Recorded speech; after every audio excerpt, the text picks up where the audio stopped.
The Way Out. Kasper Opstrup. Invisible Insurrections and Radical Imaginaries. In the UK Underground 1961 to 1991. Introduction. 1.1. Apocalyptic Futures of the Past 2. 1.2. From Beyond 13. 1.3. The Constraint of Souls 19. 2. The Sigma Project. 2.1. On the Ecstatic Edge 36. 2.2. First Connective Points, Beat, Situationism and the 1960s 41. 2.3. Sigma, Apoded History 53. 2.4. The Invisible Insurrection 63. 3. The Anti-University of London. 3.1. Society as a Madhouse 76. 3.2. The Anti-University 87. 4. The Politics of Experience. 4.1. Beyond Art and Politics 98. 4.2. Lead, Follow, or Get Out of the Way 105. 4.3. Who Owns You? 115. Table of Contents. V. Academy 23. 5.1. Curse, Go Back. 122. 5.2. Academy 23 136. 5.3. Wild Boys Always Shine 144. 6. The Temple of Psychic Youth. 6.1. Our Aim is Wakefulness, Our Enemy is Dreamless Sleep 152. 6.2. The Frequency of Truth 173. 6.3. The Wastelands of the Real vs the Kingdoms of the Occult 178. 6.4. When Nothing is True, Everything is Permitted 183. 7.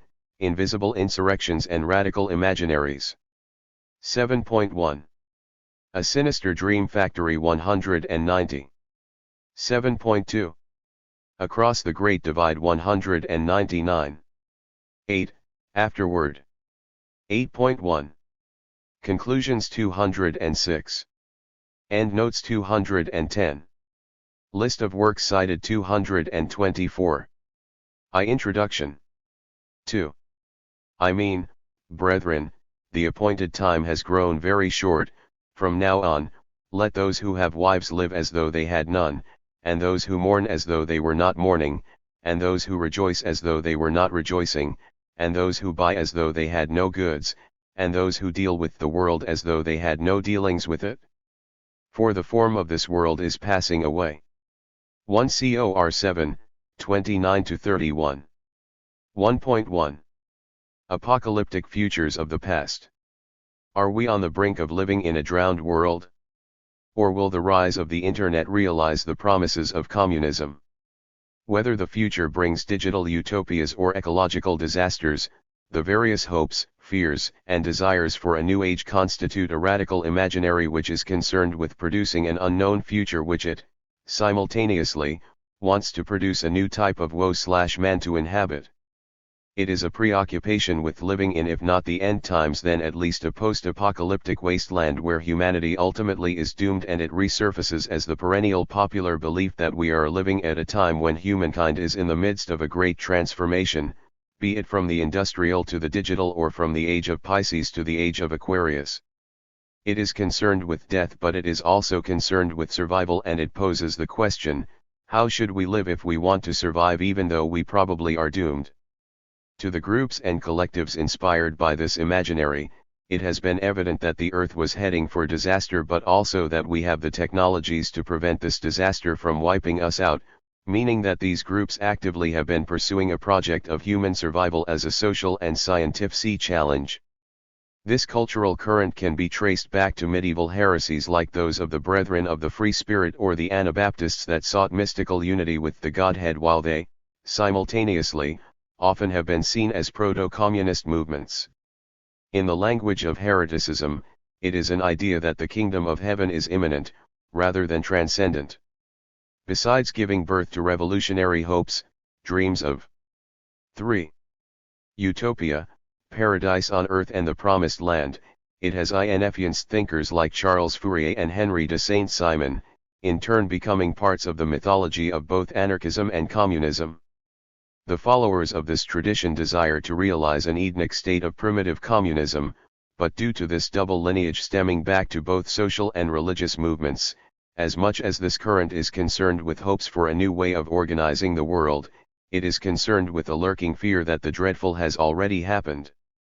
In order to produce communism, it is necessary to produce a new humanity, the production of man by man as Marx puts it in his 1844 manuscripts, but it is not an attempt at reinstalling an inner/outer binary. On the contrary, it shows a quest for a reconciliation of opposites which, as I will argue in what follows, is part of this tradition.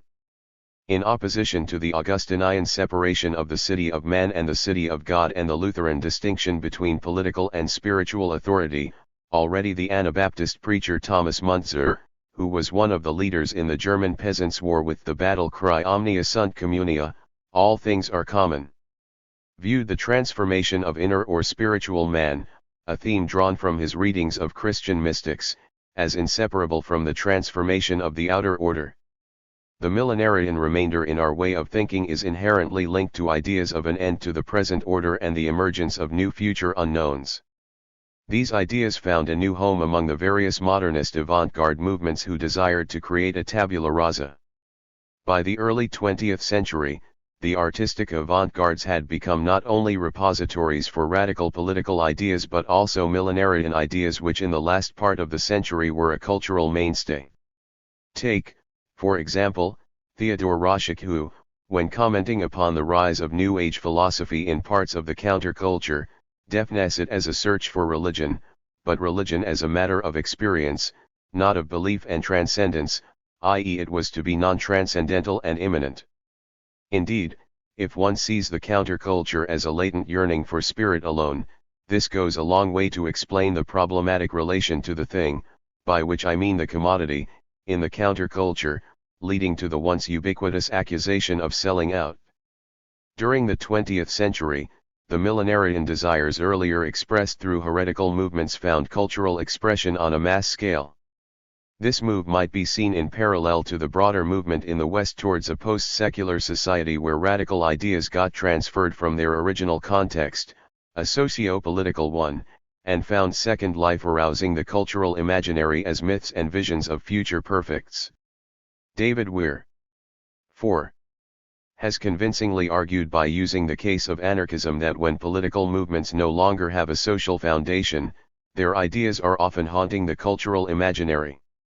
For instance, the rise of artists like Georges Seurat and other self-proclaimed anarchist artists happened at the same time that anarchism faded away as a social movement at the end of the 19th century. If we follow this line of thought, the same can be argued for religious ideas, that when they no longer create congregations of believers, they are likely to have an afterlife where religion can be treated dispassionately as a cultural phenomenon instead of in a theological perspective. As we shall see in my case studies, even though the language is often superficially religious, the effect is the opposite, an attempt at reclaiming transcendence from religious dogma. The concern of this book is a peculiar brand of grandiose politics, related to the New Left but informed as much by speculation, dreams, and wild desires as by any kind of realist politics. Indeed, it is politics as revelation. Due to its double lineage, bridging the chasm between inner and outer states, as much as this tradition is about social transformation, revolt, and revolution, it is about what the alchemists of yore called the great work which transforms not only base metals but also the self. It is concerned with revolution in the head, but it still dreams of smashing the system. Often, it takes the form of a type of surreal humor in the tradition of Dada in Berlin while it, roughly speaking, aims towards a state of realized communism combined with a new set of acephalous beliefs. The imagined future would consist not only of associations of free men working with the means of production held in common but also of the dissociation of ritual from belief, i.e. where the former is instrumentalist to create community by collectively expanding the limits of the self. The tendency to bridge the gap between inner and outer through an interest in combining political theory with radical psychiatry is conspicuous in the 1960s counterculture in general, where psychic emancipation was explicitly associated with social liberation. Opposing the war in Vietnam involved self-exploration as much as street politics. The cultural left had thought about these issues before, though. In championing Marx and Freud simultaneously, the Surrealists, for example, had already in 1924 denounced capitalist business as usual as psychic repression in their FRST manifesto. My primary interest over the following pages is to use a cultural history of a few initiatives from the London-based counterculture of the 1960s and their aftermaths, a history which until now has not been written into the annals of neither art history nor political history, as a prolegomenon to understand and discuss our present and thus, in a way, to plunder this material for contemporary purposes. My 4 case studies shared a belief in that behavior is dependent on social conditioning and that, after the 5. failure of the major political revolutions of the early 20th century, be they right-wing or left-wing, change is dependent on cultural revolution. In Marxist terms, they desired to create an apparatus for the production of subjectivity in order to intervene into the social reproduction of labor. None of my case studies were ever fully realized, which may be fitting since they revolved around notions of invisibility, clandestinity and secret societies. Conceptualized around 1961, Sigma came closest to realization in 1964 and had all but faded away by late 1967. The Anti-University of London existed from about late 1967 to 1970 in one form or another, but only had a proper physical form with its own premises and so on during the spring of 1968. Academy 23 only ever existed as a series of articles in Mayfair, published in between 1968 and 1970, as well as the FNAL chapter of William Burroughs's interview book from 1974, The Job. The Anti-University and Academy 23 can both be seen as bifurcations from Sigma, just as Sigma can be seen as a synthesis of beat and situationism.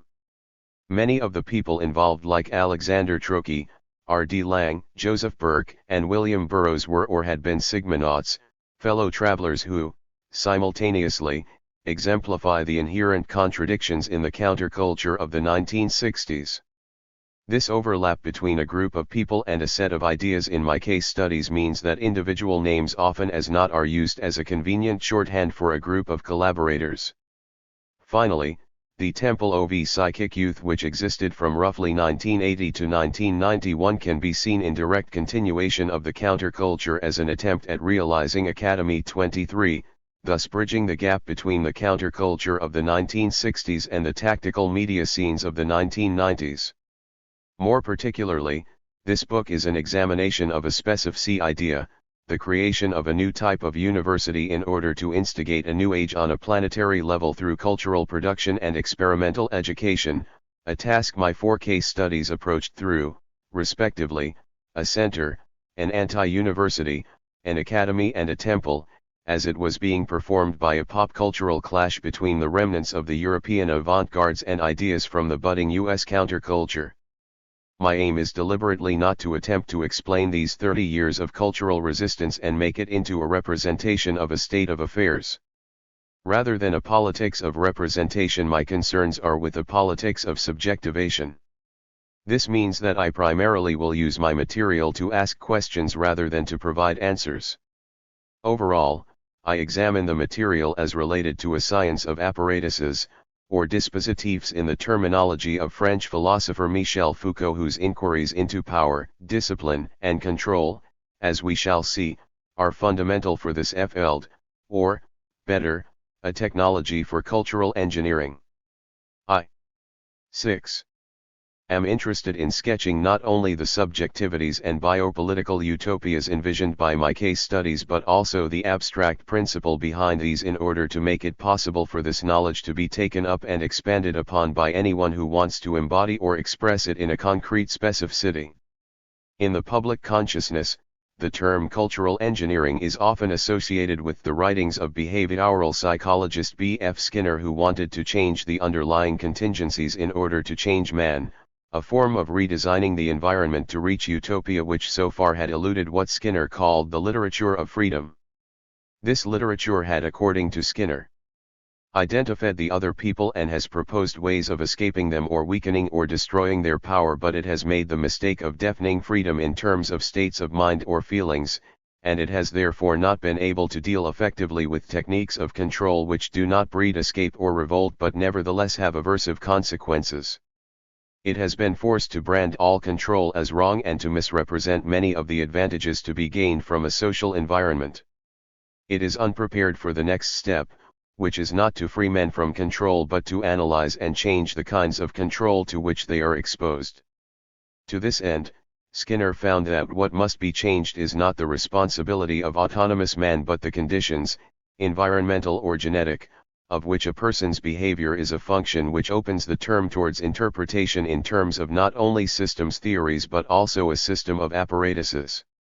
The way I am using the term is thus based on an approach to culture as if it was a closed system which can be manipulated, not unlike the adaptive feedback system in cybernetics, but ultimately based on a behaviorist proposition, that the interplays of human and machines can be described using a stimulus/response model which, in the context I am examining, is based on cultural techniques such as detournement, cut UPS and, in general, aesthetic and effective means. Both Alexander Trotsky and Genesis P. Orridge explicitly referred to themselves as cultural engineers.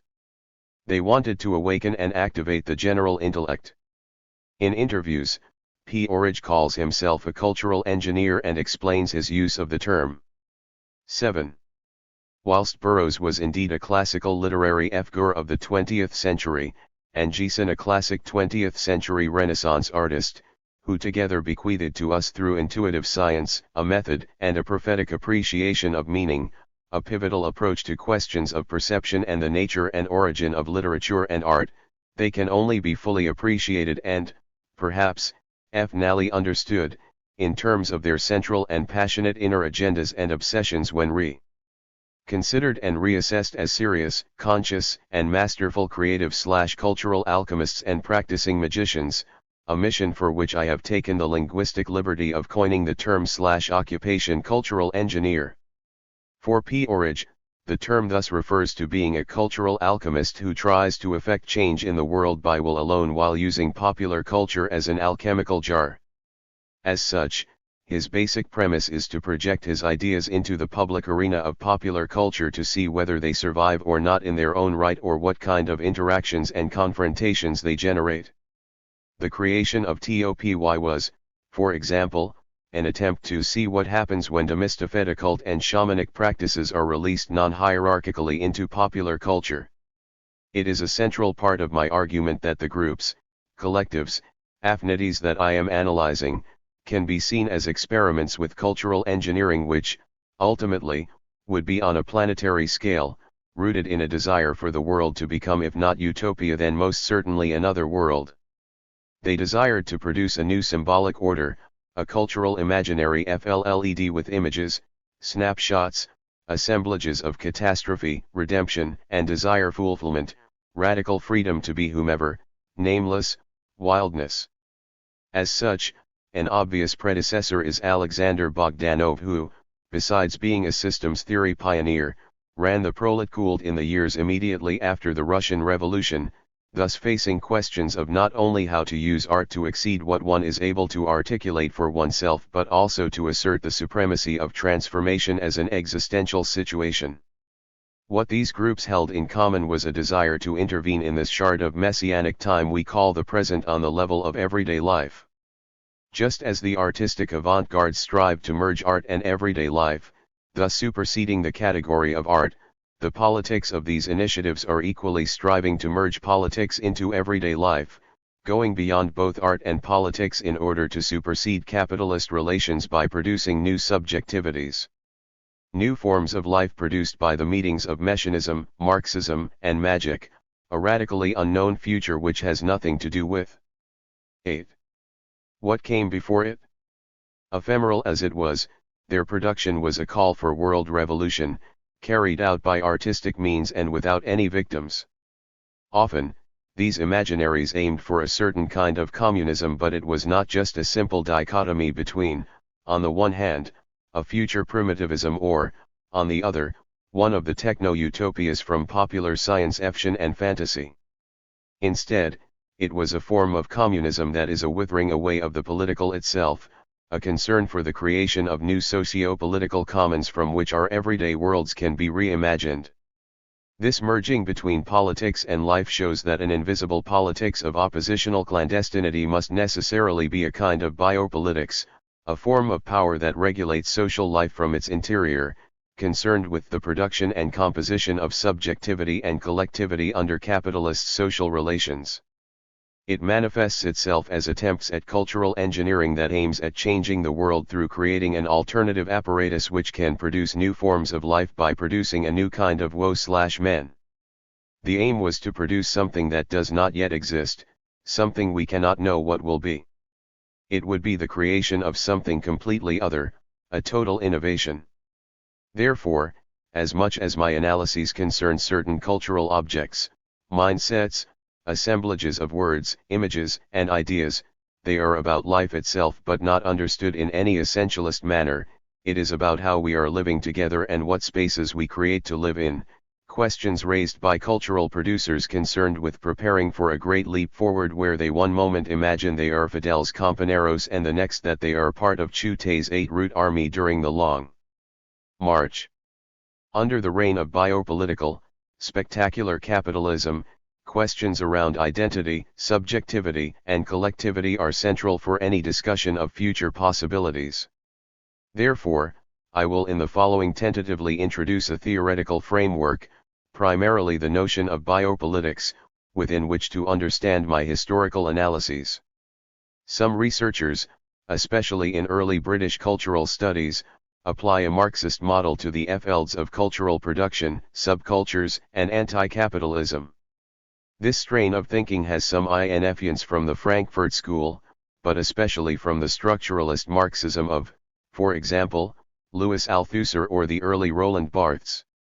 The main focus of this more orthodox approach concentrates on the production of meaning where those who control the means of production, i.e. the economic base, essentially control a culture. Since my focus is centered around a notion of invisible insurrections, my approach is largely based on examining cut-ups of the superstructure with its ideas, dreams, visions, radical imaginaries where it is essentially about 9. Producing ideas and memes in order to, in the extreme, control thought or, on a lesser level, influence how meaning acts through clusters of language and information. It represents attempts at connecting the general intellect with the social body.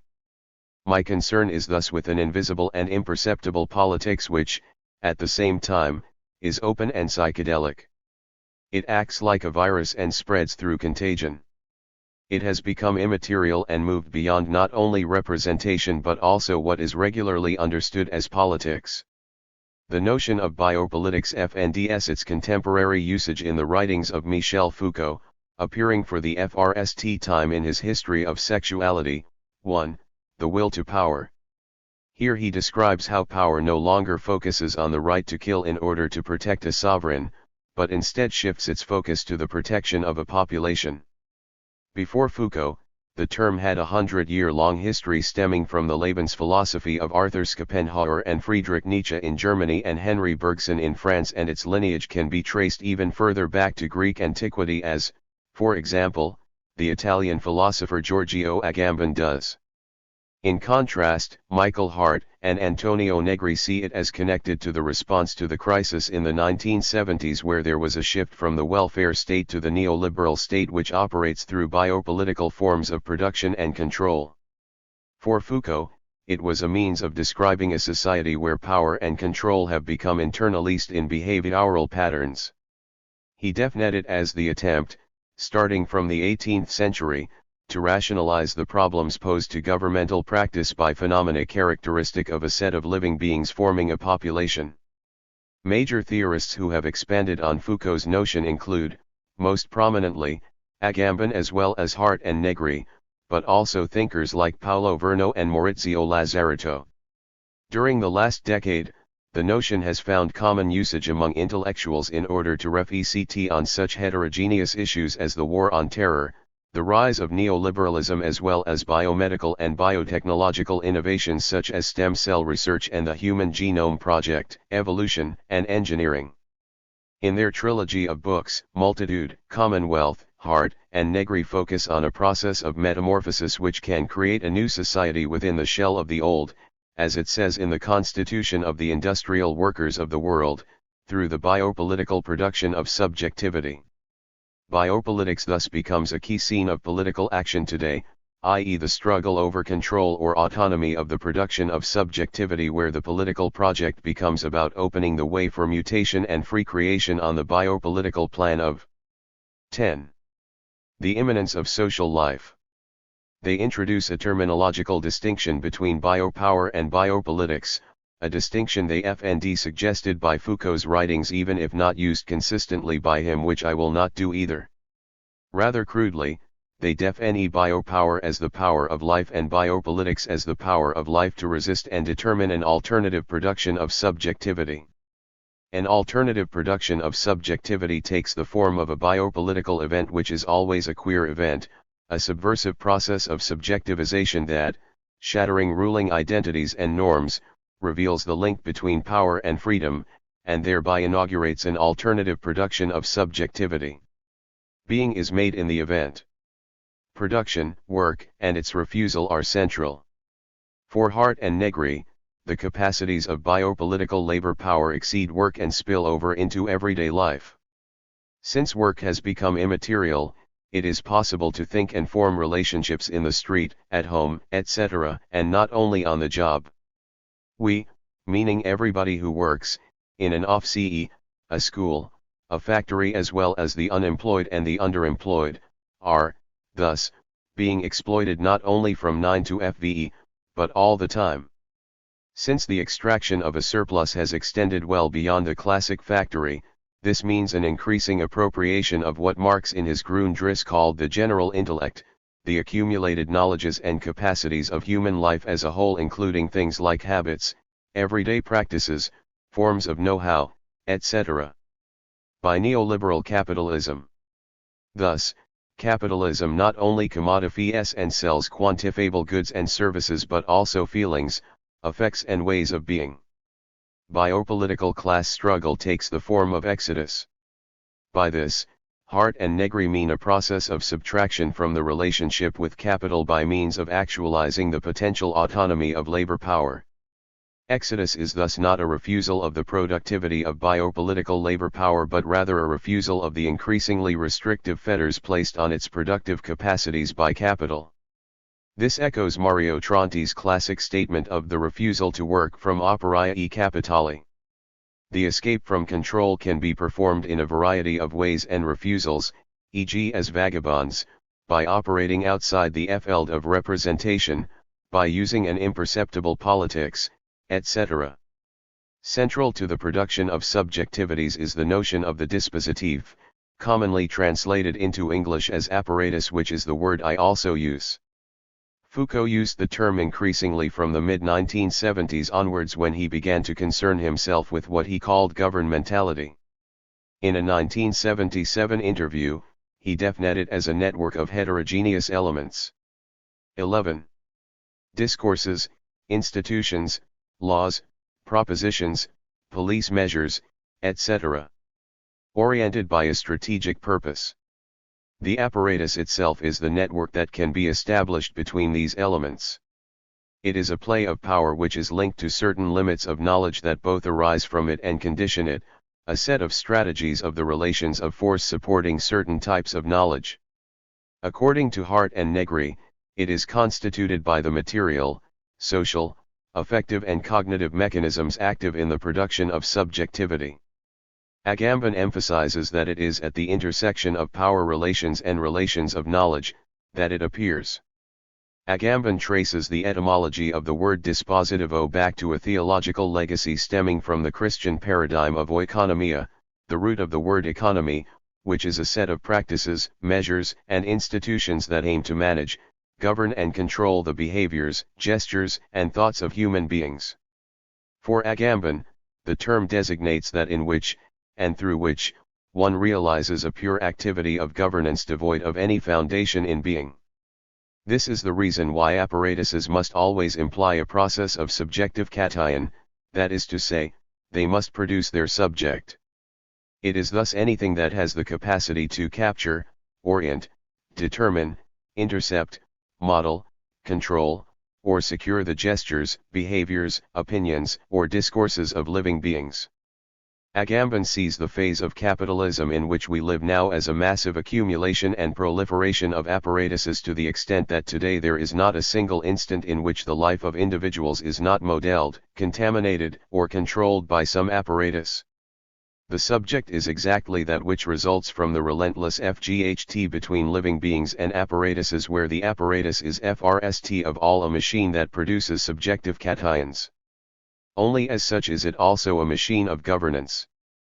An apparatus is thus composed of bodies, technologies, and discourses, traversing the traditional materialist categories of the economy and ideology while incorporating less quantifiable aspects such as affect.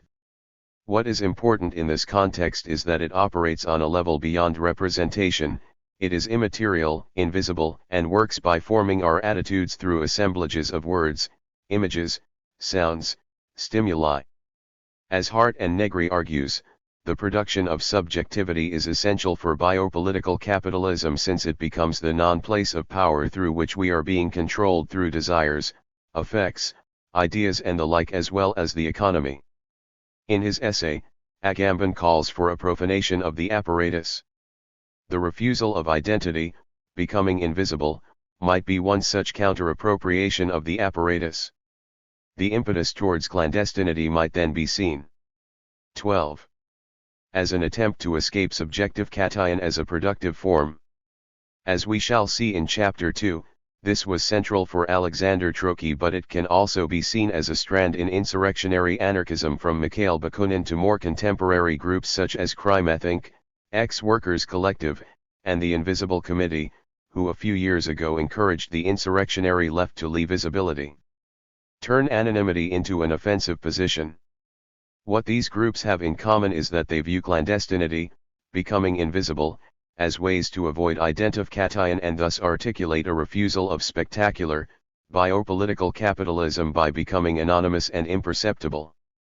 In general, the refusal of roles and identities in favor of anonymity, multiple names, and pseudonyms has been a recurrent tactic within anarchist and ultra-left pro-revolutionary milieus, where it has been practiced by, for example, Amadeo Bordiga and Jacques Camet among many others.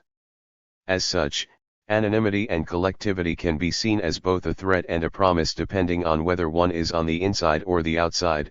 It is a threat of faceless terror, but it is also a promise of solidarity and equality. 13. 1.2. From beyond. Several critiques have been made of Negri's position and the division between biopower and biopolitics. One of the most influential during the last couple of years has been the one coming from the group around the French magazine Tiqueton, in which the Invisible Committee also made its FRST appearance. Due to the group's explicit focus on apparatuses in the text, a critical metaphysics could emerge as a science of apparatuses, originally published in Tiqueton 2. I will examine their ideas a bit more closely. For the Tiqueton group, Bloom, named after the main protagonist in James Joyce's Ulysses, is the isolated subject of the modern era and, thus, the new dominated subjectivity of the masses. They write, since Bloom FRST penetrated the heart of civilization, they have done everything they can to isolate him, to neutralize him. Most often, and already very biopolitically, he has been treated as a disease, FRST called psychasthenia by Janet, then schizophrenia. Today they prefer to speak of depression. Tiqueton insist on seeing biopolitics as solely what Negri would call biopower. They write, on closer inspection, biopolitics has never had any other aim but to thwart the formation of worlds, techniques, shared dramatizations, magic in which the crises of presence might be overcome, appropriated, might become a center of energy, a war machine. Biopolitics holds a monopoly over remedies to presence in crisis, which it is always ready to defend with the most extreme violence. A politics that challenge this monopoly takes as its starting point and center of energy the crisis of presence, bloom. We call this politics ecstatic. Its aim is not to rescue abstractly, through successive presentations, human presence from dissolution, but instead to create participable magic, techniques for inhabiting not a territory but a world. Those who, as a FNAL reprieve from their passivity insist on calling for a theory of the subject must understand that in the age of bloom a theory of the subject is now only possible as a theory of apparatuses. 14. Compared to Negri, Tikhton takes a stance of outside oppositionality in contrast to the inside but against position that grew out of Italian autonomia and which Negri is opening up for with his dichotomy.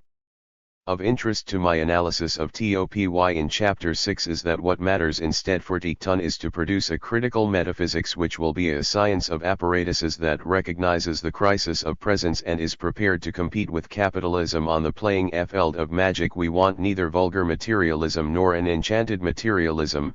What we are describing is a materialism of enchantment.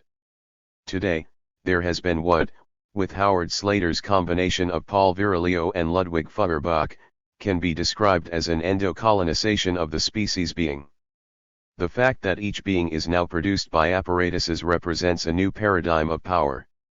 Tikhton introduces their science of apparatuses as a triad which consists of crime, opacity, and insurrection, which they, ultimately, equals to a science of crime, but here I am more interested in a definition of the apparatus proper.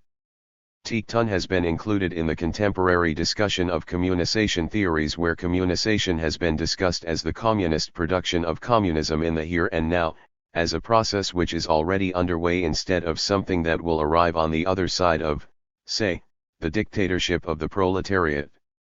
Communisation theories are related to older notions of structuralist Marxism, where a key figure, French philosopher Louis Althusser, also made investigations into what he called the ideological state apparatus.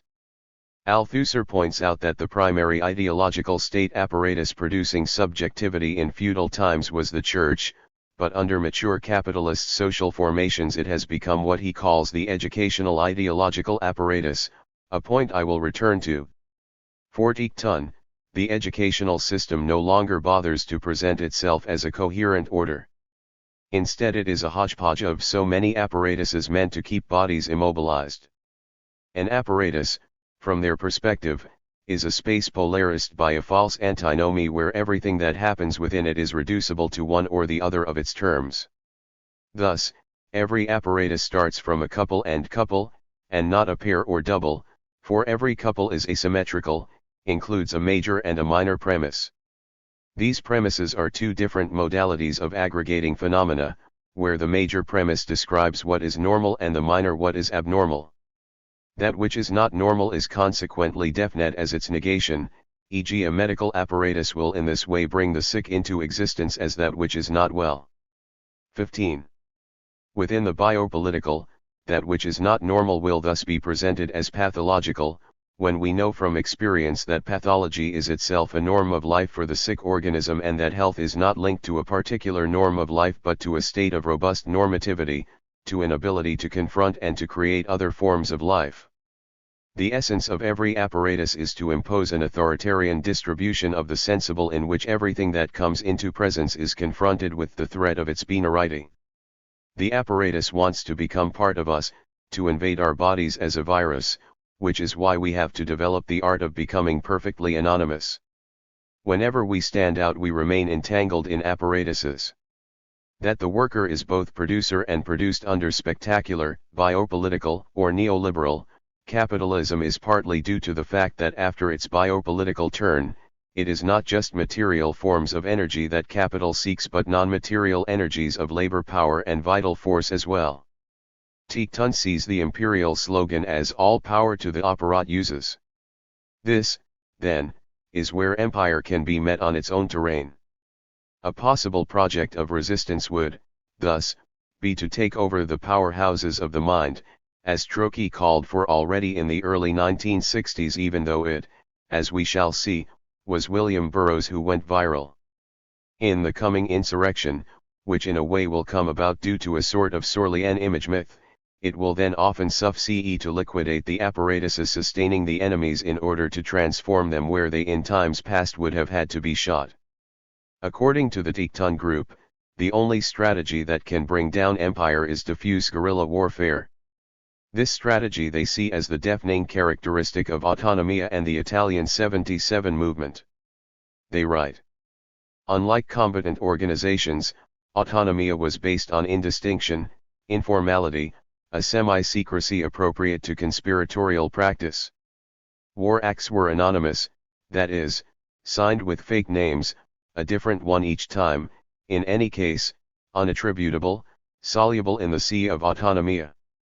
This strategy, although never articulated by autonomia, is based on the sense that not only is there no longer a revolutionary subject, but that it is the non-subject itself that has become revolutionary, that is to say, effective against empire. 16. Successful insurrections are transformative experiences which are as much about the shattering and avoidance of identities as the construction of them and, thus, as much about the generation of fantasy and disorder as well as of political constitutions.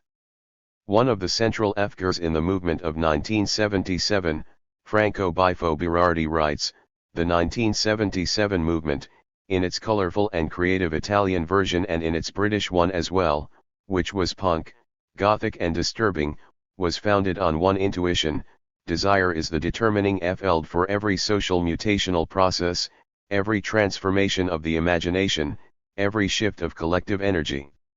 To the question what is desire, he answers, desire is not a force but a field. It is the field where an intense struggle takes place, or better an entangled network of different and conflicting forces. Desire is not a good boy, not the positive force of history. Desire is the psychological field where imaginary FOs, ideologies, and economic interests are constantly clashing. Autonomia can thus be seen as a shift from a more classical Marxist position towards a broadening from the movement to society. In order to follow the mutations of society, autonomous thinking mutated from the bounded factory to all throughout the social factory, and from a focus on particular labors to the socialized forms of labor found through everyday life and came to include, for example, a politics of gendered labor, self-organized spaces of squatting and cultural places, the so-called social centers, as well as a bringing together of militant resistance with what elsewhere would have been thought of as countercultural and or artistic avant-garde topics.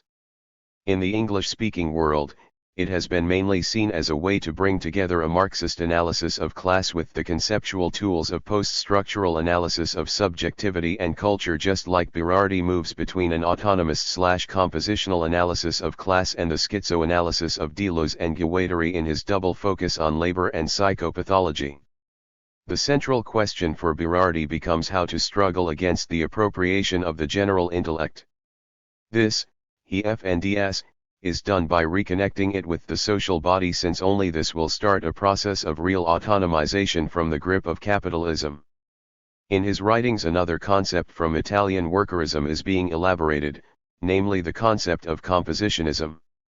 In workerist parlance, the root of autonomy, the ability to organize against exploitation, is to be found in the cultural components of the social fabric where myth, ideology, media, and advertising all are producing effects in the composition of society.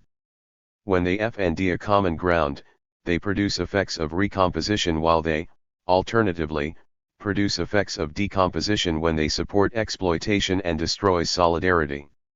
17. For Berardi, the notion of composition is very close to Felix Guattari's notion of subjectivation, whereas the technical composition of labor consists in ascertaining who produces, what they produce, and how they produce in today's global economy.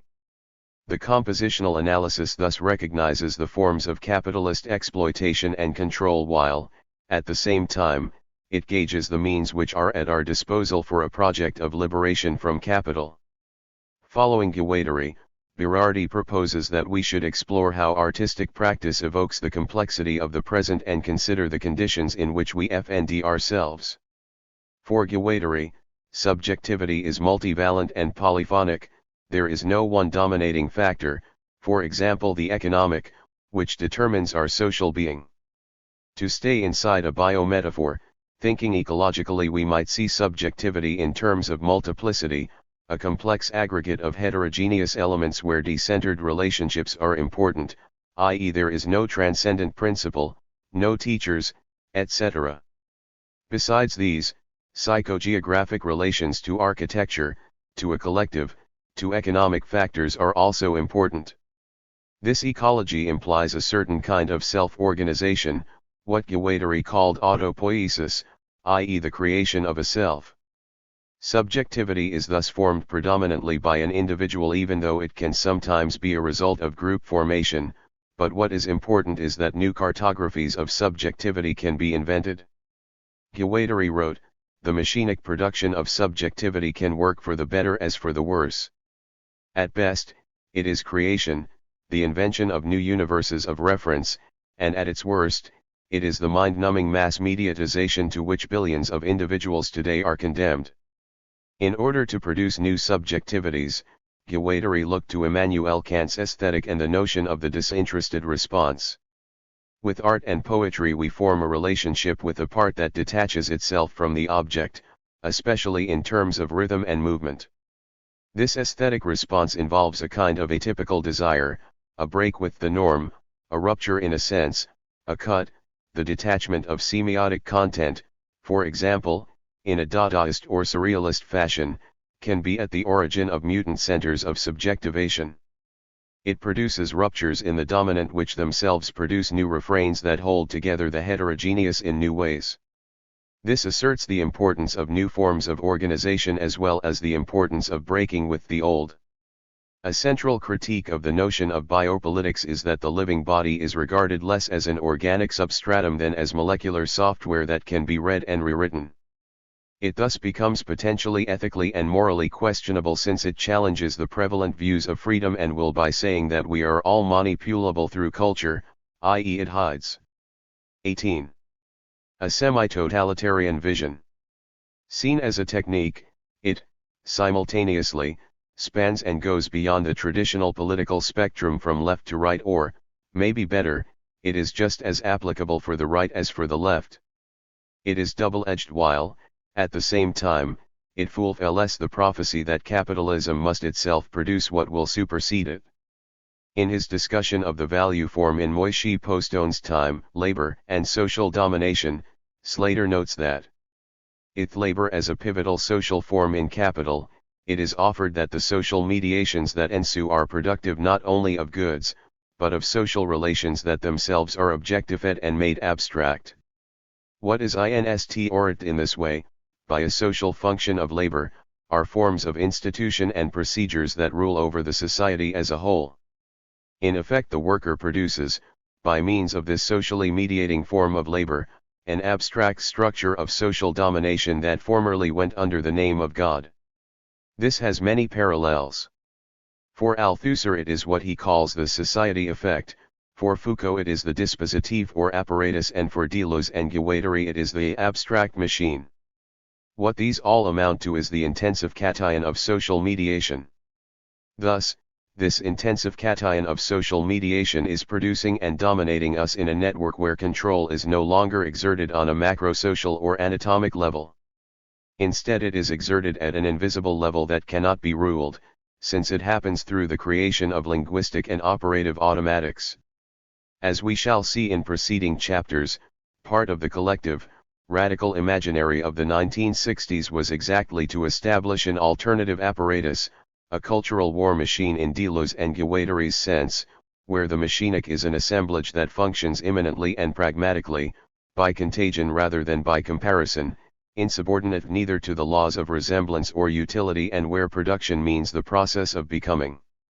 According to this, living bodies and technological apparatuses are machinic when they are in becoming, and organic or mechanical when they are functioning in a state of stable equilibrium. A ramification of this could be that social domination has become the aim of production, whether from above or below or beyond. 19. 1.3. The constraint of souls. While I have been writing, my topic has taken on renewed relevance not only through the 2011 insurrections that found expression in, for example, the Occupy movement, the Spanish Indignados and the Arab Spring, the so-called movements of the squares, which denotes the bodies congregating in physical and public spaces. There have also been the various struggles around the increasing neoliberalization of higher education. In both instances, a central tactic has been the founding of ephemeral free schools and ditto universities. These have been used as a way of coming together informally and experimenting with the pooling of resources and the production of a new collective we, such as it, for example, was the case with the Tent City University or the Bank of Ideas which existed from c. November 2011 to February 2012 as part of Occupy LSX. In general, some of the common denominators for this trend have included an urge to self-determination and autonomous knowledge production, a desire to construct autonomous platforms dedicated to creative DIY methodologies for the general public where information is shared, where learning just happens with no designated teacher, or where the teacher, if present, is modeled on Joseph Jacoto, Jacques Rancière's ignorant schoolmaster, who did away with interpolation by teaching a subject he did not know. At their most fundamental, these attempts with a type of free schooling are attempts at abolishing authority that always leave a remnant of anarchism or, at least, anti-authoritarianism, even though the theory of communism and the parlance of Marxism often have taken a more central stage than the former much maligned ideology. As the philosopher Simon Critchley has noted, if a tendency marks our present time, it is the increasing difficulty in separating forms of collaborative art from experimental politics. This is, among other issues, related to a massive resurgence of interest in Marxism and the relationship between art and politics in the wake of the financial crisis of 2008, as well as to a range of newer artistic paradigms from the relational aesthetics of the late 1990s to the wider practices of socially engaged art and what 20 has been labeled art activism. This latter term has, as Gavin Grindon also has noted, two common art historical frames. One is formal, the postmodern move towards collective or participatory art practices. The other is critical and historical, that of the revolutionary ambitions of the historical avant-garde, a framework that has produced a wealth of criticism in the wake of Peter Berger's theory of the avant-garde and his later modifications of his position. The concatenations between aesthetics and radical politics were already well established by the last half of the 19th century with, for example, the realist painter and communard Gustave Courbet, friend and collaborator of the FRST self-proclaimed anarchist, Pierre-Joseph Proudhon, who strived to represent the actual human misery of the lower classes in paintings such as the Stonebreakers. Traditionally, though, the inception of what has become known, with Berger's term, as the historical avant-garde, art movements which were explicitly political from their inception, has been dated to the publication of the founding and manifesto of Futurism, by the Italian writer Filippo Tommaso Marinetti, as an advert on the front page of the French daily newspaper Le Figaro on February 20, 1909. For the modernist avant-garde movements it was an explicitly stated aim to work contrapuntal to social movements with interventions into space, trying to reinvent culture in its totality by realizing social transformation through consciousness raising. The underlying belief was that if you could transform man, you could transform society, or, to paraphrase Che Guevara, it is not only about remaking the world, it is also about remaking the self. Just as often as it took the form of social activism, agitation, and propaganda, it resulted in experiments with alternative ways of living and other forms of life than the ones passed down through history and tradition. Unfortunately, the reception of the avant-garde tends to focus on either the avant-garde as political or the avant-garde as an aesthetic movement, where the latter may or may not have a relation to the esoteric tradition, instead of seeing it as two sides of the same coin. Berger defined the avant-garde as characterized by attacking the bourgeois institution of art and attempting to reconcile art and life. It became possible when art had become autonomous and reached its full unfolding. The avant-garde was then able to go beyond the modernist system-immanent critique of art in favor of a self-critique where art was being negated in order to realize itself. 21. So art and life could come together in a Hegelian sublation resulting in a revolution of everyday life. I disagree with Berger on a number of points, especially his view on the neo-avant-garde of the 1960s, but, nonetheless, I find his study the starting point for any avant-garde definition. My aim is not to establish any avant-garde definition, though. Following Oram 2009, I tend to see the cultural avant-garde more loosely as the experimental side of modernism.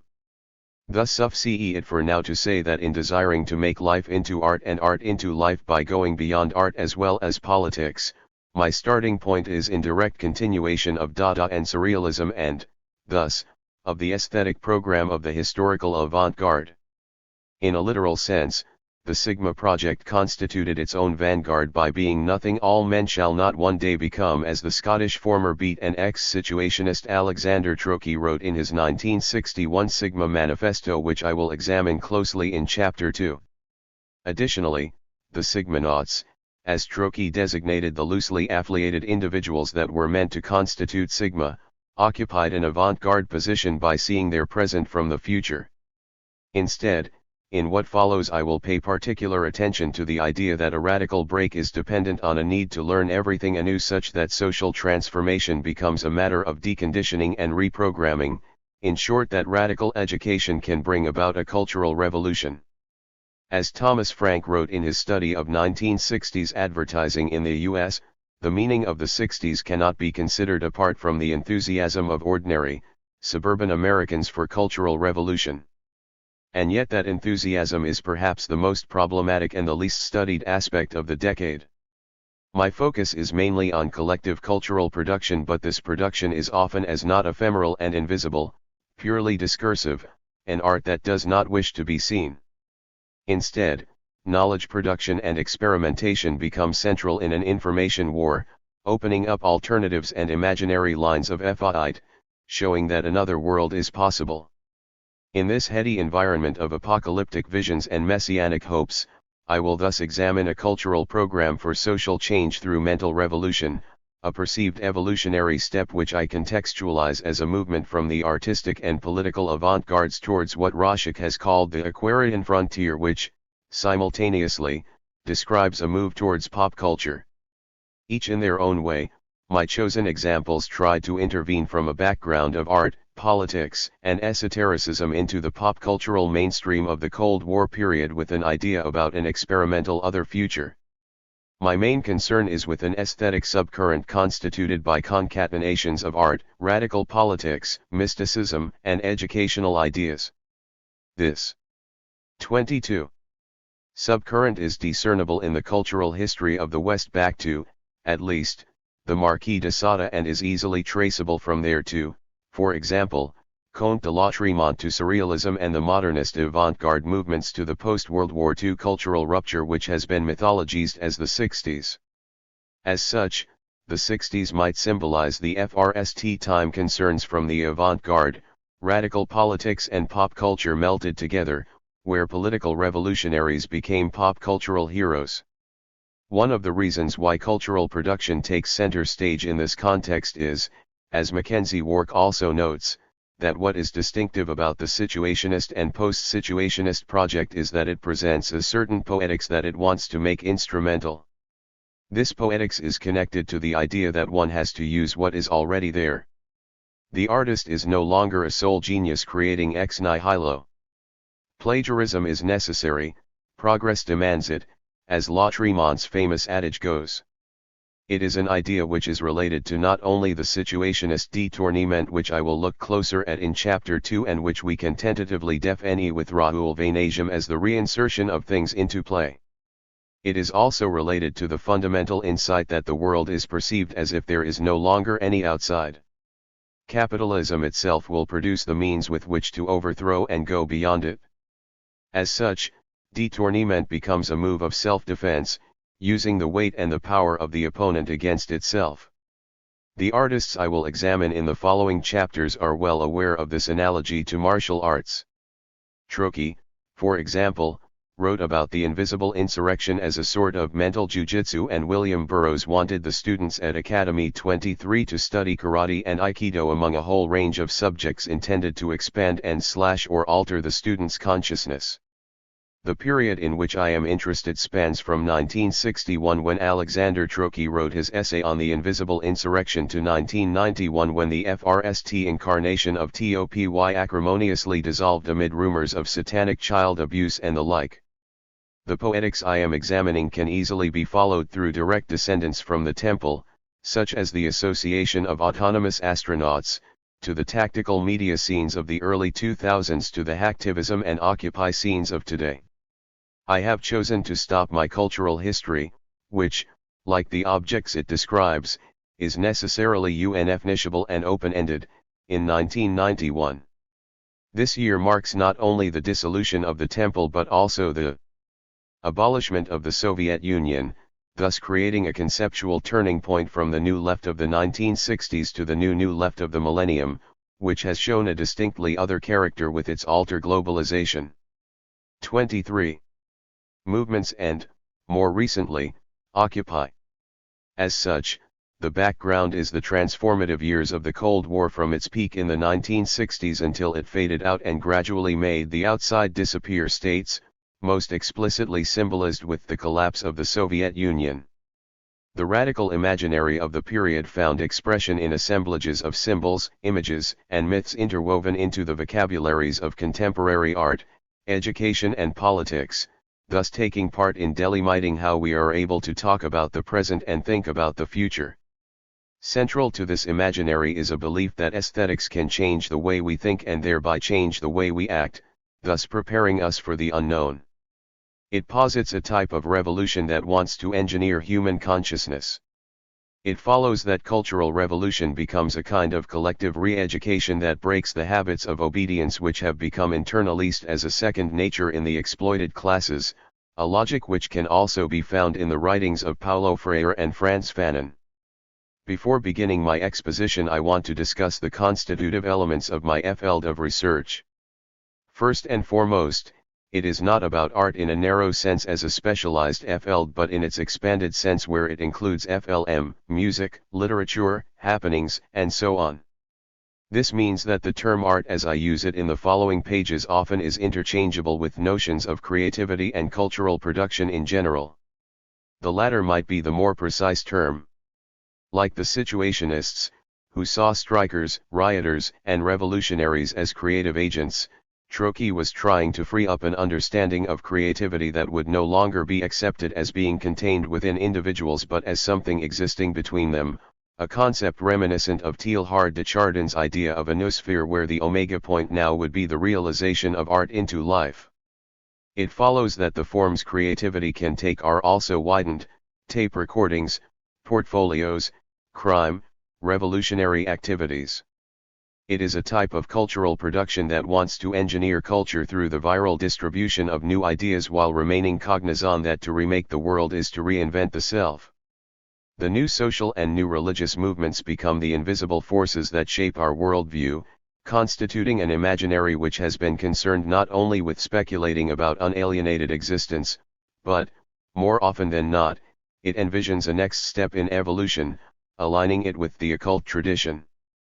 Since the social impact of cultural production is hardly quantifiable, it is necessarily also about the invisible, which, again, can be understood as another word for the occult. My chosen examples are therefore a 24 series of speculations around new types of universities which would be run and organized by artists, architects, intellectuals, activists, and so on, while explicitly paying attention to the invisible and the excluded. Through my FRST case study, I will examine the concept of an invisible insurrection. The Sigma Project was at heart an idea about creating a new type of self-organized university which would detonate this insurrection and which was expected to have a snowball effect. In turn, it would become the catalyst for a cultural revolution which would produce the new woe/man to inhabit an unknown future not too far removed from the vision of classical anarchism. This cultural takeover would consist of a way to alter people's consciousness instead of a way of directly obtaining political control. Trotsky was an archetypal cultural revolutionary, or cultural engineer, and thus an important predecessor to contemporary ideas about art and activism as well as discussions of the relations between culture and politics. In the sense used throughout this book, the notion of cultural revolution has not taken on its full Maoist meaning. Instead, as R.G. Davis, a co-founder of another seminal 1960s group, the San Francisco Mime Troupe, explained in an essay on the cultural revolutionary, is a professional and an amateur. He is professional at one thing and an amateur at another. He's never a single efficiency expert, never simply a professional freak, he is always a multifaceted personality. An actor today, a director tomorrow and next week a writer. A writer today, a publisher tomorrow and a book salesman next year. A theoretician today and a business administrator tomorrow. Example, Che came from the hills and headed the Bank of Cuba, Fidel waters tobacco plants now and talks agricultural technology, the master theoretician is an amateur farmer. A revolutionary plays roles that he is called upon to fulfill by history and necessity. Seen in this perspective, art became important not only as a place for discarded and forgotten knowledges which could be revisited and examined on the cultural level and, hopefully, work as a sort of eye-opener but also as a place where it was thought alienation could be criticized and overcome. It was thus an art that would be conscious of its own potential, inspired by, among others, Searle and Marinity, and which would explore how the use of image myths could be used to mobilize mankind and 25. Push toward a new step in evolution by, for example, the use of memes, not in the meaning of image macros as it is commonly used on the internet today but as a way to describe how ideas go viral and spread like spores in the wind through bits of image, text, myths, paraftions. In general, my case studies wanted to do mythologies but more often than not they ended up creating new myths and eftions in order to draw a symbolic map of the future, thereby creating an image politics which to this day strongly influences how we think both creativity and activism. This mythological warfare might signify a realization that the revolutionary moment might have come and gone and that power no longer can be seized the old way, or, better yet, that the coming insurrection will, in order to be successful, no longer be characterized by a violent upheaval. As Mackenzie Wark has noted, the failure of the workers' revolution might be that it relied on the same thoughts and methods as the successful bourgeois revolutions before it. Instead, it is about rethinking social change as something stemming from the inside. This is not to completely turn inwards nor is it to suggest that attending to ourselves and the production of our own subjectivity can solve all the world's problems, but it is to say that attention to a notion of subjectivity which is polyphonous and heterogeneous must accompany any obvious political strategy. Seen in this perspective, it might be a question of creating more, not less, more mutations, more lines of FIIT, more alternative temporalities, more experimentation. Throughout this book the university will both be a name for the site of this experimentation while acknowledging that the university can also be the name for exactly that apparatus of capture that also produces conservative and/or superficially liberal subjectivities. Addressing these questions of subjectivity is also addressing some of the central questions throughout this book. How are these new subjectivities produced? Are other forms of life possible under capitalism or is one always reproducing one's own alienation? What are the means of cultural revolution? If there is no outside then how do alternatives evolve? If we can inhabit a post-revolutionary world by an act of will, by becoming subjects who live alternatively, then what type of action is needed to break away from past conditioning? How do art, activism, education, and mysticism open up for new types of subject formation? How do new forms of socio-political commons come into being? What is the role of art and cultural production in this? If the insurrection is invisible then how can it be recognized? What is the topography of the utopian map drawn up by the new mythologies for the space age? 26.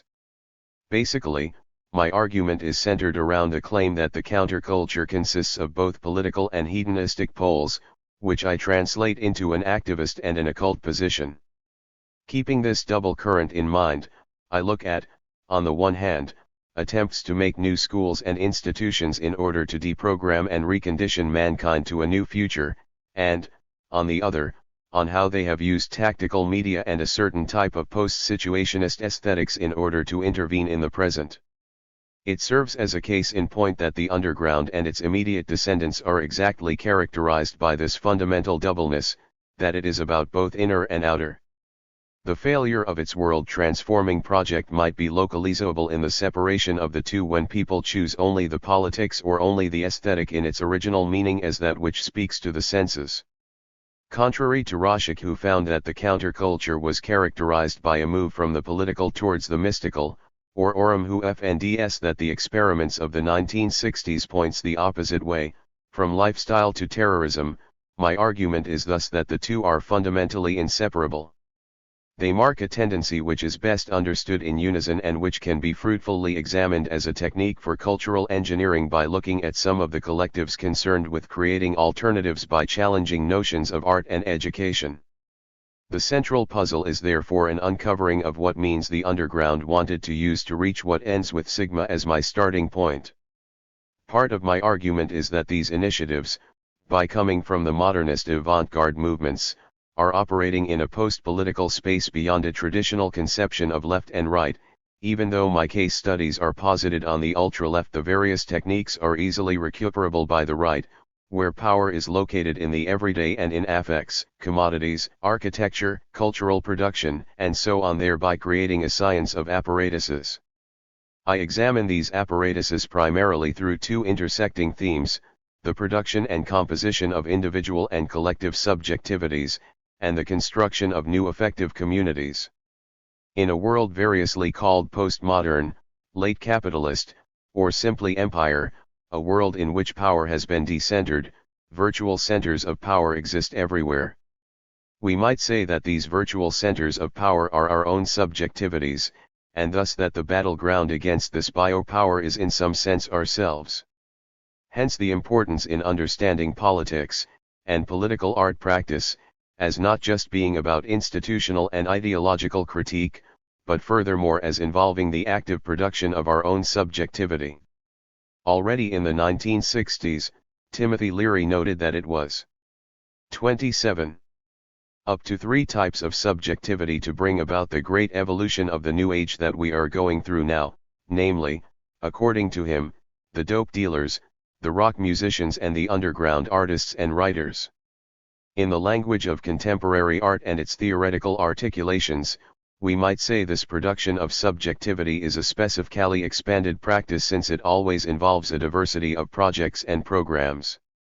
All of this points toward the importance of creative pedagogy, teaching practices that involve student participation, workshops, laboratories, and other teaching models that do not mimic the top-down structures in existence elsewhere. Such pedagogical practices can contribute to the active and practical involvement of individuals in determining their own intellectual and creative projects, and indeed their wider lives. This opens the field for not only educational ideas but for a reinvention of the university.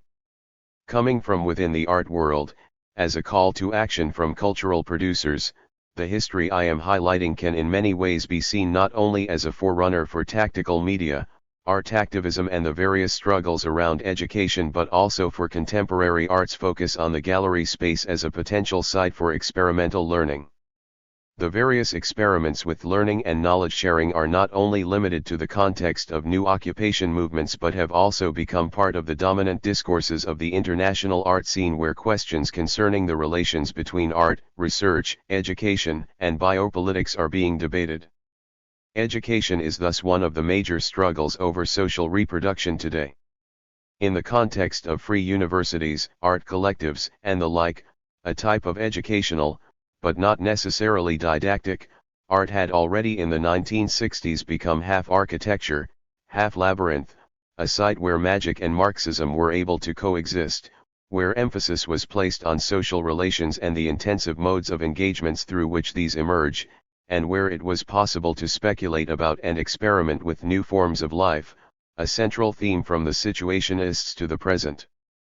It was a call to creativity, to become actively involved in strategies and practices that will allow us to produce, transform, and perhaps even go beyond our habitual selves. When the university began in the Middle Ages, it was a place to wrest dogma out of the hands of fossilist use by the Roman Catholic Church and the powers it represented. Then, the university for a period became the educational apparatus that would educate future leaders and tycoons. Today, it seems to be instrumentalist for the research of vested interests by 28. Corporate powers and the so-called free market, which to a certain extent can be led under anarcho-capitalism in its Friedmanesque rampage and attack on the commons, leading to questions of primitive accumulation, enclosures, and alternative economies such as, for example, Baudelai's theories for an economy of expenditure or the ideas of a gift economy for example, Marcel Mauss or Lewis Hyde, which played a great part in the theorization of art throughout the 20th century. In contrast to these, the examples I am working with propose to utilize the university as a site for deprogramming and relearning, for experimentation, for epistemological autonomy, and for coming together in new societies and new communities where nothing in particular had to happen. The fact that nothing was happening and happening slowly might even be the whole point, since it created new situations, open for informal learning and improvisation, which related directly to the cultural revolution's battleground, quotidian life and everyday experience. As such, my objective is an exploration of outsides to a world-made prison proposed by an expanded art practice that contradictorily juxtaposes heterogeneous elements while, paradoxically, admitting that there is no outside. The specific area I'm examining through this perspective can be seen as a border zone between what could be categorized as forms of communism and shamanism, or an outer movement that wants to create new communities and new forms of living, and an inner movement which is more patchwork spiritual and wants to produce the new individuals to inhabit these communities. The occult, shamanistic moods of the counterculture might be explained by the dispersion of acid culture in the mid-1960s and the general rise in the recreational use of hallucinogenics, which are known to provide mystical experiences in the psychedelic consciousness. More importantly, the occult marks a duplicitous discipline that promotes a sense of control by attributing a supranational dimension to the arrangement of objects. In the sense I use it here, it is also intimately related to the fields of psychology and psychiatry, the dark matter of the soul, where queries into the occult become interventions into the gray zone between psychiatry and religion. Additionally, it can be seen as a way of contesting how we normally think these categories, since the occult remains the site of a certain potenza in the field of praxis that stands at the intersection of historical, political, and aesthetic concerns while challenging the way we think about intersubjective relations, the territorialization of the body socius and the process of subjectivation. Methodologically, I am relying on a multidisciplinary approach to the dialectics of politics and a culture, a game of truth and authenticity where 29. The discussions to a certain extent take place on the levels of fantasy and shadow play. By using a multidisciplinary approach rather than an interdisciplinary one, I wish to underline that the two movements I am concerned with, one inner and one outer, are meant to be thought of in unison, not one and then the other. I am not using theory in order to comprehensively explain my 4 case studies. Rather, I use it pragmatically in order to understand some of the themes and failures of the cultural struggles in our immediate past. Stylistically, at the beginning of chapters and subchapters I have chosen to adopt a montage approach, juxtaposing titles and quotations in order to create an excess of meaning, thus emphasizing the artificiality of any cultural history. Overall, my research draws upon my background as a member of an art collective, working in a field combining literature, FNE arts, design, architecture, self-publishing and curating influenced in parts by the tradition I am examining. Additionally, it draws upon a fusion of methods including interviews, textual analysis, and archival explorations. My theoretical framework consists as much of low theory and fringe knowledge as of high theory, drawing on the more institutionalist traditions of primarily French post-structuralism and German critical theory as well as various readings of Marx. Regarding the latter, it is especially the left communist tradition as it came to the fore in the writings of the situationists as well as the autonomous tradition stemming back to the Italian operaists in the 1960s that IFND have been able to provide a terminology to describe the oppression of everyday life from the 1960s onwards. My approach thus brings into dialogue both theory and praxis and is transversal in that it moves within and beyond disciplines, institutions, publics, radical politics, creativity as well as occult and occluded concepts and experiments. The claim to originality is twofold. On the one hand, it is an analysis of examples that have not been properly historicized and, on the other, it is a way of reading this history which concentrates on its relationship to the present in the tradition of, for example, Benjamin's dialectical images while paying special attention to the fundamental doubleness of my Feld. As such, I am performing both an aesthetic and a sociological analysis of these collectives in order to examine the complementarity of social and psychological revolution through both an imagery pointing towards the modern, esoteric tradition and a political way of organizing in order to create community and produce new subjectivities. This raises questions about the status of institutional critique and the possibility of self-institutionalizing successfully over a period of time. During the 1970s and 1980s many experiments in living were initially inspired by 30. Ideas about art as intervention where artists had to participate in a bigger whole, form a collective or establish communes of like-minded individuals in order to engage with society and, ultimately, perceived reality. Examples of this are numerous in both Europe and the US after the 1960s, from the social experiment/Free City Christiania in Copenhagen, Denmark, to the metropolitan Indians roaming the streets of Milan and Bologna in Italy. But is it at all possible to constitute alternatives to capitalism, a utopian outside, a re-enchantment of the inside, a counter-public sphere, a pocket of resistance, a temporary autonomous zone?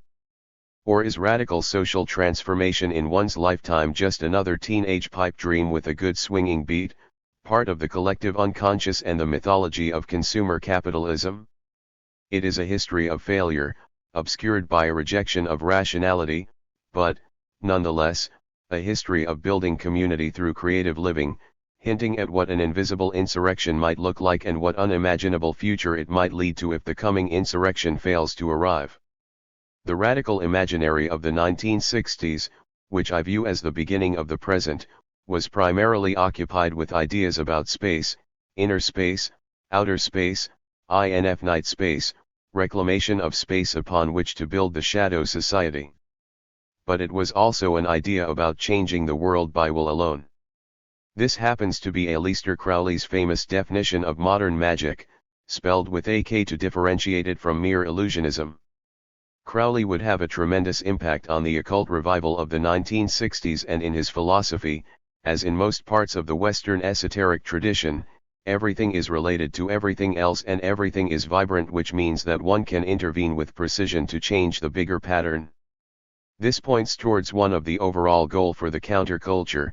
It desired to advance beyond the established professional categories to where one no longer is an artist, cleaner, writer, worker, professor and so on, but instead a collective united in a new all-encompassing we.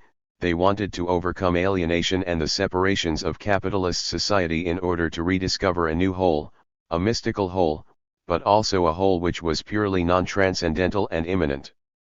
To give an example, the great work of Thelema, the religion founded by Crowley, which heavily influenced 1960s religious movements such as the Church of Scientology and the Process Church of the Final Judgment, was to reconcile opposites which, en passant, was comparable to overcoming the gap identified by Baudeley between the homogeneous and the heterogeneous. This quest to overcome separations is emphasized by Crowley when he writes in the Book of the Law, the Holy Book of Thelema published in 1904, that we shall ind nothing. Let there be no difference made among you between one thing and any other thing, for thereby 31. Cometh the perfect, and the perfect are one perfect and not two, nay, are none.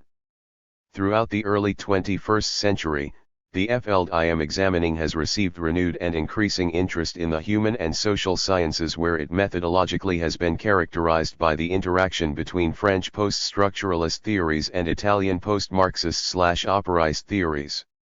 As such, I am interested in adding the singular stories of my case studies to a growing archive of past protests and struggles in order to make it possible to learn from the past on the way to creating a more just society, while, additionally, advancing an understanding of these stories as examples on cultural engineering. Several books have been published over the past few years which have shared an interest in the post-situationist concatenation of art and activism and inquired into a similar territory as my own inquiries, e.g. Ronig 2007, Shakaitis 2009, Cotter et al. 2011, Wark 2011, as well as the writings of Brian Holmes and Gregory Cholet. In general, my approach runs in parallel and expands upon the approach from the above-mentioned authors, but it differs from theirs by putting more weight on artistic intent and practice, inner exploration, as well as the psychedelic aspect of these practices, which I see as informing the social organizing and political philosophizing. Thus, it adds new knowledge to the growing field of literature on the relation between art and activism in the contemporary by expanding our knowledge of the past and, hopefully, producing a micro-awakening in its Benjaminian sense by juxtaposing the past with the present. To a certain extent, a focus on potential similarities between movements, effects, and styles can also mask real differences, but to the extent that the focus remains on a kind of realpolitik, there are better sources available. My focus is primarily on the cultural imaginary as well as the evolution and transmutations of an idea about communication and another way of living which has been promised. Regarding the structure, I will commence by mapping the Sigma project in Chapter 2. So far, Sigma has not been properly historicized, even though an increasing interest has been indicated by, for example, Wark 2011. Nonetheless, the project seems to have been written more or less out of both cultural and political history, relegated to margins and footnotes, and, if mentioned at all, portrayed as a spectacular failure which was doomed from the start due to primarily heroin addiction. Instead, leaving judgment on the project's successes behind, I will analyze the project with special attention to its connective points to not only situationism but also to the Beats, anti-psychiatry, the architectural avant-garde and Black 32 power activists, to name some of the most prominent examples. Additionally, I will contextualize Trotsky's idea about an invisible insurrection. After analyzing these constitutive parts, I move in Chapter 3 from Sigma to the Anti-University of London. This was initiated by a group of anti-psychiatrists with direct connection to Sigma and can in many ways be seen as an attempt at realizing its basic idea. The O grew out of one of the seminal events of the 1960s in London, the Dialectics of Liberation Congress, held in the Round House, Camden in 1967, which I will also examine more closely based upon a privileged access to Peter Davis video archive from the event which has never been made publicly available. Viewed together, the Congress and the O become examples of how the energy of collaborative work and intellectual reflection can be placed at the service of dialogue-based projects with the capacity to generate imaginative approaches and to structure new behavioral patterns. In spirit, these events seem to have been unrecognized descendants of the Macy conferences, which were held annually from 1946 to 1953 in order to set the foundations for a general science of the workings of the human mind. The Macy conferences included not only Gregory Bateson but also Norbert Wiener in its core group and were seminal in the evolution of cybernetics and system theories. These imaginaries of feedback loops and closed systems, lived reality as a sort of Skinner box or other operant conditioning chamber, something that can be engineered socially and culturally, are fundamental for any understanding of the invisible insurrections. After analyzing and historicizing Sigma and the anti-university, I will extrapolate some of the key insights from the preceding two chapters in Chapter 4. In this chapter I will examine the politics of experience with a title borrowed from R. D. Lang's 1967 book. Using this term I will explore the basic political program of the Action University branch of the UK Underground and examine the positions of my FRST2 case studies. In Chapter 5, I will pick up the historical thread again and examine William S. Burroughs's ideas for Academy 23 while also discussing the cut-up method, his collaborations with Brian Geeson, creating a third mind, as well as the invention of dream machines and other technologies for changing the mind that would go on to INFIANS TOPY. This discussion will be continued in Chapter 6 where I place TOPY historically in continuation of the Academy while also viewing it as a predecessor to the tactical media groups and mind invaders of the 1990s and early 2000s. Chapter 7 will open up for a broader consideration of the imaginaries of my case studies and their oscillation between political and hedonist. 33. Polls while looking at their relations to not only new social movements but also new religious movements. This will lead to some reflections on possible escape routes from the present before, finale, a short conclusion in Chapter 8 sums up the main points.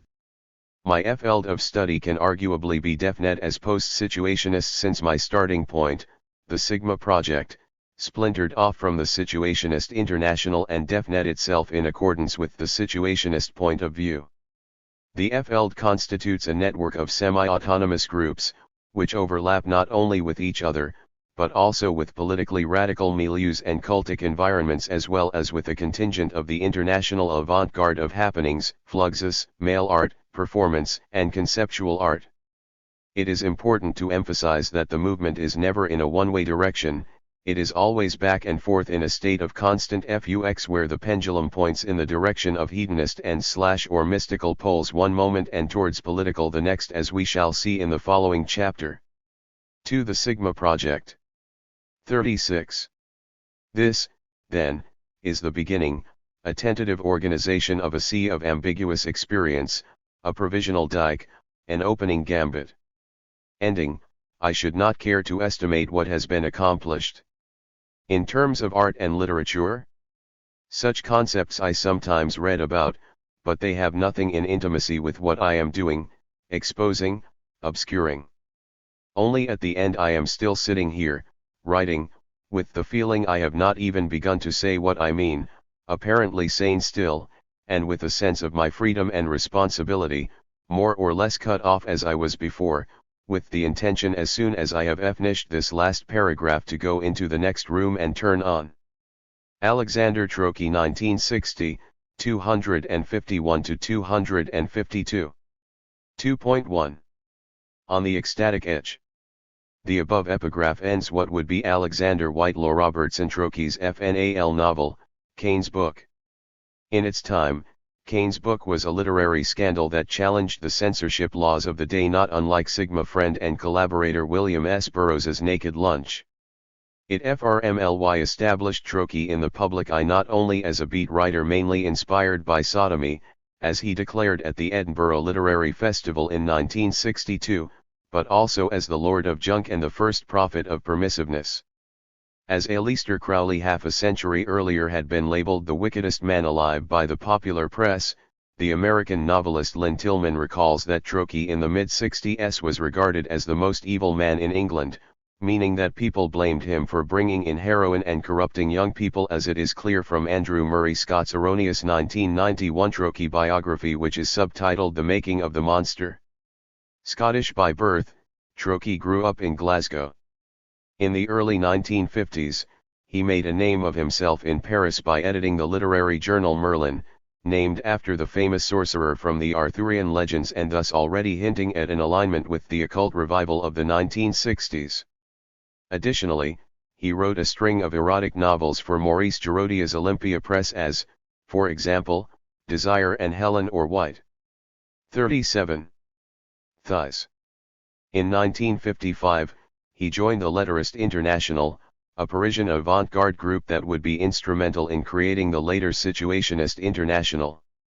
This eventually led to that even though Trocky left Paris for the US in 1956, spending time with, for example, Terry Southern, Wallace Berman and the Beats as well as finishing his most memorable novel, the aforementioned Cain's Book, on a scow on the Hudson River, Debord nevertheless regarded him as a founding member of the SI. In a sense, the open-endedness of Cain's Book sums up Trocky's more ambitious project for creating an alternative society. This should be done through a type of proto-free university which would expand into experimental town planning, thus pointing towards a new way of organizing and living in the city. The Sigma project was a call for total innovation, an effort to produce something that did not yet exist, as well as a call to arms for the conscious cultural engineers. The goal was to take over the popular imaginary through a mixture of aesthetic production with collective re-education. Since it never happened, it can be seen as a perpetual opening gambit. Although it never happened, it had a seminal influence on the budding British hippie underground, not least due to that, as Andy Roberts points out, Troche was one of the FRST in Britain to distribute LSD along with his ideas. Apparently, he received the drug by post at his Notting Hill Gate apartment from Michael Hollingshead, an acquaintance of Timothy Leary, who would later go on to set up the World Psychedelic Centre, a mini version of Leary's Millbrook, in London in 1965, which goes to show the close connections between the US and the UK underground of the 1960s. These are also emphasized by Troche's biography. While in the US, he lived not only in New York but also in Taos, New Mexico and Los Angeles, where he participated in the founding of the Beat Commune in Venice Beach with, among others, Wallace Berman and Neil Cassidy. During this period he also experimented with mescaline in the Mojave Desert and painted driftwood in Aztec-resembling patterns and colors. The latter objects can be seen in the documentary Kane's film, where Troche calls them futucs, antiques of the future, a name he would later apply to the production of Sigma in general. In material terms, the remnants of Sigma consists of a collection of newsletters, posters, architectural blueprints, pamphlets, and manifestos which Troche mailed to friends and acquaintances. They can be conceived as a kind of chain letters which were primarily distributed in France, Holland, the UK, and the US. These are collected in the Sigma portfolio, which still exists in various degrees of completion at some legal deposit libraries. The idea was that subscribers 38 would receive a folder with the FRST batch of texts, consisting of Troche's manifestos, a letter from Stan Brackhag, etc., which could then be added to as time went by. The group who read and discussed this log of an idea reads like a who is who of the 60s underground: William Burroughs, Michael X., Jeff Nuttall, R.D. Lang, John Latham, Bob Cobbing, Joseph Burke, Allen Ginsberg, Colin Wilson, Michael Hollingshead, Cedric Price, and the list goes on. In 1962, Troche ended up back in Europe as a fugitive from US drug laws. After a short spell back in Glasgow, he settled in London as a registered heroin addict on the NHS. From 1962 to 1964, he was part of the C's Central Committee and its editorial collective until he resigned on good terms, not unlike Asturjorn, due to the C's refusal to take part in Sigma. The break was made public in Internationale Situationist No. 10. Contrary to the C's established myth of radical exclusions, the announcement stated that it was mutually agreed that the SI could not involve itself in such a loose cultural venture. It is therefore no longer as a member of the SI that our friend Alexander Troche has since developed an activity of which we fully approve. Scott reports that Debord after the resignation wrote to Troche that our name stinks in the minds of decent men. According to Greil Marcus, who interviewed Troche about the SI in 1983, it was due to Troche's involvement with people like Allen Ginsberg and occult writer Colin Wilson, whom Debord dismissed as mystic cretins, that Troche stopped working with the SI. To Debord, the involvement was an unspoken resignation. Nevertheless, Troche defined Sigma as in accordance with the natural evolution of the situationist point of view. Below, I shall return to the relations between Sigma and situationism, which is the FRST connective point. I will explore. My emphasis will be on especially the early SI, which represented a tendency to bind psychoanalytic ideas with dialectical materialism analogous to Sigma's interest in combining inner explorations with outer alternatives. Even with these various credentials to his name, Troche's epitaph has primarily been as a novelist who, after showing initial promise, disappeared into an obscure world of heroin addiction and writer's block in order to end up selling rare books in Notting Hill. Mostly forgotten at his death in 1984, interest started to rise with the Edinburgh Review printing a special issue on him in 1985. In the 1990s, he again received a bit of attention from the young Scottish writers around the magazine Rebel, Inc. like Irvine Welsh, Kevin Williamson and so on. This reception of Troki has often been coloured by Scottish nationalism and an effort to claim at least Troki the writer for Scotland, paying special attention to young Adam, which was even made into a 2003 FLM starring Ewan McGregor and Tilda Swinton. 39. The renewed interest in the 1990s also produced the TV documentary A Life in Pieces and a book by the same name, edited by Alan Campbell and Tim Neal.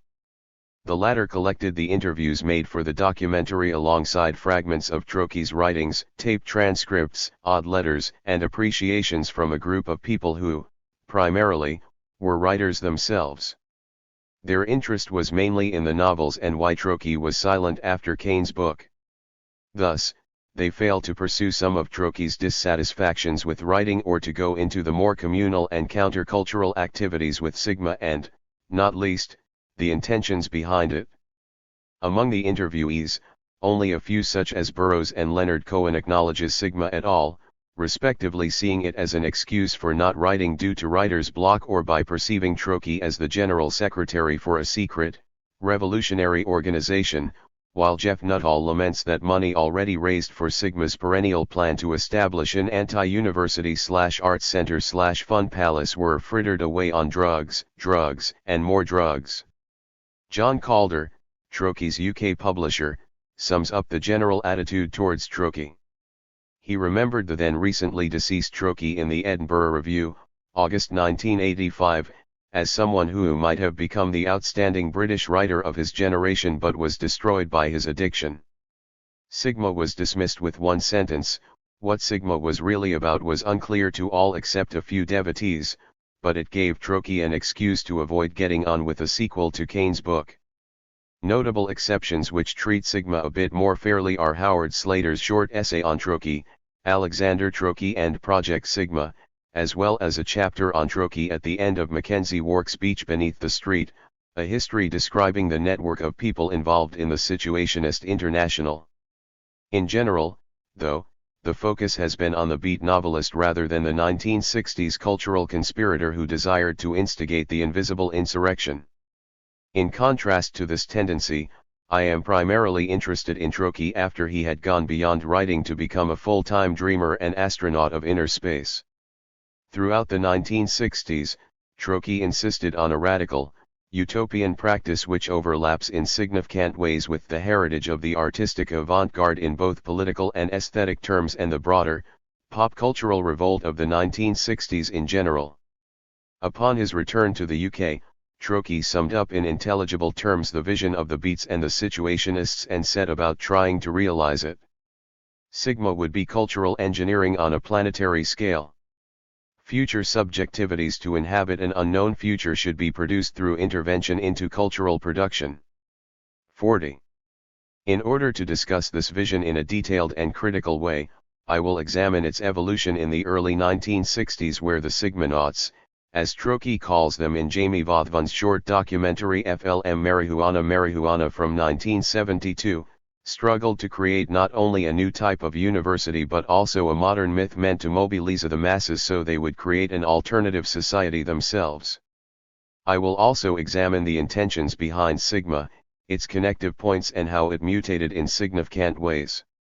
To begin with, I will pay particular attention to a few of its key influences, especially focusing on its connections to beat and situationism before I move on to its major aspects and the concept of an invisible insurrection. 41. 2.2. First connective points, beat, situationism and the 1960s. In a way, the main achievement of the 1960s was to popularize ideas from the modernist avant-garde of the 1910s and 1920s among the common public, thus de facto doing away with any notion of an avant-garde position. It was no longer possible to stand apart, ahead of the mindless mob. Instead one had to be engaged, as Jean-Paul Sartre demanded it in his seminal What is Literature, from 1949. The early 20th century avant-garde movements had existed long enough, with their infectious call for the absolute new, to be institutionalist and historicist. After the Second World War, futurism had been discredited due to its involvement with fascism. The anarchic Dada had been eclipsed by surrealism, which preferred more organized political affiliations, and surrealism had lost its revolutionary momentum which had seen it work in concordance with the French Communist Party during the 1930s. New movements started to emerge, challenging the old avant-garde's hegemony. The relations of this neo-avant-garde to what came before it were complicated and ambiguous. The SI, for example, was critical towards the surrealist movement, but imitated it in organizational terms with the use of a political party structure and committees with the power to admit or expel. Applauding the avant-garde techniques and tactics, they argued against its confinement to the literary and artistic sphere and advocated a system of workers' councils and direct participation. The Beats, on the other hand, themselves a constituent mix of Zen, Dada, and Bebop among other influences, took inspiration from another strain in surrealism and were preoccupied with mapping uncharted zones of the human psyche, combining drug shamanism with romantic excess. Sigma was inspired by its predecessors, but it was also part of its time. One can easily recognize a few powerful themes shared by a number of practices throughout the 1960s by examining it. Art, happenings, street theater, interventions into space and everyday life inspired by Antonin Artaud's ideas about a theater of cruelty, the Dada movement in Berlin. 42. And Marxist theories of the role of culture in post-industrial society, were meant to raise consciousness and undermine existing institutions through effecting a change within individuals. The artist's mission was to provide context and structures for future events. These events would ideally create a revelation, an awakening that would raise the audience's awareness from passive spectators to active participants and co-producers of the cultural moment. The realization of art into quotidian life was perceived as a way to overcome alienation and the contradictions of capitalism by making the freedom the bourgeois artist ideally possessed available for all. In short, the proletariat had to become artists themselves with life as their material, thus realizing Lautrémont's poetry made by all and the dreams of the avant-garde about a re-enchanted world, where images no longer just mirror other images but refer to something ontological. With the Beats, the tendency to gather in communes which became predominant in the 1960s was already perceptible. As Martin Lee and Bruce Schlain write in their Social History of LSD, the Beats had understood that the problem was largely social in nature, but it was so extreme that the only sensible response was to pursue radical options outside the cultural norm and retreat into small groups of like-minded individuals. The Beats were not as much a political avant-garde as a mystical avant-garde more focused on hedonism than on activism, 20th-century inheritors to the beghards and beguines of the Middle Age who traveled across Europe as holy beggars, establishing their own free houses along the way. As such, they were part of an imaginary of fellow travelers gathering to engage in a critical practice of producing autonomous spaces for new practices which were seen as more desirable, more fulfilling of human potential and more sustainable. The Beats, thus, popularized a notion of the underground as a cultic milieu. For many of these fellow travelers there was a sense that communism or anarchism or whichever revolution they subscribed to, the majority of 1960s activism seems to be more concerned with autonomy in the present than communism in the future, equaled a sort of essentialist order of nature. This presupposed an ability to recognize true desires which later has been questioned by the proponents of post-structuralism, while, at the same time, being one of the general critiques of most kinds of anarchism. The Beats were right on the threshold to when a general valorization of bohemian and alternative lifestyle would leak into popular culture through the various youth subcultures, teddy boys, b-boys, mods, rockers, skinheads, hippies, freaks, punks, goths, etc. This general feeling of youthful rebellion, alienation, and disgust with bourgeois tradition is clear in the following quote from beat writer Terry Taylor's novel Baron's Court: "All change," coincidentally the first English novel to mention acid trips. 43. The protagonist's older sister asks what the problem with the neighbor's son is. He answers that the son is a future zombie, a slave to tradition, a part of the great ugly machine of life, a bowler hat man, a civilian soldier, a person in a queue. Do you know what is going to happen to him? He'll be made a chief clerk at his office in about 20 FVE years' time. He'll get married and have about 4 kids, and when his wife has had them she'll grow fat and ugly. They'll go to the pictures and the local once a week, he'll go to a football match every Saturday afternoon, he'll follow up the TV serial religiously, he'll get drunk as a lord and smoke a cigar at Christmas, mind you, he'll have sex every Sunday morning when he and the MRS have a lay-in, and when he reaches 40 he'll realize that what he's doing is exactly the same things as he was when he was 30, except he'll have a few more stomach ulcers. But what's wrong with all that? He'll be happy. You might as well say that a peasant in China is happy with his 1 bowl of rice a day, just because he's used to it. It's the same thing. It's not the same thing. Young George won't be living his own life. He'll be living a life that's been handed down to him, that's been left him in a will. He won't think or act for himself, in fact he won't even think at all. He'll be driving a car that has dual control, but he won't be able to FGHT against the other steering wheel.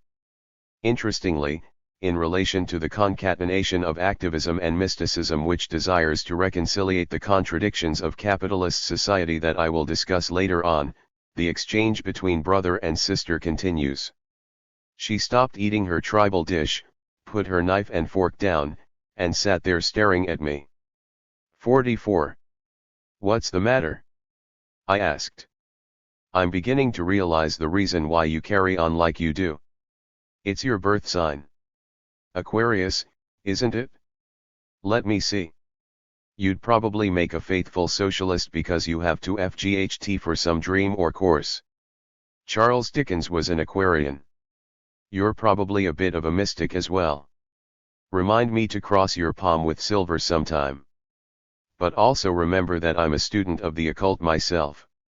As with the occult, the role of drugs, especially hallucinogenics such as mescaline and LSD but also amphetamines and hash, cannot easily be ignored when examining the hedonist poles of the underground of the 1960s and beyond.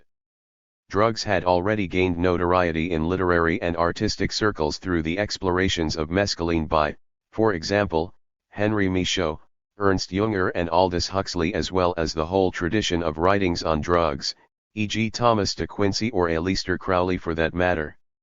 In general, the use of drugs was an important political catalyst where it enabled many a budding radical to begin questioning the off-chain mythology of the governing class. Those elements of the hip scene that turned on found it increasingly difficult to identify with those of an older mindset. It was an initiation into a cult of secrecy, with blinds drawn, incense burning to hide the smell, and music playing as the joint was ritualistically passed around a circle of friends.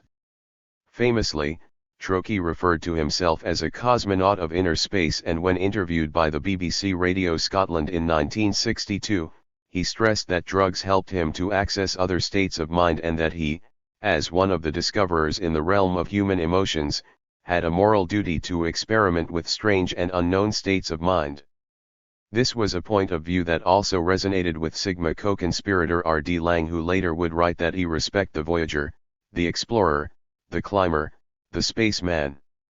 It makes far more sense to me as a valid project, indeed, as a desperately urgently required project for our time, to explore the inner space and time of consciousness. Perhaps this is one of the few things that will make sense in our historical context. Drugs were thus part and parcel of not only a quest for social justice, but also a process of self-discovery and personal authenticity which was 45. Open-ended, ripe with images of the future and linked to the occult revival of the 1960s, cf. the hazy, dreamlike, and drug-fueled portrayal of London in Donald Cammell and Nicholas Roeg's FLM performance, where James Fox plays a gangster on the run who finds temporary refuge among the city's more bohemian fringe, personified by Mick Jagger and Anita Pallenberg.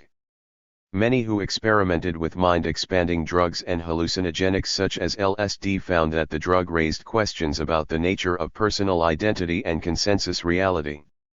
This often led them to explore, as we shall see in more detail below with Academy 23, other techniques of consciousness expansion such as yoga, as well as immersing themselves in the tradition of magic and mysticism as it is known from not only the Hermetic Order of the Golden Dawn and Crowley, who, like Troche, was a heroin addict that experimented with mescaline and other hallucinogenics, but also Helena Blavatsky and the Theosophists, who arguably were some of the first to introduce ideas from Hinduism and Buddhism to the West.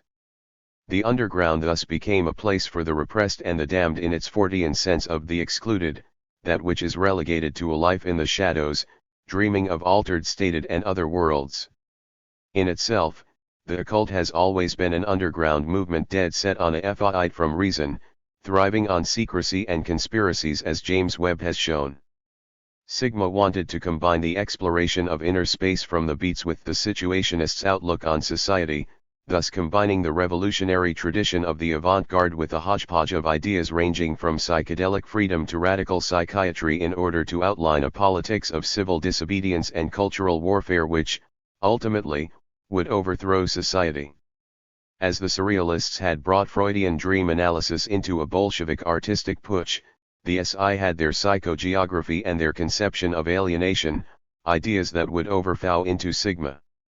Where the Beats had focused on peak experiences, inner vistas, and mysticism, the C's focus was keenly on the transformation of everyday life. The historical avant-garde's attack on tradition, its calling for rupture and its attempts to create a new identity and a new collective subjectivity were all carried forward with the SI, which was even closer aligned with the revolutionary tradition and a Marxist critique of capitalism than Surrealism had been. Since Debord's suicide in 1994, the C's project has been thoroughly mapped and historicized. Even though Sigma in general is either ignored or passed over rapidly, these studies have all contributed to an expanded notion of the international beyond the circle around Debord in Paris. 46. Showing how situationist ideas evolved in Italy, Denmark, Sweden, Holland, Germany, and the US. As Wark puts it, we do not lack for accounts of the letterist international and the situationist international that succeeded it. Rather, it is a question of retrieving a past specificity to the demands of the present.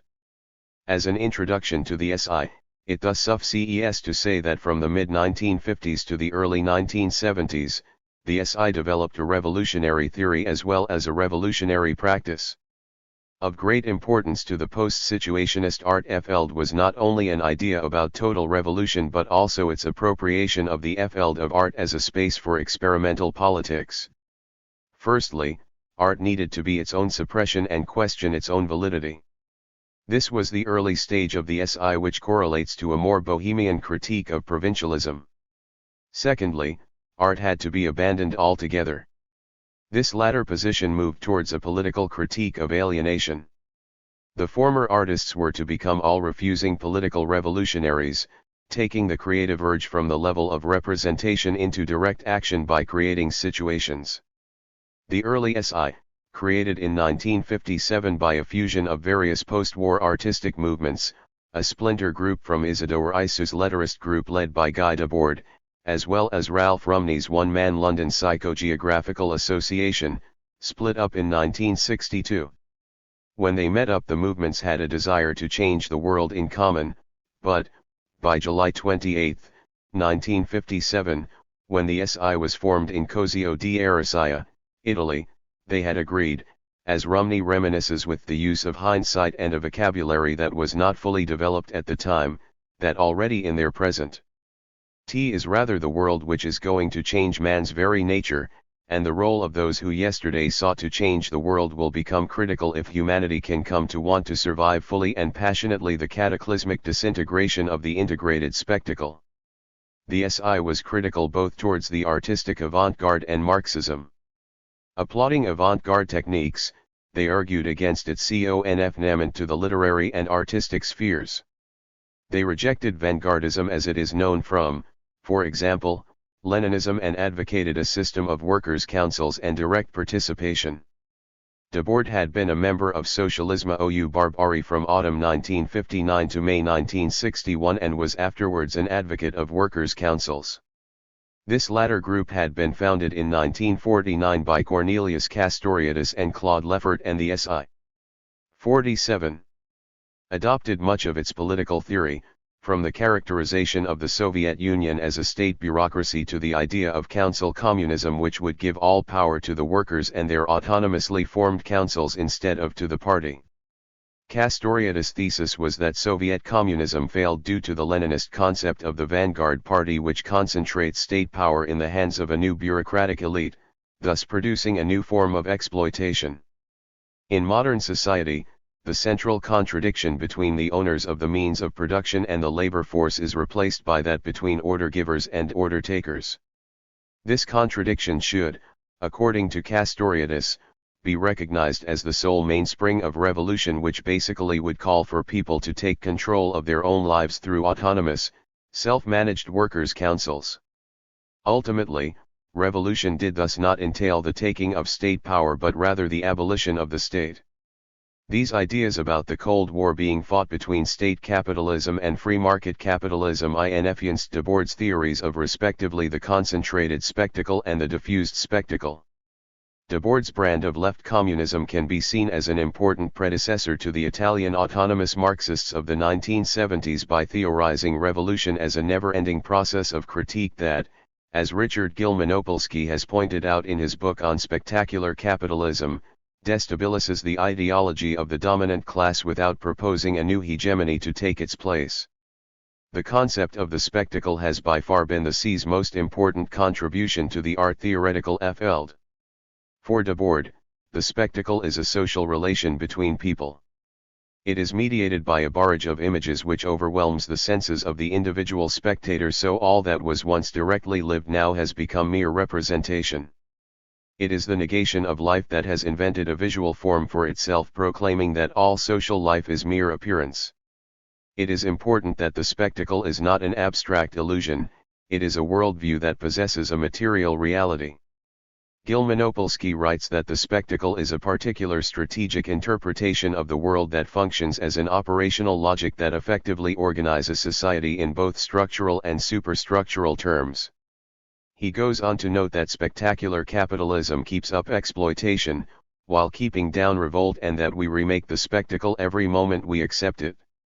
The idea of the spectacle goes back to Roman gladiators, the appropriation of entertainment, art, and festival for political and control purposes. It is a technology of art put in the service of power. Where spectacle was once a way for state and church power to keep the masses under control, it is now. 48. How global corporate powers keep the masses in commodity illusion. In an analysis which resembles Cornelius Castoriadis from the Socialisme ou Barbarie group, at FRST, Debord differed between two types of spectacle, the diffuse and the concentrated, but this was later revised. In his comments on the spectacle, Debord found that he lived in the society of the integrated spectacle, more or less synonymous to the media apparatus. In 1967 I distinguished two rival and successive forms of spectacular power, the concentrated and the diffuse. Both of them float above real society, as its goal and its lie. The former, favoring the ideology condensed around a dictatorial personality, had accomplished the totalitarian counter-revolution, fascist as well as Stalinist. The latter, driving wage earners to apply their freedom of choice to the vast range of new commodities now on offer, had represented the Americanization of the world, a process which in some respects frightened but also successfully seduced those countries where it had been possible to maintain traditional forms of bourgeois democracy. Since then a third form has been established, through the rational combination of these two, and on the basis of a general victory of the form which had showed itself stronger, the diffuse. This is the integrated spectacle, which has since tended to impose itself globally. And he continued. The integrated spectacle shows itself to be simultaneously concentrated and diffuse, and ever since the fruitful union of the two has learned to employ both these qualities on a grander scale. Their former mode of application has changed considerably. As regards concentration, the controlling center has now become a cult, never to be occupied by a known leader, or clear ideology. And on the diffuse side, the spectacle has never before put its mark to such a degree on almost the full range of socially produced behavior and objects. For the FNAL sense of the integrated spectacle is this, that it has integrated itself into reality to the same extent as it was describing it, and that it was reconstructing it as it was describing it. As a result, this reality no longer confronts the integrated spectacle as something alien. When the spectacle was concentrated, the greater part of surrounding society escaped it; when diffuse, a small part; today, no part. The spectacle has spread itself to the point where it now permeates all reality. 49.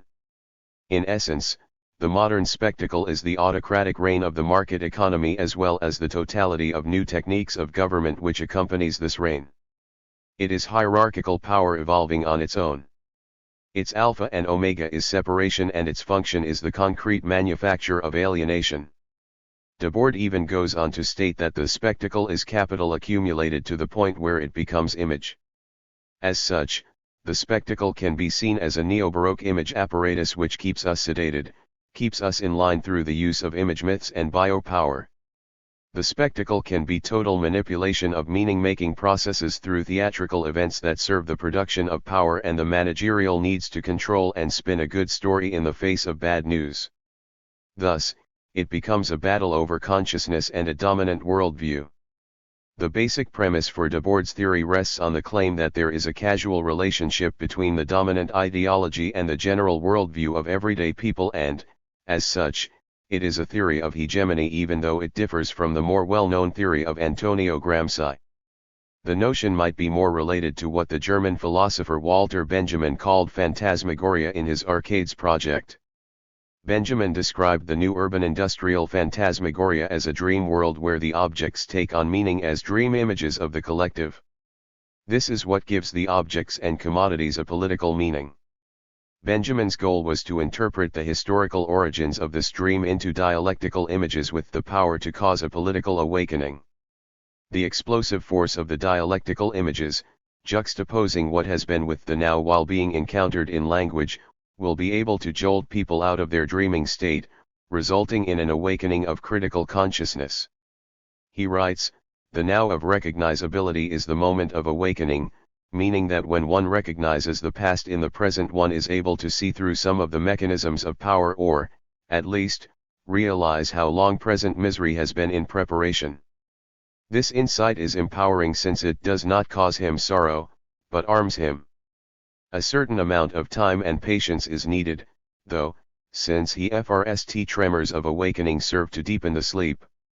As David Cooper, co-organizer of the Dialectics of Liberation Congress which we shall return to in the following chapter, wrote in the reader he edited after the event, "We have to take over time and own it." In a literal sense, communism is the creation of new commons, but, if Marx and his successors are to be believed, communism can only be the result of 50. A worldwide proletarian revolution which forcibly overthrows the United States of capitalism. On the basis of the international power of the workers' councils, it will then root out the essential characteristics of the capitalist economy: wage labor, commodity production, the division of the globe into nation-states, and the separation of town from countryside. As its target it has the formation of a global association of the producers, a planetary human community where production is geared entirely towards the satisfaction of human needs and desires. This moneyless, stateless, classless society is the vision at the heart of Marxism. The other communism, i.e. that of the Soviet Union, was, in fact, as Castoriadis and Debord would be fast to point out, capitalist regimes where the basic division in society between a class of wage slaves and a small and privileged minority, the haves and the have-nots, were upheld and the former controlled the latter's labor power in the interests of accumulating capital. As Cohen points out, the Stalinist bourgeoisie, which is no less a bourgeoisie for having become fused with the state apparatus, was a product of the failure of the international revolution in the years 1917 to 23. Isolated and alone, the Russia of the workers' Soviets and of international Bolshevism could only succumb to an agonizing process of internal degeneration and counter-revolution. Whereas Russia and Germany on the one hand and the US on the other would exemplify respectively the concentrated and the diffused spectacle, Debord argued in comments on the Society of the Spectacle that France and Italy had pioneered the integrated spectacle. This latter type of spectacle more closely resembles our media-saturated contemporary with its Murdochs and Berlusconis. Here, spectacular government has become the master of memories and of all plans that will shape even the most distant future. The highest goal is to turn secret agents into revolutionaries and revolutionaries into secret agents. Debord, it is in these conditions that a parodic end of the division of labor suddenly appears, with carnivalesque gaiety, all the more welcome because it coincides with the generaliste disappearance of all real ability. This generaliste disappearance is visible throughout the 20th century and can arguably be directed against a lot of contemporary creative activism as well. When social movements become co-opted by aesthetics or vested interests, they often cease to have a social foundation. Due to that, the spectator always waits to see what happens next, he never acts in the society of the spectacle.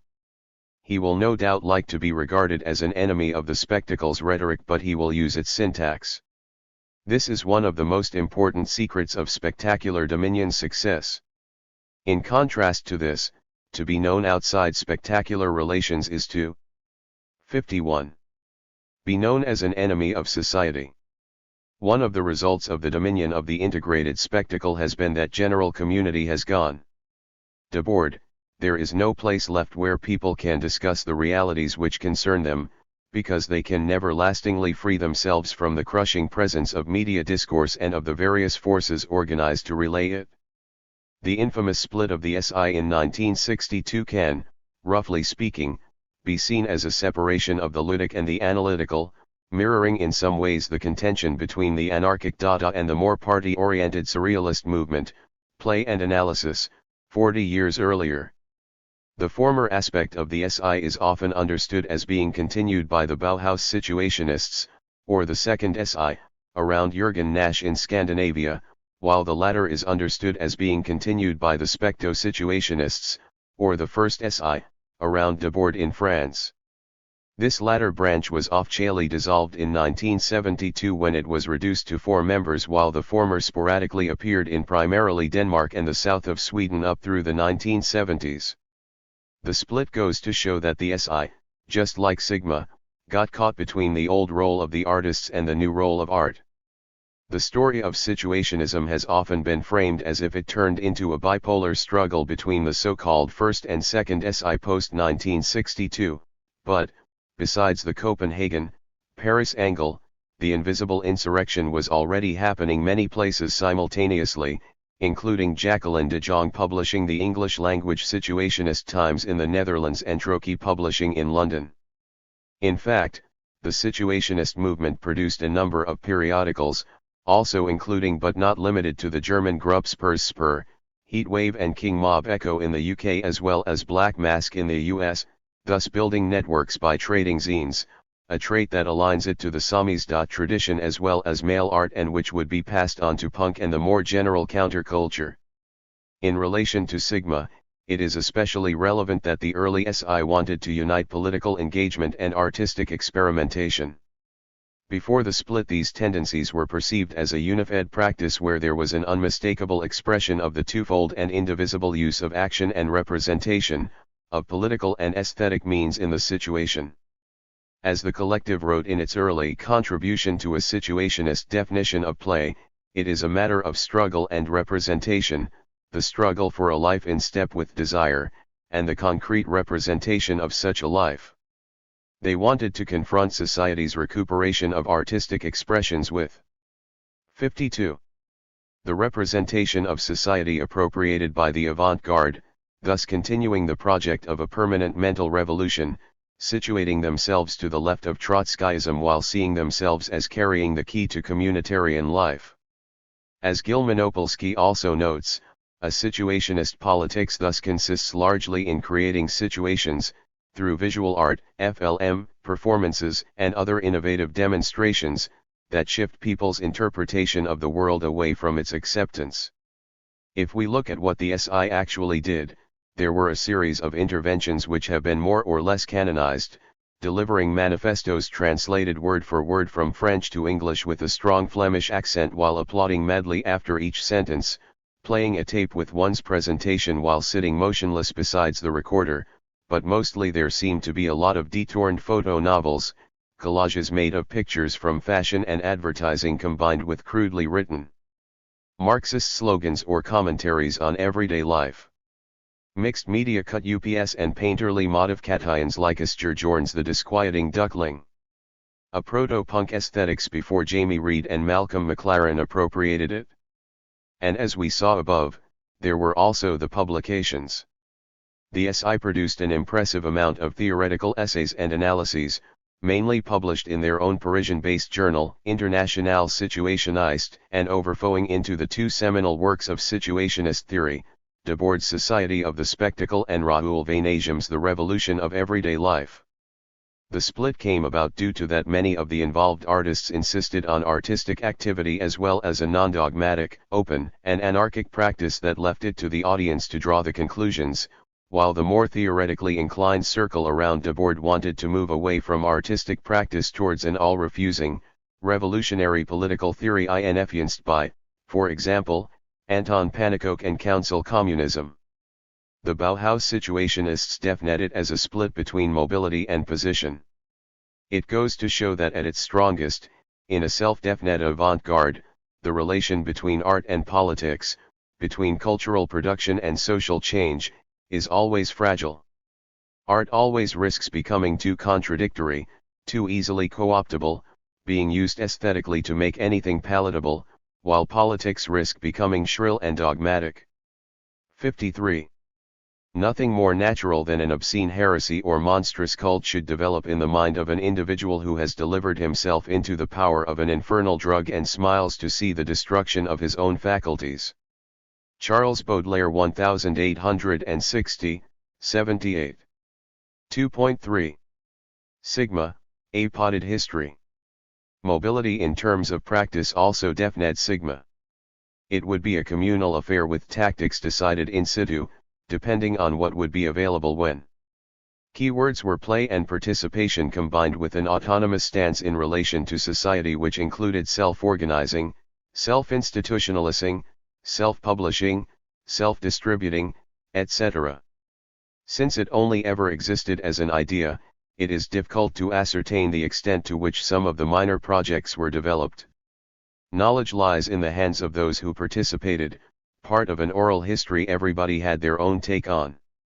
To rely on, there is mostly the portfolio and a certain overflowing into the underground press in general. In Trotsky's words, the invisible insurrection would have to be a cultural coup de monde, not a military coup d'état like Lenin's. In order to change the course of history, it would have to be on a planetary scale. Sigma was intended to become a primitive micromodel of a possible future, a way of life indescribable in words but built around spontaneous action universities that would constitute nodes in a network of experimental communities imagined to blossom up just outside the major cities of the world. It was intended as propaganda by the deed, encouraging everybody to join and come together and do it with others themselves.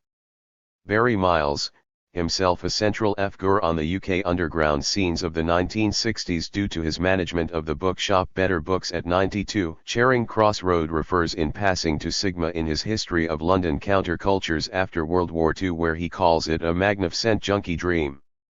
But even though Sigma was a pipe dream, a mirage, it was dreamt big, and its founding essay describes in surprisingly concise terms. 54.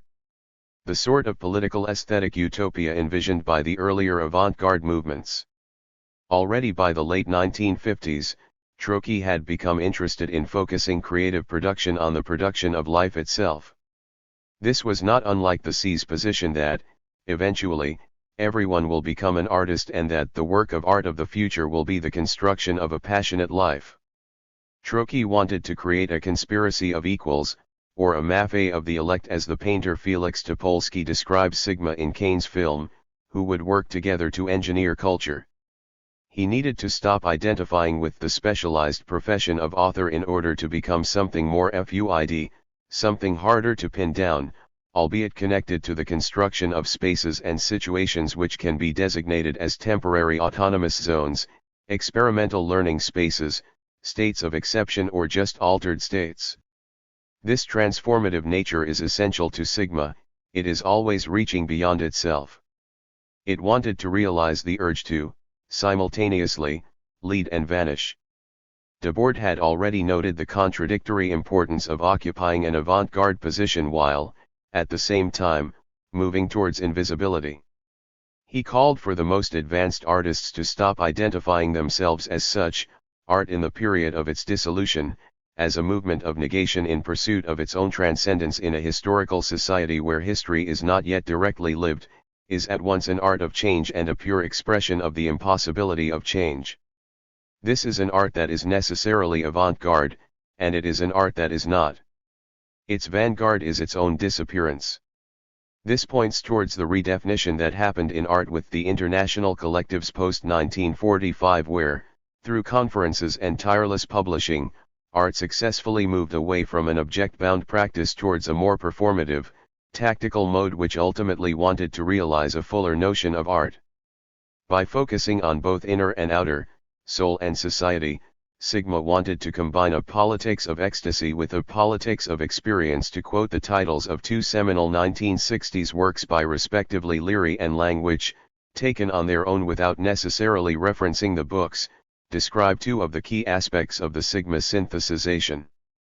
Trotsky was interested in utopian free play, in the full unfolding of being, but realized that in order to constitute it as a semi-permanent alternative, it was dependent on revolution. Already, Kenyers and Debord had written. Utopian practice makes sense, however, only if it is linked to the practice of revolutionary struggle. The latter, in its turn, cannot do without such utopianism without being. 55. Condemned to sterility. Those seeking an experimental culture cannot hope to realize it without the triumph of the revolutionary movement, while the latter cannot itself establish authentic revolutionary conditions without resuming the efforts of the cultural avant-garde toward the critique of everyday life and its free reconstruction. In his insurrectionary proposal, Trotsky declared that literature is dead.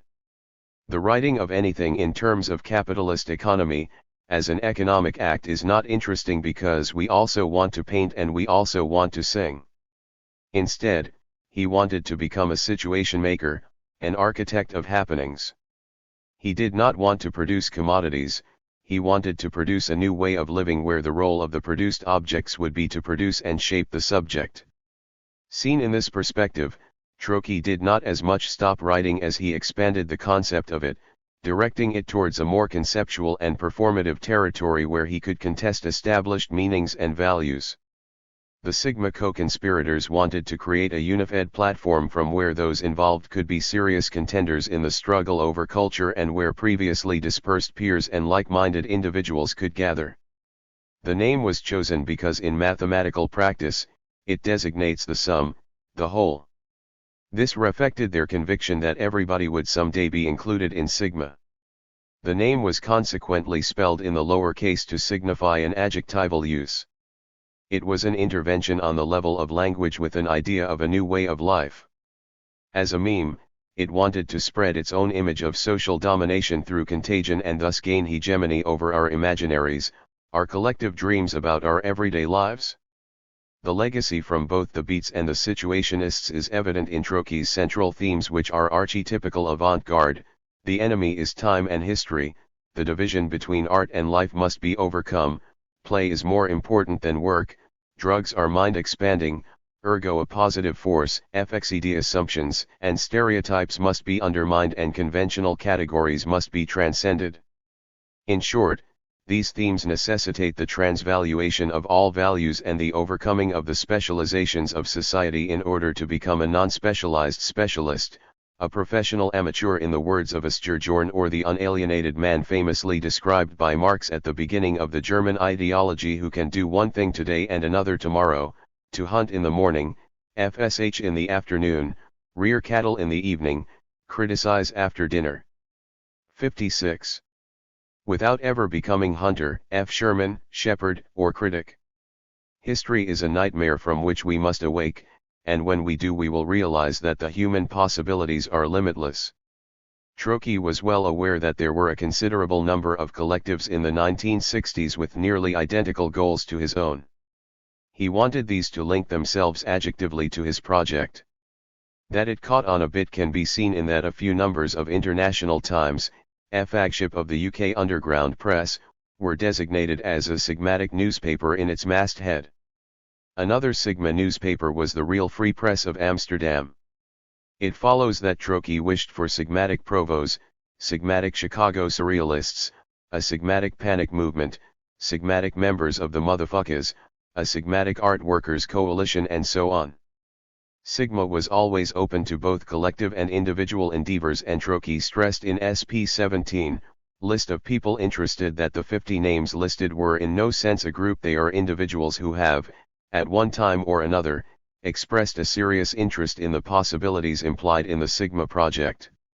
It is difficult, as Robert Hewison also notes, to estimate how far Trotsky's ideas penetrated beyond his circle, or even within it, but his two most important statements, a revolutionary proposal, the invisible insurrection of a million minds, and Sigma, a tactical blueprint, were widely circulated. In the aforementioned BBC Radio Scotland interview from 1962, when he was still based in Glasgow, Trotsky told that he was going to London to set up a spontaneous university along the lines of Summerhill but for adults. He had been part of experimenting with this kind of new, experimental learning space in New York, where it had grown with an astounding speed.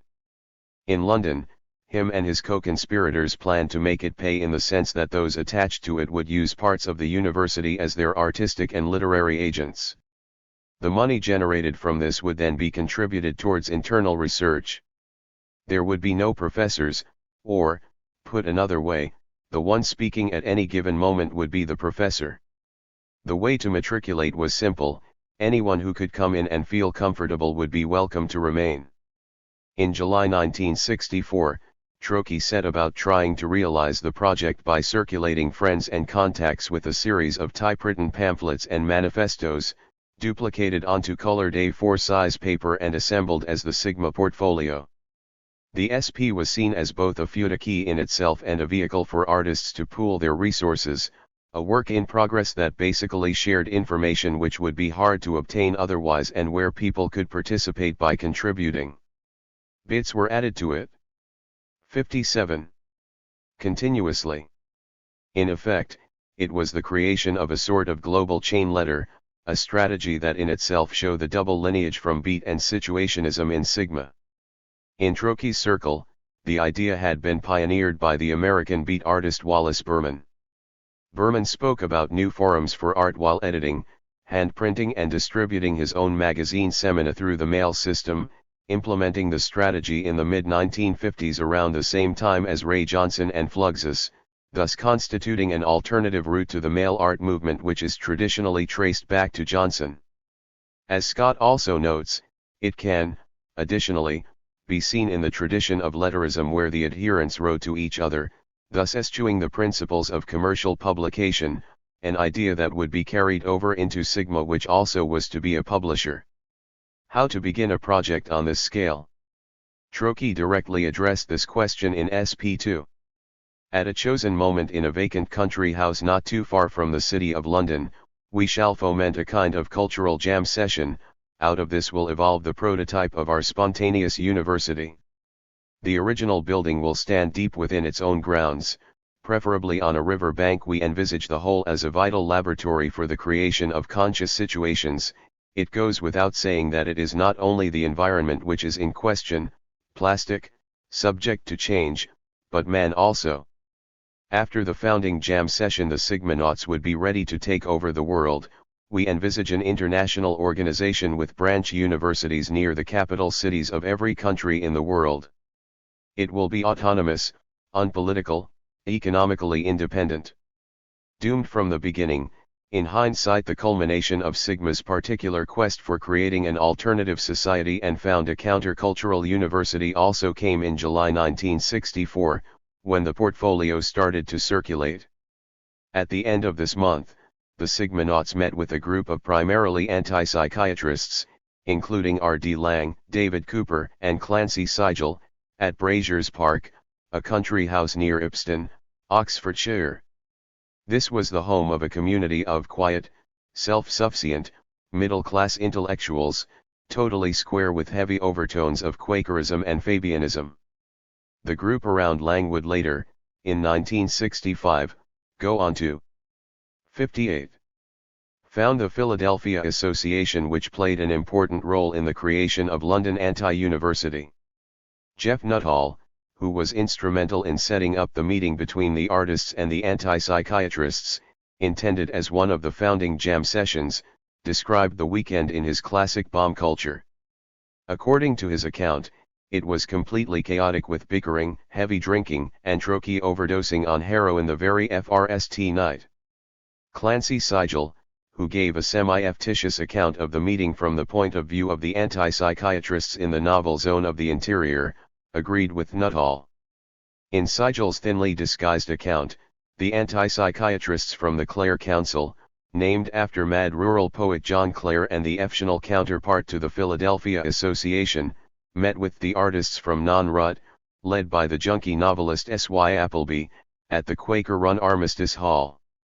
Non-Rut is described by Sigel, in quotation marks but without reference, as a multimedia intercommunications network of fashionable working-class poets, action artists, and ex-committee of 100 militants still looking for a way to blast the public conscience. Sigel's alter ego in the novel, Sidney Bell, concluded that the artists they met at the meeting were even madder than the mad and schizophrenic.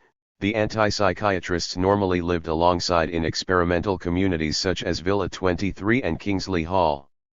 One episode that apparently convinced the group of anti-psychiatrists that things aren't going too well, Nuttall also mentions it as a symbol of the chaos surrounding the meeting, was John Latham spray painting a book to a wall in his bedroom.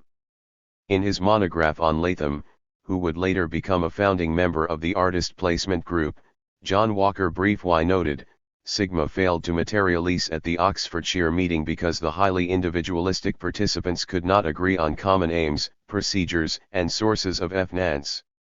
According to Walker, one of the concrete proposals, successfully deployed earlier by the Situationists who partly were funded by selling pictures donated to them by, for example, Esther Jorn, was to ask successful artists to donate work for sale. In the event few proved willing to comply. Tom McGrath also mentioned the Sigma International Collection, meant to include both Pablo Picasso and Salvador Dali and intended to take care of the economy, in his remembrance piece on Trokey written just after the latter's death. As he recollects it, the collection idea was the reason why Trokey was fond of saying that the money will look after itself, since it consisted of donations from sympathetic artists and was expected to be worth thousands of dollars. It was meant to be used as collateral against which money could be borrowed. 59. Furthermore, showing the connections between Sigma and Academy 23, the topic of a later chapter, he remembered Trokey's contribution to the meeting at Braziers Park as outlining the ideas he and Bill Burroughs had discussed about a free university. Nothing came out of the gathering immediately, though. It can be seen as the beginning of the end for Sigma, which the meeting de facto had proven impossible for the time being. Instead, some of the people associated with the Philadelphia Association would organize related events during the next few years, which eventually would lead to the Dialectics of Liberation Congress, as we shall see in the next chapter.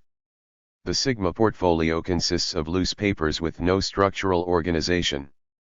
The very first number of the portfolio, coming just before the two manifestos, is, for example, a poster which says Moving Times down the one side and Project Sigma down the other.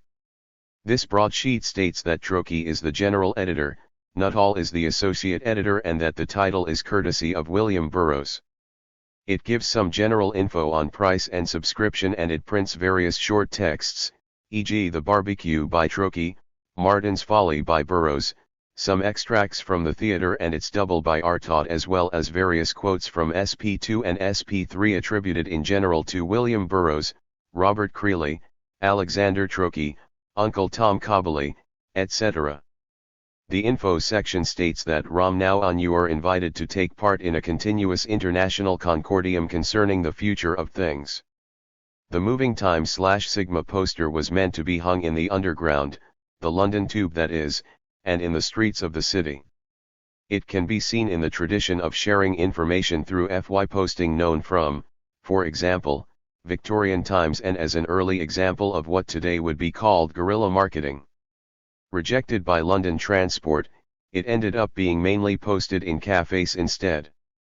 The portfolio also includes, for example, an essay by R.D. Laing as well as correspondence between Troki and Stan Brackhag.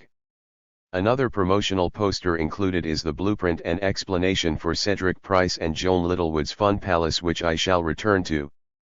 This reached out towards the architectural avant-garde of the day such as the Archigram Group or Paolo Solari. Additionally, it did well with the situationist focus on psychogeography and built environment.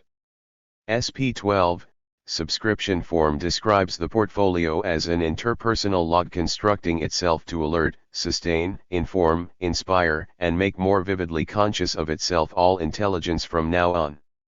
The theme for the FRST-FVE numbers of the portfolio is occupying the present as an open future politics. The overall idea is reminiscent of Debord. 60. All must change at once or nothing at all. The existing institutions need to be completely restructured, an idea also associated with R.D. Laing and David Cooper, who approached it from a more Marxist-Leninist account in, respectively, Psychiatry and Anti-Psychiatry and the Grammar of Living. Sigma was a dream demand for culture rupture where the Sigmanauts would seize the grids of expression and the powerhouses of the mind. This would create a new order of things where what had to be seized first and foremost was ourselves.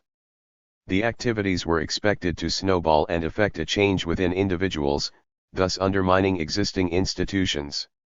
In the context of Sigma as a heroin-fueled dream, it is interesting that radical psychiatrists were involved in the project.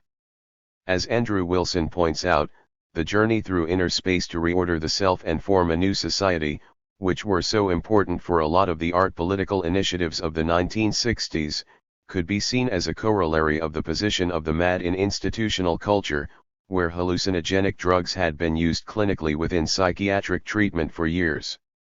To the anti-psychiatrists of the 1960s and 1970s, the process of deafening someone as mentally ill were perceived to be about power exercised by the state against those individuals who behave in socially deviant ways. This insight led Laing to define schizophrenia as a special strategy that a person invents in order to live in an unlivable situation, while insisting that madness need not be all breakdown. It may also be a breakthrough. It is potentially liberation and renewal as well as enslavement and existential death. To cure such people would mean to reform society in order to make it livable. The study of especially schizophrenia in, for example, Laing's The Divided Self, was from the start a deafening element of a cultural revolution with no spectators, only participants. Thus, Troki's drug-induced altered states signified in themselves an alternative, an exodus from the sane, capitalist society. Contrary to the earlier avant-garde, Troki did not want an impossible tabula rasa. He wanted to take over the world by taking over its immaterial production. The explicitly stated purpose of writing the FRST manifesto was to establish an international association of men who are concerned individually and in concert to articulate an effective strategy and tactics for cultural revolution, an association that would be more a syndicate than a corporation, even though Troki acknowledged that the venture must pay. This kind of economic pragmatism was necessary due to that in a capitalist society any successful organization must be able to sustain itself in capitalist terms, since the confusion of value with money has infected everything. It was no longer an option to stand outside capitalism.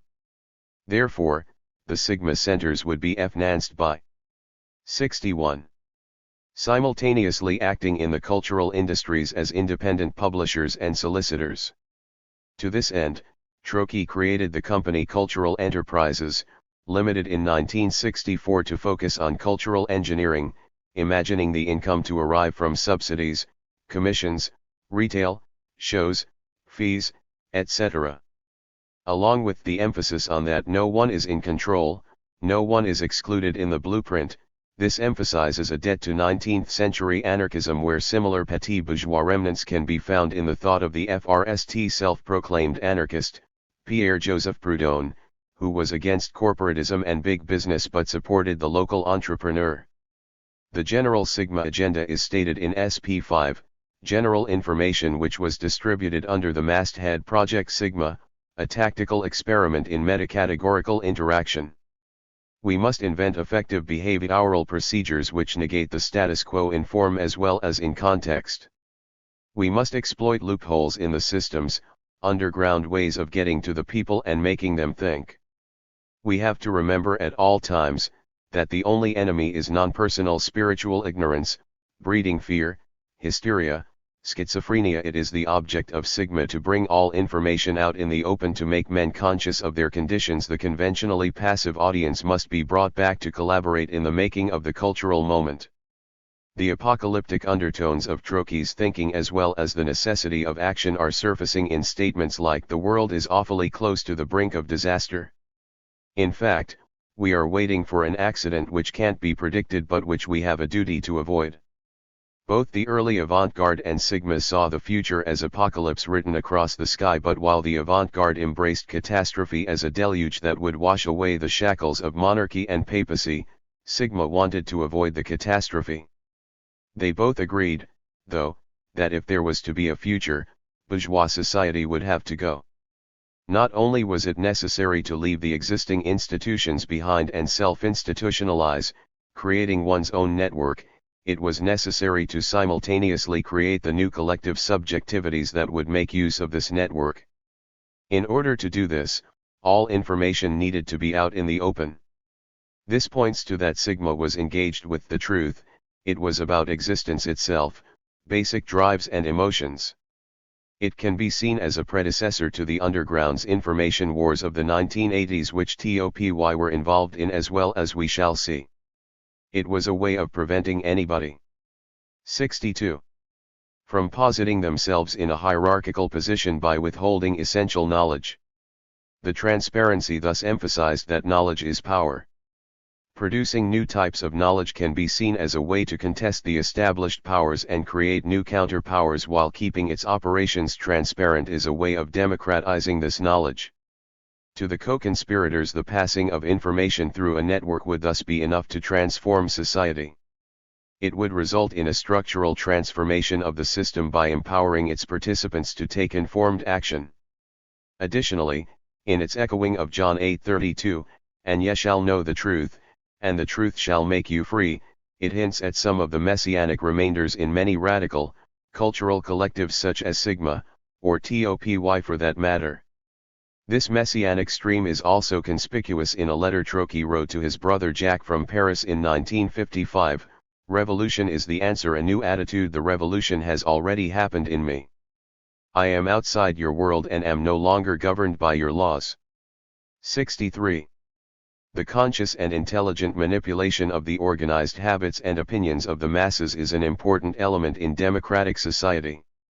Those who manipulate this unseen mechanism of society constitute an invisible government, which is the true ruling power of our country. Edward Bernays, 1928, 37. 2.4. The invisible insurrection. Both Sigma and the early SI believed revolution should be culture-led. Debord had made it clear in his Theses on Cultural Revolution, published in Internationale Situationiste No. 1, that the goal of the Situationists is immediate participation in a passionate abundance of life by means of deliberately arranged variations of ephemeral moments. Cultural activity in its totality is an experimental method for the construction of everyday life, a method that can and should be continually developed with the extension of leisure and the withering away of the division of labor. It would be necessary with an international association of those who demand the right to work on a project that is obstructed by present social conditions. To attain this goal, art would need to stop being a report about sensations and become a direct organization of more advanced sensations. This points towards a central theme for the Situationists, for Trotsky, and for the 60s in general, the right to self-determination, a demand connected to the myth of the Afghan 60s, perceiving that it was a question about how to spend one's leisure time now that robotics and computers would soon release people from work. As Frederick Jameson has shown, this myth was connected to the Green Revolution and the industrialization of agriculture and industry, but it proved false with the global energy crisis of the early 1970s. In stressing the need for immediate action, Trocky followed Debord, who had concluded. 64. It is necessary to struggle without waiting any longer for some concrete appearance of the moving order of the future.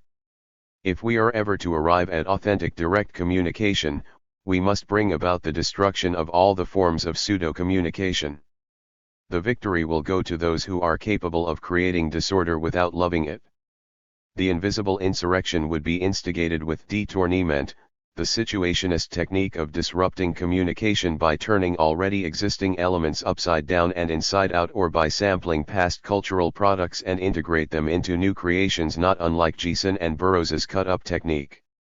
In short, mental jujitsu, as Trocky calls it. The détournement consists of treating histories and ideas as common property that can be reconfigured at will.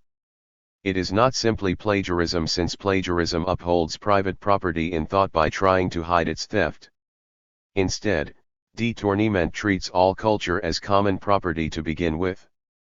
As Work writes, détournement is not treating culture as a Creative Commons, nor as a wealth of networks, free culture, or remix culture, but as an active place of challenge, agency, strategy, and conflict. Détournement dissolves the rituals of knowledge in an active remembering that calls collective being into existence. Language itself, its history of ideas, its commons of past immaterial production in the form of info work, cultural work, cognitive work, becomes a Dutch champion ready-made to be appropriated into new configurations. Debord and Gilman wrote, détournement not only leads to the discovery of new aspects of talent, in addition, clashing head-on with all social and legal conventions, it cannot fail to be a powerful cultural weapon in the service of real class struggle. The cheapness of its products is the heavy artillery that breaks through all the Chinese walls of understanding. It is a real mean of proletarian artistic education, the first step toward a literary communism. Another influential term from the C's vocabulary is the notion of psychogeography. Debord defined this as the study of the precise laws and specificity effect of the geographical environment, consciously organized or not, on the emotions and behavior of individuals. As we saw in the Rumney quote above, this universal psychogeography becomes the domain of cultural production and artistic practice. Debord. 65. Continues. The charmingly vague adjective psychogeographical can be applied to the endings arrived by at this type of investigation, to their influence on human feelings, and more generally to any situation or conduct that seem to reflect the same spirit of discovery. In this context, it is important that the production of psychogeographical spaces are intimately connected to a total insubordination to habitual influences. It is the constant experience of the ever-new by breaking with the dominant pattern. Knowing that as soon as revolt is definited provokes the measurement of its conflict, the mental jujitsu would also be employed to avoid recuperation. The enemy of Sigma was lack of awareness, alienation, time itself, recalling futurist leader Marinity, who, in his FRST manifesto, declared that time and space died yesterday. A complete rupture with the past was necessary to realize full modernity. In order to invent new behavioral procedures, Trocky describes in detail a new type of autonomous university that doubles as a utopian community reminiscent of Charles Fourier and William Morris, as well as the experimental college in Black Mountain, North Carolina, which had been formative in the American context as a sort of autonomous institution without grades. Demands for the prototype of the spontaneous university were that the space should be big enough to house the astronauts of inner space with all their dream machines and amazing apparatus. Additionally, it should be able to support light industry and allow for spontaneous architecture and eventual town planning. Each branch of the spontaneous university will be the nucleus of an experimental town to which all kinds of people will be attracted for shorter or longer periods of time, and from which, If we are successful, they will derive a renewed and infectious sense of life. The vision is reminiscent of both the Dutch artist Constant Nieuwenhuis' New Babylon project as well as Cedric Price and Joan Littlewood's Fun Palace, not surprisingly given mutual acquaintance and shared artistic roots. New Babylon was envisioned as a megastructure spread out over the existing city or countryside in a mix of multilevel, minimalist structures, scaffolding and modern set design, a scientific utopia of non-commodity socialism where scarcity and suffering would be conf to history. For Constant, the paradigm of both architectural and social utopia would be an ever-shifting maze, architecture as half labyrinth, half laboratory. The citizens of New Babylon would roam freely through a radically decentered environment where architecture no longer would be a concrete manifestation of the controlling social order. In its 66. Post-revolutionary new social order, religion would not exist and factories and production lines would be placed out of sight. The city itself would be elevated on stilts and columns, leaving the ground below for the circulation of traffic. Due to a combination of free time and free movement, Constant hoped that distinctions between work and leisure as well as between public and private space would disappear. By 1974, he had become disillusioned with the project though and was certain that if people were granted the freedom of New Babylon, they would violently abuse each other, just like the inhabitants of J.G. Ballard's ultramodern dystopian Nightmare in High Rise, written at about the same time, degenerate into small feral tribes and start to wage war upon each other between the FOers. More practical and on a lesser scale, the Fun Palace, planned for the Lee Valley Regional Park, East London, came a bit closer to realizing the spontaneous leisure Troki had in mind. While Constant proposed a much more modest installation of New Babylon for the Stedelijk Museum in Amsterdam, Price and Littlewood got as far as satisfying FRE regulations. The Fun Palace promised technical services such as charged static vapor zones, optical barriers and warm air curtains, resulting in that it would be the first giant space mobile in the world. It moves in light/turns winter into summer, toy, everybody/what is it, as it reads on the promotional poster included in the Sigma portfolio. All unrealized works, New Babylon, Fun Palace, and the Sigma Center were preoccupied with socially interactive architecture and adaptability.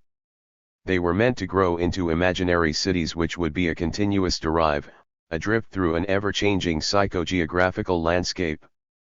Troki's vision for a possible future thus consisted of new, experimental cities growing up like a shadow society outside the capital cities of the world. At the centers of these new cities, the Sigma University would be self-funded and proactively internationalist at a peer-driven level and rhizomatic, rather than top-down. This shadow society would produce its own unimaginable future as an integral part of the whole environment, not just a place for specific training, and create cells internationally, aiming to take over the whole cultural field. It was important to be close to the centers of power, the capital cities, because it would make commuting easier for the international students and staff while, at the same time, signify engagement with the topics of the day instead of an escape into some sort of pastoral, utopian community. We must be within striking distance of the metropolis since many of our undertakings will be in relation to cultural. 67. Phenomena already established there. We have always envisaged our experimental situation as a kind of shadow reality of the future existing side by side with the present establishment, and the process as one of gradual infiltration. The main objective for the Sigma centers would be to produce new social relations, internally as well as externally, through producing new situations as an end in themselves. This would result in an expansion of consciousness, thus producing the invisible insurrection in a way which easily can be seen in continuation of the Situationist program. The Situationists had already written in Instructions for an Insurrection, published in Internationale Situationist No. 6, that the greatest difficulty in creating a new type of revolutionary organization would be to establish new types of human relationships within the organization itself. This would have to be a collective project explicitly concerned with all aspects of lived experience and the creation of a new life.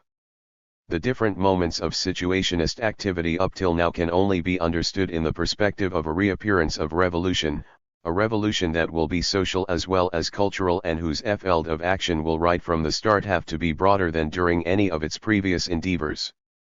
The SI does not want to recruit disciples or partisans, but to bring together people capable of applying themselves to this task in the years to come, by every means and without worrying about labels. This means that we must reject not only the vestiges of specialized artistic activity, but also those of specialized politics, and particularly the post-Christian masochism characteristic of so many intellectuals in this area. Sigma's attempt at going beyond what was based on the idea of an autonomous university which would detonate the invisible insurrection by educating and organizing cells internationally. It was not about destroying the existing institutions and escalating the class struggle, it was about ignoring them and create one's own. At the spontaneous universities, the participants should learn how to be if we are to be and do together at all while creating a new conscious sense of community as art of living which was to be regarded as a continuous making. The goal of the dispersed action universities now, today and tomorrow would be to create a universal community in which art and life no longer were divided. 68. In times of systemic change and political upheaval, old dreams of autonomous universities, dreams appearing in times of crises like the anarchist free schools of the 1920s and 1930s or the free university movement of the 1960s and 1970s, which can both produce knowledge of historical roots and possible futures to the present and new expressions. In this perspective, Sigma, with its emphasis on the need to mind invade and re-educate and its call for reconditioning and the making of a new type of university to produce another world, stands as an important historical route to our own contemporary life under neoliberal capital.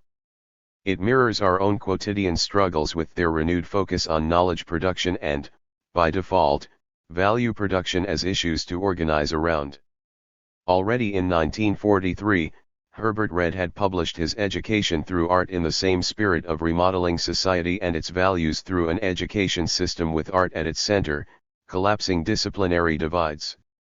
The interest in the concatenations of art and education, of artistic research versus scientific research, is also conspicuous in the context of Fluxus and Joseph Beuys as well as in the early avant-garde, when Hugo Ball and Emmy Jennings founded the Cabaret Voltaire in Zurich in 1916, and thus initiated the Dada movement. They originally wanted to start an anarchist free school. In the context of the production of new subjectivities, it is significant that Trotsky chose a university as the nucleus for his messianic dreams, even though it would be a spontaneous one where people were communicing, pooling resources and sharing knowledge in situ. It stresses the need for deprogramming and re-education and emphasizes that we are conditioned into reality, that it is a question of breaking old habits to learn how to be together anew. It also stresses that it is through social interaction, mutual recognition, experience, and sharing, in short, through experimental learning spaces that new subjectivities might be produced and new forms of life invented. The university as institution is one of the prime producers of subjectivity today. Louis Althusser noted in his essay on ideological state apparatuses that in order for capitalism to reproduce itself, it is necessary not only to reproduce production but to reproduce the relations of production, i.e. producing workers, managers, and executives, which, ultimately, are relations of exploitation. The mechanism which produce this vital result for the capitalist regime are naturally covered up and concealed by a universal reigning ideology of the school, universally reigning because it is one of the essential forms of the ruling bourgeois. 69. Ideology, an ideology which represents the school as a neutral environment purged of ideology.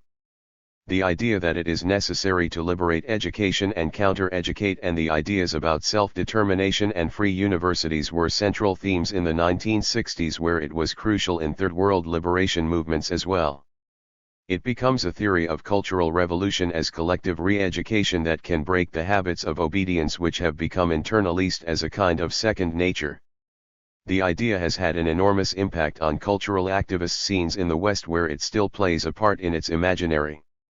In his blueprint, Trocky sketched some preliminary steps to commence upon in order to create a successful spontaneous university.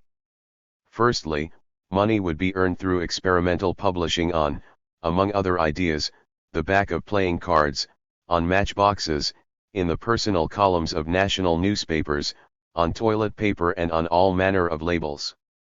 Secondly, the co-conspirators would initiate the founding jam session and thus realize the Spontaneous Action University itself, a dream that would reoccur in the underground with Burroughs's Academy 23 and the anti-university as we shall see, but also with, for example, the London Free School, founded by, among others, John Hopkins and Ron Laslett in Notting Hill, 1966.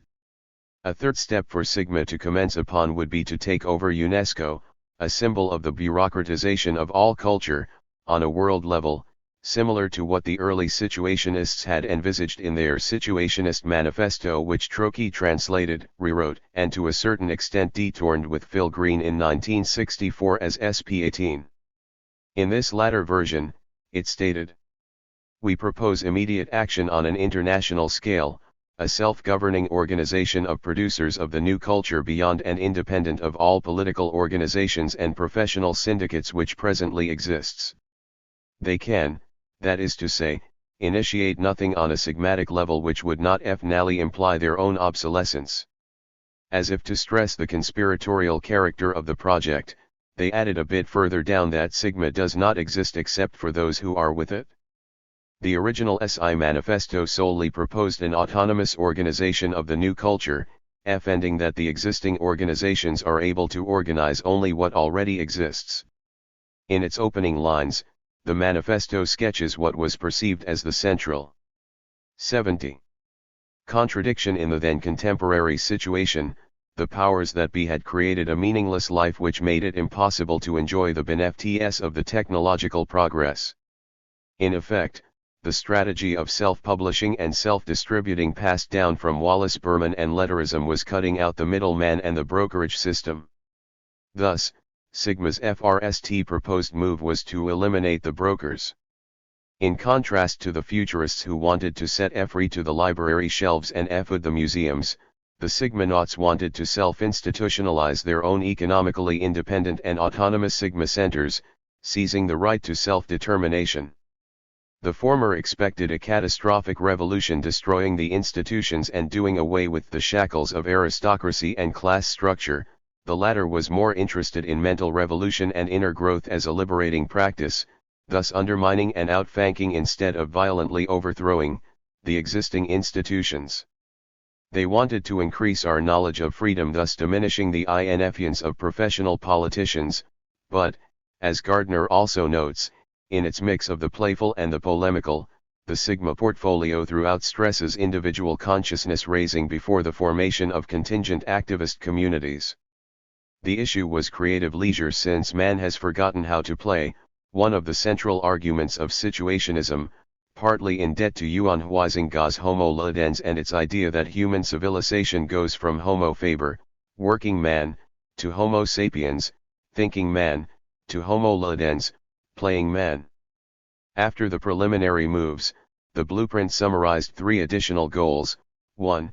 Sigma had to be an international index, a sort of database registering and organizing all situation-making groups in the world. Trocky was, for instance, in contact with the new experimental college in Copenhagen before it moved to Denmark in 1966, where it became Verdensuniversitetet, and he planned to publish on their initiatives in the portfolio. 2. Sigma as spontaneous university, and 3. Sigma as an international cultural engineering cooperative which would function as an international pipeline, b. producers of cultural promotion, c. cultural agents, acting as a sort of talent scouts, and d. cultural consultants, meaning advising on quality, ideas as well as the buying and selling of art. This meant that, for example, writers who had been discovered and groomed by Sigma would also have their work published by Sigma with a percentage of the profit going back into the project. As such, it is an elaboration of the idea of Sigma as an independent and experimental publishing initiative. 71. Many of the Sigma ideas were based on social interchange around discussions, drugs, knowledge sharing, cultural production, printing, making, distributing. A snapshot of the scene c. 1964 where the movement was at the peak of its power has been preserved by Timothy Leary. 6 months later, in Alex Trocchi's Nerve Pulse Heart Chamber, people sitting around taking the Trocchi trip. Door opens. Ronnie Lang enters. Sits on mattress. Begins to describe some tantric sex rituals that an old schizophrenic patient cum guru had described to him. Soft Scott Burr. Exquisite psychedelic poetry. He had all our heads in his graceful hands. Especially the women. During 1966-7, Sigma as a collective project started to fade, probably due to its lack of success in capitalist terms in combination with excessive drug use. In 1966, Sigma wanted to convert cultural enterprises, limited into a registered charity but failed even though Sigma still received donations. Trocchi had, for example, just received £500 from American patron of the arts Punna Grady to set up an off-CE for Sigma but blew the money on junk. By the end of 1966, Sigma was still quite active as reported by Burroughs in a letter to Jason dated December 15, 1966, telling him that he is taking an active part in Sigma since he has realized 1, that he might as well use an already existing organization, and 2, that anyone who gives young people something to do that means something to them can take over the youth of the world. Over the next few years though, one by one, the directors, Burroughs, Topolsky, Chills, Hatcher, Diamond, Dorn, resigned until only Trocchi remained. At this point in time, it seems safe to say that Sigma only existed within the minds of a few individuals and that even Trocchi might have been preoccupied with other projects by late 1966. At least, it is stated in IT from early November 1966 that the only two active Sigmatists at that time in London were Peter Whitcomb and Tom Joseph, who were looking for a house to start a Sigma Center and to add works to the Sigma collection in order to raise money. According to the notice, Trocchi had made all present Sigma resources available to them. In the UK, it seems Sigma was outflanked by psychedelic culture even though, as Robertson also notes, Trocchi's enthusiasm had ensured that the situationist discourse became embedded, albeit unrecognized, in the formation of the UK underground. 72. Parts of Sigma survived in the remnants of the Provo movement in Amsterdam, where a Sigma center was operating as late as 1973 under supervision of Trocchi associate and magician Simon Vinkenhoog. The inconsistencies that Ford points out in the SI can be applied to Sigma just as easily. There remains a huge question mark over the attitude to feminist issues and a lack of FT between the anti-hierarchical organization program and the actual self-limitation. It was hierarchical and dominated by one man. That Trocchi's centrality for the project eventually became a problem for some of those involved is obvious. As early as Christmas 1964, central co-conspirators Jeff Nuttall, Bruce Lacey, and John Latham were working on creating a total environment for the basement of Better Books. This project they named Stigma, Sigma without Trocchi. Mick Farren, writer and singer in The Deviants and later the Pink Fairies, described in his autobiography Give the Anarchist a Cigarette how Trocchi was ridiculed for the Sigma idea by, for example, Michael Horowitz, but how younger people fell for it in the late 1960s when Trocchi was involved in a jazz record shop with Michael X in the Notting Hill area, because he actually had a plan with a little more fun and prankster flamboyance. Farren concluded. Sure, Sigma was impossibly romantic, wildly utopian, and fundamentally unworkable. Sure, if Trocchi's invisible insurrection had been attained and put into practice, we would all have died of either starvation or cholera in the first 18 months. Okay, so it was the pipe dream of an opiate-dependent poet. Back in those days of golden haze, though, it was also exactly what many of us wanted, and within a year or so a great many of us would be playing variations on Trocchi's initial themes and embracing them as our own. That Trocchi himself never completely abandoned the idea is clear. As late as in 1971, he was contacted by one of his early Sigma co-conspirators. The above-mentioned Michael XX rose to fame as a black revolutionary in the late 1960s but was also an early Sigmanaut as well as part of creating the London Free School, which would eventually result in the outdoor Notting Hill Carnival. By 1971, X had fled to his native Trinidad in order to avoid the heat in London. He soon wrote Troki to tell he had the perfect site for a university based on the Sigma ideas, which he wanted to call the University of the Alternative. It was to be either that or a black 73. Agricultural cooperative to be run in conjunction with the Nation of Islam, i.e. as a sort of black power back to the land commune.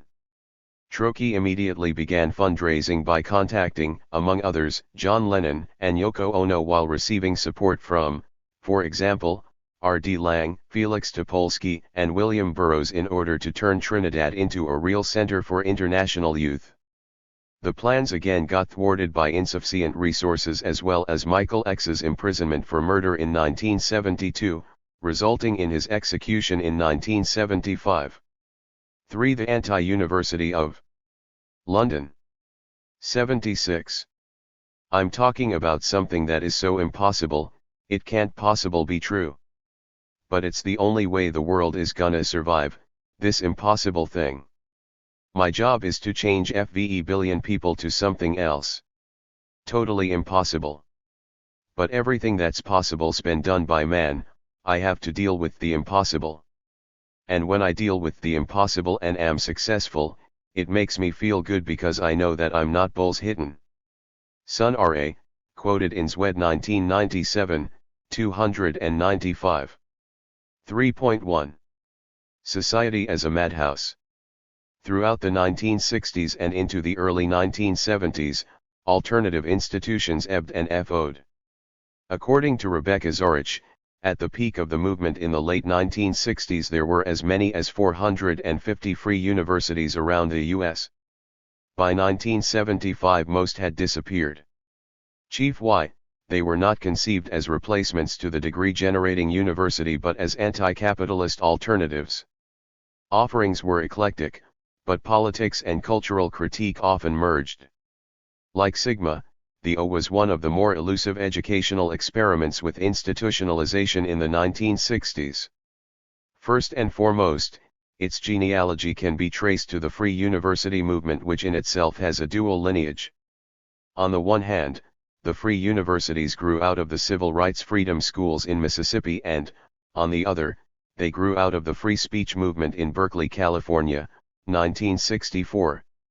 The latter also staged the FRST student takeover of an administration building, Sproul Hall, in the fall of 1964. In the U.S., these new universities received a substantial push by the organizing done by Students for a Democratic Society around the institutional universities.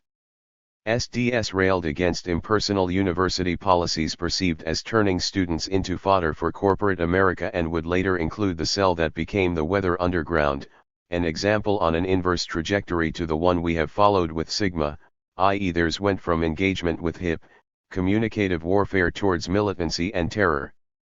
77. Before the free universities appeared, a range of literature was already popular from A.S. Neil Summerhill to Paul Goodman's A Community of Scholars. The latter argued for an institutional exodus and a new self-valorized praxis along the lines of Black Mountain College.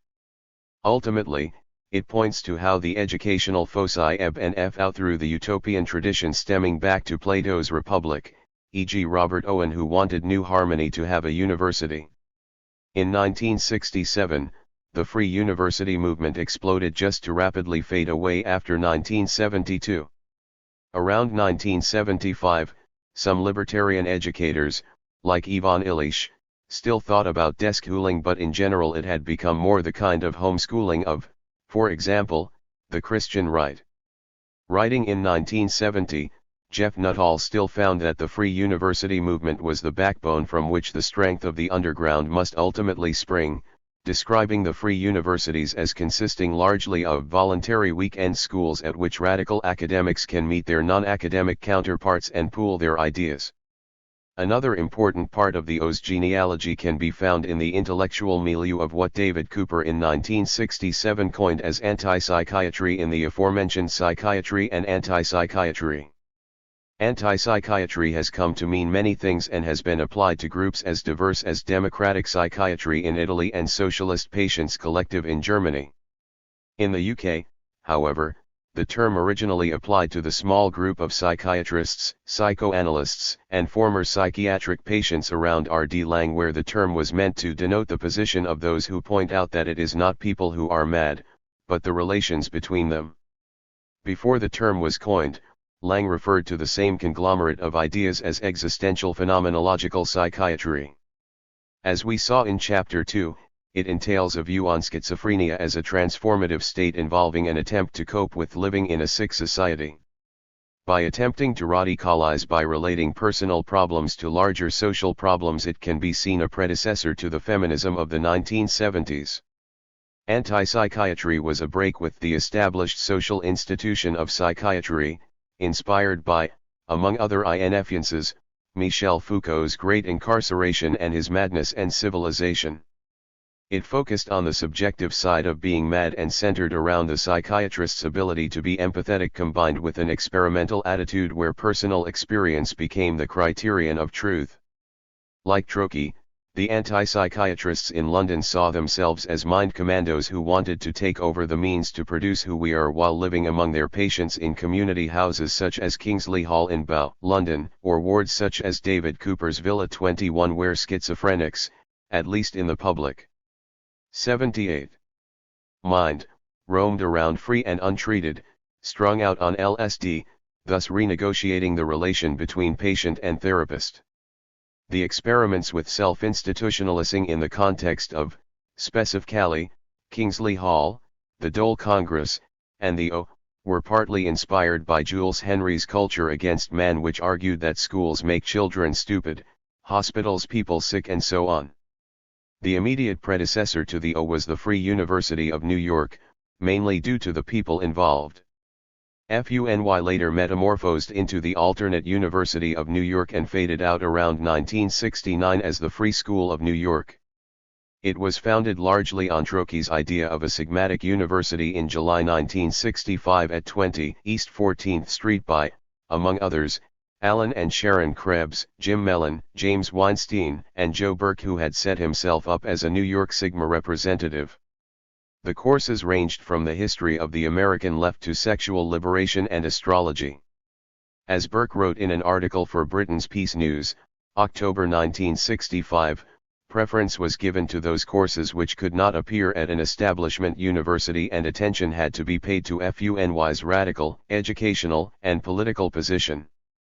It had become obvious with the meeting at Brazier's Park that the imaginaries of Sigma and what would become the Philadelphia Association were quite similar. Already before the meeting, Sigel described in his above-mentioned novel how the association was looking for a place which was to be a healing center on the edge of London or in a rural house.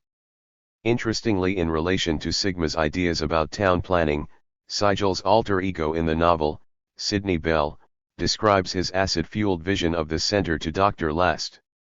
Laid out like a medieval town, it was governed by a nuclear core of perfectii, or brothers, who studied or prayed in a shed-like temple far apart from the unelect. Circling this inner sanctum was a ring of mobile prefab huts inhabited by the mad and broken down, i.e. patients who might also be any of us. Unlike the wives and families of the perfectii, who were segregated in an outer zone where they contentedly raised chickens and bees to make the community self-sufficient, the mad always had free access to the nuclear brothers. Decisions were by democratic majority of the Sacred Seven, ties to be broken by the FOC. 79.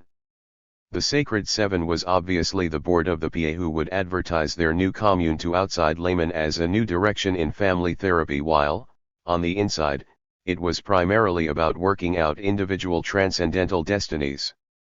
In contrast to Trocky, who maintained a connection to political philosophy, it is clear, reading Sigel, that for the PA the objective was fundamentally a mystical quest into the self. He even writes that until they were ready to mount a credible major offensive, mobilized by the invisible insurrection, we should cloak our more mystical aims in a tactical smoke screen. Hence, no wild and woolly frontal assaults, no inflammatory oratory that might scare of potential angels.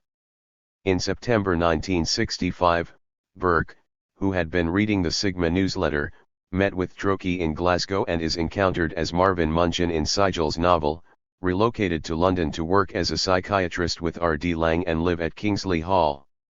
In London, he soon planned to start a London Free University, but his plans got thwarted due to the uncooperativeness of primarily R.D. Laing, who did not want to provide rooms at Kingsley Hall for the Sigmatic shenanigans. Jeff Nuttall wrote in Bomb Culture that Burke hadn't accounted for the yawning gaps existing between the English underground, the English left-wing liberals, and his professionally defensive colleagues in the Philadelphia Association, who refused to allow him to use Kingsley Hall for his weekend schools. Instead, Burke became part of the Institute of Phenomenological Studies alongside colleagues David Cooper, Leon Redler, and R.D. Laing. The IPS, which was constituted by half of the Philadelphia Association, formed in 1965 to acquire the rights to Kingsley Hall, would become the public face and the main body behind organizing the Congress of the Dialectics of Liberation, held in the Round House, Camden from July 15 to July 30, 1967. The Roundhouse stood unused after it earlier had provided space for Arnold Wesker's Center 42. The empty building had already been claimed by the underground when International Times had launched itself there with a well-attended party in 1966. The Dole Congress was totally planned, financed, and organized by those who participated in it. It can be seen as a sort of initiation of the O Project, or, put another way, the O was perceived as a way of continuing the dialectics of liberation discussion. It was an attempt to give the spirit of the Congress permanent form and create a genuine revolutionary consciousness by fusing ideology and action on the levels of the individual and of mass society, as it says on the back of the David Cooper edited collection of papers from the conference, The Dialectics of Liberation. 80. The Congress was planned as a way to get together and form a long-term network of people who were interested in an unprejudiced examination of the human condition. To begin with, they planned for something even bigger, the Albert Hall with Sartre and U Thant, the third Secretary General of the United Nations. A disillusioned R.D. Laing remembered it in later conversation as if most people came along entirely in their own shell to propagate their own propaganda of their particular point of view and butt up against other people somewhat and then go away again. Even though it may not have lived fully up to expectations, it was thought of as a World Congress and, thus, followed in the vein of the Destruction in Art Symposium, which had been held in London, 9–11 September 1966 at the Africa Centre in Covent Garden. The title of this latter event gives away the content and echoes the anarchist credo from Bakunin, that the creative urge is a destructive urge. During a 3-day symposium, Dias had included 50 artists, poets, musicians, and psychiatrists, e.g. Joe Burke, Gustav Metzger and John Latham, from 15 countries, surrounded by a month of happenings and other events. According to contemporary figures, the Dole Congress was a unique gathering to demystify human violence in all its forms, the social system from which it emanates, and to explore new forms of action. Its topics included art, psychiatry, politics, the environment, racism, and war. Interviewed by Peter Davis in 2010, Burke saw 3 main lessons coming out of the conference. 1. It is better to ask questions than to seek answers. 2. When you think about violence, look inside rather than outside. And 3. Engage in microsocial projects. Laing later described the contents with the following words: the intellectual context went from a sort of parallel metamarxism of latter-day Sartre and the intellectual sophistication of the New Left Review type of mind, the Batesonian communication research and the world of Kingsley Hall. The Congress thus brought together critical theorists, political activists, poets, Marxists, anarchists, existential psychiatrists, and a broad spectrum of other leftist and countercultural figures, among them C.L.R. James, Paul Goodman, Allen Ginsberg, Mircea Eliade, Angela Davis, Lucien Goldman, and Bateson. The Congress was devoted to a wide-ranging engagement with a diverse range of leftist issues, including debates on the future of capitalism, the role of violence in modern dissent, the possibility of revolution and liberation, as well as nascent forms of radical ecology and environmentalism. It was an explicit point that the audience, which included Trotsky and Burroughs, were as important as the participants when it came to the discussions. Interestingly, as it was the case in Sigma and the SI, the role 81 of women in both the coming revolution and the future society was still left completely unaddressed. There were few and far between the women presenting at the conference and not only being there as part of some male entourage. One of the few women to participate was the American visual artist Carolee Schneemann, who choreographed a happening at the Congress and went on to lead meetings around this at the Anti-University. In a 2010 interview with Peter Davis, she remembers how she felt frozen out at the Congress and laments that there were too few women present, even though her initial reaction, penned in a letter to Joe Burke dated August 15, 1967, was more positive. Here she described the Congress as a magnificent conjunction of energies and thought that there were beginnings, promises, things to try, and a group of people who, more than any others I suddenly found or was found by, I should work with. Each day at the Congress would begin with a keynote address by a central speaker. After this there would be lunch followed by discussions and seminars. During the 16 days of the conference, some people stayed in the roundhouse around the clock, turning it into a kind of temporary autonomous commune. One of the main aims of Dole was to outline an anatomy of violence, as Peter Davis' short TV documentary, documenting parts of the Congress, is called.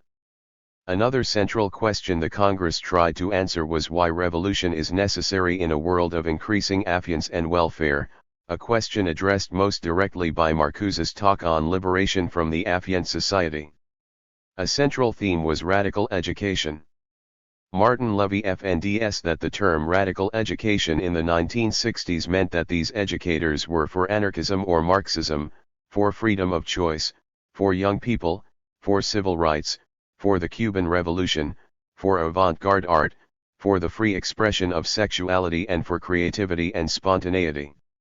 This goes to say they were against capitalism and often focused on a complete rejection of everything outside that door, as Jeff Nuttall quotes Trotsky for saying in Bomb Culture.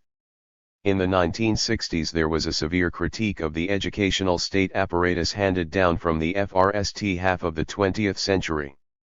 The reason might be found in the immediate prehistory to the 1960s, i.e. the Second World War. It was partly due to the perceived rationality and uniformity of the Nazis that the counterculture of the 1960s in general was preoccupied with a critique of rationality, conformity, and the squares. Before the Second World War, the project for the cultural left was connected to the masses as a revolutionary subject. After World War II, the mainstream became 82. The enemy.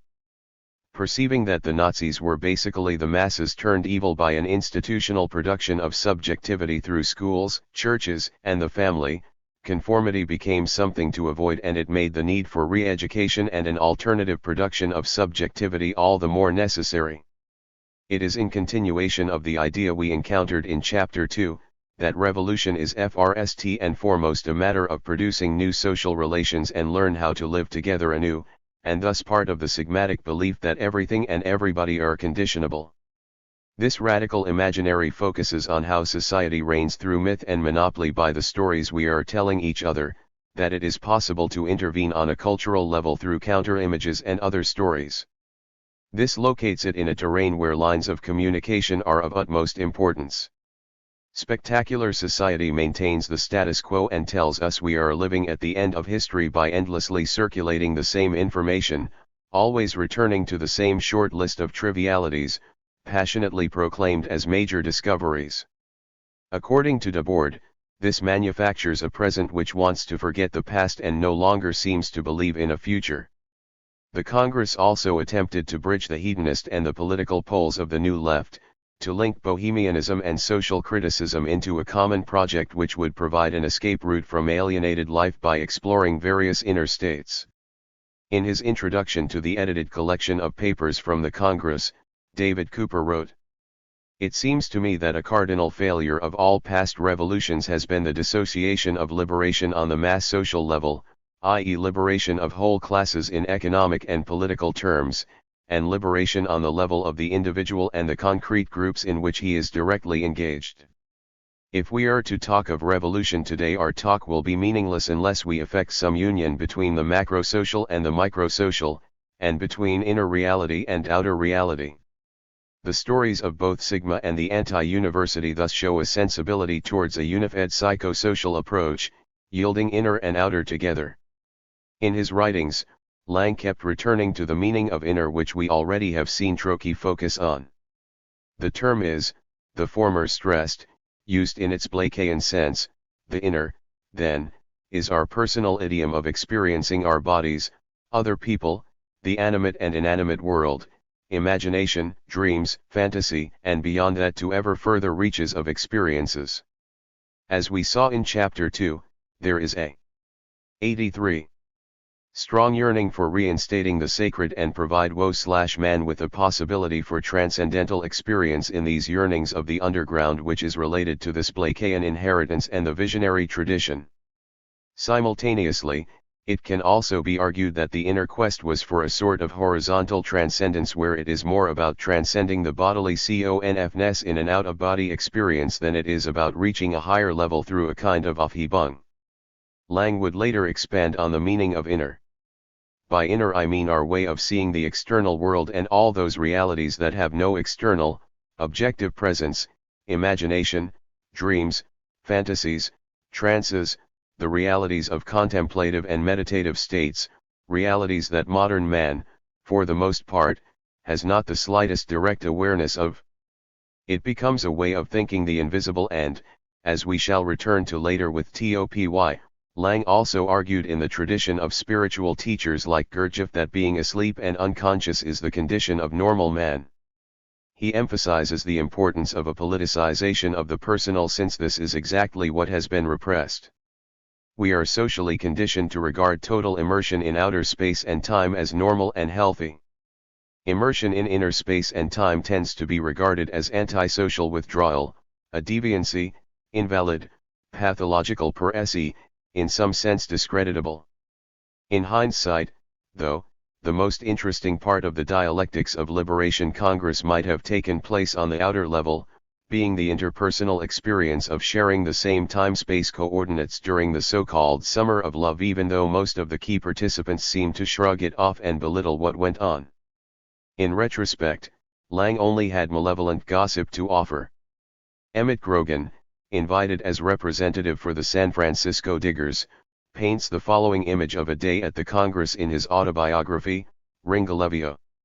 The speeches were routine and predictable and were all sponsored by token honorariums from the London Institute of Phenomenological Studies, except Emmett's, which was free. Psychiatrist R.D. Lang said everyone was crazy, including himself. John Garrissey had recently returned from Cuba and 84. Spoke about the necessity for a violent revolution. Gregory Bateson talked about the scientific apocalyptic aspect of the anxiety syndrome from which everyone was suffering.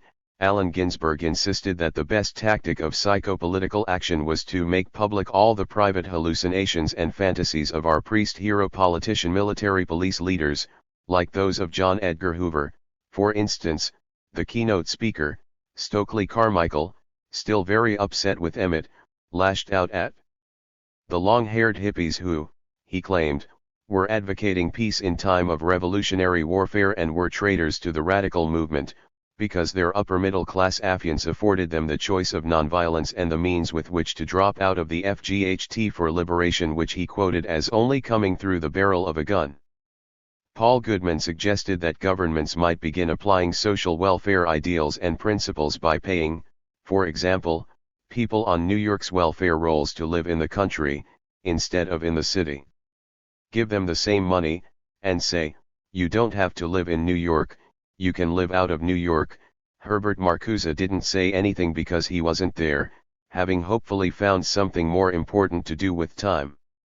Speaking with other attendants of the Congress, it seems to mostly be remembered as part of the lineage of Black Power, specifically with Carmichael's keynote, simply entitled Black Power, but also in relation to the main discussions and to Marcuse's liberation from the Afghan society. Carmichael, who was honorary Prime Minister of the Black Panthers, and Marcuse, a Frankfurt School theorist, both examined chattel slavery, and its most prominent critic in the 19th century, Frederick Douglass, as one of the means by which to understand and articulate a critical position in the era of the New Left. The attraction of Douglass as a model might be connected to the refusal to take violence completely off the table as a model for revolutionary action, no matter if the perspective was black nationalism or utopian socialism. Douglass' action took the form of controlled violence or self-defense. Another take on racism can be seen to grow out of the Congress in the writings of American poet Calvin Hernton, e.g. Sex and Racism, who sees the racial problem in terms of psychosexual oppression. Even though Hernton did not present at the Congress, he would become a central figure in the circles around the O, where he was to lead a course. Additionally, he can be seen as another connection between the New York 85 and London scenes of the 1960s, being a close friend of, for example, Aldo Tambellini and Ben Moria. Following his experiences in London, he wrote the novel Scarecrow in 1970, which is a roman à clef about his boat travel alongside Burke and others from New York to London in 1965, on their way to arrive at the communal affairs of Kingsley Hall. The flamboyant character of Dr. Yass, an acid-fueled Jewish psychiatrist with deformed hands, is based on Burke, with whom he would later go on to write a book on cannabis. Bearing in mind the biopolitical perspective on Nazism's concentrated spectacle, trying to make people change from within through the use of a massive state and image apparatus built up around a charismatic leader, it is worth mentioning Grogan's prank at the Congress. Grogan, as many of the other characters encountered in the field of cultural engineering, never one to shy away from self-mythologizing, recalls how he delivered his speech to standing ovation only to later reveal that it had been delivered the first time by Hitler to the German Reichstag in 1937. Apocryphal or not, this shows again that cultural engineering can be seen as a technique to intervene in mass culture, and that, as a technique, it is as easily recuperable for the right as for the left. Grogan's speech bears some uncanny resemblances to the issues discussed both at the conference and in these pages so far, like, for example, our revolution will do more to effect a real, inner transformation than all modern history's revolts taken together. If we look for similarities to the broader cultural rupture of the 1960s, Grogan and the Diggers shared some of the aims of both Dole and Sigma, wanting to lay the foundation for an intercommunal planet where there would be no boundaries dividing up the world, just different tribes of people free to live their lives the way they want, instead of have to, which is the only way to keep it all from dying. Ian Sinclair, the London-based psychogeographer, writer, and filmmaker, attended the conference as part of the audience to shoot a short film, Sunflower, documenting Allen Ginsberg's visit to London. He wrote down his impressions in the Kodak Mantra diaries. The diaries map in detail the process of making the film and thus use considerable time on the experience of attending the conference, as well as documenting interviews with both speakers and passerbys. Regarding first hand impression, Sinclair wrote, "Everyone is just sitting here, at the Congress of the Dialectics of Liberation, which Ginsberg is at. Everyone is just sitting here telling everyone else how the ship is going down, sinking, there is nothing we can do. We're in the position of Dr. Benway in The Naked Lunch, who, as the ship sinks, this is the Lusitania and the band is playing America the Brave, as it sinks, as 86. It sinks." These premonitions of doom might also explain some of the appeal of Grogan for younger audiences at the Congress, since he is still young. He has the energy. Look at it any way you want, the others are all sold out. They have taken money from the foundations, the tax-dodge liberal arts operators, the mass media octopus. You can't trust them, the old men. Who knows what they represent? It is so ambiguous, so complicated. Basically, the questions raised by the dialectics of liberation were about how to change people's perspective. there is a certain doubleness in the term when Jeff Nuttall designates the British counterculture of the 1960s as a bomb culture. Not only did they want to change the world by detonating a cultural explosion, they were also living in the belief that the world was on the brink of nuclear annihilation, turning them into heirs of all the utopian, millenarian religious movements which have believed that the end times are at hand and confidently expected that the trumpets shall sound and we shall be changed, in a moment, in the twinkling of an eye. At the same time as this bomb culture constituted an underground trying to detonate the invisible insurrection and create a shadow society, it was populated by big egos and people who were starting to become extremely famous, which is also why the Congress can be seen as, for example, the culmination of Lang's political commitment. Right after, he traveled to India and went on a more mystical path, distancing himself from Kingsley Hall, which would soon cease to exist as an anti-psychiatric community house. 87. Dr. Yass put his great hands up in the air and tried to pop his Avengers. Inner and outer space, baby, is all one space, like psychedelic. He reached out and swooped up a girl. Calvin Hernton 1970, 58. 3.2. The Anti-University. After the end of the dialectics of liberation, people continued meeting up to discuss the issues raised at the conference and to experiment, with communal living, with psychopharmacology and hallucinogens, with radical education, with free expression.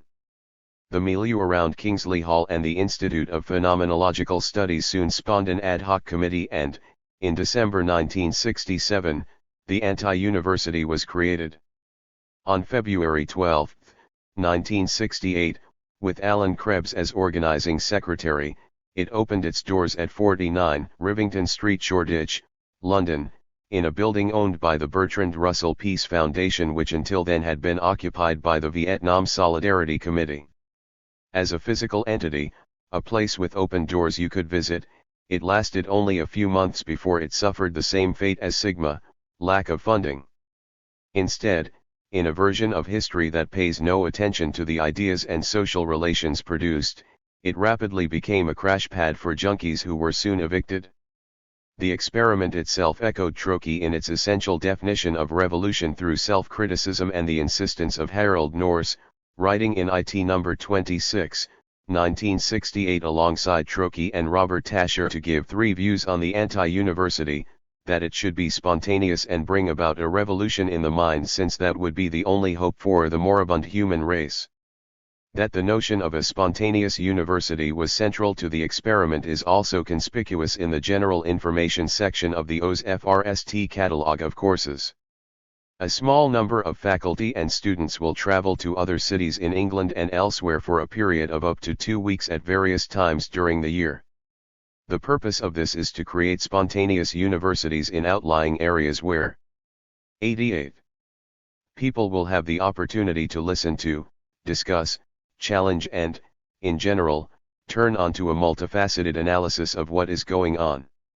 Interestingly, like Sigma, the O tried, in contrast to earlier avant-garde movements, to directly address the economy and think about how to fund their venture, thus no longer relying on the art market and the whims of collectors.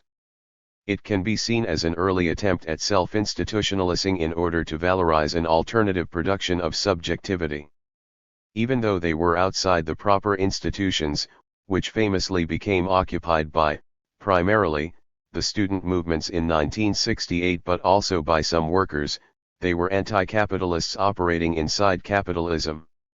According to the committee's FRST newsletter, accessible at the British Library, it was to be funded by a membership structure with a fee per quarter of £8, £5 for early birds, and 10 shillings for every course. This marks a slight rise from the FRST catalogue, showing that the making of the O was a work in progress which continually evolved and mutated according to who put time and effort into it at any given moment. The FRST catalogue stated that membership is £5 per quarter. Attendance per course is 10/-, without reference to the number of meetings involved. Fees may be paid in money or goods or services. No one who wants to attend the anti-university but cannot afford the membership fee in money need to be deterred from doing so. Scholarships are available. It can be concluded that the venture was meant to be economically self-sustaining, even though it was still highly idealistic, since nobody were to be excluded due to pecuniary difficulties. Money was thus not a determining factor in who was included or not. In general, money to sustain the O was to be raised through fundraising campaigns, fees, loans, gifts, etc., but, to begin with, the O was supported by a grant from the Institute of Phenomenological Studies. From the beginning, an emphasis on radical education and anti-hierarchical relations was conspicuous. The minutes from the ad hoc committee's meeting, December 12, 1967, states that the faculty is to be asked not to give courses so much as to meet with a group of interested people to present and discuss their current thoughts, work, etc. Similarly, prospective students were asked to FLL in a form, giving a brief description of themselves, their work and points they would like to address, meaning that the O was focused on 89. Active participation among peers, thus renegotiating the relations between speaker and audience, performer and spectator. Showing an awareness of group power relations, the anti-university additionally stressed it would not use labels such as student and teacher to restrict or structure human relations. On the contrary, the committee wrote in the third catalogue, "We must destroy the bastardized meanings of student, teacher, and course in order to regain the original meaning of teacher, one who passes on the tradition, student, one who learns how to learn, and course, the meeting where this takes place." The Anti-University of London is not a university or a school. It gives no credits and grants no degrees. However, those who study full-time under one or more faculty members may be given a letter from these people stating that said individual has sufficient expertise in a given subject to allow for higher study. Among the catalogues and letters collected by the British Library, there is also a calendar. It shows that the O was meant to operate on a quarterly basis. The year was to be divided into 4 quarters lasting 8 weeks each, with courses being either bi-weekly or weekly and lasting about 2 hours at a time. The courses, or meetings, as the committee preferred to call them, would take place in the evenings, and there were to be 2 sessions, roughly 6:30 p.m. to 8:30 p.m. and 8:30 p.m. to 10:30 p.m., Sunday to Friday inclusive. The calendar shows that registration would be possible between January 22 and February 12, 1968, where the FRST meetings took place. During the FRST quarter, more than 250 people, primarily students, signed up as members of the O, while the faculty consisted of up to 50 persons. As an experiment with education and a creation of a spontaneous university, the anti-university, as such, was connected to the premises in Rivington Street, which were inhabited by the O from February to August 1968, i.e. it existed for about 6 months, even though the beginnings of the project can be traced back to the summer of 1967 with the Dole Congress. In this period, the organizing committee printed 3 catalogues as well as a series of newsletters. The FRST catalog was a white quadrangular issue with letters all over the front page, as well as the information Anti-University of London, number 1. Besides courses, it also includes a few papers, e.g. David Cooper's presentation delivered in Havana, Cuba on Towards Revolutionary Centers of Consciousness, or a short paper by Jeff Nuttall on the importance of failure. 90. The second catalog, printed in a quadrangular format a bit smaller than a 5 with a yellow sleeve that simply says Anti-University, goes a bit deeper into the general intention behind founding an anti-university. At the anti-university, many of the original and radical artists, activists, and intellectuals of London and Europe, America and the Third World have a place to meet among themselves and others to discuss their ideas and work.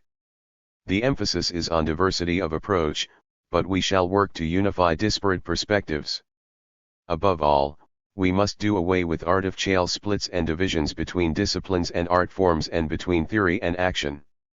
This goal puts them in continuation of the critique of alienation which we encountered with Sigma.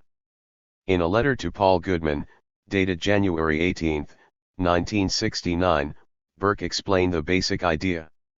It is related to both ideas of DIY and independent media production as well as to Sigma's desire to bring all information out in the open, and, thus, the beginning of an information war, central for the invisible insurrections, where warfare becomes semiotic, performed on the level of signs. The objective becomes to democratize access to a privileged knowledge so it can be passed on to a generation that will realize a fuller notion of life. The purpose of the anti-university is to provide a context for the original and radical scholars, artists, and activists residing in London, as well as Europe and America to communicate their work to young people and others outside the usual institutional channels. Later, in the spring of 1968, the ad hoc committee sent the following statement, which sums up their position, to the newsletter subscribers.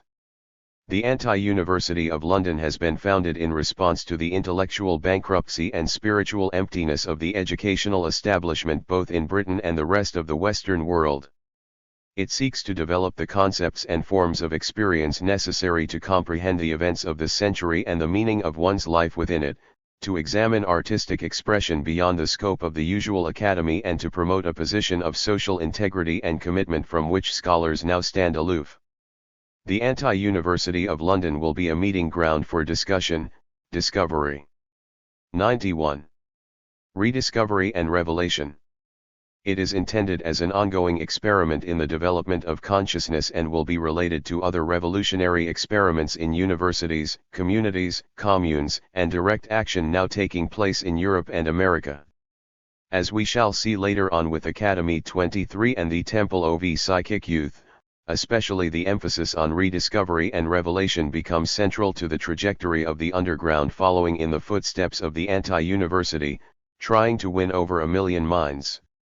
It is not only about producing new relations and discover new knowledges, it is also about gaining access to what is already there even though it might be hidden or forgotten, occult or esoteric. As such, it opens up for a militant research concerned with the remobilization of previously marginalized knowledges that are being utilized in order to disrupt the present, not unlike the Foucauldian notion of genealogies that are picking up discarded knowledge in order to use them for attack on contemporary institutions and scientific discourse. It shows that, on the one hand, the anti-university was about creating a counterpower, a type of institution which could produce alternatives, while, on the other hand, it was about using subterfuge. Rather than trying to dispel authority with a counterpower, it was about using delegitimized and esoteric knowledges to bring the established order down to the same level of free voting signa res. It can thus be argued that the anti-university used disinformation in a strategic way that points toward the 1980s underground's fascination of conspiracy theories, etc. At the same time, it also constitutes a shadow knowledge that corresponds to the invisible insurrection's creation of a shadow society. Carolee Schneemann called it a double knowledge and talked about how her inspiration stemmed from the existence of a secret, separate history to research and investigate which is concerned with the marginalist and the invisible. In the O newsletter from April, 1968, Burke goes on to write that our schools and universities are already dead. Therefore, they must be destroyed and rebuilt on our own terms. This, he sees as already happening with the Free University movement which, he states, during the past 3 years has taken root in, for example, the US, Canada, New Zealand, Germany, Italy, Holland, Yugoslavia and Denmark. To Burke, the free universities are the vanguard of a large-scale political resistance which in the West takes the form of cultural guerrilla warfare. He continues. 92. Although most anything can and is discussed at the anti-university, we give particular emphasis to material which could not otherwise have a public forum for either political or academic reasons. Moreover, we seek to demonstrate to young people the nature of class struggle and social conflict in their own terms. For example, in London, at present, this involves discussions about how and why the authorities suppress many of the activities which annex people, anything from psychoactive drugs to underground communications media to demonstrations of solidarity with the heroic National Liberation Front of Vietnam. Besides reaching out to the activist scenes in words and writings, in the beginning the O also arranged kip-ins, where members would spend the whole weekend from Friday to Monday at the premises and have a party Saturday night in order to meet people and groove. About the same time the above newsletter was mailed to subscribers, Peter Upwood, the caretaker of the snack bar, had moved into the building joined by a group of 6 or 7 friends, which meant that the O began to turn into a commune. Early on, this catalyzed a weekend workshop where many communes in the London area gathered at the O at the end of April to share experiences and political ideas, but in hindsight it can be seen as the beginning of the end of occupying the premises in Shoreditch. To give a few examples, the courses at the anti-university span the by now familiar spectrum from radical politics to drugs and the occult. Theodore Roszak, who popularized the term counterculture, and who I will return to in the next chapter, was part of the visiting faculty. He introduced his course, The Making of a Counterculture, thus, I use the term counterculture to describe a new psychic and intellectual constellation which diverges radically from the dominant cultural tradition and which aggressively challenges the mainstream. There were also Steve Abrams' course on Action Research Project on Racialism, or Joe Burke's on Anti-Institutions Research Project, where he proposed to research the theory and practice of the anti-university, anti-hospital, anti-theater, anti-family, underground communications media. Meetings will be concerned with formulating and carrying out specific action projects of use in illuminating the developments of a counter-society. Additionally, Cornelius Cardew offered a course on experimental music, Bob Cobbing and Anna Lockwood offered composing with sound, a course between poetry and music. C.L.R. James gave 4 lectures on workers' power in 1917, 1936, 1956, and 1968, and so on and so forth. 93. Of the more hip courses on offer there were, for example, Richard Martin's course on alchemists and hallucinatics from de Nerval to Joyce, where lectures will be anti-logical, but will basically be concerned with fantasy and transcendence in art. The thesis is that the French artisan movement created a shift in libido from the visible to the invisible, to a world of mysticism, or Noel Cobb's course on From Comic Books to the Dance of Shiva, Spiritual Amnesia and the Physiology of Self-Estrangement, which he presented the following way. A freewheeling succession of open-ended situations. Ongoing vibrations highly relevant. Exploration of inner space, deconditioning of human-robot, significance of psychochemicals, and the transformation of Western European man. Source material, Artaud, Zimmer, Gurdjieff, W. Reich, K. Marx, Gnostic, Suf and Tantric texts, autobiographical accounts of madness and ecstatic states of consciousness, pop art and 20th century prose. To name but a few, members of the faculty included, besides the ones already named, Richard Hamilton, Yoko Ono, Gustav Metzger, Harold Norse, Jeff Nuttall, Barry Miles and other luminaries of the UK underground. The list of visiting faculty who would be involved when time and circumstance permitted it was just as impressive: Burroughs, Carmichael, Aga Nielsen, Hans Enzensberger, Ginsberg, Stuart Hall, Vinkenhoog, Cedric Price, etc. Some of the courses, e.g. Cooper's and Lang's, were very popular. Others, like John Latham's course, advertised as anti-no, became a one-off event. Still other meetings never happened. In the second catalogue, Trokey is appearing, leading a course on the invisible insurrection where participants would meet fortnightly, Tuesdays at 8:30 p.m., throughout the second quarter. To present the course, he wrote, I take it that the anti-university is an experiment in relation to the urgencies of the invisible insurrection, that what we are consciously undertaking is an exploration of the tactics of abroad of old. Speaking personally, I am quite able to express lucidly and comprehensively the main features of this cultural transition and can describe in immaculate intellectual terms the spiritual attitudes and the new economic scaffolding which must be brought into play as the tactical basis of any possible evolution of man. 94. Even though the tone is slightly aloof, Trocky was not far off by seeing the O as part of the invisible insurrection. Burke listed 4 developments and expansions which encompassed the framework of the cultural and political events in the parts of the underground concerned with the creation of an alternative society. Phase 1 would consist of the invisible insurrection as Trocky formulated it in SP2.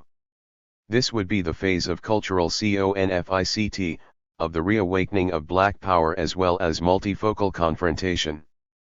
Phase 2 would consist of expansion, organization, and planned confrontation. Phase 3 would be the crisis and the collapse of the bourgeois state and, finally, Phase 4 would be living in the coming counter-society while being conscious about that the revolution always continues. The second term at the O started May 6, 1968. Where the FRST catalog had offered 37 courses, the second offered 60 courses. At the same time, the ad hoc committee who de facto ran and organized the O began to come under attack for, among other points, lack of transparency and reproducing the dreaded family structure with its repressive and violent nature. The turmoil made Alan Krebs step down as administrator. Instead, this role went to Bob Cobbing, who had not been part of the ad hoc committee until then, in a move that began to break down the committee's managing role. In July 1968, Bob Cobbing resigned as administrator, partly due to organizational problems within the O and partly in protest against that the catalog was largely to be ignored. When the third catalog, printed in a 4 format with a light green sleeve containing the O's name and address, was about to go to print, courses would no longer be based upon the name of the course leader. Instead, the participants were encouraged to see themselves as givers of the course. Cf. the title on Tasher's short piece on the anti-university in the above-mentioned IT number 26, 1968, Don't enroll as a student, only as a teacher. This development led to the anti-U course creation rally at Hyde Park Corner on July 21, 1968. The FUR for the rally announced that all decisions on the allocation of anti-U space time will be made at this meeting. The development also meant that course leaders were no longer going to be paid for running a course. In fact, due to the ongoing structural struggles, many members had already stopped paying the fee after the FRST quarter. This meant that the O had been unable to pay its course leaders after the second term.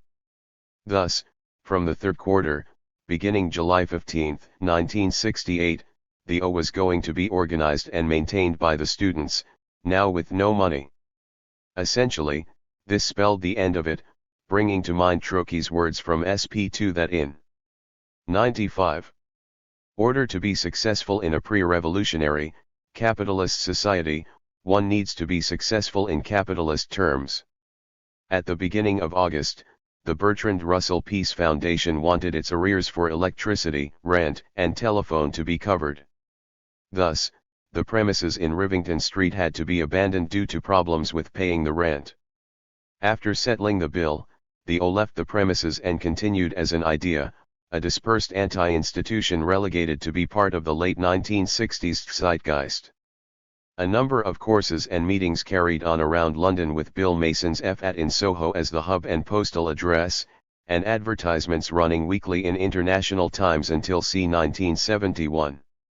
One of the things that went wrong according to Burke was that too many intellectuals were involved and that too much thinking without practice is destructive.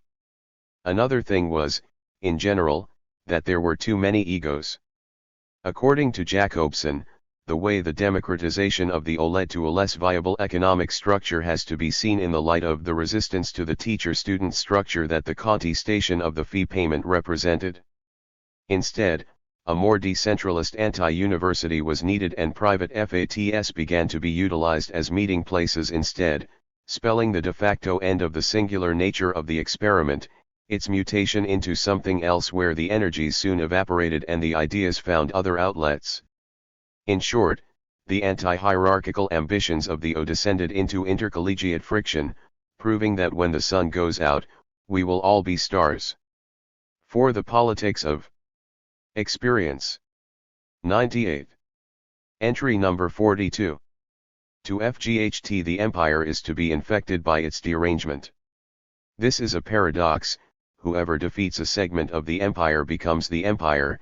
It proliferates like a virus, imposing its form on its enemies. Thereby it becomes its enemies. Philip K. Dick 1981, 152. 4.1. Beyond Art and Politics.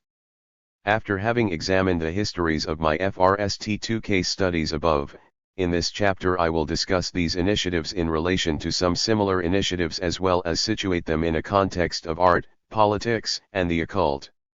I will pay special attention to the cultic aspects of my two cases.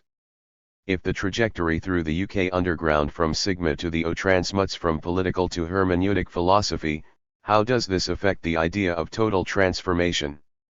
When the politics become invisible, is it still possible to act politically? The 1960s underground never followed a single issue politics or a single theoretical line. Instead it espoused a bewildering, but in its own way deafening mix of issues, from the struggle for racial equality and sexual liberation to alternative living, from communes to the squatting movement to ecology to New Age mysticism.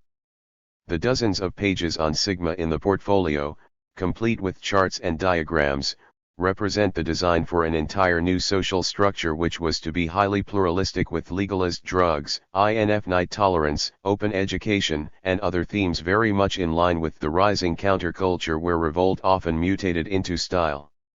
Towards the end of the decade, the O took a more hands-on approach to the Sigmatic ideas and began to experiment with self-institutionalization, meaning that they tried to make their own biopolitical apparatus with which to produce future subjectivities. With the SI, art and politics became inside operations, capitalism would itself produce what was to overcome it, an idea which is in agreement with Marx, and there was no longer any outside. The enemy's secret weapon was 99. Social conditioning, which is why one could only win by confronting the institutions reproducing this lie, the university, the family, the schools, etc. Sigma began from this realization. It occupied a post-situationist terrain based upon some of the insights and effects from the SI but added bits of anarchism, occult mysticism, and drug romanticism to form a singular trajectory through London in the mid-1960s. In his remembrance piece after Trotsky's death, McGrath summed up the project's position. Trotsky had no patience for Marxism or any other political approaches which he considered as outmoded. Instead his revolution began in inner space, within human consciousness itself. Its proponents were those who already had an awareness of reality which was expanded beyond the bounds of their fellow men, those who, by one means or another, had escaped the frames and restrictions the standardist society had placed on the human mind. Not only does this point to that Trotsky in his own self-understanding occupied an avant-garde position, it also shows his awareness that this position is no longer possible. This fundamental ambiguity highlights the force of the project, which is simultaneously its major weakness, its in-betweenness, being just as often neither nor as both and. It occupied an ecstatic edge, but it was double-edged. An aspect of this can be seen in that Trotsky wanted to engage in semiotic warfare through a barrage of turned images and communications, subverting the system from below. Simultaneously, there are traces of an earlier model of warfare, where one is interpellated as the physical opponent, building up strength in order to have a sort of FNAL head-on confrontation with the enemy instead of engaging in a more random, urban guerrilla warfare, operating by stealth in a networked, anonymous resistance which would create a shadow reality through the creation of situations. It is a schism between visibility and invisibility. In between anarchism and Marxism, Trotsky imagined a decentralist future where everybody lives with the traditional freedom of the artist in small creative communes of like-minded individuals, creating everyday life. However, the way it was organized points more towards a Leninist vanguardist cell. Sigma was a project for Trotsky and his circle, i.e. at the center stood Trotsky himself and the rest surrounded him at more or less the same distance. Not a hierarchical pyramid, but not a decentralist network either, which it would have needed to become in order to make it truly international and self-determining. 100. In order for Sigma to have been successful, enough of the incredulous would have needed to reach a state of awakeness and be converted into disciples, spreading the good word, for Troki himself to have been superfluous. It would have needed to become a meme in the original sense of being a self-replicating virus spreading through human consciousness. Instead, today it exists only as a log of an idea and half-forgotten mem. Stories of an intoxicated weekend in Oxfordshire. The experiments in living and the mentality surrounding it were ephemeral but can be traced as powerful themes across the 60s avant-garde. The proselytizing and quasi-religious aspects point to that sigma, besides fitting comfortably into the history of the evolution of situationism and the trajectory of the modernist avant-gardes, in many ways can be seen as an attempt to establish a new type of cultic community, a secret society conspiring to create a new religion while worshipping a utopian future not unlike the future visible in a radical interpretation of the Gospels or the anarchist tradition. As such, Sigma was an alchemical attempt at manufacturing the philosopher's stone, the key to the kingdom of God where we are all living in joy and abundance, through revelation. Visita interior terri erective candoque venis occultum lapidum, as the alchemists of yore put it. Sigma was meant as propaganda by the deed, a DIY way of life other eventually would participate in, thus working towards a type of revolution where the conspirators had learned the lesson from the SI. The latter group wrote in Internationale Situationist No. 8 that at this point in history, when the task is posed, in the most unfavorable conditions, of reinventing culture and the revolutionary movement on an entirely new basis, the SI can only be a conspiracy of equals, a general staff that does not want troops. We need to discover and open up the Northwest Passage toward a new revolution that cannot tolerate masses of followers, a revolution that must surge over that central terrain which has until now been sheltered from revolutionary upheavals, the conquest of everyday life. We will only organize the detonation, the free explosion must escape us and any other control forever. In relation to classical anarchism and /or Marxism, Troki ended with a less identifiable position incorporating insights from both but, ultimately, being its own singular concatenation of direct action, psychedelia, the 101. Occult and the surreal combined with an open-door policy contrary to the small numbers of people directly involved with the SI. Like the second SI in Scandinavia, Troki's project was more aligned with certain strands of anarchism than with the left communism of the French SI. As he wrote with Jeff Nuttall on the Moving Time/Sigma poster, now and in the future our center will be everywhere, our circumference nowhere. No one is excluded. A man will know when he is participating without our offering him a badge. Like the early SI, Troki was interested in developing a new plastic, a revitalist art which could not be described since the condition for its production did not yet exist. It would always be contingent on its specific situation and context and would thus be a new type of cultural production that would not only generate but also be generated by the invisible insurrection. The invisible insurrection was also one of the elements in the OS project. If one of the problems with Sigma eventually became that Troki dominated at the center, the history of the OS shows the contrary tendency, the problem of leaderlessness. This is relevant today in the context of the Arab Spring that has become the Arab Autumn and which, to begin with, was framed as a new type of leaderless revolution. History shows that when a given space is being abandoned by power, it is readily occupied by new vested interests. Another critique of the O, which many of participants probably saw as a force due to their focus on spontaneity, can be directed against its lack of organization. Instead of constructing from the bottom up, meeting informally and then move on to a building, becoming institutionalist, the experiment starting out with the premises in order to jam it out from there, a tactic also favored by Troki in SP2. Not forgetting the junkie contingent in both Sigma and the O, it is, at the same time, difficult to overestimate the part played not only by images and imaginaries, but also by power and vested interests in these sort of collective enterprises. Even though they differed in organization, Sigma and the O shared a romantic belief in the healing and world-transforming powers of art and, especially, poetry. The way poetry became a weapon in the Cultural Revolution was, for example, addressed by Lang, words in a poem, sounds in movement, rhythm in space, attempt to recapture personal meaning in personal time and space from out of the sights and sounds of a depersonalized, dehumanized world. They are bridgeheads into alien territory. They are acts of insurrection. Aesthetically, the underground was, in general, suspended between modernism and postmodernism, pictures that referred to ontological existence and pictures that only referred to other pictures, turned or not, with a heavy heritage from aesthetic modernism's focus on autonomy. 102. Authenticity and alterity.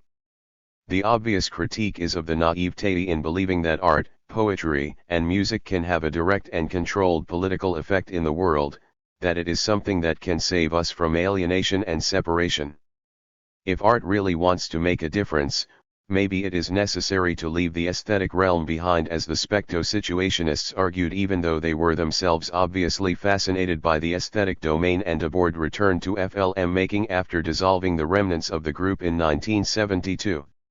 To realize art, it has to stop being art and go beyond both art and politics, where inner world and outer world, the ludic and the analytic, is unified in action and in existence. The failure, so far, of this struggle to realize art, which can be traced all the way through the 20th century and into the 21st, might be because the institutions are able to incorporate their own negation and strengthen themselves through it, or it might be that it is simply an unrealizable strategy, a myth in the Sorlean sense, that keeps invigorating and driving an interventionist art which, in the long run, is not able to negate its own status as art or escape the marketplace. That commodifies and collects it. The focus on poetry and subjective experience in both Sigma and the O points to that the personal became political. In Lang's Politics of Experience, he wrote, "Personal experience transforms a given feld into a feld of intention and action, only through action can our experiences be transformed." The term experience is used in a quite specific meaning by Lang, since it is connected to his definition of a person.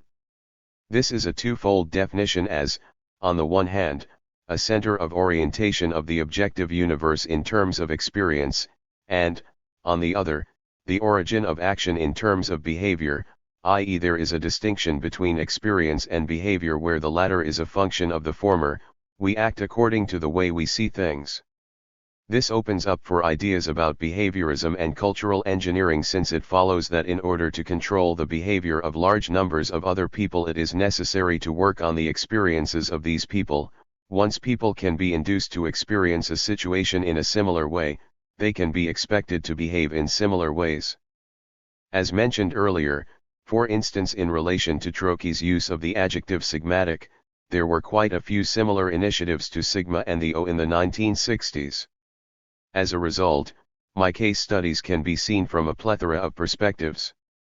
From one such perspective, they can be seen as predecessors to today, pioneering contemporary concerns about art activism in a context of social movements organizing around themes of education, direct action, and communal living.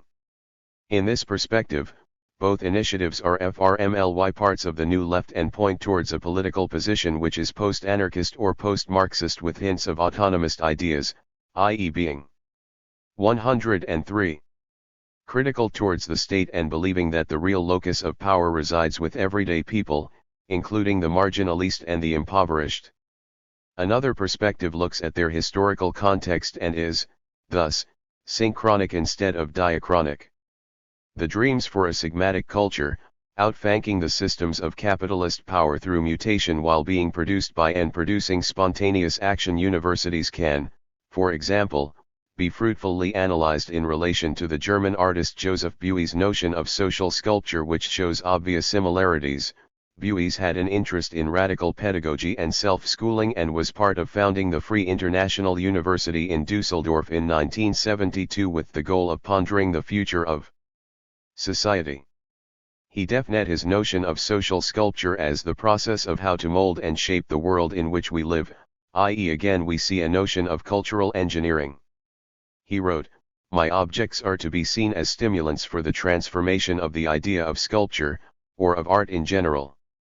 They should provoke thoughts about what sculpture can be and how the concept of sculpting can be extended to the invisible materials used by everyone. A third perspective is related to the history of the artistic avant-gardes. In contrast to situationism, Sigma was less militant and more oriented towards the exploration of inner space from spirituality to psychedelia.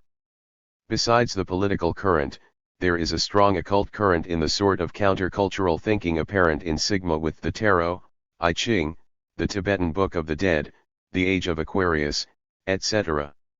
This current came partly through the messianic belief in a new age, and partly through the crisis of rationality and the Enlightenment project, which led artists to search for alternative ways of rigging the world. Just as Sigma seems to be close to the Scandinavian situationists in spirit, Troki seems ostensibly closely related to the Danish artist Asger, even though the latter had a background in painting, not literature. To Jorn, the modern artist was a shaman who explores new and often dangerous territories, just like in the string of psychonauts we have so far encountered, from Crowley and Austin Osman Spare to Aldous Huxley, Ernst Jünger, Troki, and Burroughs.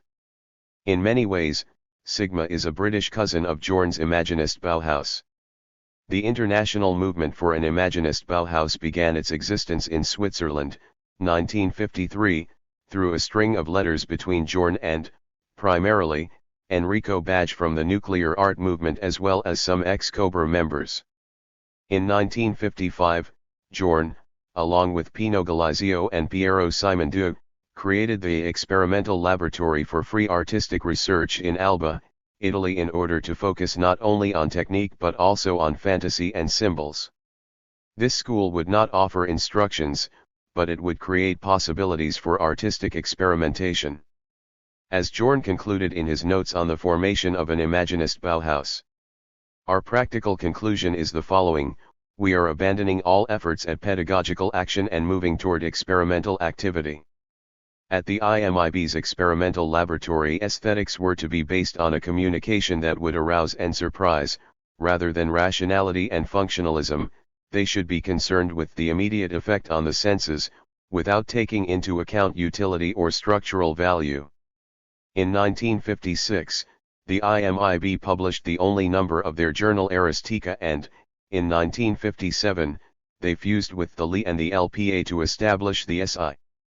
Jorn's brand of Marxism, which he had picked up as a rank and FLE member of the Communist Party growing up in Silkeborg, Denmark, was a much more mystical materialism that reached out towards shamanism, the mythic past, altered states of consciousness, and, thus, the occult. Like Sigma, Jorn embraced a hybrid political position which he defined in the Critique of Political Economy part of Value and Economy as the necessity of basing human progress on a radical revolutionary conservatism. It was conservative because Jorn wanted to not only go back to the constitutive elements of the First International but even further back to a sort of magical, psychogeographical past akin to Marx's idea about prehistoric primitive communism.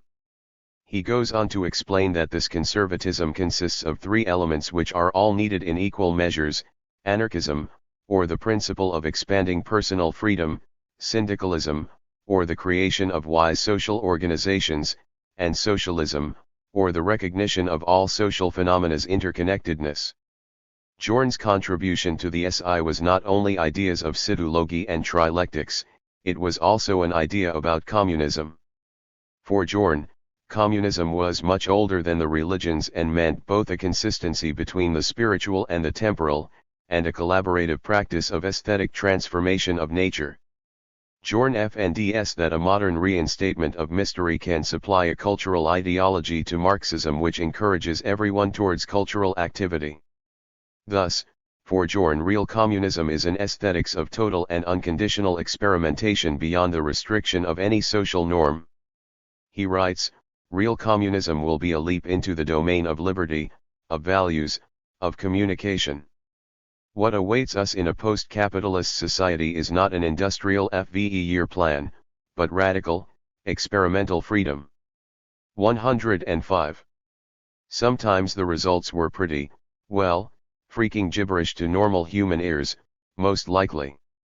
Or, to the receptive standard intellectual who has heard about the 1913 Armory Show and Eric Satie and Edgar Varese and John Cage, it might sound, sort of avant-garde, you know. But in fact, like everything else here, it grows out of the experience with LSD. The whole other world that LSD opened your mind to existed only in the moment itself, now, and any attempt to plan, compose, orchestrate, write a script, only locked you out of the moment, back in the world of conditioning and training where the brain was a reducing valve. Tom Wolfe, 1968, 57. 4.2. Lead, follow, or get out of the way. The turmoil of the 1960s was in a quite concrete way a generational conflict. What was at stake was the institution of the family, since it was perceived that control operated through parental love and conditioning. Above all, it was about not becoming square like one's parents. Cf. the Terry Taylor quote in Chapter 2, which described how the protagonist's feeling of alienation and separation was directed precisely towards the middle-class suburban environment he grew up in. This drove him towards the city in search for new communities, jazz, and an angry FX. At heart, Sigma and the O was thus about gaining autonomy and be able to choose not to adapt to society's paternalistic structure. Adaptation to what?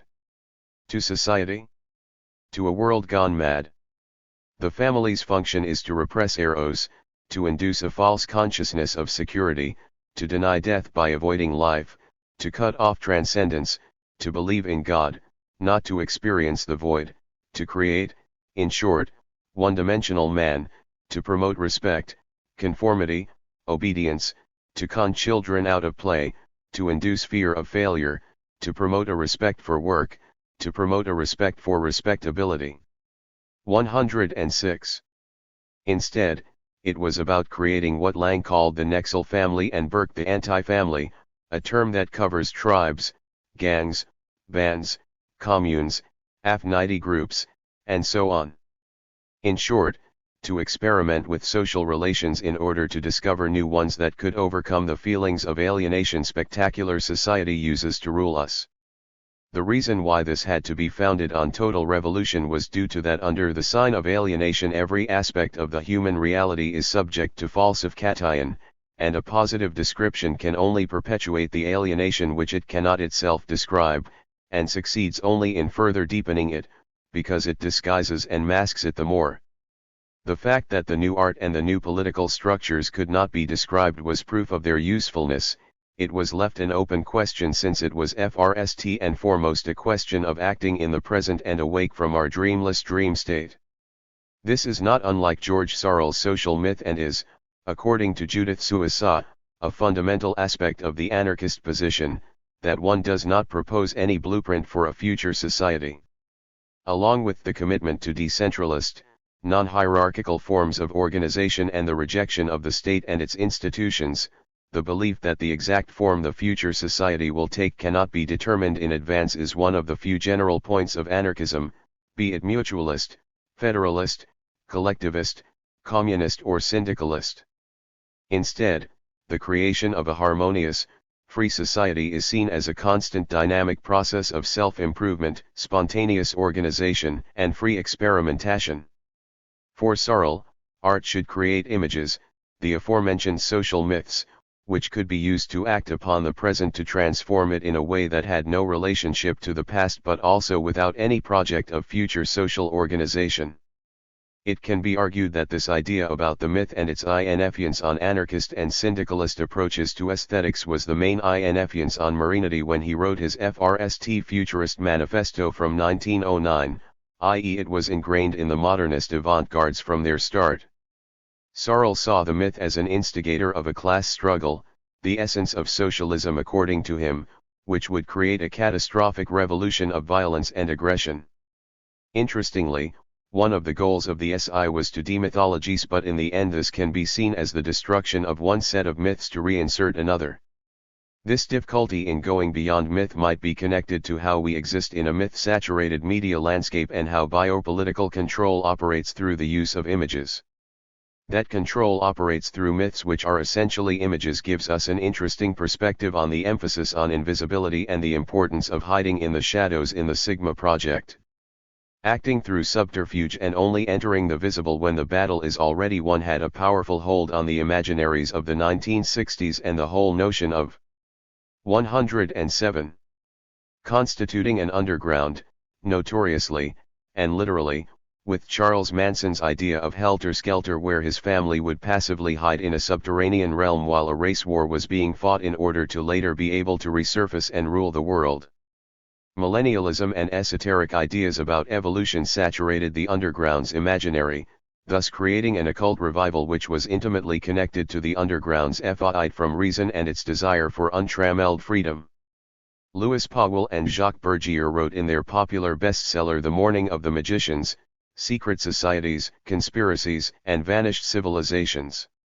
Total intelligence and an awakened conscience. We feel that man is aiming at these essential conquests in a world in the throes of a new birth that seems to be urging him, to begin with, to renounce his freedom. But freedom to do what? Asked Lenin. It is true that is gradually being deprived of his freedom to be merely what he always has been. The only freedom that will soon be granted him is his freedom to become something other, to rise to a higher degree of intelligence and consciousness. Freedom of this kind is not basically psychological, but mystical, according to ancient standards, at least, and in the terminology of yesterday. Theodore Roszak touched upon the schism between bohemianism and the occult on the one side and the political and activist on the other, the tension between inner and outer reality, when he noted in his seminal The Making of a Counterculture that the traditional class consciousness in the underground gave way to what he calls consciousness. This he sees as the link between the beat-hip bohemianism of the 1960s and the politics of the New Left. The former tried to work out the personality structure and total lifestyle that followed from the social criticism of the latter, thus seeking to invent a new cultural base for New Left politics by discovering new types of community and new personal identities on the far side of power politics, the bourgeois home, and the consumer society. He wrote, "The easy transition from the one wing to the other of the counterculture shows up in the pattern that has come to govern many of the free universities. These dissenting academies usually receive their send-off from campus new leftists and initially emphasize heavy politics. But gradually, 108. The curricula tend to get hip both in content and teaching methods, psychedelics, light shows, multimedia, total theater, people heaping, McLuhan, exotic religion, touch and tenderness, ecstatic laboratories. At this point, the project which the beats of the early FDs had taken up, the task of remodeling themselves, their way of life, their perceptions and sensitivities, rapidly takes precedence over the public task of changing institutions or policies. As we move along the continuum, we find sociology giving way steadily to psychology, political collectivities yielding to the person, conscious and articulate behavior falling away before the forces of the non-intellective deep. Sigma FTS this trajectory towards the personal from what was to begin with an outer reality of political transformation of society and its institutions, such as the idea about taking over UNESCO. I would argue, though, that, in general, this was not a one-way direction for the New Left and the free universities, but something more reciprocal, cf. that some of the militant groups of the 1970s had a background in the psychedelic counterculture. The Sigma Project wanted to make intelligence conscious of itself, which entailed a mental awakening, a term which is abundant in occult literature and the tradition of esoteric mysticism, but which also rears its head in, for example, Lang's writings, he condition of alienation, of being asleep, of being unconscious, of being out of one's mind, is the condition of the normal man. What is interesting in this quote is how it juxtaposes a political term, alienation, with an occult term, being asleep, in order to describe man. In contrast to earlier concepts of awakening, in the 1960s it can be seen as a radical democratic approach to the esoteric tradition, a democratization of occult knowledge where it becomes a question of mass initiation and demystification instead of a quest for the privileged few. The common denominators with the occult are the rejections of rationalism and Enlightenment thought. Esoteric mysticism is nearly always a personal experience which is seldom verifiable, as well as the quest of becoming a whole man, the unalienated man we saw described earlier by Marx in the German ideology. The inclusion of more esoteric practices in Sigma points towards a fundamental difference between the SI and Sigma. Where the former famously went through a row of exclusions, Sigma wanted to include and unite every sort of dissident and experimental cultural tendency which was new, oppositional, and able to mutate, thus creating the international shadow reality they aimed for and not just igniting the explosion. As Trotsky told Greil Marcus in 1983. 109. Guy thought the world was going to collapse on its own and we were going to take over. I wanted to do that, to take over the world. But you can't take over the world by excluding people from it. Guy wouldn't even mention the names of the people I was involved with, Timothy Leary, Ronald Lang. Ultimately, it leads to shooting people, that's where it would have led, if Guy had ever taken over. And I couldn't shoot anyone. Instead, Sigma was a quest for revolution in the head and what was felt as real freedom, ultimate freedom, which is often the realm of conspiracy theories, worshipping a millenarian future where everything has changed. The dream is always a glimpse of a more intense, more full-fledged life, but it is a distorted glimpse. Mythical symbols, in other words, both point to reality and conceal it. Due to Sigma's emphasis on oppositional clandestinity and the creation of a shadow society, it is possible to see Sigma as an attempt at creating a secret society or, at the very least, a cultic milieu. Secret societies have a dual tradition which, on the one hand, is political and, on the other, occult, mystical, spiritual. In contrast to the traditional secret society, Sigma wanted to share information and empower its members instead of using information to gain power over people.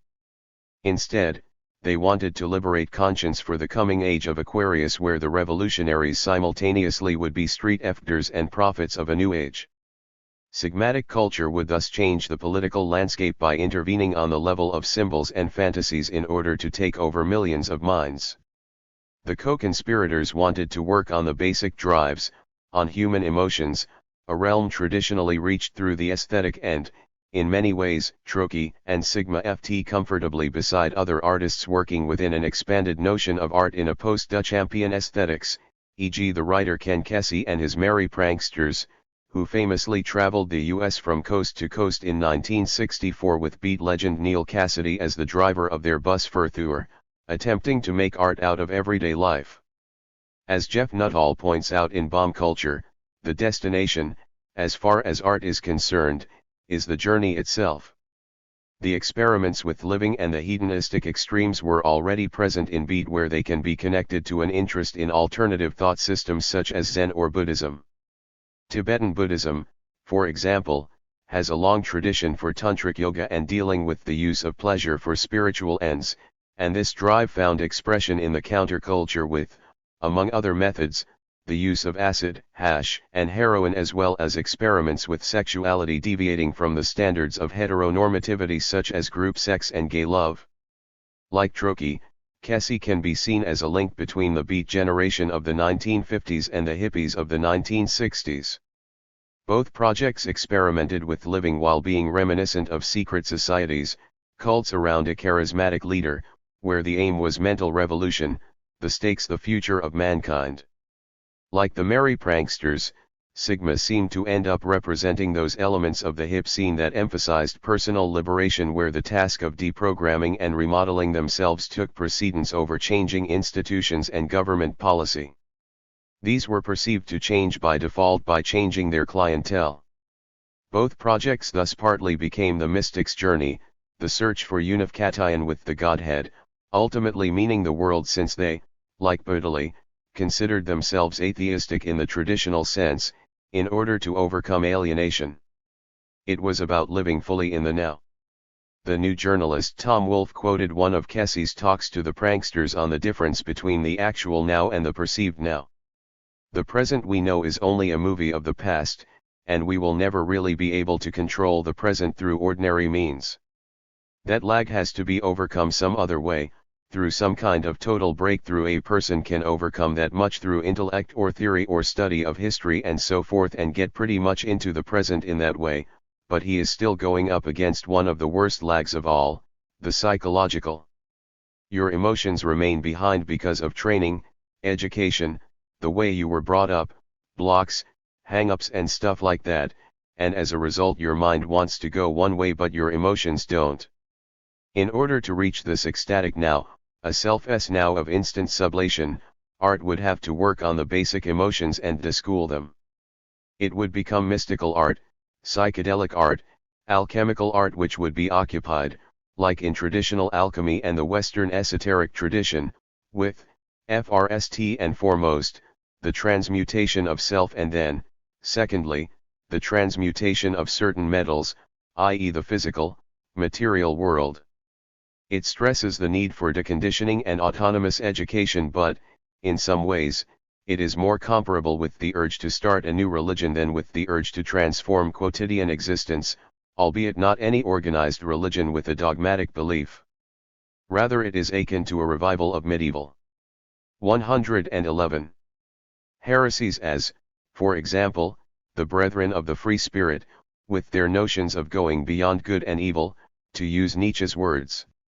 This would, ultimately, lead to a sort of self-deification where man takes the place of God in order to become the new man-God of the future, a theme also found in Nazi occultism, hinting that these techniques goes beyond any simple distinction between left-wing and right-wing. An artistic predecessor for this type of renewal of art and politics by introducing the mystic experience and notions of the sacred can be found in the French writer Georges Baudelot, who created his own obscure, secret society in the period from 1936 to 1939. Throughout 1935, Baudelot had been working with André Breton in Roger Caillois's Contre-Attaque group, which was meant to be a union of revolutionary intellectuals. After the dissolution of Contre-Attaque, Breton sought an alliance with Trotsky while Baudelot engaged in more esoteric activities around Acephal and the College of Sociology. In these groupings, Baudelot sought to reinvigorate myth in contemporary society, not unlike the way the notion of myth was used by Searle. The intention with Acephal, the Headless Ones, was to bring about the transformation of the world by creating a new religion, nothing less, even though it was a religion celebrating a total lack of religion and the experience of God's death. Acephal was formed with, among others, Pierre Klossowski and Patrick Waldberg around an 11-point program, dated April 4, 1936, which asserted various aims such as lift the curse of those feelings of guilt which oppress men, force them into wars they do not want, and consign them to work from whose fruits they never benefit, or participate in the destruction of the world as it presently exists, with eyes open wide to the world which is yet to be. Most of their writings were published in the journal Acephal. To realize their new ecstatic community, it was necessary to create new myths, revealing true being, which had to be created with the rigor proper to the sacred feeling. Myth, for Baudelot, was the way open to man after the failure of art, science, and politics to reach the essential human drives. In The Sorcerer's Apprentice, he concluded, "The secret society is precisely the name of the social reality constituted by these procedures. But this novelistic expression must not be understood, as it usually is, in the vulgar sense of aspiring. For secrecy has to do with the constitutive reality of seductive experience, and not with some action contrary to the security of the state. Myth is born in 112. Ritual acts hidden from the static vulgarity of disintegrated society, but the violent dynamism that belongs to it has no other object than the return to lost totality. Even if it is true that the repercussions are decisive and transform the world, its political repercussions can only be the result of existence." Already in Contre-Attaque, Baudelot had tried to establish a celebration of the beheading of Louis XVI, the death of the sovereign as a regenerative act, on each January 21 as a founding myth of a new society. Soon, though, he realized that the myth of contemporary society was an absence of myth, since society had deluded itself into believing it was without myth by making a myth of its very denial. In the essay The Absence of Myth, he wrote, "Myth and the possibility of myth become impossible, only an immense void remains, cherished yet wretched. The absence of God is no longer a closure, it is the opening up to the inf night. The absence of myth is part of a more general absence where it also means the absence of the sacred. Bodily deafness the sacred very straightforwardly as communication. The absence of myth thus means a failure of communication that touches all levels of society. Communication for Bodily, as Michael Richardson points out in his foreword to Bodily's writings on surrealism, equals religion, or maybe more precisely, communion.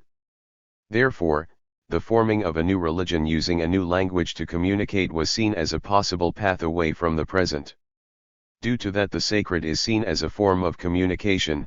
What Bodily was looking for by positing the absence of myth was not a new form of mysticism, but to reintegrate the notion of ecstasy into the body social within which it would have a virulent and contagious quality.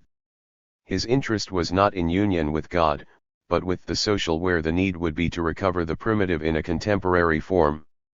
The basic idea connecting Acephal, Sigma, and the prankster, that it is necessary to form a new religion using a new language to communicate in order to create a possible exit route to our present, is central to all of my case studies.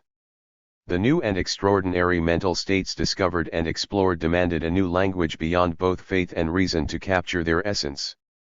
It can be seen as a neo-shamanic quest to become a modern primitive or techno-pagan, since the primitive just as easily can be posited in the future as in the writings of John Zerzan. 113. What is essential is that the primitive entails a reversal of the modern tendency to put the individual before the collective. As such, it is the desire for belonging to a greater whole, a gathering of the tribes, as the saying went in the underground, that leaves a remainder of the cultic or neo-tribal in my case studies.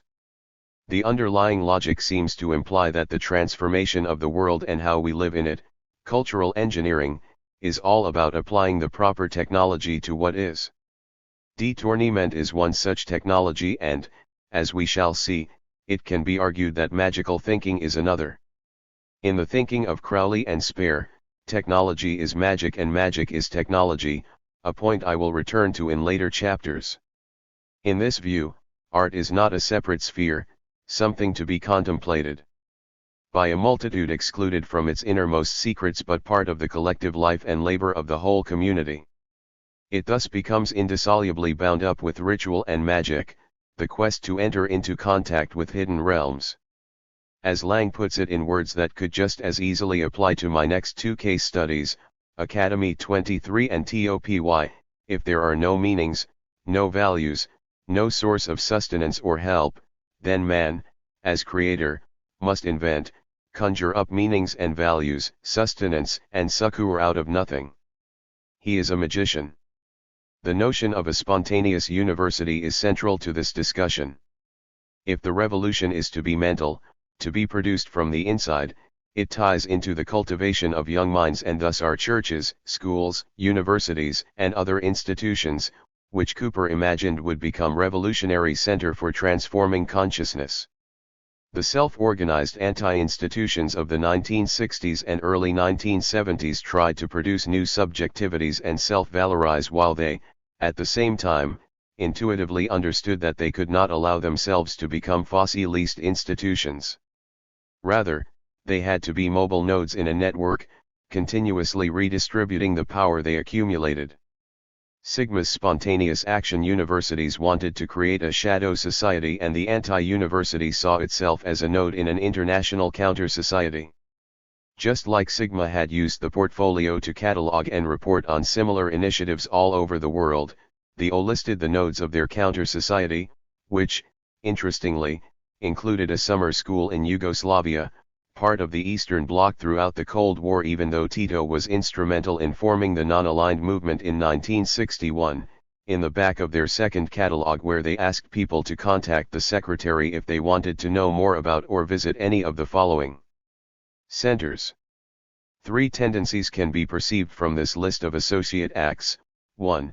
The free universities exist as pockets on the inside of existing institutions, e.g. in Berkeley it was something that happened on campus, i.e. a university within the university. 2. They were anti-institutional and located on the outside of the institutions, e.g. the new experimental college, which was the university as commune where students and teachers live together. 3. The university as collectivity, where it is not a commune but independent bodies, created and developed by both students and teachers like most of the free universities. In the course of its 6 months of existence, the O itself went from the third category to the second, where it shortly became a sort of urban commune. The movement in the 1960s was thus characterized by building up informal networks for the exchange of information, cf. not only the Free University movement, but also the infamous underground press or former merry prankster Stuart Brand's Whole Earth catalog, which has been hailed as both the Internet before the Internet and a predecessor to Google, an ambition also aimed for by TOPY in the 1980s. From the 1960s to the 1980s, there is a continuity in the underground's politics of information, where it is primarily about gaining access to knowledge as well as distributing and sharing it in order to empower various self-valorized communities. After the implementation of the World Wide Web in the mid-1990s, the territory changed and it became a question of sorting information instead of retrieving it. 115. Despite disparate aims and personnel of its constituent members, the underground is agreed on basic objectives. We intend to march on the police machine everywhere. We intend to destroy all dogmatic verbal systems. The family unit and its cancerous expansion into tribes, countries, nations we will eradicate at its vegetable root. We don't want to hear any more family talk, mother talk, father talk, cop talk, priest talk, country talk, or party talk. To put it country simple, we have heard enough bullshit. William S. Burroughs, 1971b, 139. 4.3. Who owns you? Sigmatic ideas can be found not only in the anti-university but also in other swinging London initiatives, e.g. the London Free School, the Fun Palace, the Arts Lab and the Artist Placement Group. To a certain extent, the trajectory of these ideas also plots a history of the UK underground. Some of the ideas disseminated by Sigma in the early 1960s reached a FRST high point in 1965 with the International Poetry Incarnation in the Albert Hall, and from there built momentum until they, with the Summer of Love and the Dialectics of Liberation Congress, reached a mass audience and became part of pop culture, where they reappeared in the context of, for example, the 14-hour Technicolor Dream, the UFO Club and Pink Floyd. Framing it like this, the Dole Congress can be seen as a high mark of these collective energies. Afterwards, they started to descend into inner turmoil and outer crises and, thus, faded out through recuperation and commodification as capitalism entered a new phase of neoliberal democracy, where the self-managed cultural worker seems to have become the new model for the labor force, a point I will return to after examining my next 2 case studies.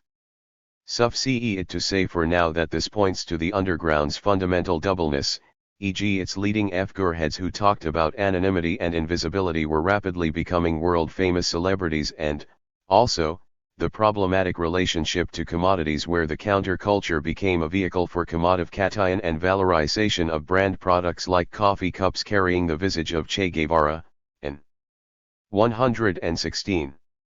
Ambiguity, which can also be seen in the Dole Congress focus on publicity, creating a range of books, vinyl records with speeches and discussions from the conference and other commodities, while concentrating on anti-capitalist critiques, contradictions the participants were well aware of. This doubleness serves to remind us to relate the New Left and the 1960s critically to our own time. It can easily become a damaging metaphor to equate past and present in a one-to-one relationship, a new destructive figure of nostalgia where the radical imaginary is constrained by its own myths, symbols, and figures, the way it thinks figuratively. The goal of the invisible insurrection seems to have been a mystical worldwide proletarian revolution with unlicensed pleasure as its only aim. In its ultimate stage, communism means nothing less than an alteration of man's very mode of being in this world, and this becomes part of a sigmatic spirituality. As mentioned in Chapter 2, the communist imaginary is often preoccupied with the notion of a future primitivism, to use John Zerzan's words, and the history of communism is FLLED with modern primitives. It is primitive, due to that anthropologists, e.g. Mircea Eliade in his hugely influential Shamanism, Archaic Techniques of Ecstasy, have argued that primitive society is a society without exploitation where production is still geared towards the satisfaction of human need. At the same time, a large part of the material resources are used to set aside the immediate struggle for existence and participate in a mode of activity which is enjoyed for its own sake. Thus work is suspended and life becomes play, transporting the participants into an ecstatic present. This outburst of the carnivalesque runs counter to the view of bourgeois rationalism, which can only assimilate ecstatic experience to psychotic, delusional states. This is part of the reason why capitalism often has tried to reduce the primitive worldview to a species of devil worship. It also points to why the Sigma dream is not only a political extreme, it is also a hedonistic extreme. As much as it is about f***ing in the alleys, it is also about fucking in the streets and embracing the ecstatic present. Sigma and the O were about participating in the ultimate come-together in which the revolution would happen due to simple acts of pooling resources and sharing knowledge. However, it was also about the independent production of cultural entrepreneurs using guerrilla marketing to advertise and sell their commodities and creativity. It was about a limited company that wanted to be successful in capitalist terms, a strategy which today seems to be important for the general success of capitalism, such as Richard Florida's ideas about a new creative class which is seen as a key force for economic development. Apparently, society's distinct doubleness is reproduced on a micro level in countercultural. 117. Thinking and the parallels that exist between right-wing libertarian ideology and left-wing countercultural theory. Sigma was an attempt at organizing professional, cultural revolutionaries who would understand that what was necessary to produce was ourselves, not the things that enslave us. The aim was the establishment of a shadow society, new experimental cities close to the existing capital cities of the world with radical spontaneous universities as their nuclei. These new communities would produce an awakening, new collective subjectivities teaching us how to be together in a coming, decentralized future, reminiscent of the visions passed down from anarchism and communism and populated by conscious producers of the new culture, life as art. Trotsky could claim that these cities would be unpolitical due to that what they were producing was existence itself, i.e. they operated on a more basic level beyond art and politics. Cultural production in this context is not only a weapon of class war, it is also a shard of a possible future where the aesthetic experience, if art doesn't sublate itself into transformative action, opens up for a vibrant and mesmerizing space from where one may imagine and construct new, alternative futures. This representation, it is hoped, will teach people how to live together without violence, a central theme at the dialectics of liberation which, as we have seen, produced a desire to meet among its attendants which spawned the O. In turn, the O carried on the dream of a sigmatic university centered around three general orientations: radical politics, existential psychiatry, and the avant-garde of the arts, and the aim of producing a change in the relations among people before it was too late. The central task to begin with for these initiatives was to come together and produce new social relations by founding a new type of university. Due to that paternalistic authority had become internalist, nothing could be done before this had been undone. Lang wrote, "Our capacity to think, except in the service of what we are dangerously deluded in supposing is our self-interest, and in conformity with common sense, is pitifully limited. Our capacity even to be see, hear, touch, taste and smell is so shrouded in veils of mist of cation that an intensive discipline of unlearning is necessary for anyone before one can begin to experience the world afresh, with innocence, truth and love." Deprogramming and deconditioning became central occupations for the Academy 23. The Academy can be seen as a sibling to Sigma and might be 118. The eccentric uncle to the O. The basic idea can be found in the late 1960s writings of William Burroughs, primarily published in the underground press, especially Mayfair as well as in his 1974 interview book, The Job.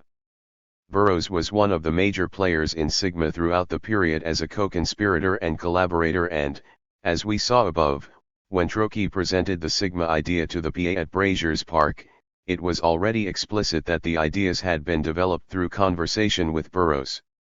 Not surprisingly, the themes discussed above were, thus, also central for Burroughs' own ideas, albeit in his case the information became even more esoteric. The political ideas from the O clashed with the druggy excess of Sigma and Burroughs' own post-beat experimentalism, thus catapulting the Academy into a space where New Age conspiracies to elevate mankind's consciousness on this planet and elsewhere were thriving side by side with viral ideas about counter-information, self-determination and autonomy. V. Academy 23. 122.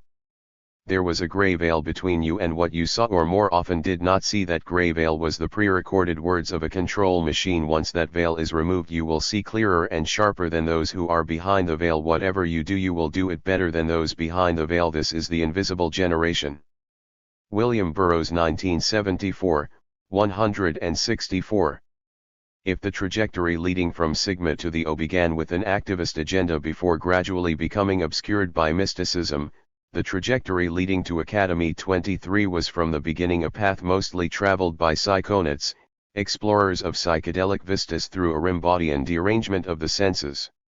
The Academy was more concerned with the FID from reason, drugs, notions of different spaces, astral projection, and the destruction of pseudo-communication through playback, spells and magic than in how to organize in any effective way.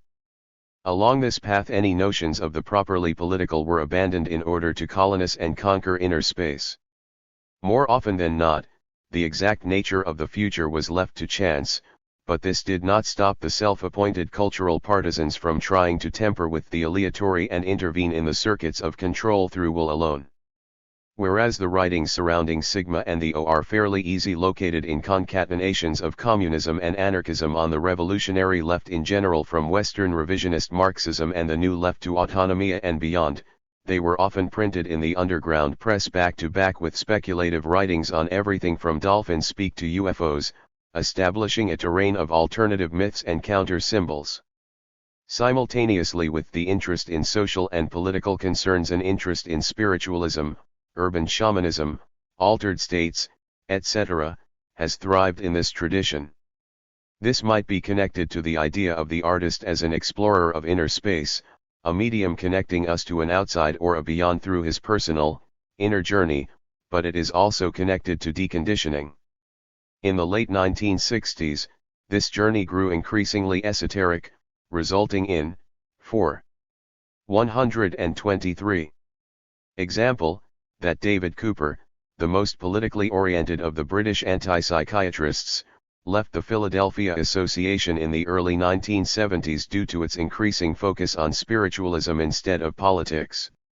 For the main part of the 1960s, the two tendencies, towards the inner and the outer, were perceived as a whole, though, two sides of the same coin. That occult and aesthetic terms for a period of time were interchangeable with political terms is obvious from Seigel's above-mentioned Zone of the Interior. In the novel, Sidney Bell comments on the tendency in the period immediately after the unsuccessful meeting with the non-rut artists of the members of Clare Council, headed by Dr. Willie Last, the fictional counterpart to Ronnie Lang, to read biographies of Aleister Crowley. I should have seen it coming. Magic. Maybe it came from Last's feeling of despair and isolation after our fiasco at Armistice Hall.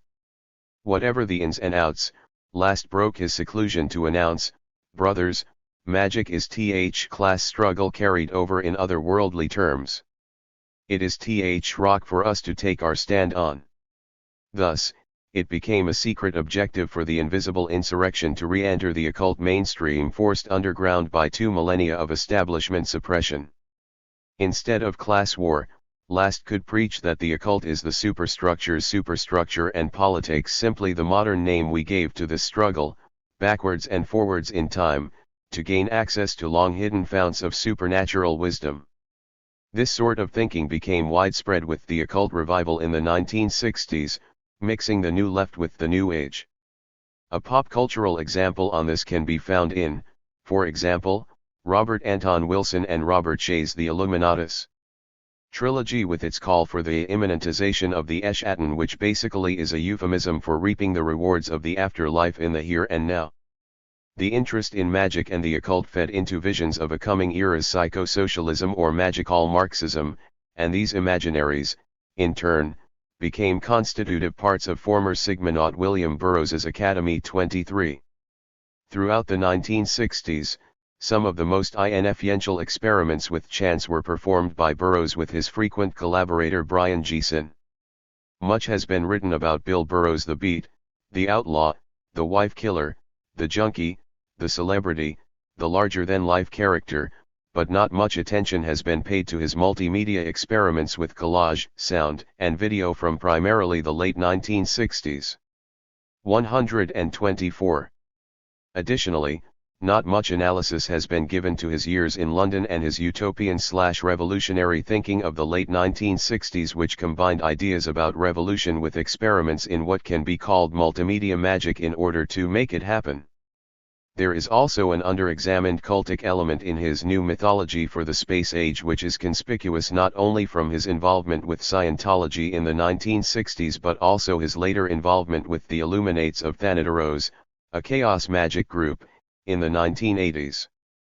In general, the literature seems to focus on his seminal breakthrough novel, Naked Lunch, the so-called Nova trilogy of cut-up books, The Ticket That Exploded and Nova Express following it, or his FNAL so-called Red Knight trilogy, The Place of Dead Roads and the Western Lands.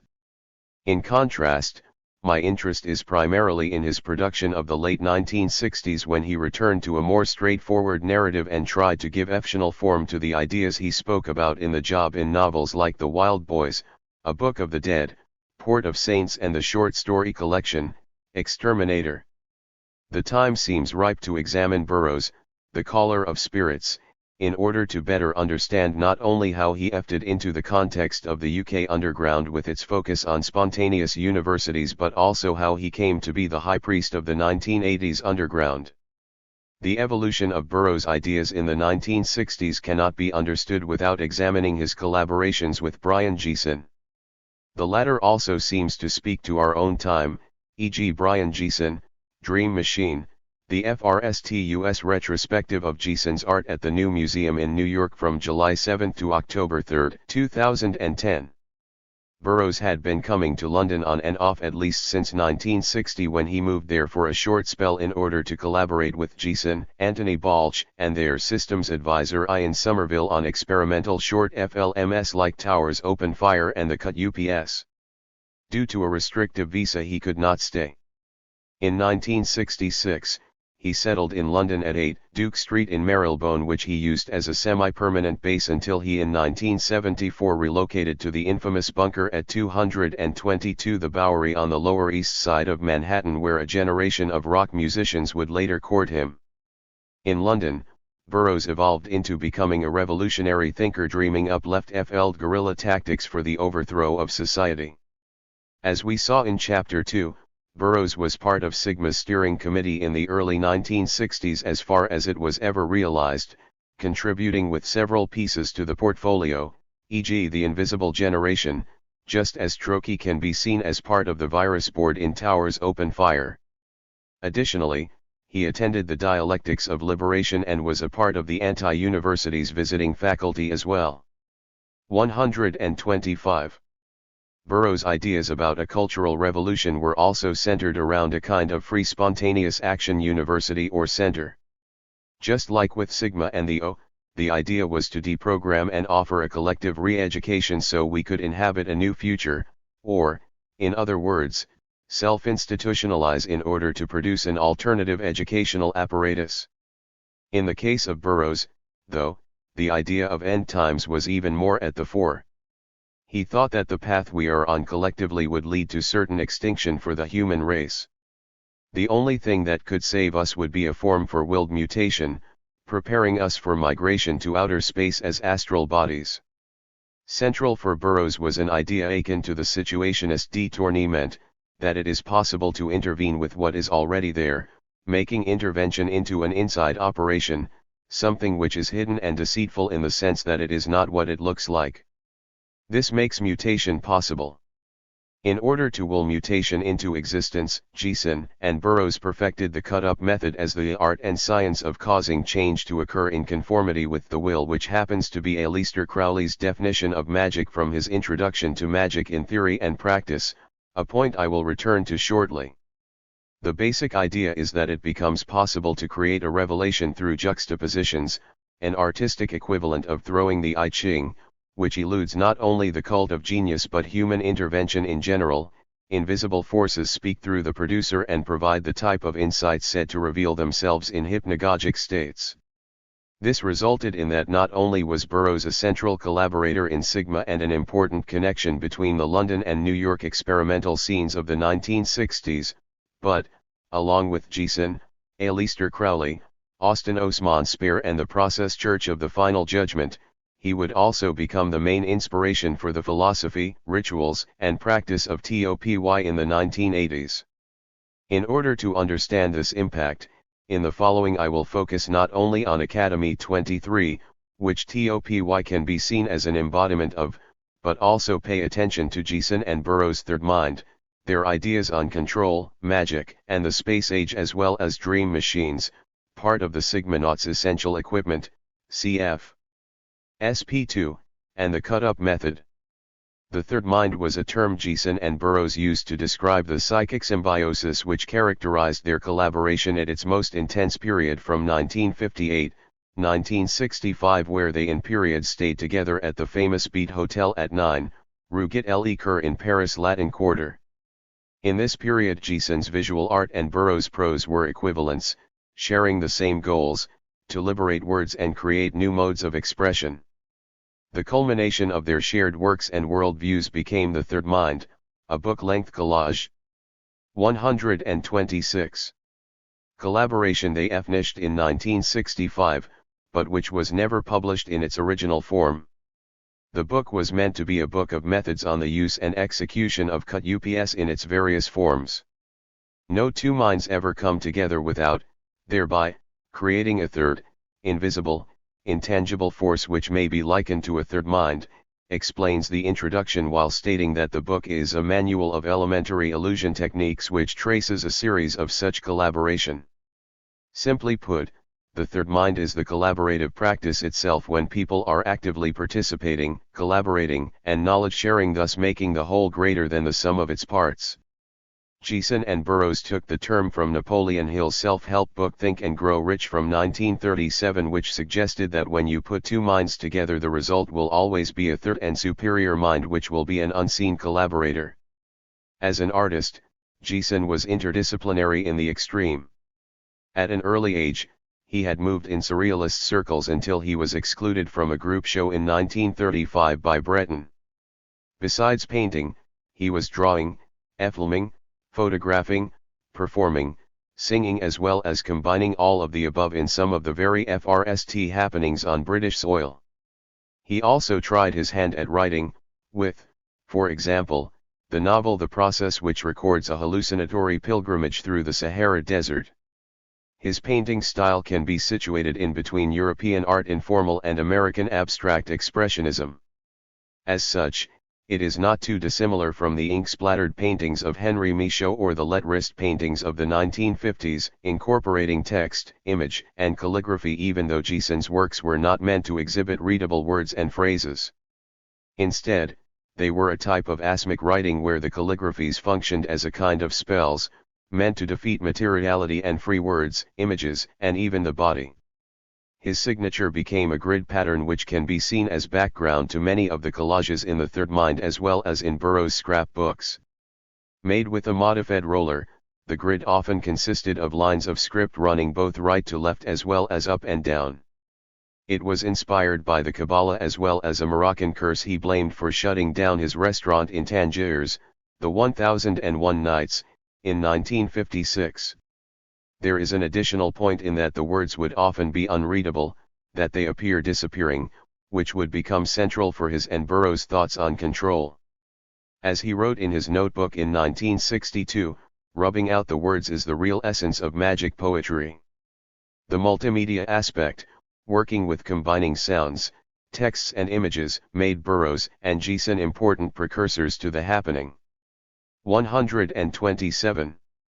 And performance scenes of the late 1960s. Their FRST staged event of this sort, action painting and poetry projection, was held at the Heretics Club at Corpus Christi College, Cambridge University in 1960. By combining their work with light projection and theatrical performance, Geeson, who arranged the event, hoped to produce the aforementioned derangement of the senses in order to break the bounds of what was perceived as a culture of pervasive control, enforced by language and by image. This was later followed in December 1960 by the show Brian Geeson Let the Mice In at the ICA in Dover Street, combining Ian Somerville's light show with Burroughs's voice, radio static, Arabic drumming, and Geeson's abstract paintings.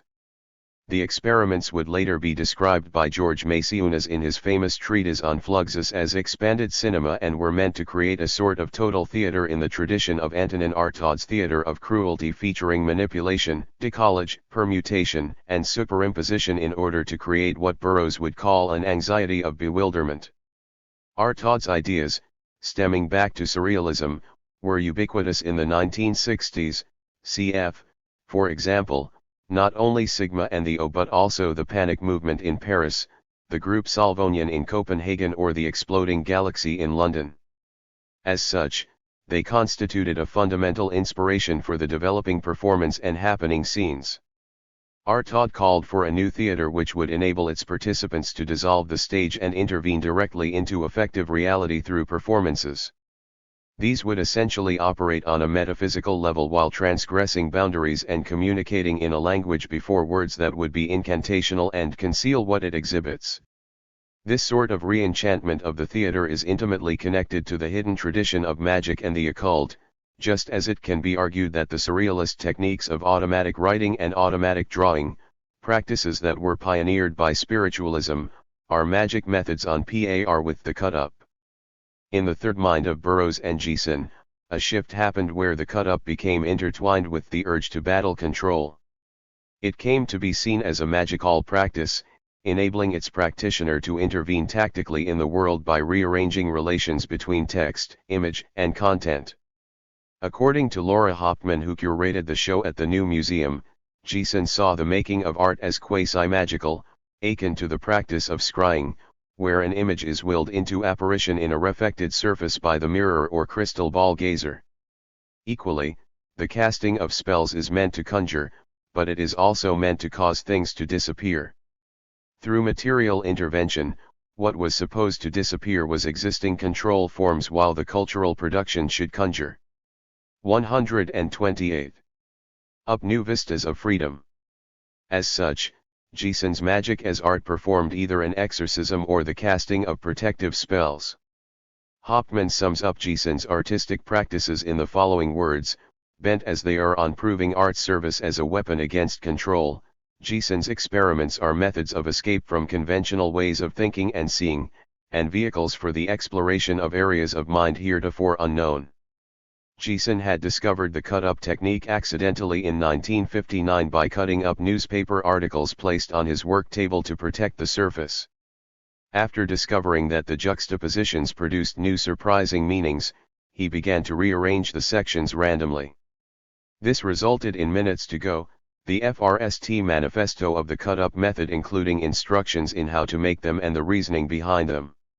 It initiated a series of experiments that culminated in the Third Mind, which, in its paint-splattered pages with cut-out words, has some resemblance to the collaboration between de Boord and Jorn in Fin de Copenhagen as well as the underground publications of the time. The technique is related to surrealist language games, and already Marcel Duchamp had experimented with putting 4 texts into quarters of a square grid in his Rendezvous du Dimanche 6 Février 1916 à 1h.3/4 après-midi. As such, it dates back at least as far as Dada, cf. Tristan Tzara's famous example from his Dada manifesto on feeble and bitter love on how to create a poem: cut up the text, place the words in a hat, draw them up randomly and write down the words in their new order. What is generally referred to as the cut-up actually consists of two different methods, the cut-up and the fold-in. The latter consists of folding the page over itself and read the sentences across. In the tradition of Dada and following the ideas of John Cage, both are aleatory methods, incorporating chance into the work. A third variation is permutations, where the words change place in the sentences, as it is known from Jason's poetry, most famously in I Am That I Am.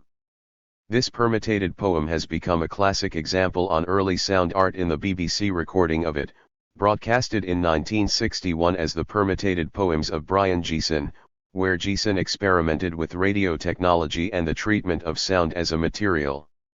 In general, Jason preferred to use the cut-up for poetry, resulting in permutations, while Burroughs used it for prose, resulting in the fold-in. Related methods of literary collage can be found in the works of a wide array of modernist writers from T.S. Eliot to Gertrude Stein, and artists have practiced this kind of collage/assemblage extensively at least since Cubism, e.g. Gil J. Wallman used cut-up techniques in some of his lettrist works of the early 1950s, connecting the method to the Lee and, by extension, the 129 SI, who, as we saw in Chapter 2, were well aware of the revolutionary potential of the cut-up with its cultural attack on authorship, private property, and copyright. The cut-ups differ from Zara's method, though, in that they are not an aleatory means of generating text from scratch, but rather a method of treating existing text. This aligns them more with the détournement than with Dada, and there are a number of intersections connecting it to situationism, e.g. Trocchi obviously knew both Burroughs and Debord, and Ralph Rumney knew Jason. The most basic cut-up is to take a page, cut it down the middle and across the middle, and then rearrange the four sections. This creates new hybrid sentences where one is encouraged to look for hidden meanings in chance combinations and abandon old meanings and interpretations altogether in favor of a sensory relation to the text. It is possible to control what goes into the montage but not what comes out, thus making it a revelatory technique. The rediscovery of the cut-up led Jason, who famously declared that, at last, literature was no longer FFTY years behind painting, and Burroughs to commence upon a series of psychic experiments, applying the technique across medias and materials while also dabbling with ESP and magic. These experiments evolved from explorations of altered states through sensory perception to ideas about incantations and playback as a form of modern magic. The FRST extension to the method was introduced by Jason using tape recorders to record material and then cut in passages at random in a series of experiments that would be seminal for TOPY and the underground of the 1980s. Jason's idea with the cut-up was to basically align it to a literal recording of life and of experience. The string of words making up a linear sentence and the time it takes to read renders language as if it was a reel of audio tape or FLM and, thus, suggests that to cut and realign text is to cut and realign one's experience with tangible, physical results. Woe/man's reliance on word is, as we shall see below, not only psychological, it is biological, and in the third mind thinking of Burroughs and Jason, to cut into the running loop of words and alter the word process is tantamount to cutting into history, changing the future or altering a string of DNA. In the public mind it is primarily Burroughs who has been connected with the cut-up method, and this hombre invisible man, is a towering figure in the invisible insurrections from the early 1960s until his death in 1997. With his cut-up trilogy, Burroughs tried to intervene into the center of the concatenations of dreams and revolution. In a 1964 interview, he 130 quipped, "In Naked Lunch and the Soft Machine I have diagnosed an illness, and in The Ticket That Exploded and Nova Express suggested remedy. In this work I am attempting to create a new mythology for the space age." He went on to explain this new mythology. "Love plays little part in my mythology, which is a mythology of war and conflict. I feel that what we call love is largely a fraud, a mixture of sentimentality and sex that has been systematically degraded and vulgarized by the virus power. Heaven and hell exist in my mythology. Hell consists of falling into enemy hands, into the hands of the virus power, and heaven consists of freeing oneself of this power and achieving inner freedom, freedom from conditioning. The main issue for Gieson and Burroughs was an alteration of consciousness in order to subvert control. They dedicated their practices to this with the use of cut UPS, collage, tape recorders, FLMS, and by insisting that anything that can be done by drugs can be done in other ways. Turning the off-chain view on human evolution upside down, and making up his own fictitious experts to back up his ideas when needed, like the Herr Dr. Kurt Unruh von Steinplatz, Burroughs' postulate was that the word was a virus of biologic mutation, affecting a change in its host which was then genetically conveyed. As he writes in the Playback from Eden to Watergate section of The Job, in the beginning was the word, not only the word in the form of speech, but also as writing, the storage and transmission of which made culture possible in the first place. The birth of a virus occurs when our virus is able to reproduce itself in a host and pass itself on to another host. Because apes never mastered writing, the written word mastered them, a killer virus that made the spoken word possible. In the beginning of human culture, the killer virus reconstructed the ape's inner throat, which was not designed for speech, and, thus, created humans. Along the way, most apes died from sexual frenzy or because the virus caused death through strangulation and vertebral fracture, but with 2 or 3 survivors the word was able to launch a new beginning. Burroughs goes on to discuss silence as a desirable state, a sort of exodus from control, since words are potentially blocks both by their linearity in language and by the manner in which they narrow definitions of experiential events and actions. In Electronic Revolution, Burroughs explains that a virus is a very small unit of word and image that act as communicable virus strains. 131. Since words and images are vessels for control, society's control over the individual, be it religious or political, basically consists in structures of communication and verbal association lines. As a virus, it operates autonomously, spreading from host to host without human intervention. It derives its power from infecting us and grafting itself onto other bits of language from where it spreads and reproduces, thus reducing the subject to a node in a network through which ideas pass but where there is no real division between subject and object, only a perceived notion. The virus generates artificial identities, thereby isolating each person in their physical body and obscuring the path to spiritual transcendence. Moreover, as Edward Robinson has noted, the virus imposes reductive binary models and thought that justify oppressive bureaucratic structures of command and exploitation, and then uses these structures to create insoluble conflicts among people.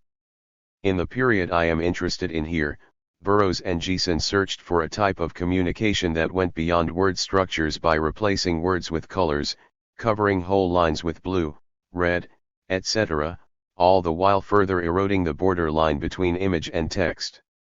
If the word is control and it was there from the start, then there is only one thing to do to change things: rub out the words. Rearrange them. If the virus is in us, getting rid of it takes careful effort not to destroy others or ourselves. In order to do so we must exploit the strange loops that appears when we start to cut. Greg Bordowitz goes into the tactic of the virus in his small book on the art group General Ideas AIDS Activism, where he argues that a virus fundamentally uses confusion, it continuously mutates and changes its composition while it, at the same time, continuously repeats itself, infecting large portions of the signifying field by copying itself endlessly. In the contemporary, especially the Internet has turned out to be a great breeding ground for these infectious mind viruses and the various alternative accounts of reality they often entail. Before the Internet, it was part of the underground press function as an independent news channel as well as a topic to be discussed in the shadow society's spontaneous universities. The notion of the meme crystal leases this view of the communication process as a sort of viral transmission that operates through contagion. Memes, a term coined by evolutionary biologist Richard Dawkins in the self-sh gene, are self-replicating webs of ideas that function like social glue. The core of the meme concept is that memes spread through society the same way that genes spread through a population. In a way, the aspect of the meme which today has made the word nearly synonymous to image macro on various social 132. Networking sites, is that it can be conceived as a communication technique utilizing a type of Brechtian alienation effect to create a sudden shock of cognitive dissonance that enables the empowerment of the meme. How do these ideas spread? They spread as affects, as exposure to words, images, ideas, through communication, as West Nile virus on migrating birds, as mosquitoes carrying malaria, as a man sneezing in a rush hour tube. What makes a meme successful is simply that it encourages the people who accept it to transmit it to as many other people as possible. Essentially, the idea of memes overlaps in its key aspects with Burroughs's theory of words as a virus. Arguably, memes are always a matter of ideas, but these do not take the form of incontrovertible principles as much as currents and imitations that come to incite people as they act collectively, just like it was the case with Searle's image myths. Therefore, the sources of insurrection are not to be sought in the individual but in a particular circulation of affect and ideas, aided and abetted by their material support in new forms of communication. As the Deterritorial Support Group write, prior to the invention and popularization of the Internet, the meme was an interesting theory. Today it's a conceptual tool without which our understanding of information transfer would be unable to function. Before they proposed that memes plus sincerity might equal communism. The cut UPS thus take on significance as weapons to battle control. Sentences need to be cut up and rearranged in order to break the hold of control and make new perceptions, ideas, thoughts, forms of action possible. The cut up, which Burroughs would experiment with over a wide range of medias including tape recorders, FLMS, and images, makes it possible to manipulate reality through an editing process. As Genesis P. Orridge, one of the central figures of TOPY who tried to apply Gieson and Burroughs's methods and magic on their everyday lives, would later write. The real hidden doctrine handed down through the ages, the central agenda, is control. Why do those who control seek to maintain control? For its own sake. How do they control? By controlling the story, by editing our collective memory, conscious and unconscious. In many ways the edit is the invisible language of control and its corporate media allies. They cut and paste in order to separate us from each other by entrancing us with a pre-recorded reality that seamlessly isolates us in a world designed by those who would immerse us in service to their fundamentalist consumerism, simultaneously divorcing us from the universe that is creation itself in an infinite pre-sensory source. 133. Since the word is the limit of thought, the way we have been conditioned to read and react to words ultimately controls our behaviors and our possibilities for thinking the radical new. The cut UPS are techniques to create new memories and new myths out of the cultural debris surrounding us. Both the Sigma Project and the Academy wanted to demythologize quotidian life and bring all information out in the open. By destroying myth they wanted to escape its control, but, along the way, a new myth, this time about escape, revolution, and freedom is being reinstated. Realizing that this just replaced one myth with another, Burroughs began to think of the struggles against control as inside operations. It is no longer about creating the new, it is about decoding what is already there. Without the order of language, woe/man is lost, but by utilizing the newly cut loopholes, we are able to create other narratives to produce values and identity with and, ultimately, to imagine a spontaneous future which is not always already pre-recorded. Thus, his Eftion became a paraftion, mixing Eftion and faction while using myths in a parodic way. They are not symbols of a transcendent reality, they are strictly material. The cut-up wanted to slice up reality which was seen as a pre-recorded fantasy by control which will lead to extinction. Instead, a new mythology was to be created by reassembling the pieces. If what we imagine to be reality is the equivalent of a recording, then we become empowered to edit, rearrange and recontextualize by cutting up and reassemble our own reality.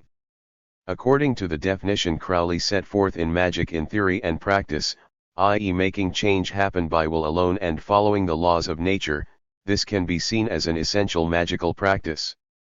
Magic has the method of science and the aim of religion, as the catchphrase ran on Crowley's journal The Equinox, and it thus aims at discovering scientific techniques for the mental control of probability.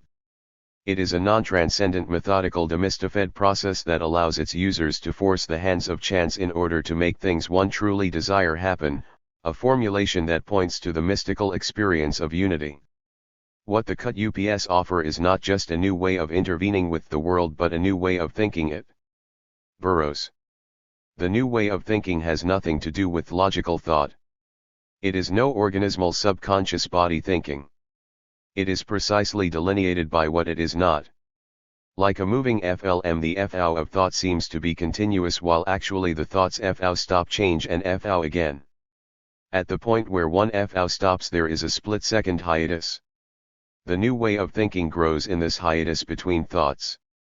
The new way of thinking is the thinking you would do if you didn't have to think about any of the things you ordinarily. 134. Think about if you had no work to do, nothing to be afraid of, no plans to make. Any exercise to achieve this must themselves be set aside. It's a way you would think if you didn't have to think up a way of thinking you don't have to do. We learn to stop words to see and touch words to move and use words like objects. Additionally, the cut-UPS could also be used for divinating the future. I would say that my most interesting experience with the earlier techniques was the realization that when you make cut-UPS you do not get simply random juxtapositions of words, that they do mean something, and often that these meanings refer to some future event. As Burroughs writes in The Invisible Generation, after he has instructed the new revolutionaries to get a Philips compact cassette recorder handy machine for street recording and playback so the Invisible Brothers can invade present time, 9 yesterday in with today and here tomorrow your future rising out of old recordings.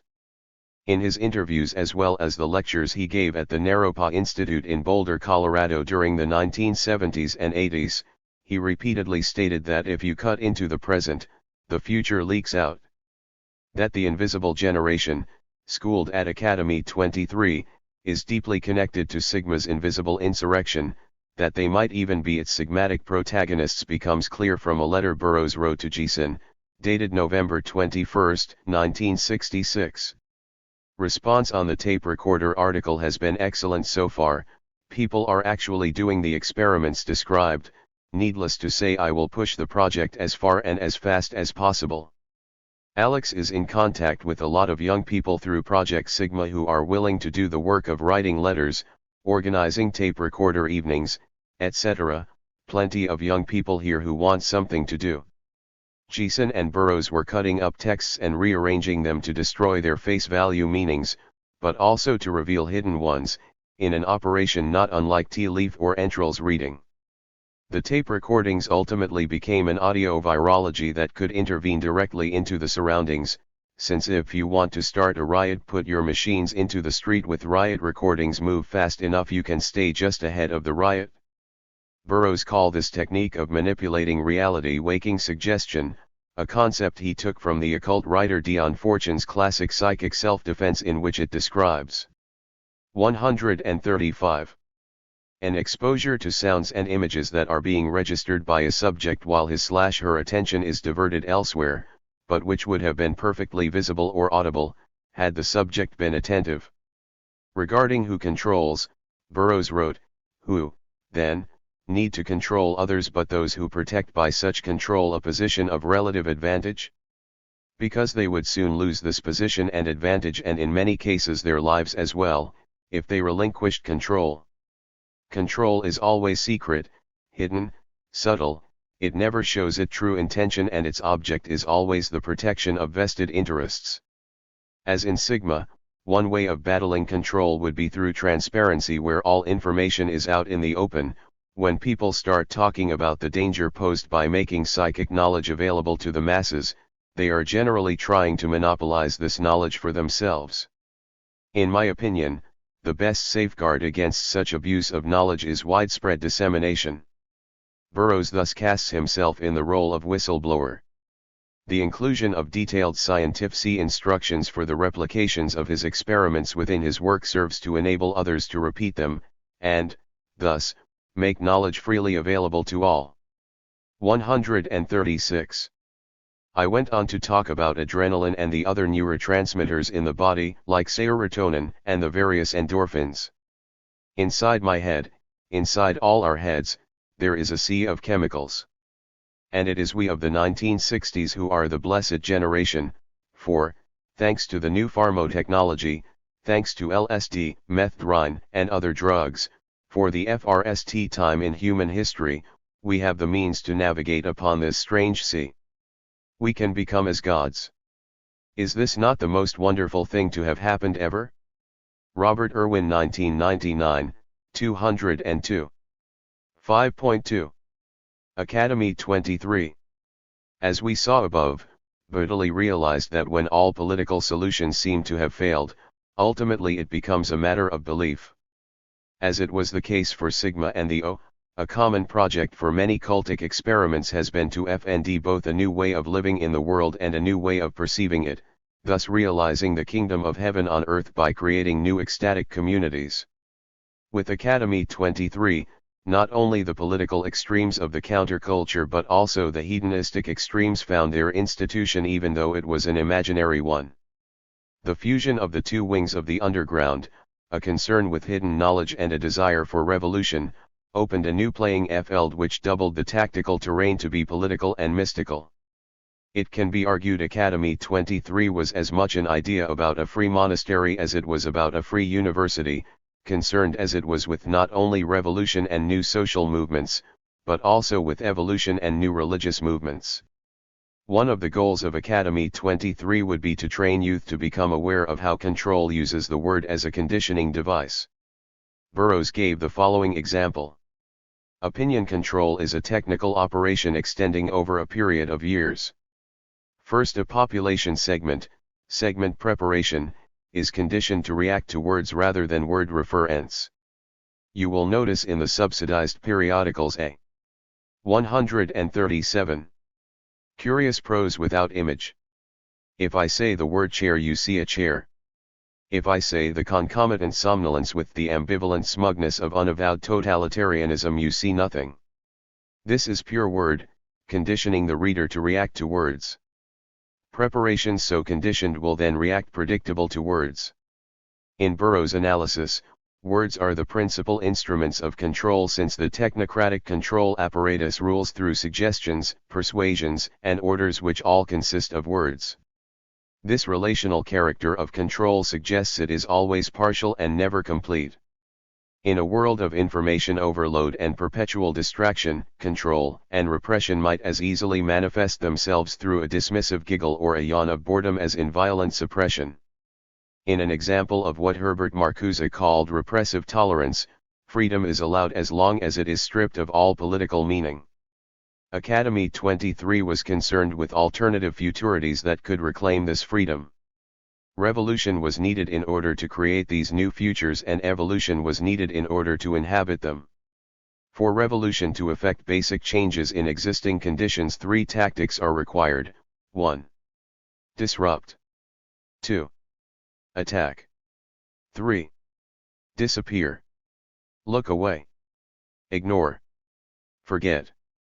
These three tactics to be employed alternatively. Evolution was the only escape route due to that humankind was stuck in a biologic dead end, left with only two choices: mutate or become extinct. The Academy wanted to take the idea from Sigma and the O, that self-transformation is necessary for revolution, to an extreme length. It wanted to prepare us for an evolutionary task. Human consciousness needed to mutate through a process of deprogramming and reconditioning in order to be able to emigrate to space as astral bodies. In order to provoke this mutation, it wanted to pool, share and teach unimaginable extensions of awareness. Regarding what could push us into the great unknown, Burroughs stated, "Our people will learn to get really high, high as the Zen master is high when his arrow hits a target in the dark, high as the karate master is high when he smashes a brick with his FST. High, weightless, in space. This is the space age. Time to look beyond this run-down radioactive cop-rotten planet. Time to look beyond this animal body. Remember, anything that can be done chemically can be done in other ways. You don't need drugs to get high, but drugs do serve as a useful. 138. Shortcut at certain stages of the training. The students would receive a basic course of training in the non-chemical discipline of yoga, karate, prolonged sense withdrawal, stroboscopic light, the constant use of tape recorders to break down verbal association lines. Techniques that are now used for control of thought could be used instead for liberation. First and foremost, the Academy wanted to show its students how to free themselves from past conditioning, thus sharing a goal with not only the anti-psychiatrists but also with Scientology, which again emphasizes its cultic aspects. The latter incorporated in 1953 as a form of psychotherapy with the trappings and organization of a religious movement. In order to achieve freedom from past conditioning himself, Burroughs had been involved directly with Scientology during some of his years in London. Today, where so much attention focuses on the science-fiction origins of Scientology, it is easy to forget how seemingly in harmony the Church was with a whole range of countercultural, New Age and anti-psychiatric practices in the 60s. As an alternative to psychiatry, various gods were seen as representing archetypes, aspects of the self to be worked on and/or links to one's subconscious. As Burroughs explained in The Job, Dianetics talks about the analytic and the reactive mind instead of the conscious and the unconscious mind. Instead of neuroses, the reactive mind stores crippling, unhappy memories, some from previous incarnations, called engrams. These memories condition our behavior. The goal was to diagnose the cause and the cure of nervous tension, which is also the premise for the Church's most famous religious artifact, the E-meter. Scientology's central technique is auditing, which became one of Burroughs's obsessions, resulting in that in 1968 he put up a notice in Barry Miles' hip book Shop Indica, offering free audits. Basically, the person being audited is asked a series of questions while an auditor interprets the needle's movements. Instead of psychoanalytic free associations, he relies on what is basically a simple lie detector device, the E-meter. The needle will jump anytime the person audited is asked anything that makes them tense, but it is possible to work through these subjects until the needle gives a F at reading. When this has been done sufficiently, the person is clear on that topic. All the engrams have been erased. In Scientology, the aim is to get people to pay for each level of initiation on the bridge to total freedom. The result is that the members gradually become operating thetans, a superior kind of Scientological. 139. Being to mere clear, and a title claimed by, for example, Charles Manson, aka Jesus Christ, who was audited in prison before he began to prepare Helter Skelter. As such, both the Academy and Scientology are examples on countercultural communities coming together and organizing around cultic activities. One of the main problems with these, in general, are that they easily become a money-making scheme for conmen, and that it, maybe for the same reason, easily evolve into pseudo-fascist, authoritarian structures, acid fascism as David Felton calls it in his 1972 sourcebook Mindfuckers, suitable just as easy for right-wing militias as for left-wing libertarians. In the case of Scientology, with Sea Org, established in 1968, they made their own elite paramilitary organization which taught the highest levels. This organizational structure was one of the reasons for Burroughs to later distance himself from the Church, even though he was involved on and off for most parts of a decade. As he wrote in his William Burroughs, Challenge U, L. Ron Hubbard, published in the London-based magazine Mayfair, May 1970, and later by the Los Angeles Free Press, he found their methods valuable and the E-meter a useful device, but found the organization fascist and disagreed with the concept of charging huge amounts of money for hidden knowledge. He says he has the road to freedom. Others have been a long time on that road. At the Edinburgh Writers' Conference in 1962, Alex Trokey coined the phrase astronauts of inner space. Let Mr. Hubbard show his confidential materials to the astronauts of inner space, Alex Trokey, Brian Geeson, Allen Ginsberg, Timothy Leary. Let him show his materials to those who have fought for freedom in the streets, Eldridge Cleaver, Stokely Carmichael, Abe Hoffman, Dick Gregory, to the veterans from Chicago, Paris, and Mexico City. Above all, young people have a right to see his materials. So let him set up a center and give his processing and materials free of charge and without any restrictions of any kind to anyone under the age of 25. Unimaginable extensions of awareness are now possible in terms of existing techniques. Let's set up a center where all these techniques are pooled and interchanged. Let's explore and chart inner space. Your inner space belongs to you. It is time to demand what is yours and challenge anyone who claims he has knowledge of inner space to come out and show what he has. 140. The goal of academy training was exactly to share knowledge about states of total freedom and expand consciousness through non-chemical means.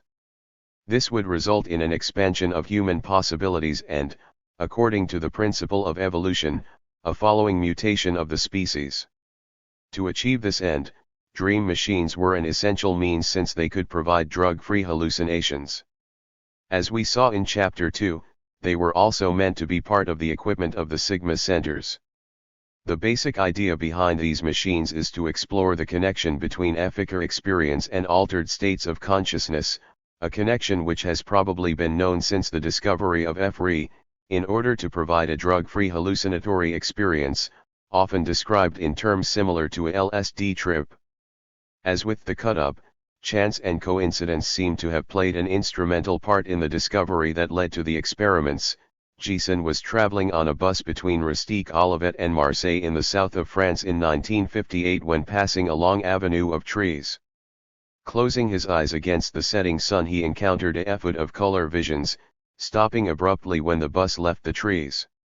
He immediately wrote Burroughs about the discovery, who, according to Geiger, replied with a "We must storm the citadels of enlightenment, the means are at hand."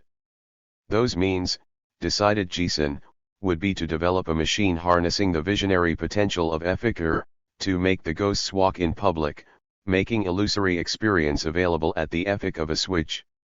Using the dream machine, a variety of symbols, crosses, spirals, appear on the eyelid after a few minutes due to that the light interruptions, at a rate of 8 to 13 effics per second, will sync with the brain's alpha rhythms. The pulsating light stimulates the optic nerve and alters the brain's electrical oscillations. In effect, it makes us dream while we are awake and causes individuals to see colors, visions, or even entire three-dimensional landscapes with their eyes closed. It has been claimed that viewing a dream machine allows one to enter a hypnagogic state. The phenomenon was first described by William Gray Walter in his book The Living Brain, and, in 1960, Ian Somerville wrote Jason to tell him that he had made a simple efficer machine, the blueprint for which is more or less the same as the DIY ones TOPY would create, distribute, and sell in the 1980s. Place a cylinder with slits at a regular interval on a turntable and let it rotate at 78 rpm.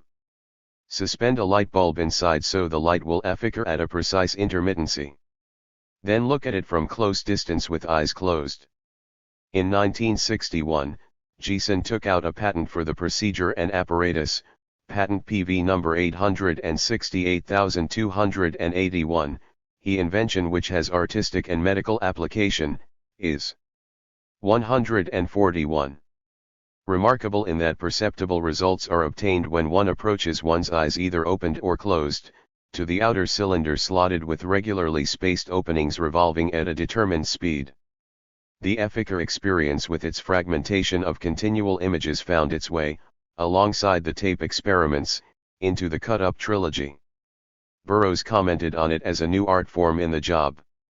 Flicker creates a dazzling multiplicity of images in constantly altering relationships which makes the collages and assemblages of so-called modern art appear utterly ineffectual and slow. Art history is no longer being created. Art history as the enumeration of individual images ended with the direct introduction of light as the principal agent in the creation of images which have become infinitely multiple, complex and all-pervading. The invention of the dream machine provided a way out of the materiality of the object. It was less an artwork than a tool for achieving a state of creative production that did not necessitate painting, drawing or writing. It would rub out the word and replace it with its disembodied essence, a vision of an archetype. Unfortunately, Jason failed to find a manufacturer for the machines, turning it into a mass-produced home component like TV, but stroboscopic lights was soon taken up in works of art, e.g. Tony Conrad's FLM flicker, as well as by the drug culture. By the late 1960s, flicker was everywhere just like the transmedia experiments. In the messianic now time of Jason and Burroughs we are here to go. This enigmatic three words combination is one of the central concepts in both the job as well as in Burroughs and Jason's mythology in general, cf. the interview book with Brian Jason, Here to Go. It refers to one of Jason's favorite sayings, why are we here? We are here to go. To leave the planet and take off into space. The idea also FNDS expression in Burroughs' statement I feel like I am on a sinking ship and I want off.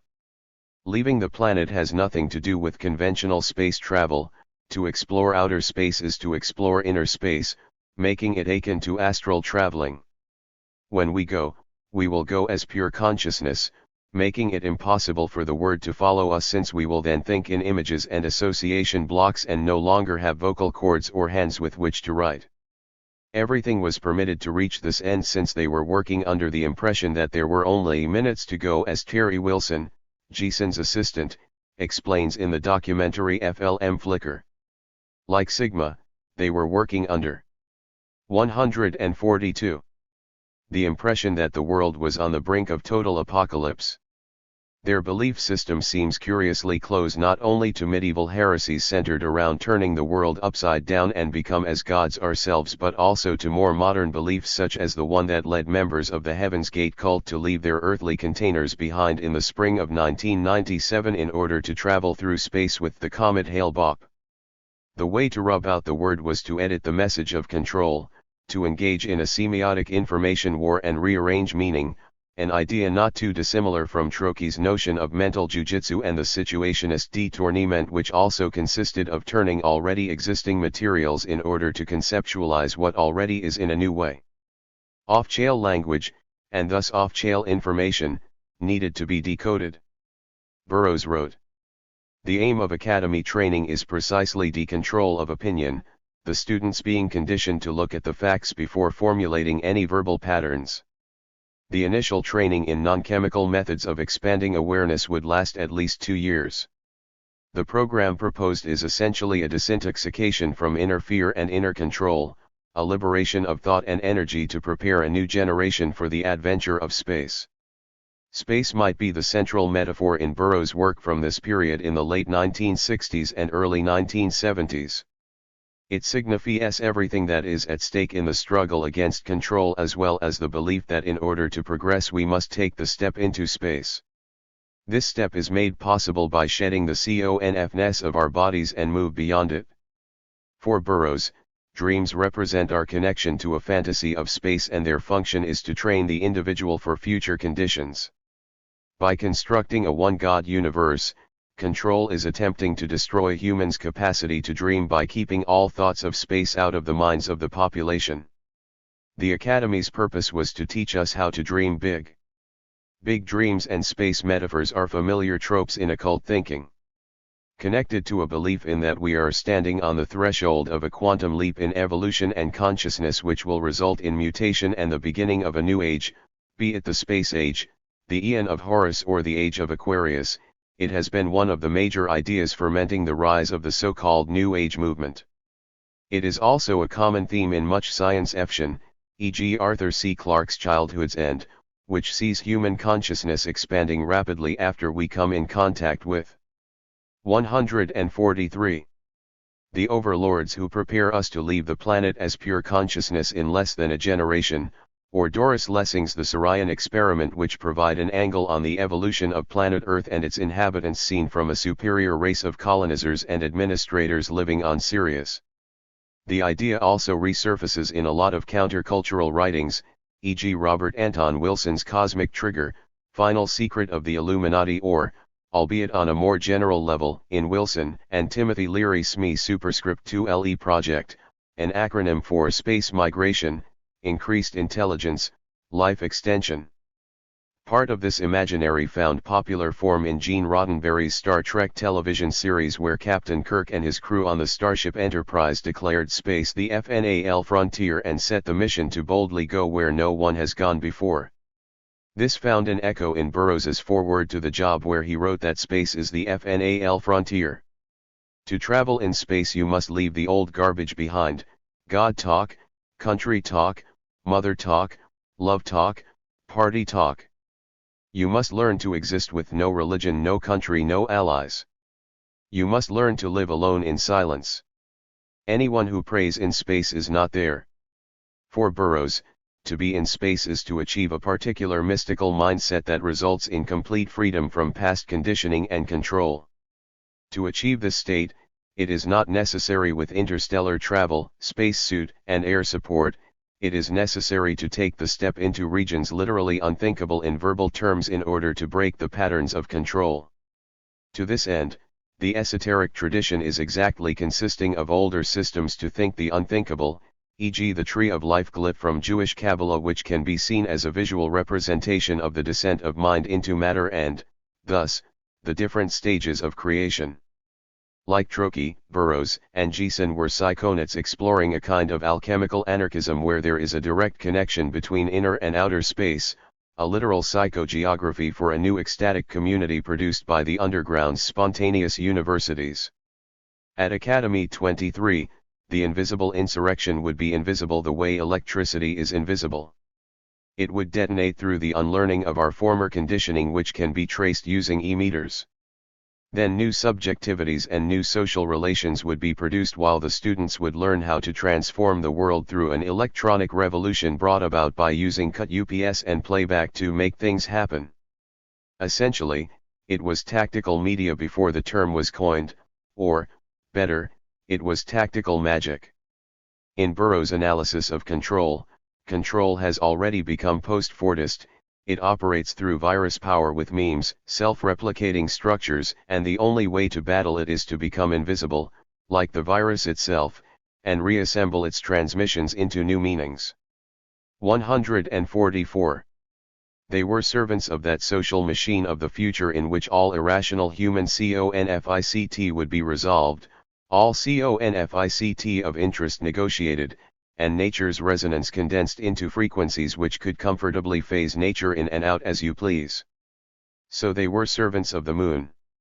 Their living rooms looked like off-CES precisely because they were ready to move to the moon and build utop cities there, utop being, one may well suppose, the only appropriate name for pilot models of utopia in non-terrestrial ecologically subdependent non-charged staging areas, that's to say dead planets where food must be flown in, but the chances for good civil rights and all-out social engineering are 100% zap. Norman Mailer 1968, 16. 5.3. Wild boys always shine. In the 1960s, a lot of hidden knowledge from the Western esoteric tradition leaked into popular culture and began to be widely available, resulting in a torrent of new religious movements and cults. In general, the radical imaginary is saturated with millennial fantasies, but the invisible ones have traditionally belonged to the realm of the occult. Due to the feeling of being on the brink of something completely new, the cultural production of the underground was concerned with not only the total destruction of the existing system, it was also a total rejection of its social, material, and spiritual values. This imaginary is not only concerned with revolution but also with prophecies about an unknown future that will rise from the ashes of the old. Thus, while reformulating radical politics for the post-war generation with tactics which were both improvisational and based on revelation, they applied the same tactics to an often Gnostic spirituality. One of the most conspicuous strains of occultism in this spirituality, besides the one from Blavatsky and Theosophy, descends from the teachings of Aleister Crowley, who created a belief system, Thelema, primarily based on his experiences as a member of the Hermetic Order of the Golden Dawn. Even though Crowley, mountaineer, poet, and occultist, became very influential in the 1960s. 145. It is important to stress that the influence was more occult-ural than occult proper, since it found a home among patchwork cults and collectives who read Crowley side by side with Marx, the weird tales of H.P. Lovecraft and other pulp-fiction cosmologies. Crowley saw himself as the prophet of a new age. His was the Aeon of Horus, of the child, a time where play again would become important, which aligns his teachings with other major ideas of the 1960s, like the idea about homo ludens. Crowley was a pivotal figure for updating the occult into the 20th century, and the notion of sex magic, which I shall return to below, is partly inspired by Crowley's teachings as they evolved from his early involvement the Golden Dawn to the two Crowley-led Thelemic magical fraternities, the AA and the Ordo Templi Orientis, which have been the most influential on 20th century occulture. Another central outlet for Crowleyan ideas into the mainstream came through Scientology. In the 1940s, L. Ron Hubbard stayed with Otto's Agape Lodge in Los Angeles, led by the rocket scientist Jack Parsons, where he performed rituals with its members and learned about the Church of Thelema until he took off to Florida with Parsons's wife, Marjorie Cameron, as well as his savings. Apparently, Hubbard repeatedly stated during his stay in the Otto that he wanted to start a new religion, seeing it as a way to get rich fast. Through Parsons, sex magic also echoed into American science fiction, where it, among other things, inspired the plot of Robert Heinlein's Stranger in a Strange Land. In this novel, the man from Mars returns to Earth after receiving an education in Martian wisdom, leading him to found a free love church, which today actually exists in the real world, i.e. the Neopagan Church of All Worlds, while along the way inventing the verb to grok, which found common usage in the 1960s. The book became essential to the growing hippie counterculture, where it was read widely by, among others, the Merry Pranksters and the Manson family, and inspired the lifestyle of many new communities. The sort of sex magic that was practiced esoterically by occult groups stems from tantric yoga but was popularized by the Otto and by Crowley. From Crowley, sex magic echoed via the Agape Lodge into Scientology and onwards to the Process Church, TOPY, and freakish pop culture in general. Basically, it is about harnessing the ecstatic energies from orgasm and the dissolution of personality, le petit mort as the French call it. The practitioners focus on the object or state that they want to bring about while climaxing, and, often, they have made a talisman of semen if the ritual involves masturbation or mixed secretions of it is heterosexual sex. 146. It is important to emphasize that even though Crowley's influence can be traced into the occulture of the 1960s and 1980s, the magic of Burroughs and Geeson, and later TOPY, is not Thelemic magic in the tradition of Crowley. To give but an example, the main commandment of the Church of Thelema is love is the law, love under wool. In Burroughs's space opera, there is no love, there is only perpetual war and conflict. Since love is thought of as the hated paternalistic love, the anti-psychiatrists also fought. As such, the influence is mainly, as previously stated, occultural. Cultic communities often seem determined to return to a pre-Enlightenment mindset and lifestyle. The roots of the occult revival, the fight from reason, can be traced back to the mid-19th century with spiritualism and theosophy. The latter offered a synthesis of the world's religions, suggesting that Christ, Buddha, Lao Tzu, and the rest were all equally masters, while promoting a fascination with non-Western cultures, e.g. Egypt, India and Tibet. As Phil Baker puts it in his biography on Austin Osman Spare, along with more dubious ideas, that a body of Himalayan adepts was running the world behind the scenes, for example, and that it was possible to contact them. Theosophy gave a basic introduction to Hindu and Buddhist ideas, including reincarnation and karma, and popular occult ideas such as the astral body and the astral plane, where the astral body can go effing during sleep. Interestingly, although the occult would be associated through the 20th century with reactionary tendencies from the novels of Dennis Wheatley to the philosophy of Julius Evola, in the 19th century it was bound up with progressive politics, e.g. the women's rights movement and colonial self-rule, as can be seen with, for example, Annie Besant. Especially occult ideas about the astral body would have a tremendous impact on Burroughs and Geeson and their ideas about space travel. Futuristic as these ideas might seem, they are intimately connected with ideas known all the way back to shamanism. The interest in shamanism soared in the 1960s, not least due to the popularity of Mircea Eliade's study Shamanism, Archaic Techniques of Ecstasy, and the success of Carlos Castaneda's series of books on the teachings of Don Juan.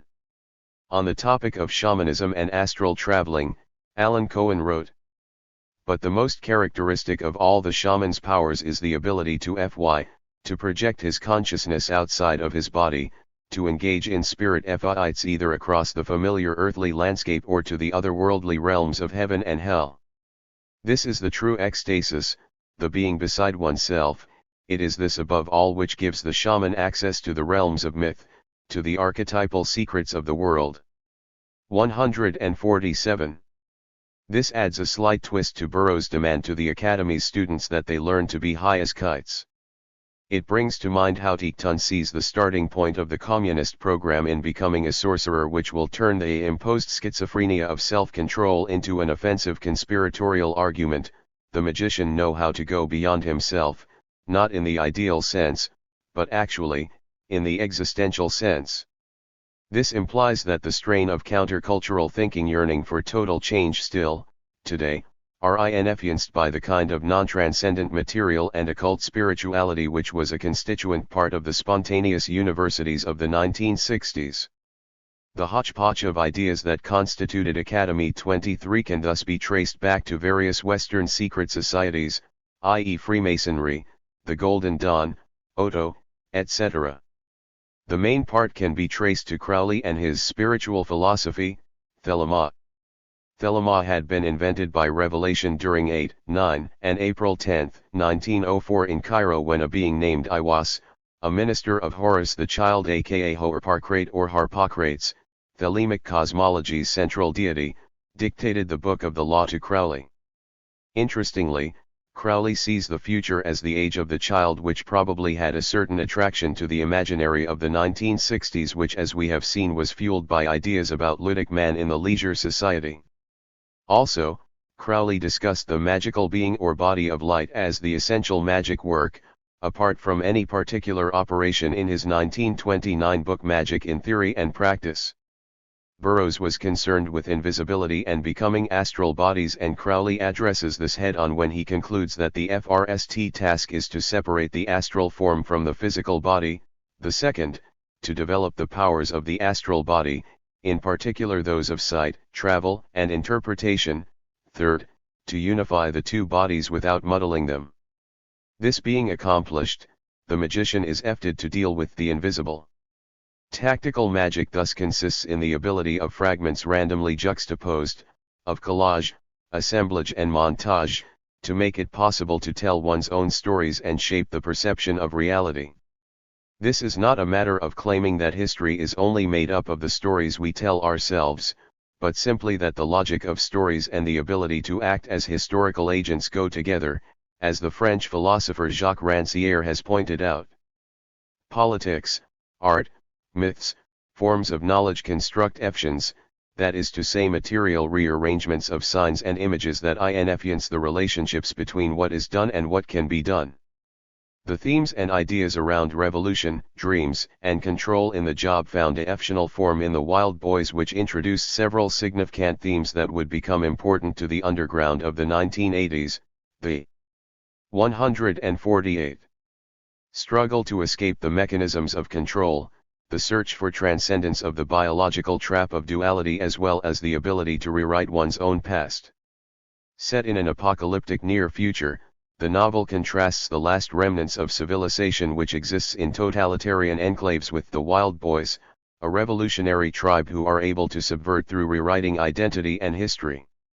These new revolutionary subjectivities found a voice and an identity with the following outburst: I have 1,000 faces and 1,000 names.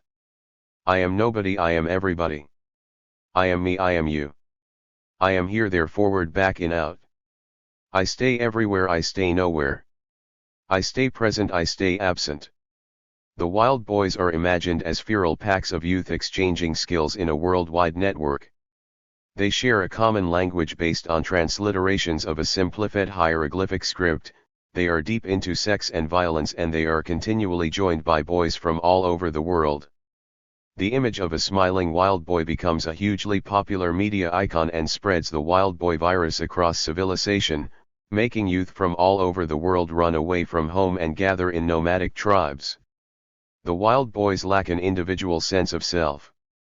They exist in a liminal state where rigorous training in guerrilla tactics has led towards specialized biological mutations, and from where they are able to wage anonymous guerrilla warfare in a hit-and-run terrain, standing with 1.5 foot in the shadows, ready to penetrate and infect everything.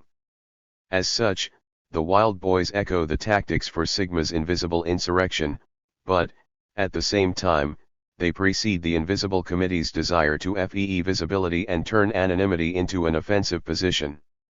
To be socially nothing, to avoid being named, becomes the condition for maximum freedom of action as well as a method to avoid recuperation, since it necessarily needs to be in constant FUX. It is no longer important to be recognized if one does not seek society's recognition. Instead, it is necessary to become completely invisible from the social order. When a tactic becomes locked in language, in words, in meanings, it becomes recognizable. Thus, it becomes harmless and is recuperated, i.e. it exists only on spectacular conditions. When asked by Daniel O'Dear how the concept of the nation could be attacked, Burroughs answered simply, by the withdrawal of like-minded individuals into separate communities within nations. What has to be done according to this line of thought is to found new experimental communities, ecstatic communes, Sigma centers which pool their resources and where each commune deconditions, re-educates, and network in order to create the shadow society. 149. This idea of revolution as connected to the founding of new communes resonates from Sigma and Academy 23 to TOPY to the contemporary, where the Invisible Committee ended their 2007 pamphlet, The Coming Insurrection, by demanding all power to the communes, hinting that the vision is as relevant now as then. In their chapter on insurrection, they write, "The commune is the basic unit of partisan reality. An insurrectional surge may be nothing more than a multiplication of communes, their coming into contact and forming ties. The task is then to FND one another, since a commune forms every time a few people, freed of their individual straitjackets, decide to rely only on themselves and measure their strength against reality." The committee echoes tactics from the 1960s underground by insisting on constant movement between the communes and a circulation of knowledge in order to cancel hierarchy, as well as by insisting that here's no ideal form of action. What's essential is that action assume a certain form, that it give rise to a form instead of having one imposed on it. At the same time, there is a notion of that it has to be a network of individuals where each person should do their own reconnaissance, and then, later, the information would be put together, not unlike Sigma's refusal to offer anybody a badge or TOPY's insistence, as we shall see, that in order to become involved one should act as if one was already involved, i.e. produce a zine or newsletter, open an access point, or, in general, be proactive. 6. The Temple of Psychic Youth. 152. Let thy lips blister with my words. Are they not meteors in the brain? Back, back from the face of the accursed one, who am I, back in the night of my father, into the silence, for all that ye deem right is left, forward is backward, upward is downward. Aleister Crowley, 1911, 448. 6.1. Our aim is wakefulness, our enemy is dreamless sleep. TOPY can be seen in direct continuation of the new religious and new social movements of the 1960s. Where Sigma led to an anti-university, Academy 23 led to an anti-cult. As a 1980s embodiment of the Academy, the Temple attempted to create a new ecstatic commune with a decentralized and horizontal network structure which would learn us the necessary skills to survive in an imaginary future. On one hand, TOPY was interested in inner growth and occult ideas about being a group working with radical individual liberation and thus more an order than an art collective.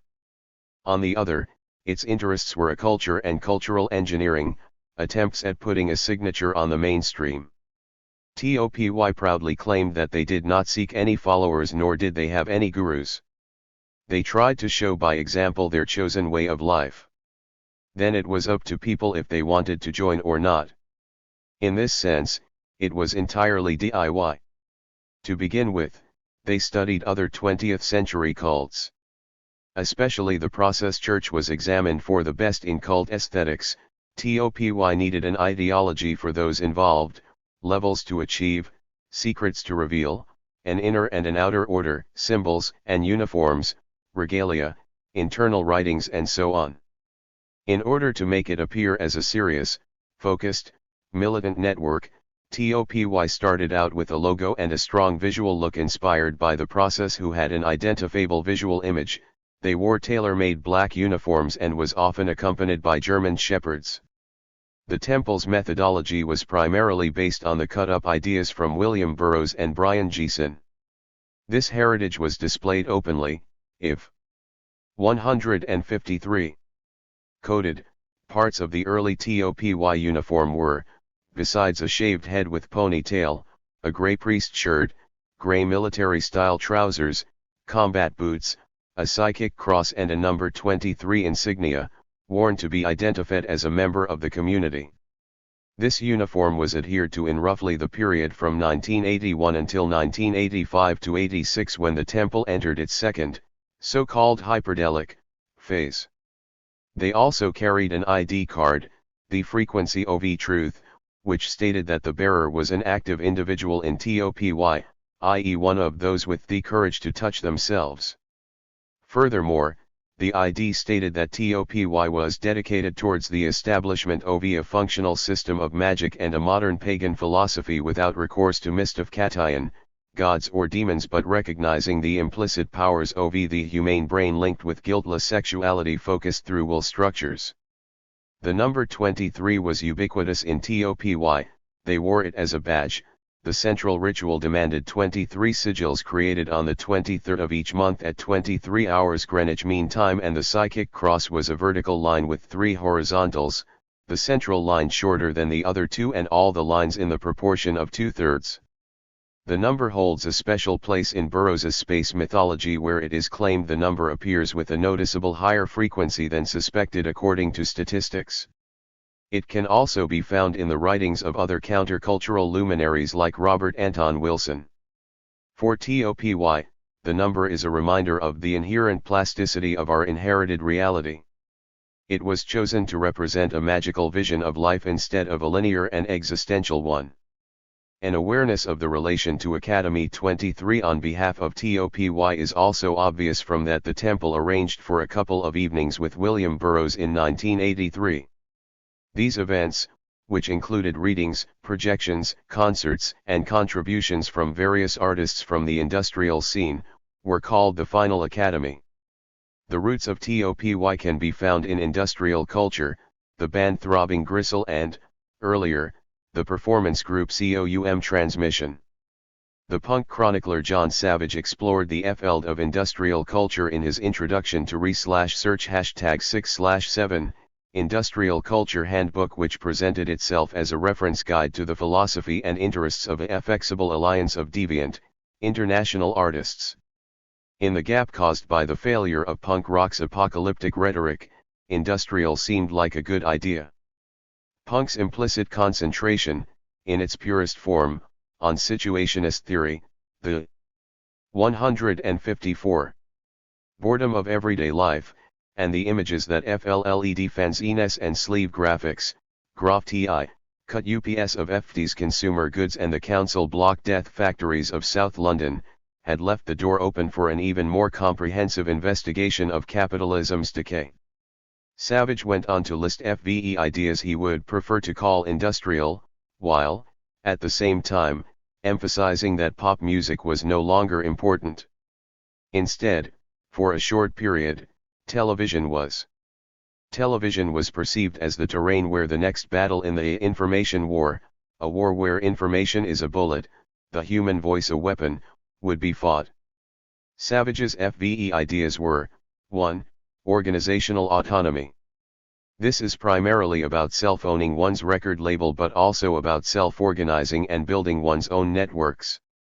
Additionally, it points towards the biopolitical turn in which people become their own managers, accepting to work more hours for a lower wage in the social factory. 2. Access to information. The participants in what would become the industrial scene started to disseminate their own information and philosophy through newsletters, zines, and philosophical and spiritual pamphlets due to an understanding of that the struggle for control is no longer territorial but communicatory. 3. Use of synthesizers and anti-music. 4. Extra musical elements. This covers an introduction of especially literary elements in a thorough manner as well as the use of FLMS and videos. 5. Shock tactics. A tried and tested method to get noticed. The common denominator between COUM transmission, TG, and TOPY is self-proclaimed cultural engineer and auto-mythology Sir Genesis Brayer P. Orridge, born Neil Andrew Megson in Manchester, 1950. For a short period in the late 1960s, GPO was a member of the Exploding Galaxy, described by IT as a love anarchist dance group and by Paul Keeler as a theater which is becoming an art form. The members of the Exploding Galaxy lived communally from 1967 onwards, FRST in a house at 99 Balls Pond Road owned by two of the founders, Paul Keeler and David Medalla, and then in a house on Islington Park Street called Galaxy Mark II under the leadership of the artist Gary Fitzgerald. Both GPO and the FLM director Derek Jarman, who would later collaborate with TOPY, spent time at the latter house. The Exploding Galaxy would provide a lasting influence. The Galaxy experimented with almost all the art forms: poetry, dance, FLM, performance art, happenings, sculpture, painting, kinetic drama.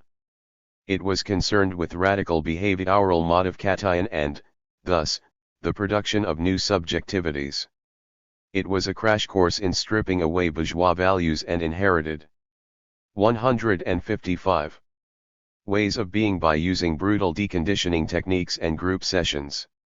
As GPO explained to Tony Ausler in the video project Synesthesia, the members of the commune could not sleep or eat at the same time. All their clothes were in a big chest. Whatever you pulled out determined what you wore that day as well as your sex. If a man pulled out a skirt, he would be female all day. They also experimented with a new language called Scrutch that would later influence the writings of GPO and TOPY in general, e.g. the LFE and OV, a form that internally would be known as TOPY speak. By late 1969, P. Orridge had moved into the Ho Ho Funhouse in Hull where COUM transmissions began. CT started as a free improvisation musical group committed to the reconstruction of behavior, identity, and imagination. After Cozy Fan Tutti joined in 1971, they eventually left the music behind and began to work as a performance group in a style heavily inspired by the Vienna Actionists and not too dissimilar to other 1960s art-inspired action art groups. In a 1994 interview, GPO explained that CT went from being street theater to having more to do with art galleries because those were the places it was safe to experiment. Already at this time, he had become interested in redualising the events, making them have to do with states of consciousness. The group started out being involved in body movement but very quickly went into sexual taboos. They worked in a fairly well-defined performance form influenced by Bruce Lacey and his family as well as earlier artists such as Yves Klein, Alan Caprow, and Joseph Beuys, but were trying to get themselves and their audiences to confront the most unacceptable and forbidden areas of their being. Among other things, this included sexual lust and self-mutilation.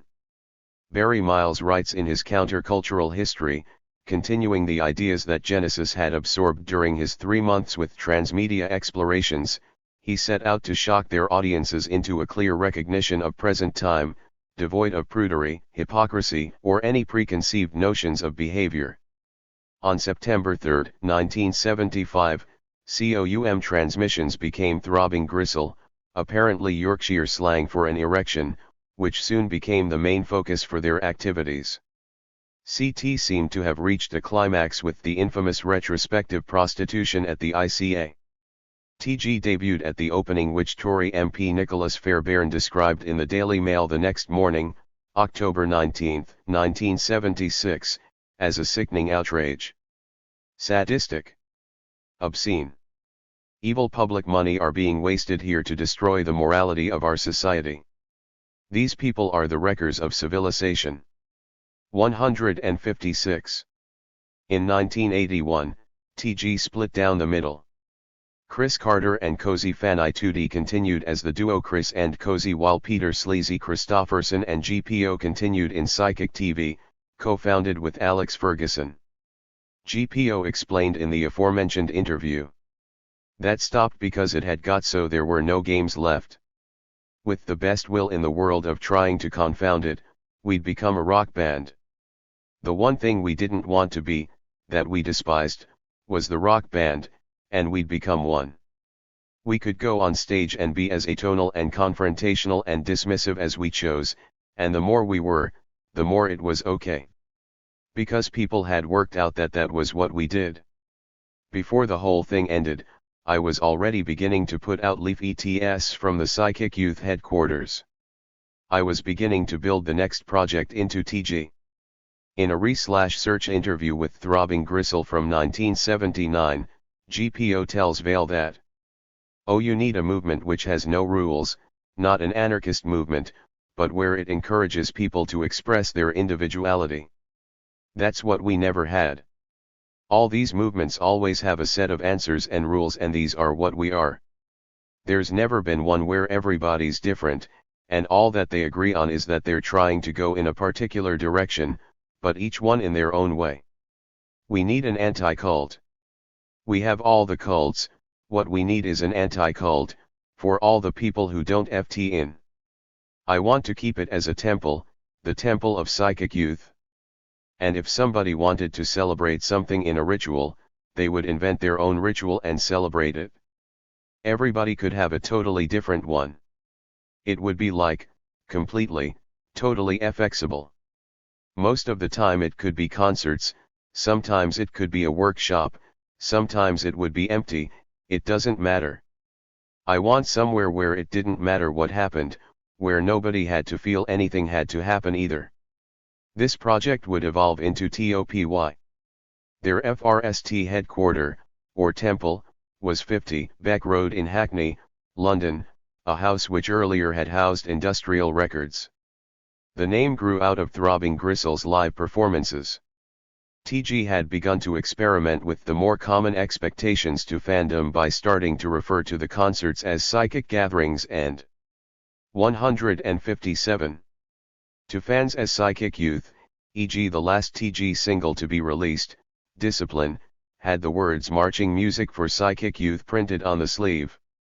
These notions continued into Psychic TV, where fandom was used consciously as a way of mobilizing people around music and other cultural issues. Cf. the trajectory of TOPY, which became more and more a sort of decentralist social movement throughout its existence, with several members continuing in the networks around the Association of Autonomous Astronauts after the demise of the FRST incarnation of the temple around 1991. The AAA was a proletarian network trying to build their own spaceships in the 1990s, which explicitly operated in the gray areas between art and activism, using humor and notions of the occult. In another synchronicity, the AAA's initial FVE years plan ran from April 23, 1995 to April 23, 2000. They were very visible during the J18 demonstration in London, June 18, 1999, but their particular brand of activism was as much about here to go as about challenging the monopolies and vested interests of capitalism. This mixture of a culture, anarchism and autonomous Marxism can be found as mobilization points across the art activist scenes of the 1990s, e.g. Stuart Holmes' Hermetic Neoist newsletters or London Psychogeographical Association's focus on Rosicrucianism, Freemasonry, and ley lines. In TOPY itself, the activism took the form of, for example, picketing the Dolphinarium in Brighton every week until it closed. Members of TOPY were also involved in the Neoist Alliance's attempt at levitating Brighton's Pavilion Theatre during a Stockhausen concert, May 15, 1993, as well as in anti-fascist action and the anti-poll tax. There were also several sticker and stencil campaigns in the streets with relations to TOPY as, for example, the "Assume This Phone Is Tapped" stickers in London phone boxes in the mid-80s. This was again based on ideas of cultural engineering where art on the street is seen as more instantly social effective. TOPY presented itself as a deliberately shadowy entity on PTV's Force the Hand of Chance album and, as it grew from there, it began to improvise organizational structures. The basic idea, to use music as a platform for propaganda, was already present in TG. It was meant to mobilize a people and arouse them into a sort of awakening in an ecstatic here-now.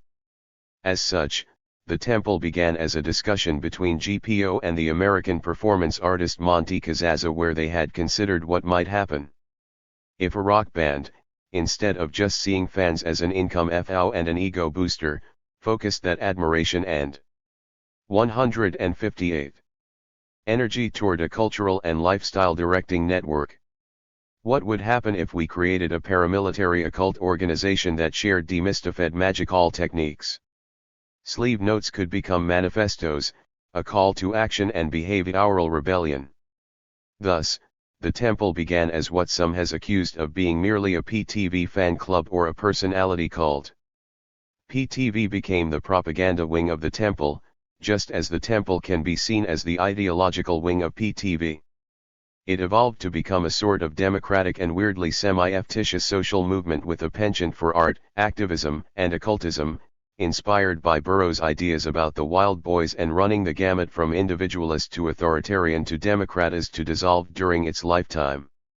It was an experimental community and network that took the practice of magical techniques seriously as a means to short-circuit control. In the beginning, the temple was centered around GPO and his close collaborators, e.g. Sleazy Christopherson, who created all the early visuals for the temple, John Balance, who would form Coil with Christopherson in 1984, John Savage, who wrote some of the texts, David Tibet, who performed in some of the early videos, as well as people like Hilmer Orn-Hilmerson and Simon Norris. The idea was to create an informal network of people who would prove their commitment to the group by doing an unusual thing, i.e. performing ritual magic.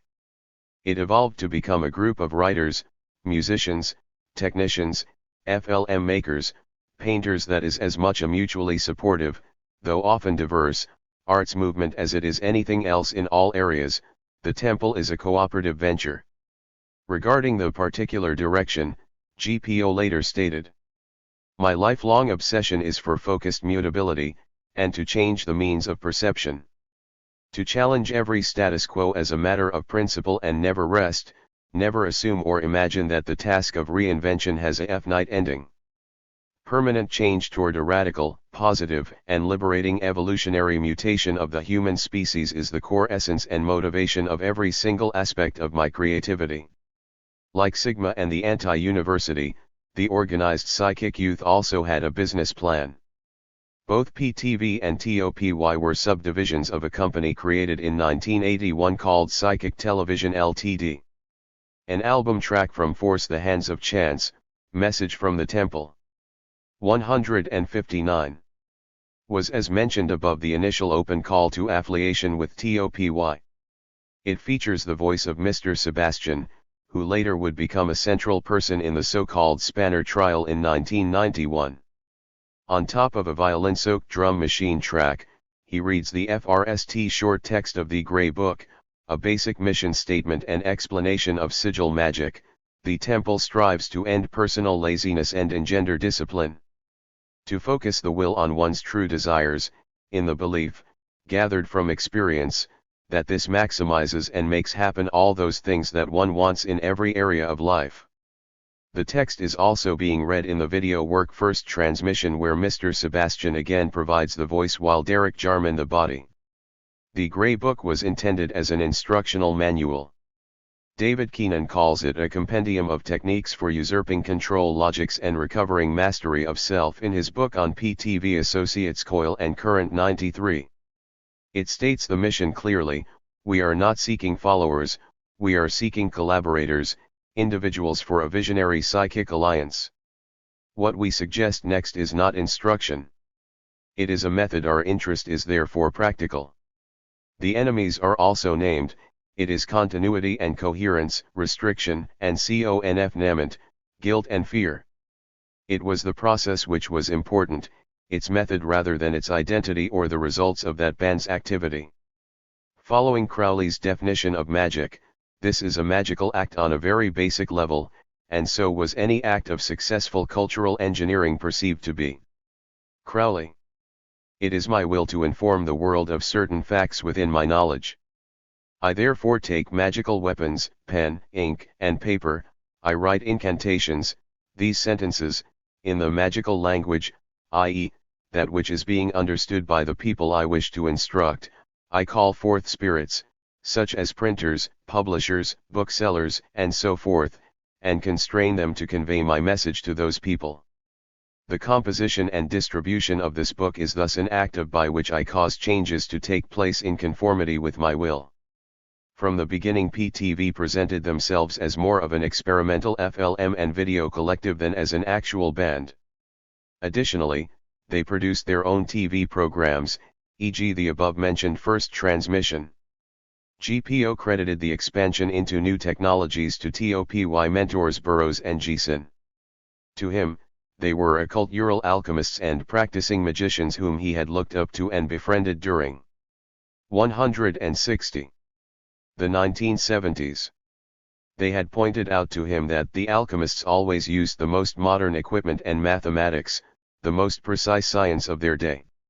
Thus, in order to be an effective magician in contemporary times, one have to utilize the most practical and cutting-edge technology and theories of the era. For PTV and TOPY it meant cassette recorders, dream machines, and FXR, Polaroid cameras, Xeroxes, E-Prime, etc. Since basically everything that is capable of recording and or representing reality is a magical tool just as much as a weapon of control. This is in accordance with the cut-up method, and Geeson and Burroughs's ideas about the recorded nature of reality, the relationship of the past to the future, and how to intervene into the space-time continuum itself had a seminal influence on TOPY's activities. In an essay concerning the magic of Geeson and Burroughs, P. Orridge wrote, "Everything is recorded. If it is recorded, then it can be edited. If it can be edited, then the order, sense, meaning and direction are as arbitrary and personal as the agenda and or person editing. This is magic. For if we have the ability and or choice of how things unfold, regardless of the original order and or intention that they are recorded in, then we have control over the eventual unfolding." Ironically, the scientific worldview and the technological acceleration some say have produced the spiritual vacuum and social fragmentation that are fertile ground for millenarian beliefs are, thus, spawning a techno-eschatology of their own. Mark Dury calls this a theology of the ejector seat, and Geeson already summed it up with his "here to go."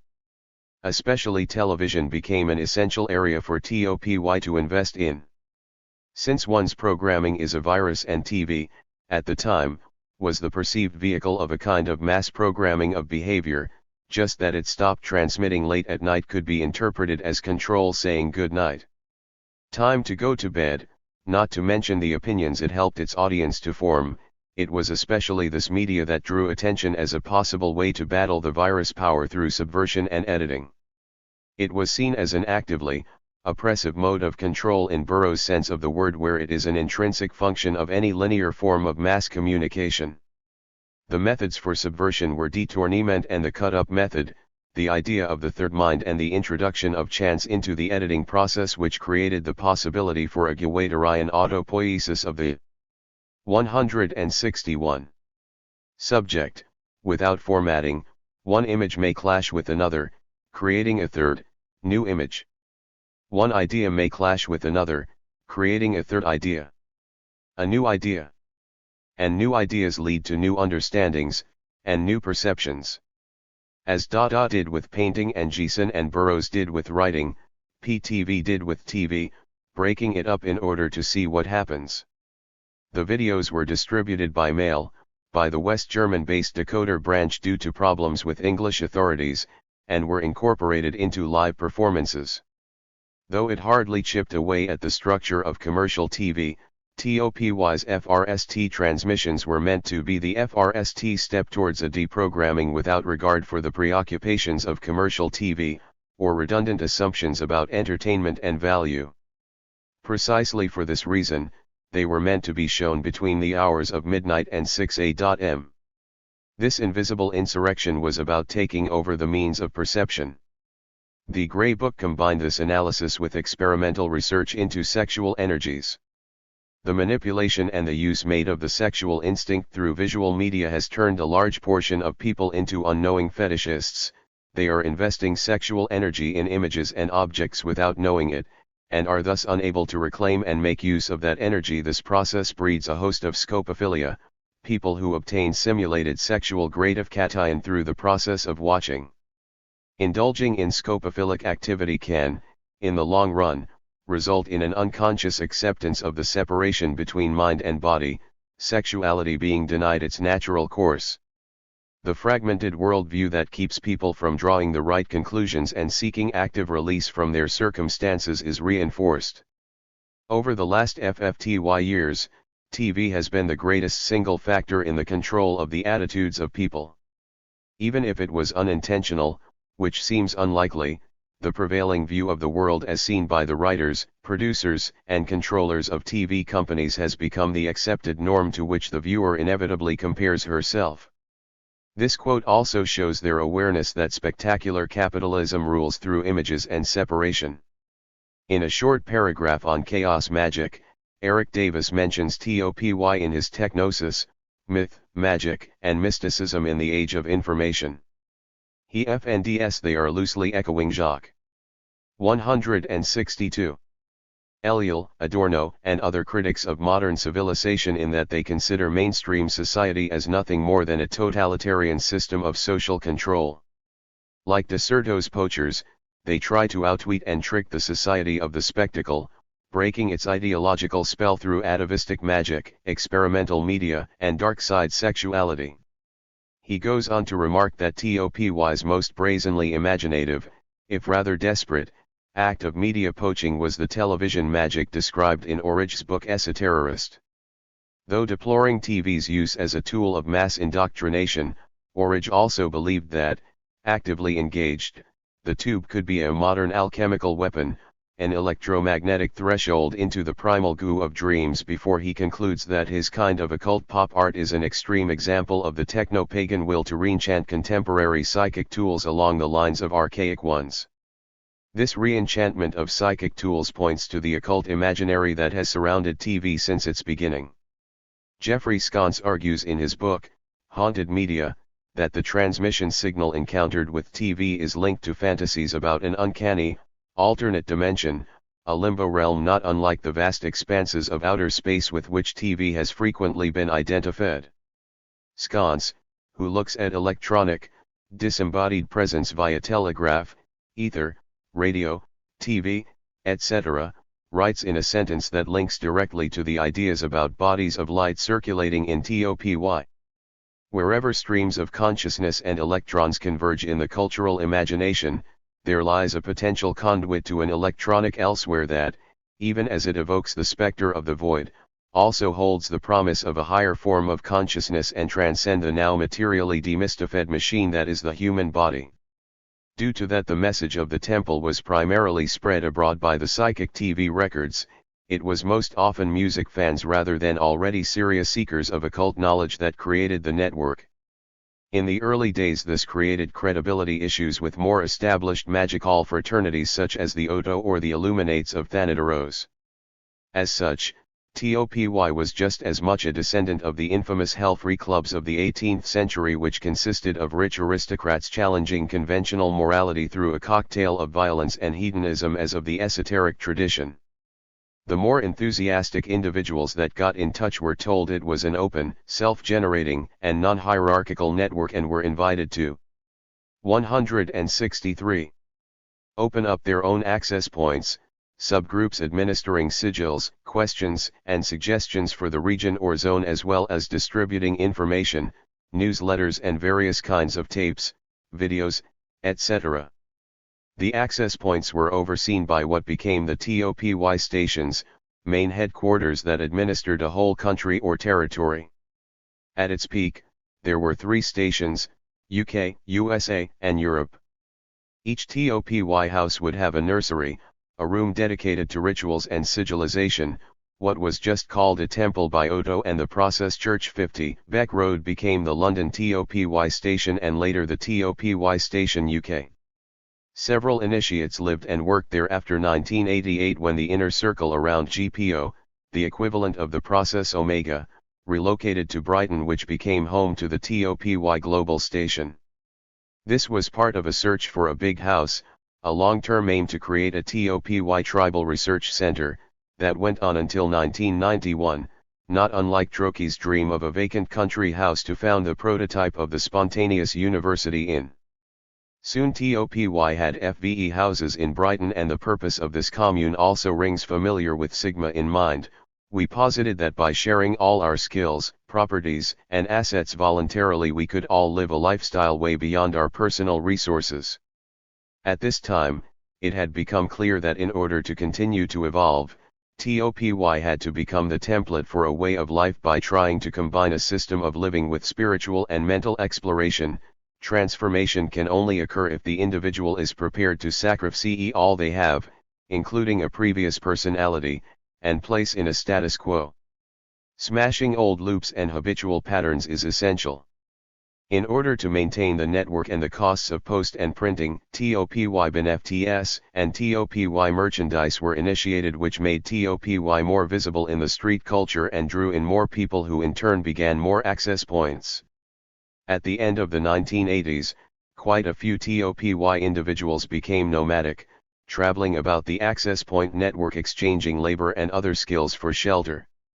These years also saw the Brighton HQ visiting other communes like Zendik Farm, a commune/cult focusing on self-sufficiency outside Los Angeles, as well as studying the Munas, the Children of God, the Source, Jim Jones, Manson, etc. These studies led GPO to conclude that there is no question that a totalitarian system can facilitate an unorthodox organization. There were times we coveted such monolithic techniques, but in the end TOPY persevered with as democratic system as possible. In traditional cults, it is a basic technique to change the names of initiates in order to remove ties with the past while, at the same time, solidifying the sense of belonging to a special community with knowledge specificity. 164. To itself.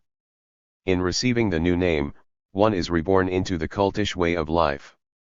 TOPY initiates were also renamed, not in order to gain control over them but primarily to keep sigils secure and anonymous. Each individual would be given a name, Eden for males and Kali for females, the same for all in order to stress equality, as well as a number, generated at random in order to avoid claims to seniority. At its peak in the late 1980s, TOPY, according to GPO, had around 10,000 individuals sigilling and/or connected worldwide with access points in England, Scotland, Holland, West Germany, USA, Canada, Italy, Australia and Scandinavia. As Eden 229 points out, though, the temple had a massive turnover with many people being involved for short periods of time and then leaving again. At his estimate, it was never more than 200 people sigilling and being productive at the same time. Beyond them, there were maybe 10,000 people buying the records, reading the books and being interested in the ideas, and beyond them a wider group of family and friends who had a vague idea. Even though it was never admitted to neither the public nor the individual members, due to a concern that it would create elitism and smell of hierarchies, the Brighton station used a table of so-called ratios to simplify the running of the network. Ratio 1 was contact and purchase of the Grey Book. Ratio 2 was the one sending in sigils even if it was not the required 23.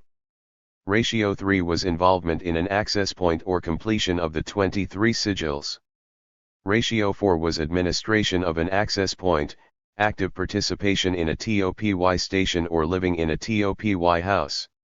And, finally, Ratio 5 was full-time dedication, administration of a station, working for Temple Press or Temple Records, or being involved with TOPY Global Station on a need-to-know basis. Spread out over this network, TOPY became a temple without walls that draws it initiates from an international conspiracy of unrest. Dealing with contemporary art, sociology, religion, communication, neurology, and that gray area between the finite fact of science and the dogma of theology, philosophy. A combination of interests glued together under the psychic cross and run along the lines of an intellectual urban terroristic organization and mock occult fraternity. The type which the occult establishment would rather do without. Creativity played an interesting part. Not only was it a creative mythology where one could write one's own rituals, it was also a sort of anti-art, made by an interest in observing process rather than creating products. TOPY 165. Invited everybody to engage in artistic production at least once a week through ritual practice. This demystified practice was centered around a particular approach to sigil magic as derived from and modernized by the London-based painter and writer Austin Osman Spare in the early years of the 20th century. Spare, in turn, drew on a tradition stemming back at least to Cornelius Agrippa in the 16th century. Crowley had been brought into the heady mix that was the temple in its early incarnation by David Tibet, who shortly had been a member of the Kenneth Grant-led Typhonian Odo in the late 1970s, while it was Hilmer Orn Hilmerson and John Ballance who infused Osman Spare and sigil magic into the mix. Sigil magic consists in the creation of a magically charged symbol. A quick how-to could read as follows: write down the object of desire and erase all vowels, leaving only a string of consonants. Squash the string down, throw out or combine lines, play with the letters, and end up with an appropriate-looking glyph. That is the sigil. In order to charge it, concentrate on its shape and evacuate all thoughts. These no-mind states can be reached in a number of ways: fasting, spinning, fear, sex, intense exhaustion, but the preferred way in TOPY was through basic sex magic, i.e. masturbation. You masturbate and at the moment of orgasm, or just before, you project the image of your chosen sigil in your mind's eye. According to adepts, one do not need to believe in it since it has nothing to do with faith. If it is done, it works. The method is based on Crowleyan sex magic, which again was derived from Tantra. Most initiates of the temple believe that there is a power and effect released by orgasm, focused through will, that enhances not only the process of self-fulfillment and contentment but also the achievement of creative goals. The strength of this process forces the hand of chance and brings close the objects of your desire. That the magical method was a demystified, imminent technique for the psychic youth is clear from the ending. We must reject totally the concept and use of faith, that sham. We must emasculate religion. The universe of magic is within the mind of mankind. The setting is but an illusion to the thinker. The temple is committed to building a modern network where people are given back their pride in themselves, where destruction becomes a laughable absurdity to a brain aware of its infinite and immeasurable potential. The temple is committed to triggering the next evolutionary cycle in order to save this odd but lovable animal. Fear. 166. Breeds faith. Faith uses fear. Reject faith, reject fear, reject religions, and reject dogma.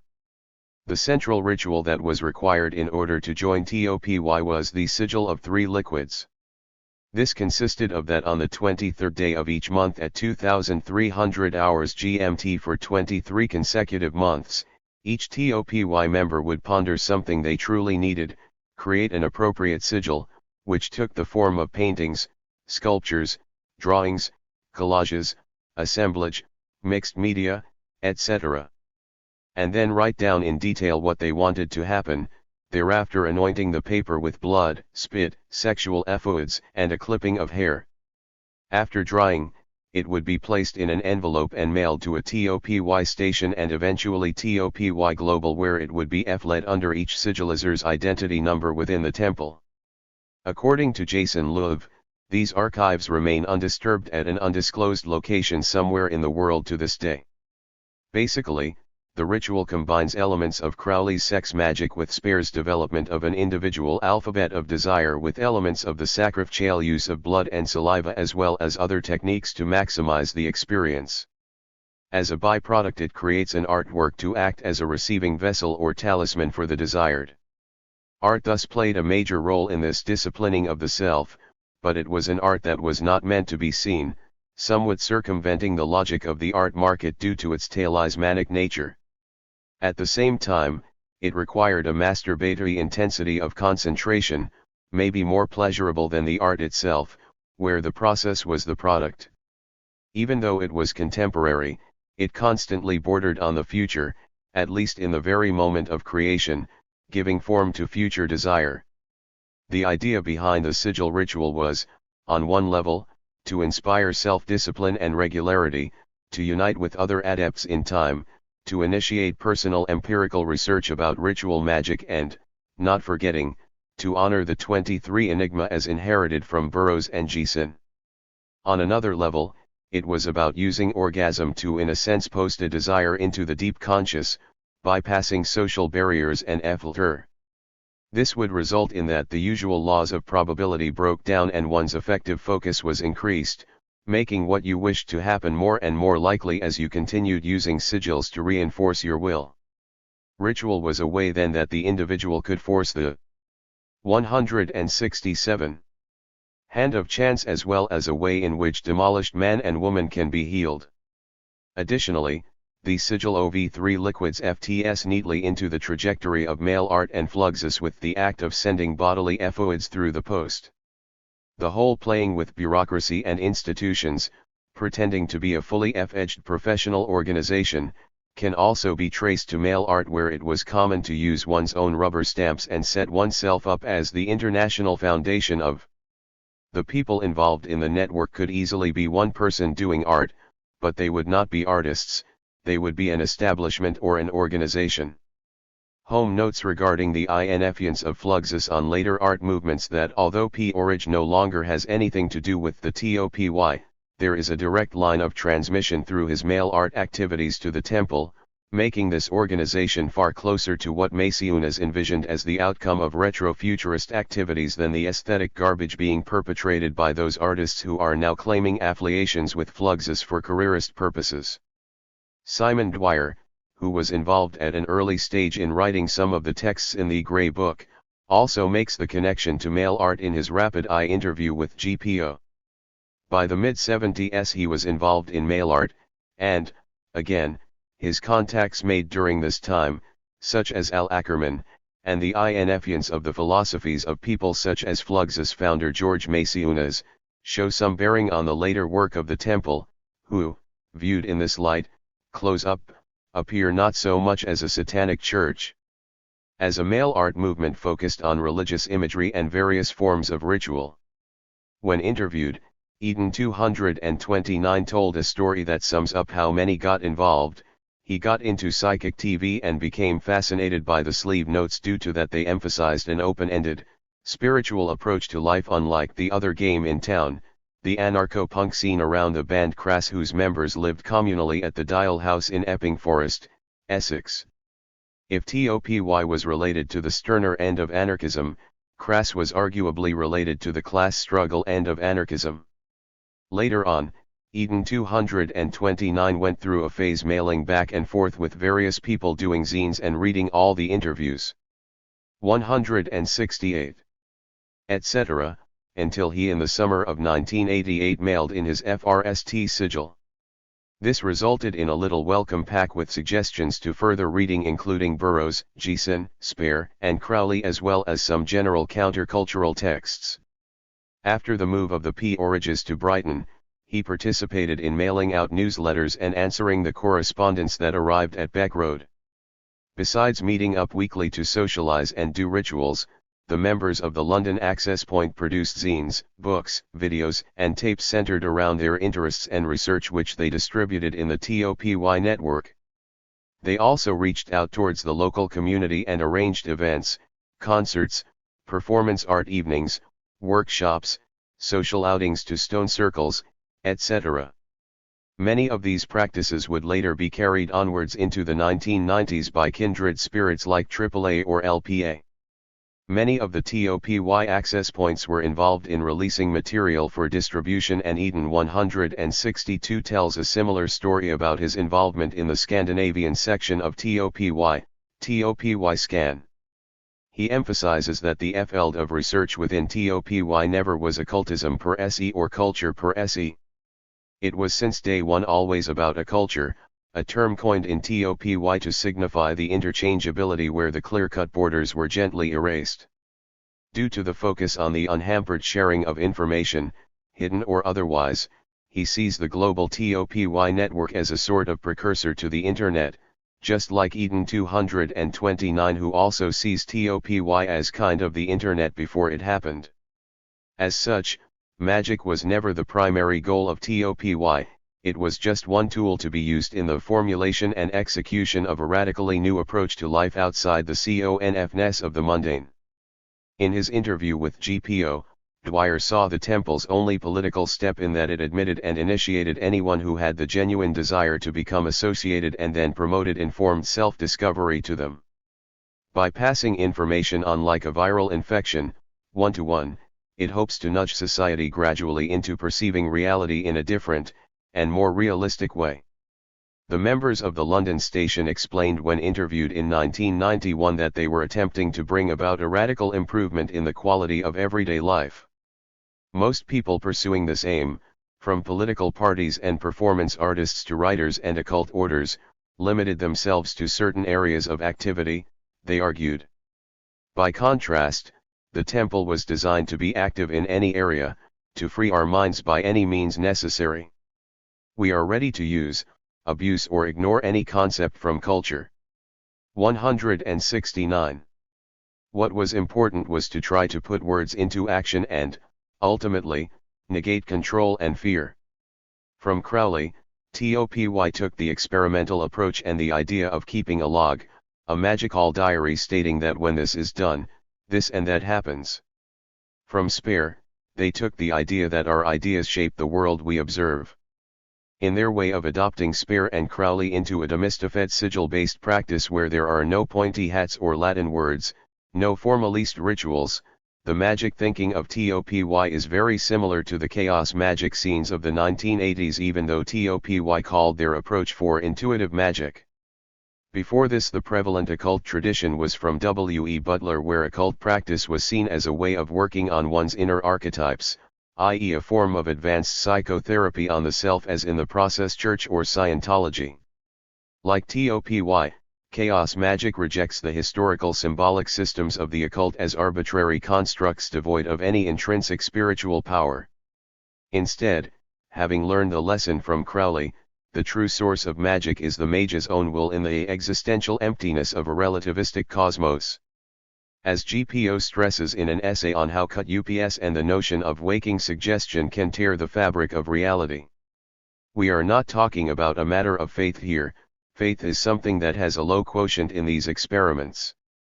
Rather, we are looking at prophetic predictions based upon a magical vision of the universe and the resulting, practical application of alchemical theories and exercises. In fact, we are looking at an early, workable model of the future, in which a positive, compassionate unfolding of our latent qualities as a species is definite and described in the vainglorious hope that we abandon all rational thought and immerse ourselves in an ecstatic series of creative possibilities. Thus, the history of the temple can be seen in the trajectory of new religious movements trying to create their own ecstatic communities, e.g. Italy's Acephal cult, and attempting to devise a new religion without gods, faith, and transcendence.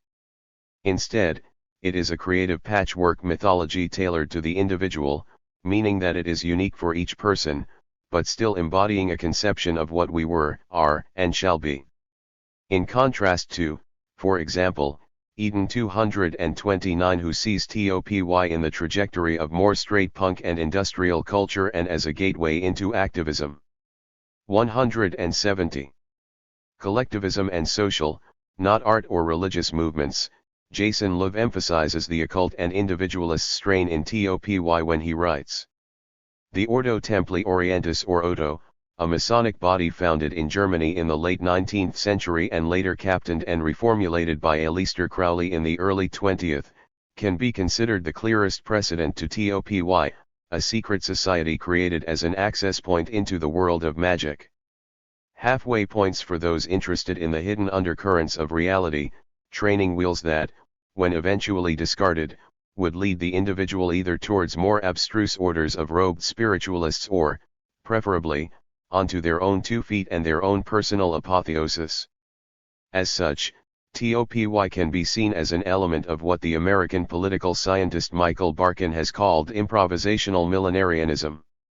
Per definition, this is an art of bricolage wherein disparate elements are drawn together in new combinations, but, since it is bricolage, these can be treated both holistically and in terms of their constituent elements.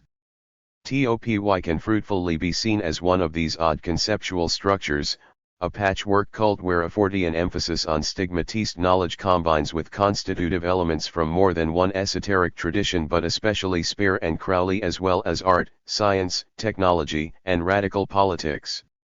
Simon Dwyer sees the temple as neither a social movement nor an occult fraternity, but more like an open-ended information exchange that expresses itself using a hybrid of the traditional, esoteric, and contemporary arts.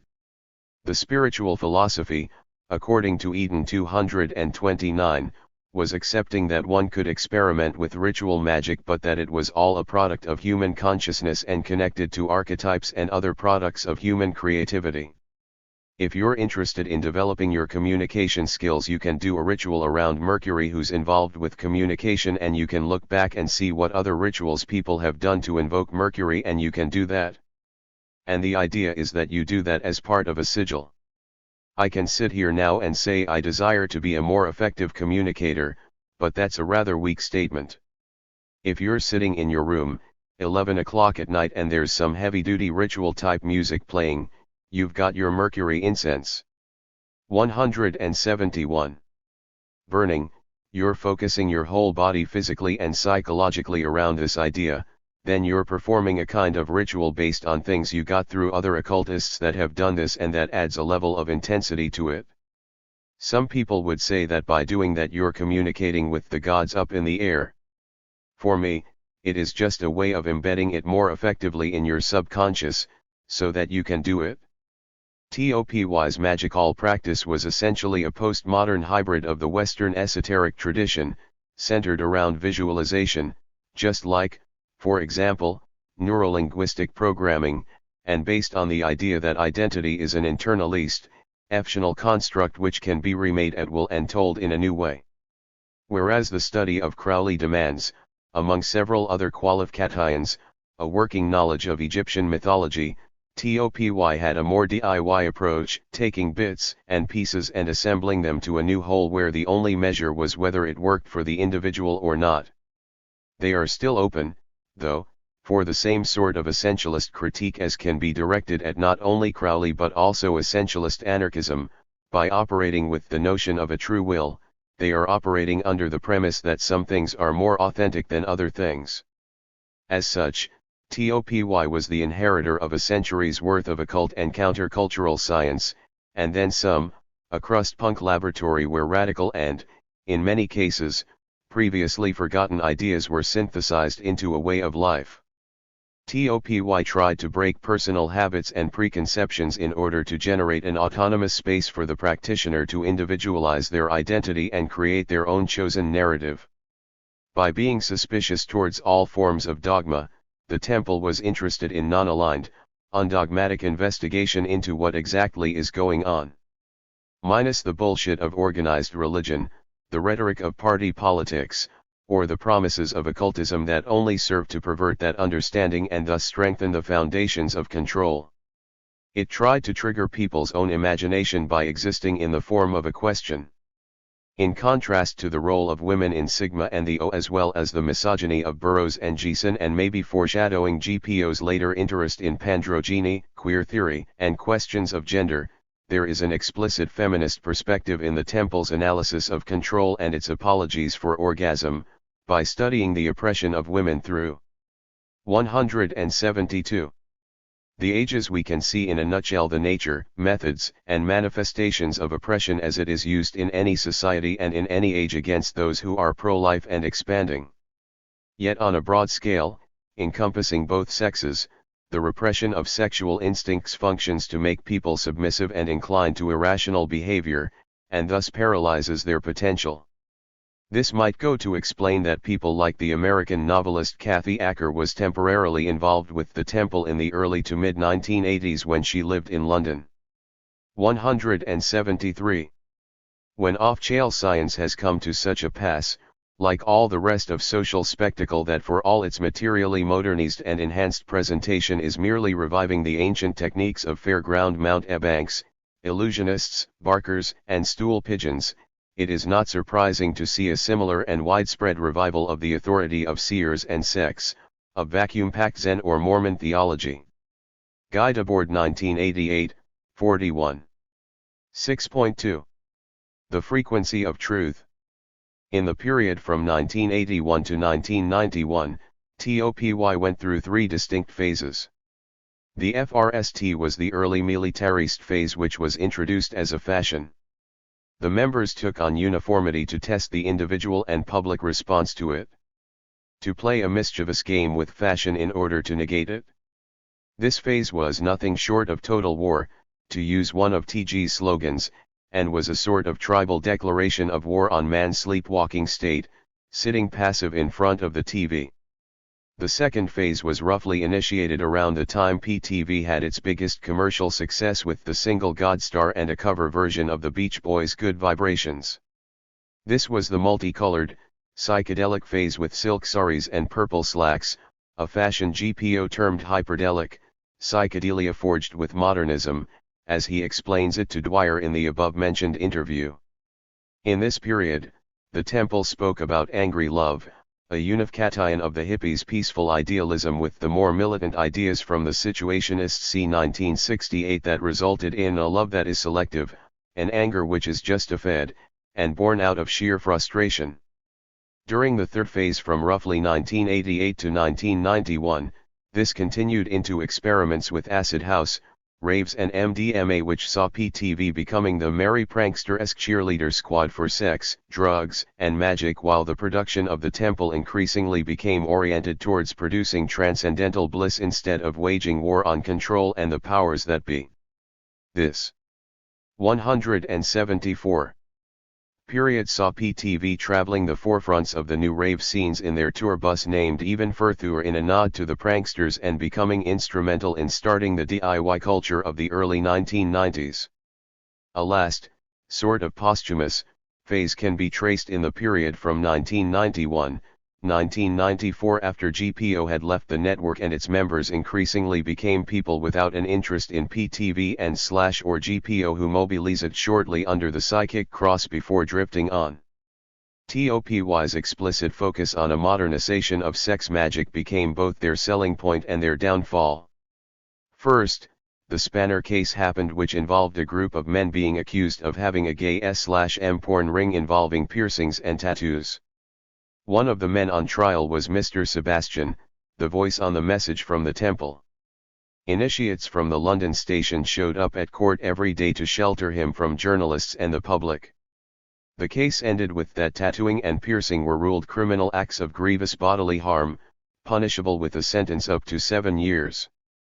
Mr. Sebastian was found guilty in actual bodily harm and sentenced 15 months, suspended in 2 years.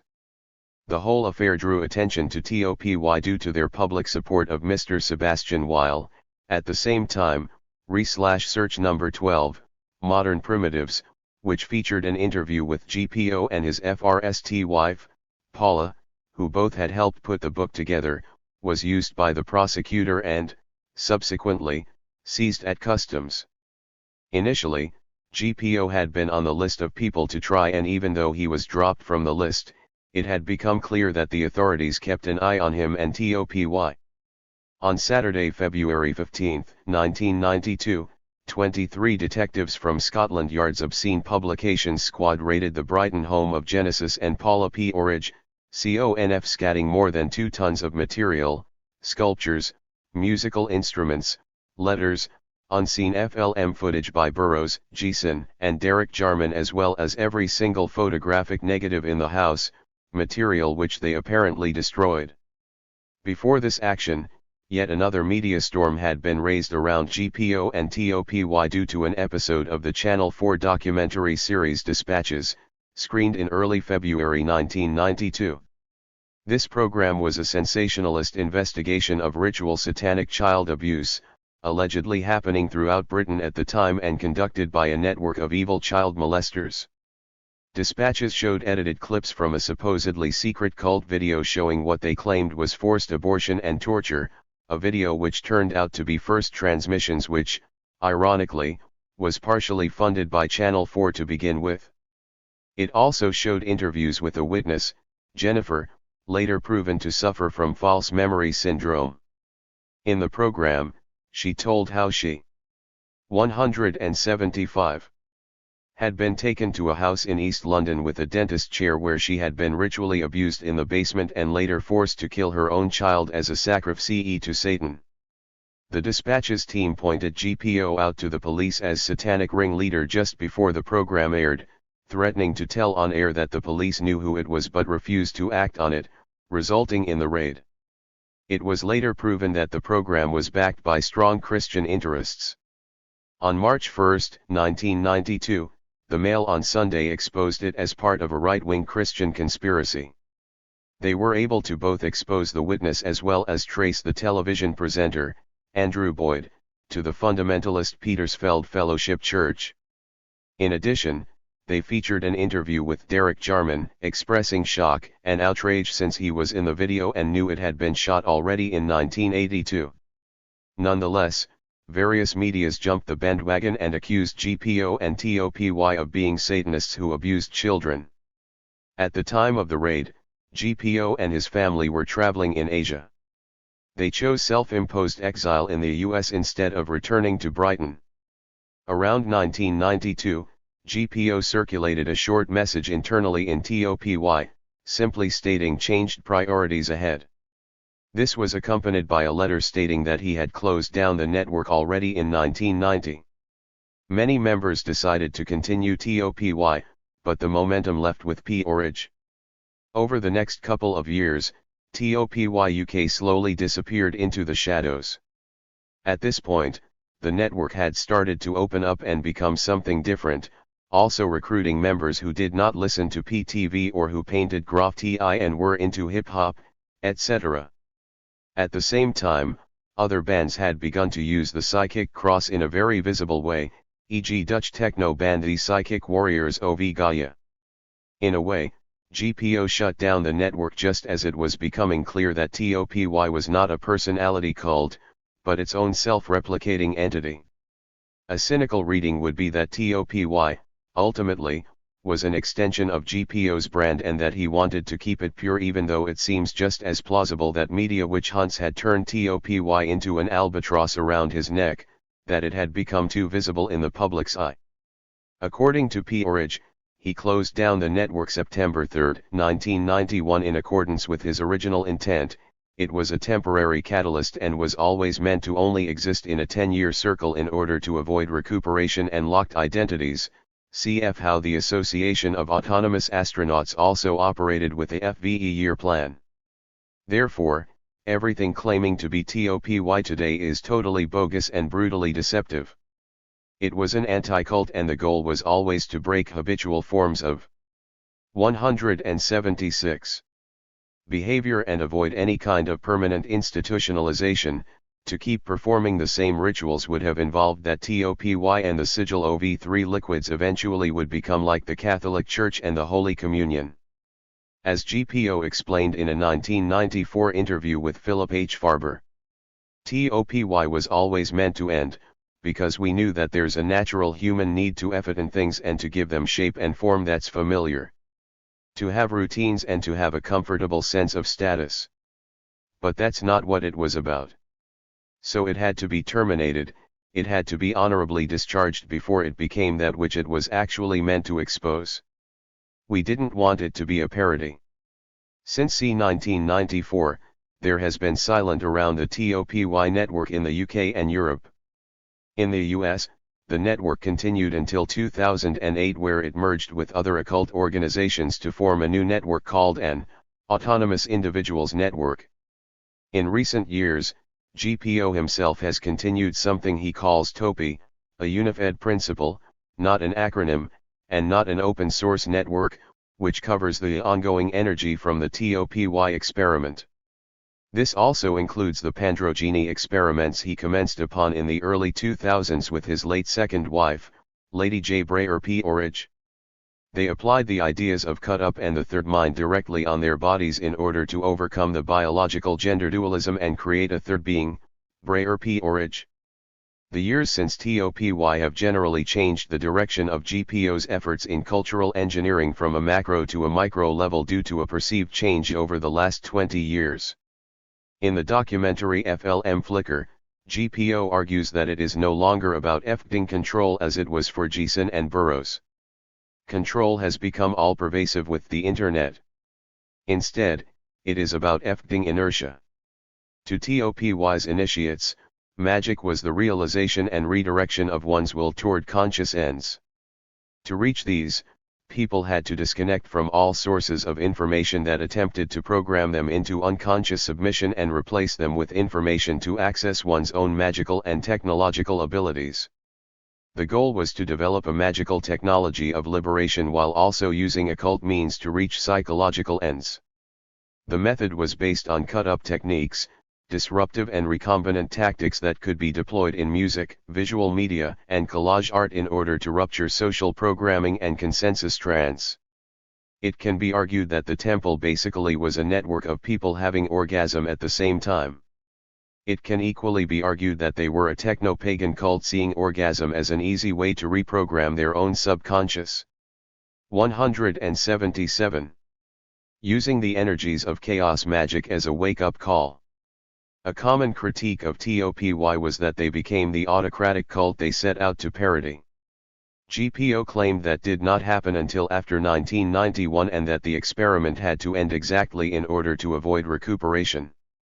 With its decentralist network, the structure of TOPY is, like Sigma, reminiscent of 19th century anarchism, even though it is more indebted to Stirner than to Tolstoy or Bakunin, due to a focus on individualism and imagination instead of, respectively, love or revolutionary force. They aimed at establishing pagan communities of free spirits where the exchange of information between the various individuals in the network played the binding role in the social structure that dogmatic hierarchies often play in more orthodox religions. The binding myth between them was about access to a sort of hidden information, a secret doctrine, that control supposedly wanted to suppress and destroy because it would entail mass awakening to a new culture. The access points were safe houses for the underground resistance in these information wars. 178. Today these stories seem very far distant, standing by themselves and not a part of the present, laboriously asserting their claim to a dim kind of life only in the memory, and the artist struggles in vain for a lively idea of them, for though he may not like to admit it to himself, his inner voice has been dulled by the things of this world. E.T.A. Hoffman 1820-22, 259. 6.3. The Wastelands of the Real vs. the Kingdoms of the Occult. Like Sigma, TOPY was a network of individuals, pooling their resources and creativity while obtaining informational access to a subterranean world of strangeness, art, magic, revolution, sexual deviance, etc. Like Sigma, it also struggled organizationally with how to cope with and extend from its center, the man in the middle. The temple was trying to navigate the atomized world that electronic media has helped to create, but their solution entailed a shift from politics to religion. The initiates were proud to label themselves fanatics. Closely related to the visionary, the figure of the fanatic is always looming over radical attempts to change society and behavior. In his study of fanaticism, Alberto Toscano points out that it often takes the form of a politics of abstraction, of universality, partisanship, and egalitarianism. He notes that the anti-revolutionary critique, stemming back to the French Revolution with, for example, Edmund Burke and Hippolyte Taine, depicts the very essence of fanaticism as the social implementation of a philosophy. For many commentators, such as Norman Cohn and Dominique Colas, it has been seen exactly as the transgression of the proper boundary between religion and politics, as a slippage from the religious to the political feld. As such, it can be seen as the political mobilization of the refusal to compromise, pointing towards subjectivities that oscillate between the anti-political and the ultra-political due to their total opposition to existing society and their rejection of the present world. The present itself has become a time of rupture, a mystical now-time as Walter Benjamin calls it in his Theses on History, where time stands still and is 179. Shot through with chips of messianic time, a moment laden with unexpected historical possibilities. Interestingly, Toscano also sees fanaticism as a kind of neophilia since radical novelty, as opposed to mere modification, always involves some kind of rupture with representation and mediation, some leap beyond a finite condition in which all happenings are mere combination, variation, or repetition.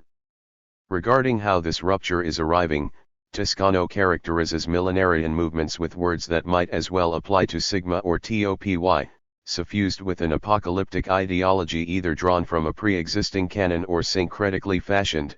They are also, because of their hostility to the political world as it stands, affected by a fundamental vagueness about the actual way in which the new society will be brought about. As we have seen with sigma and topy, they passionately long for an indeterminate future which, just like the futurists who killed time yesterday, often seems as a wish to break out of time altogether, unstable amalgams of nostalgias for a mythical past. Encounters with a violently novel present or aspirations for a redeemed future.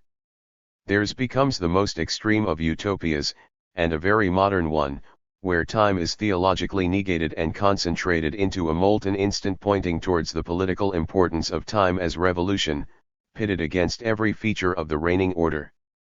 It is not defined by theological form, though, but by effective content and transformative collective energies. A mass in the temple, in the form of PTV gigs in the late 1980s, consisted of naked bodies writhing in orgiastic sex, skinheads crowding the staircases, a mad wild-eyed shaman shouting incoherent words into a microphone on stage while showing the usual marks of possession, everywhere young people out of their heads on MDMA, LSD, and other acronyms, constantly being bombarded with a barrage of visual and auditory signs, psychic crosses and strobe lights, rebelling against control, storming the citadels of enlightenment. Ecstasy is always about stepping out of oneself, transgressing the individual and leaving the human body behind. Testing the always contemporary problem of the limits of experience and sensation, TOPY searched for an altered state of mind, be it biochemically or ritually induced, by actively researching extremes. As GPO told Kinney when interviewed, there's a difference between tribalism and the mob mind. Our tribe was based on individual strength, while the mob is based on individual weakness and communal strength. In the perspective of invisible insurrections, its initiates often claimed that TOPY was a ghost. Like Sigma, it can be seen as part of a hidden current through the cultural production of the 20th century that 180 wants to destroy all rational thought with the feverish ecstasy of an intoxicating cult. It was a ghost because they walked invisible among us, but also because it was a hauntological remainder of something long past, ecstatic mysticism and shamanism. Even though TOPY claimed that their spirituality was atheistic and their technique was demystified, there was still a remainder of the quest for gnosis, direct personal experience of an unification with the Godhead, in the temple's transgressive focus on alchemy and magic. Simultaneously, the temple was also a reminder about how capitalism and its disciplinary routines continue to be haunted by what it has promised and repeatedly failed to deliver, a life free from the bridle of scarcity and the monotony of mundane labor, while rich in human solidarity and sensual, aesthetic expressivity. TOPY was a complex knot of desires involving increased autonomy and a demand for the promise of capitalism to be fulfilled immediately. The practice of sharing a name like Eden and Kali in TOPY aligns the temple with other fringe phenomena in the late 1980s and early 1990s such as Neoism, the zine smile and the use of multiple names like Karen Elliott, Monty Canson, and Luther Blissett. Multiple names as a strategy have been used from Ned Ludd and back to Spartacus as envisioned by Stanley Kubrick. They work as a shield against the established power's attempt to identify and individualize the enemy, to get to know it. To counter this, they establish a sort of open myth of elastic and redefinable factors to be used by a network. It is a game with identity where humor and images are used as the way to invade a million minds. As such, it rejects the organizational practice of the New Left. As we have seen with especially Sigma and the O's attempts at creating an alternative society, the cultural politics of the New Left showed a desire to establish its own separate governance and identity. In contrast, TOPY and related projects point the way towards the 1990s and the new millennium by presenting themselves not as a set of beliefs or a set politics, but as a non-identity whose F-eating maneuvers invert normal expectations, including those of traditional socialism or communism. As the artist and activist Gregory Cholet has shown in his Dark Matter, this is in concordance with various tactical practices in the present, which he sees as developing the closest thing to a sustainable 21st century dissident culture. It can be argued that the Temple was a proto-tactical media collective. They claimed they were cultural engineers, but they were just as much culture jammers, mimicking the language of control to turn it back on itself and, hopefully, devour itself, or, if nothing else, at least become too confused to be effective. Seen in this perspective, they were not invisible. 181. As a ghost, they were invisible as a virus. TM, a term coined by Geert Lovink and David Garcia. Even though artists have been experimenting at least since the 1960s with producing a type of hit-and-run guerrilla media, can be conceptualized as Michel de Certeau plus electricity and has also been known in primarily a German-speaking context as communication guerrilla. According to Lovink and Garcia's manifesto The ABCs of Tactical Media, TM is what happens when the cheap do-it-yourself media, made possible by the revolution in consumer electronics and expanded forms of distribution, are exploited by groups and individuals who feel aggrieved by or excluded from the wider culture. As such, it is combining the practice from the artistic avant-garde and art activist groups like ACT UP and Grand Fury from the 1980s with the post-situationist analysis from Certeau's The Practice of Everyday Life.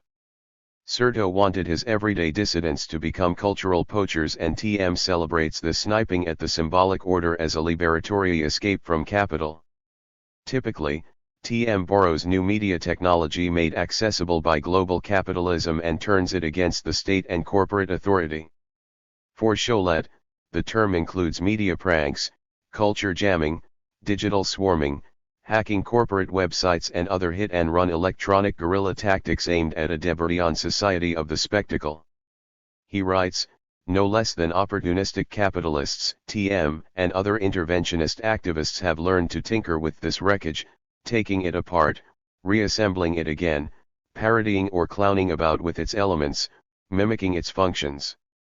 Lovink and Garcia supplements this in their manifesto by concluding that besides always questioning the premises of the channels TM works with, what counts is the temporary connections you are able to make here and now.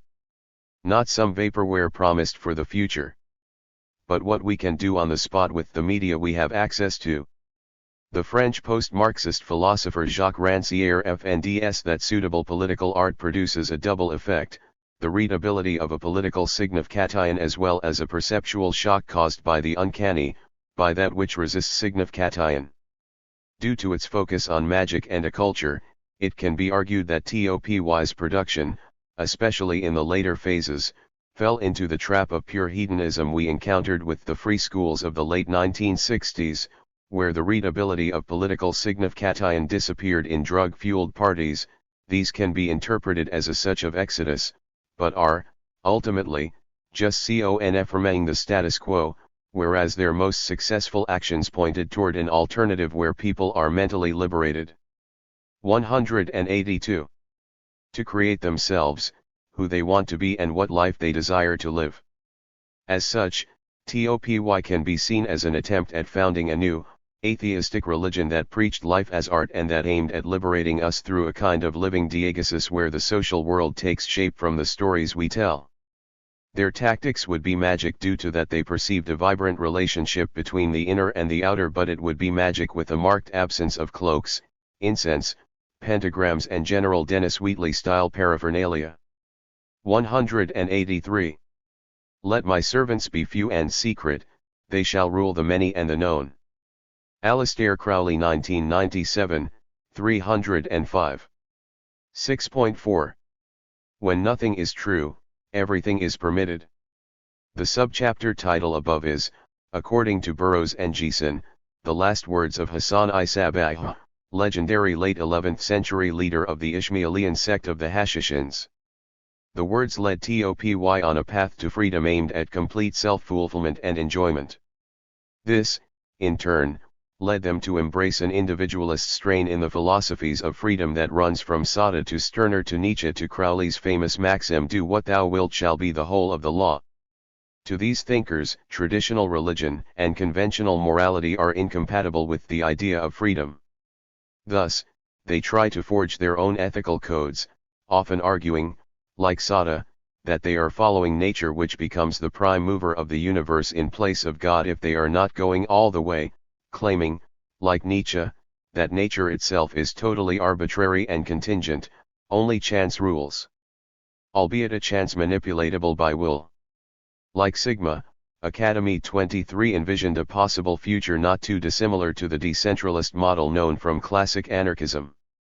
The goal of their third mind thinking was to forge the way beyond the already definite and controlled into a much freer, uncharted area of the mind, causing a new kind of perception yet to be discovered.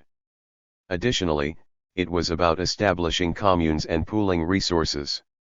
Interestingly, a lot of the same ideas resurfaced among right-wing militias, and one of the most striking examples of a group which literally became the Wild Boys, with the difference that in reality it was adolescent girls, might be the infamous Manson family. The approach blurs the boundaries between the radical left and the radical right by its focus on extreme individualism simultaneously with its focus on a new collectivism, but it also makes the left easily recuperable by the right. This latter tendency becomes more pronounced with communities like TOPY and the similarly minded NSK, where a 184 door opened to the use of fascist imagery in a more or less authentic way. To begin with, NSK's ideas were primarily distributed through the industrial network, even though it in later years has become the art scenes.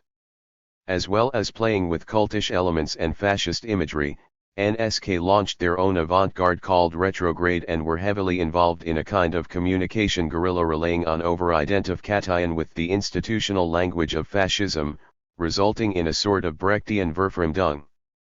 Retrogradism thus attempted to free the present and change the future via the reworking of past utopianisms and historical wounds. Like TOPY, they shared a belief in that the Battlefield in the 1980s had become communicatory, that it was now an information war.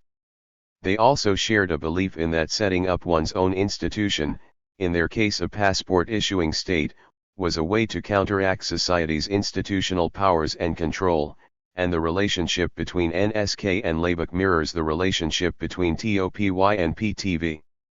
As mentioned above, the individualism in TOPY's case is reminiscent of the German philosopher Max Stirner's egoism.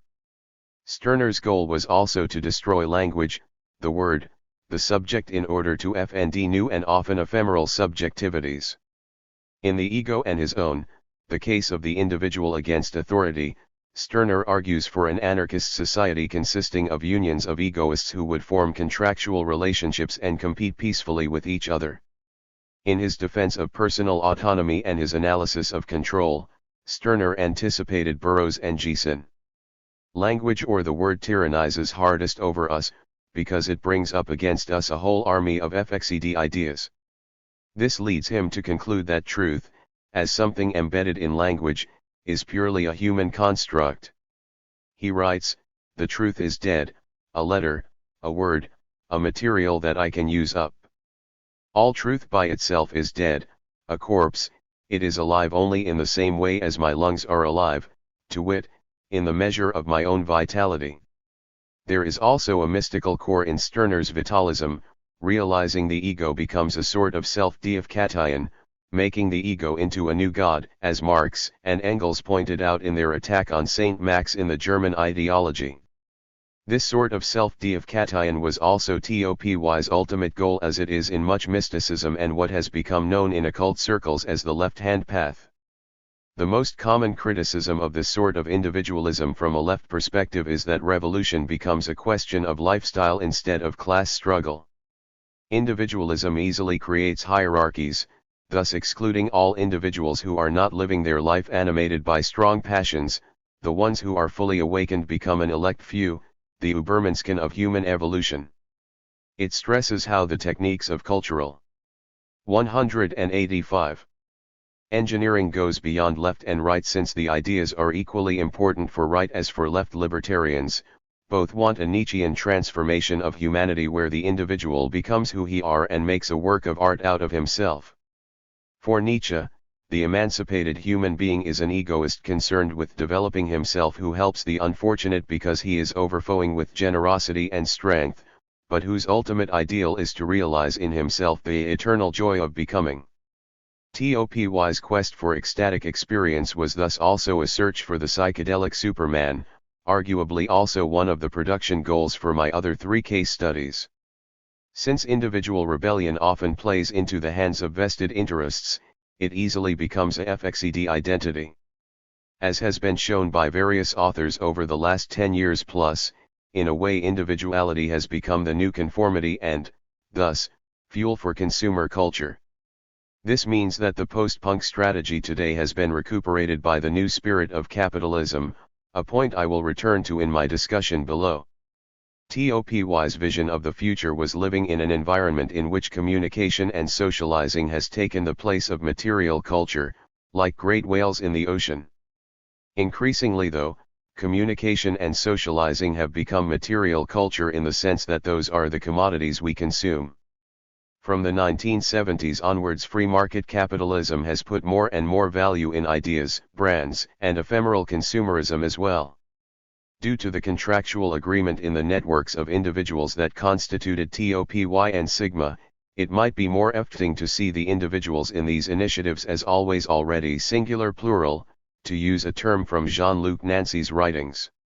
There, the experience of freedom is indissociable from a political passion, but the aim is collective individualism. It is more anarchism than fascism. Nancy shows in the inoperative community that the experience of freedom, and thus the experience of community, is the experience of the real. Christopher Fynsk argues in his foreword to Nancy's book that while deconstructing the notions of the individual, Nancy points to the singularity of the self that knows itself as opening to alterity in a process where freedom becomes another name for ecstasy. It is the opening, in thought, to the possibility of a world, an idea that can also be found in the writings of Bödeli. As we saw in Chapter 4, the sacred and the religious equaled communication for Bödeli, and communication also played a vital part in the proceedings of both Academy 23 and the Temple. But even though TOPY used artistic and magical means, it was, ultimately, not in order to create a new artistic movement or a new religious movement, it was in order to 186. Create a social movement by producing new collectivities and new social relations. As a shadowy self-institution, it was threatening to institutions of any kind, since its very existence was proof that an alternative approach, founded on a purely information-based system can work, devoid of hierarchies and limiting structures of belief. It did not give rise to any sustained politics or way of life, but it showed that self-institutions at some point need to close down and redistribute their accumulated power to their network or grassroots if they want to stay dangerous and not become recuperated as proper institutions. It is not only necessary to take power, it is just as necessary to disperse it, to empower one's network, to create feedback loops, but also to play the system back to itself. The place from which resistance is possible is always only temporary. Mobility is needed in order to avoid recuperation. In his study on the dislocation of power, Saul Newman points out that essentialism, that we have been constituted as subjects and pinned down with an identity, along with the universal, totalizing politics it entails, is the modern place of power. Therefore, the political task today is not to posit a certain identity in opposition to power, but rather to dismantle the binary structure of power and identity itself, to disrupt the theoretical and political logic which reproduces this opposition and which limits thinking to these terms. Newman sees the politics of what he calls post-anarchism as a question about avoiding FXED identities and remain open to an indefinite night field of different articulations of resistance. This is structurally reminiscent of the position found in the various writings produced by TOPY. It becomes a minimum ethics of singularity, respecting and recognizing autonomy and difference. As such, the position is sort of outside on the inside, inspired by Lacan's idea of trauma and post-structuralist ideas about subjectivity, and not unlike the autonomous stance of inside but against, formulated by, for example, Mario Tronti. During the 2000s, simultaneously with a focus on the ideals of independence from the existing state or market structures, practitioners of the hybrid art forms and tactical medias indebted to Sigma and the evolution of the underground from the 60s to the 80s have approached the social democratic institutions of art pragmatically and found them a useful source of material support, while, conversely, the institutions have found the cultural wing of the new social movements attractive. This points to that the conditions which Futurism wanted to disrupt and that forced Sigma out of the established art world in order to engage with politics to some extent have been reversed in the contemporary. When art practices today result in temporary overlaps between aesthetic practice and revolutionary ideas in the currents of the counter-globalization movement, the 187 movement against precarization or the Occupy movement, they may perhaps be briefly marketed in the art field, but, as Will Bradley also notes in his introduction to the reader Art and Social Change, if national arts councils are sponsoring the revolution, it is very unlikely to be the revolution. The struggles through which the radical themes might be realized and the contradictions with the surrounding global capitalist system are rarely discussed. Instead, it might be the art of maintaining social balances through the management of cultural trends. In terms of concrete, political suggestions on how to build a better world, none of my 4 case studies presented a blueprint. They sought a beginning but were self-critically aware of the failure of revolutions past, evolving into totalitarian systems, state capitalism, or even the creative, biopolitical capitalism that has come to dominate since the 1960s. Like the situationists, they were more interested in an all-refusing theory, a rupture that would lead toward the all-new. History has shown that often when we live in a time of transition as we do in the present and as we did in the 1960s, it is mostly a transition to a new type of capitalism, not a transition to socialism or communism. Since the system always seemed to survive, it might be necessary with a total exodus from the system and its institutions, even though there is no clearly definite goal or replacement. According to the tradition examined in these pages, it is necessary to leave the body and the planet behind, to be in space and explore the possibilities there. In the cosmoism of the Academy and the Temple, Exodus is not only about leaving the planet, it is also about dying. As such, they are realizing the thinking on life extension and human immortality done by the Russian COSMists, who also were a direct influence on Bogdanov and Proletkult, by taking their speculations to their logical conclusion. They wanted to create new commons to combat the capitalist enclosures, but also, in a quite literal way, they wanted to prepare us for a future where death is the only certain common, where all the heterogeneous elements become homogeneous. Leaving the body behind can quite conceivably be thought of as a state only reachable beyond death. As such, Burroughs's writings and the Temple's teachings can be seen as preparations for dying and for how to enter and act in a bardo, the Tibetan Buddhist term for the period between death and rebirth as it is known from the Bardo the Dal, the famous funerary text commonly known as the Tibetan Book of the Dead in the West, on which Timothy Leary, Ralph Metzner and Richard Alpert based their manual for the use of psychedelic drugs, The Psychedelic Experience. 7 Invisible Insurrections. and radical imaginaries. 190. A confused disturbance, shouts, the noise of wood splintering and glass breaking came from one of the streets where looting was going on. A crowd had broken into the shops. They had no leader, no FXED objective.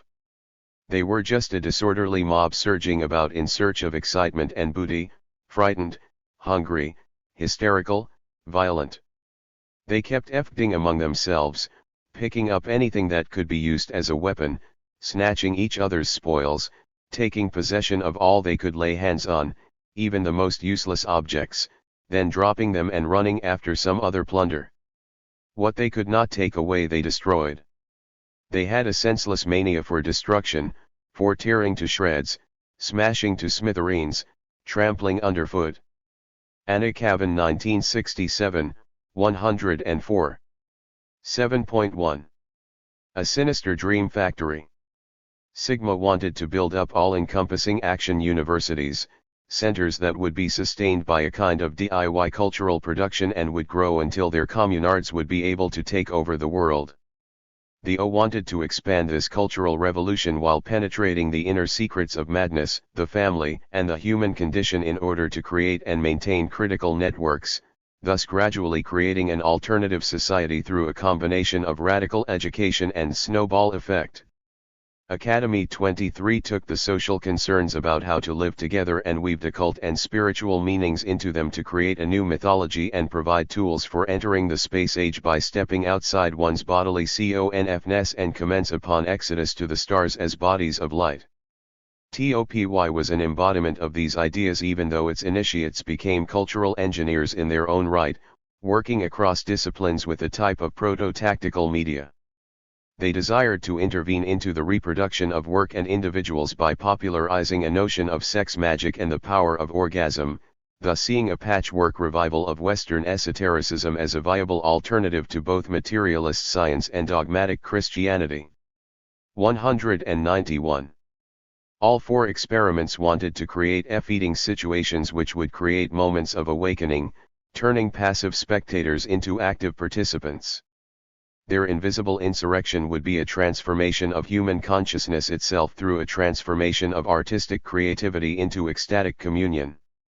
At the core was a belief that a type of new, spontaneous university where knowledge could be produced and shared would be able to detonate this transformation and, thus, the invisible insurrection. These new universities would instigate a global, cultural revolution spreading through viral transmission which would result in total systemic change.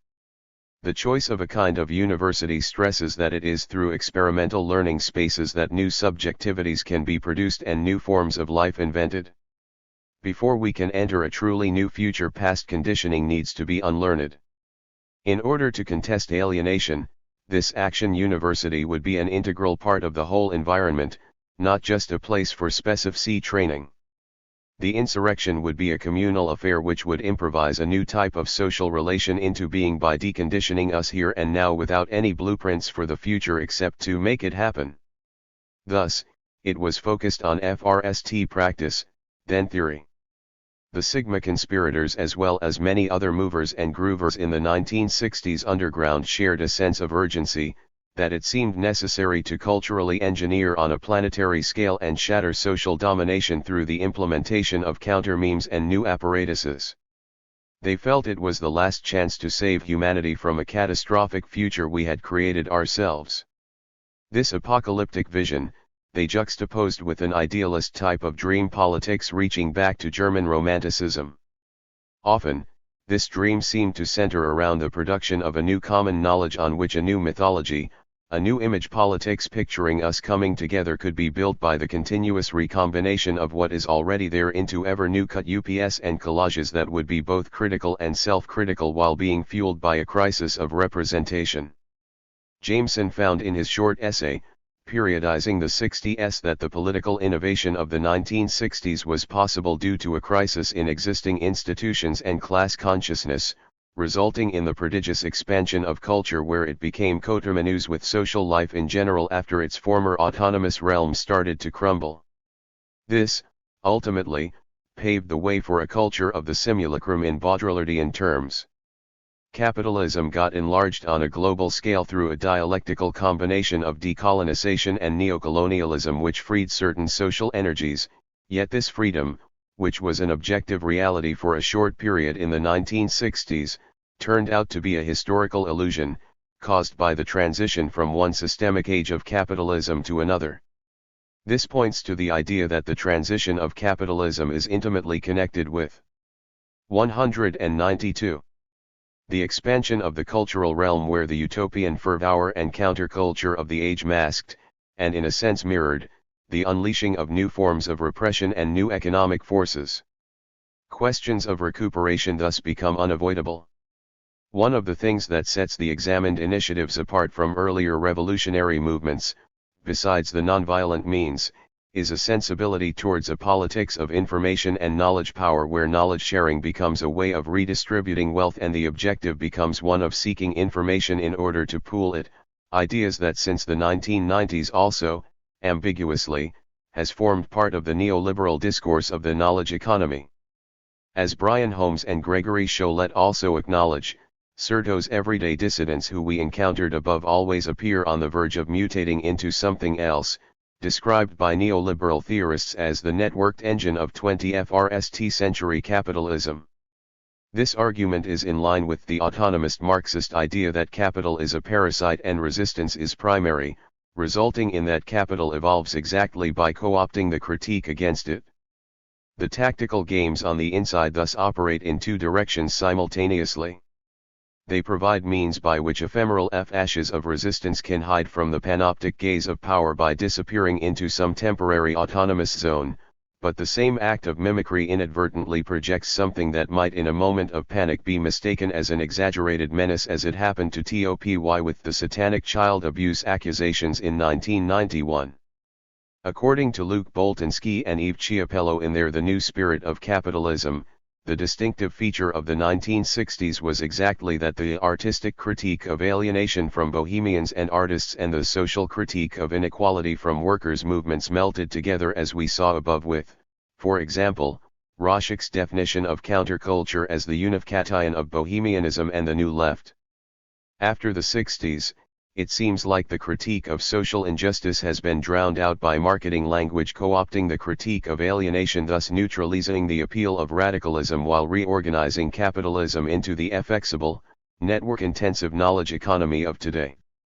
James Gilbert argues, following Boltanski and Chiapello, that it was because capital, labor, and the state failed to arrive at a new compromise which could satisfy the radicalized social critique of the increasingly militant workers' movement, that it became necessary for capital to reorganize itself in such a way as to accommodate much of the artistic critique which had become so fundamental to the attitudes of large numbers of young professionals. The schism might be related to the idea that work 193 always has two elements, as the Invisible Committee has pointed out. Traditional Marxism does not understand the participatory element in working while managerial rhetorics do not understand its exploitative dimension.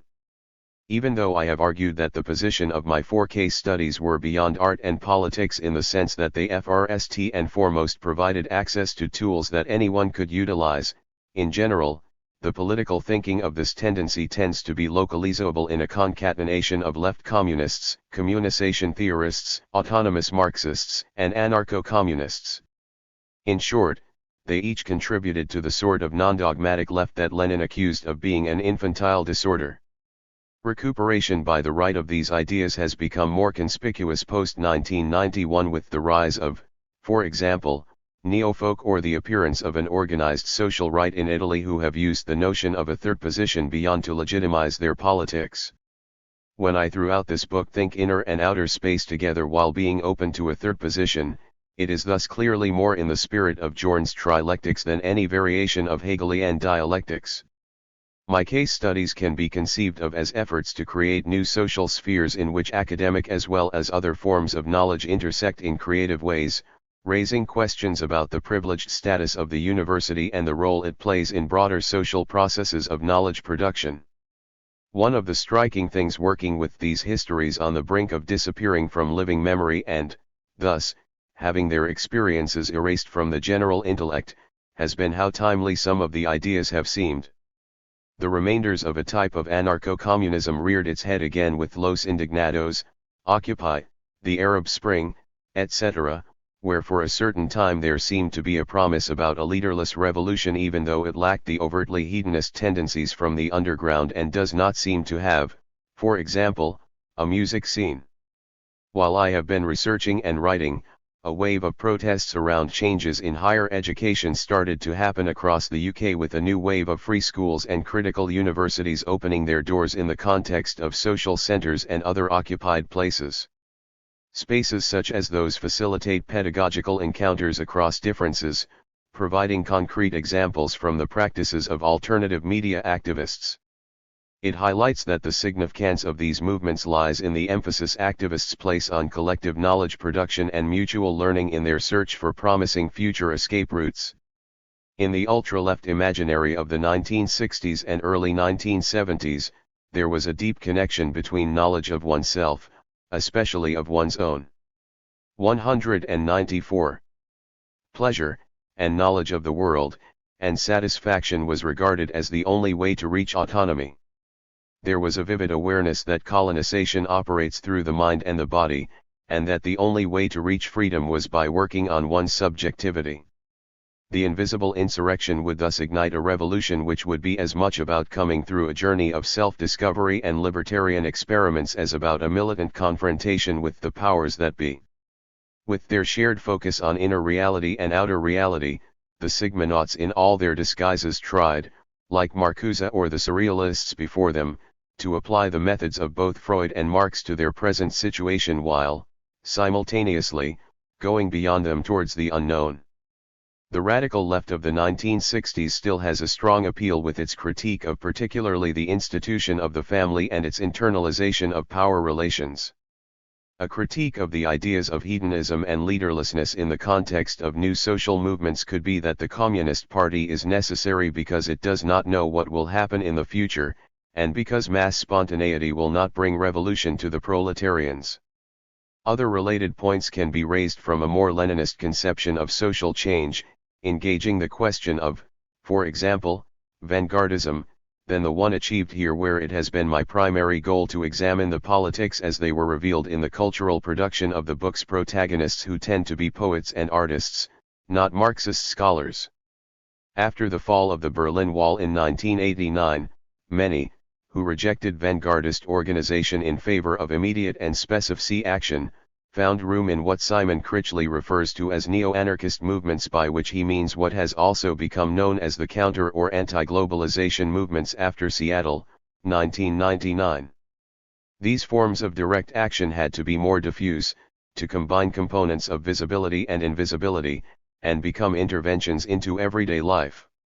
The result of this was that these movements, under influence from the countercultural ideology of the 1960s, reinvented political struggle as artistic intervention, but where these initiatives in the 1960s and 1970s were preoccupied with freedom and the liberation of eros, they were now more focused on responsibility and sustainability.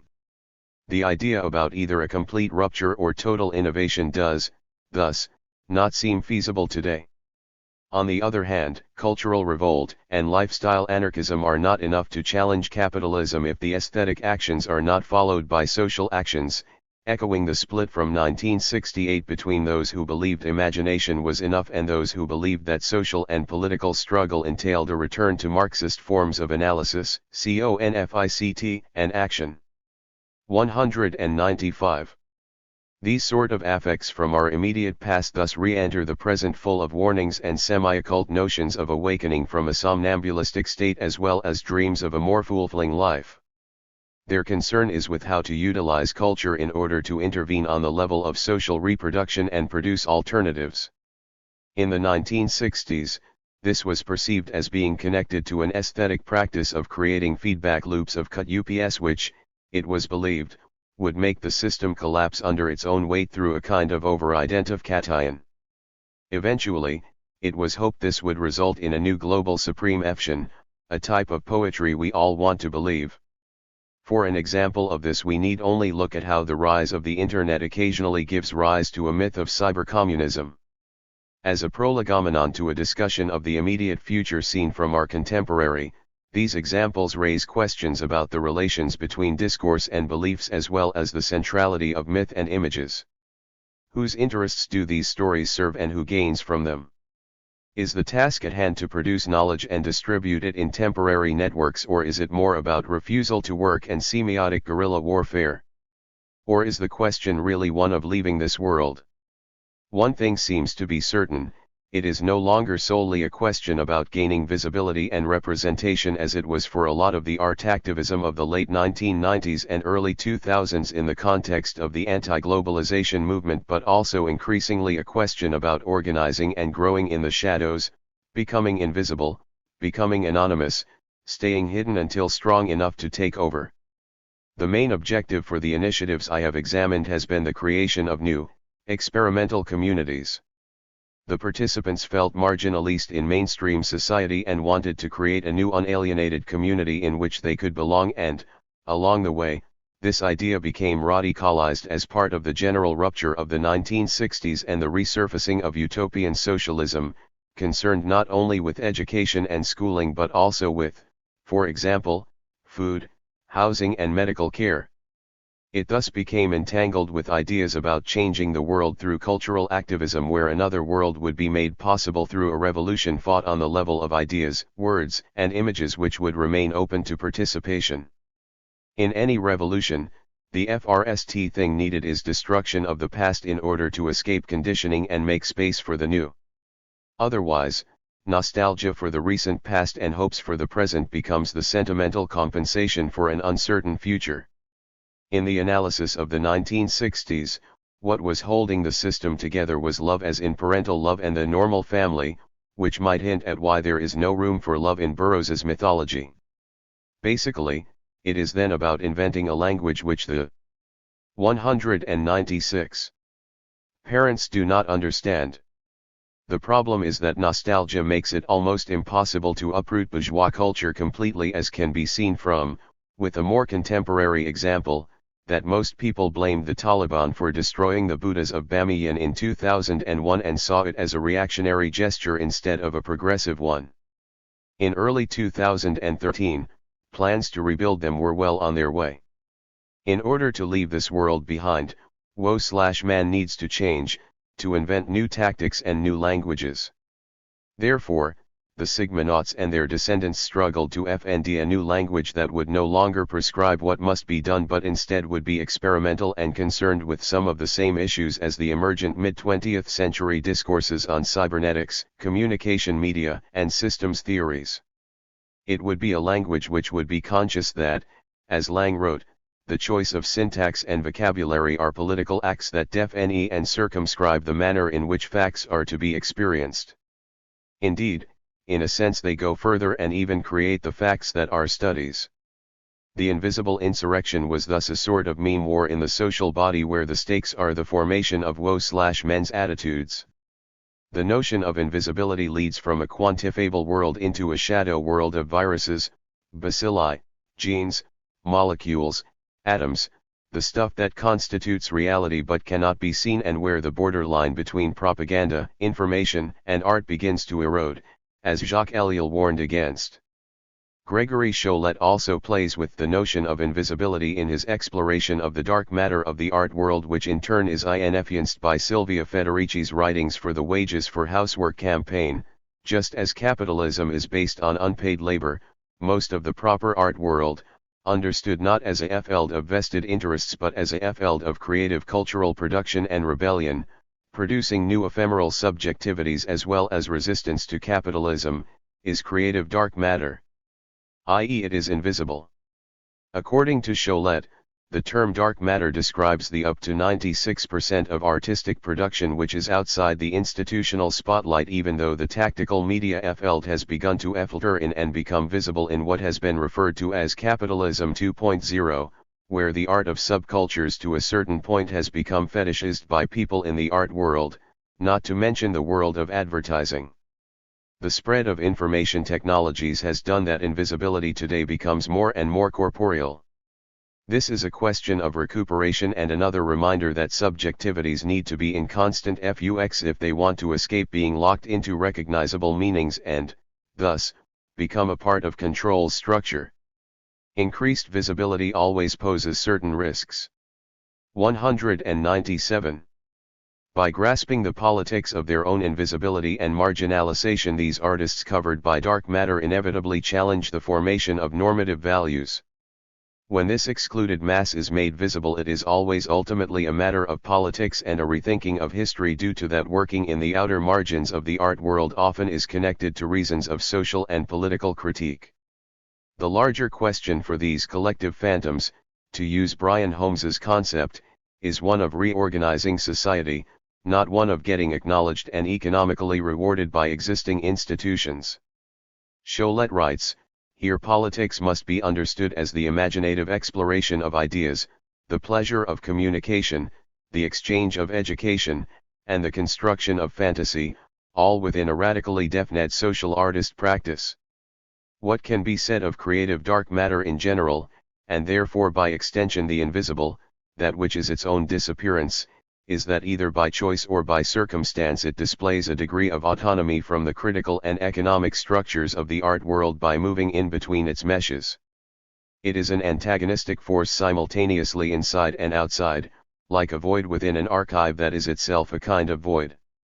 In this dark matter, Cholet locates what he calls moxstitutions, artistic collectives playing with self-institutionalizing and corporate identities in a more or less effective way. He writes, "As if superimposing two different states of being in the world, one deeply suspicious of institutional authority of any sort and therefore informally organized, and one mimicking, sometimes with impressive precision, the actual function of institutions, these mock institutions appear to be filling a gap left by missing social reality. Perhaps the clearest example of this is visible in the wave of new pedagogical structures being assembled around the world by art students from the United States, Great Britain, and Europe to Asia, Africa and the Middle East. Using materials and means they salvage from the very edifice of a crumbling social system, students and artists are reinventing sustainable democratic forms. Nevertheless, the nature of this new mock institutionalism is quite unlike the alternative art movements of the 1960s and 1970s. Though it borrows from these past tendencies, the new social architecture is discontinuous and contradictory, sometimes borrowing aspects of traditional not-for-profit organizations, at other times looking more like temporary commercial structures, and still other times appearing as a semi-nomadic band or tribe stumbling. 198. Across a battered social landscape made all the more dire by the economic collapse of 2007-8. This points to another part of the timeliness of my subject. In a way, this book itself points to that its topic has become recuperable by the art institutions and the universities, who seem to be able to embrace everything on the condition that it is made known, safe, harmless. 199. In fact, nothing really new can be expected until the masses in action awaken to the conditions that are imposed on them in all domains of life, and to the practical means of changing them. Guy Debord 1955, 11. 7.2. Across the Great Divide. Due to the idea that it was conformity that made the Germans accept the Nazi rule, the underground was focused on the individual. This quest for distinction resulted in that the counterculture and the conceptual and performative art practices of the 1960s in hindsight can be seen as helping to give birth to a new, post-Fordist capitalism which does not rely on production and property. It is more dependent on consumption, the buying and selling of commodities and creativity. The consumer replaces the citizen and the promise of commodity abundance becomes a substitute for social revolution. Paradoxically, it is thus rebellion, not conformity, which for decades has been the driving force of the marketplace, and the market does a good job in responding to the demand for anti-consumerist products. The ideological system that sustains capitalism has not seemed to be too troubled by various acts of countercultural rebellion, and freeing the imagination has not seemed to galvanize the proletariat, much less cured injustice, eliminated poverty, or stopped war.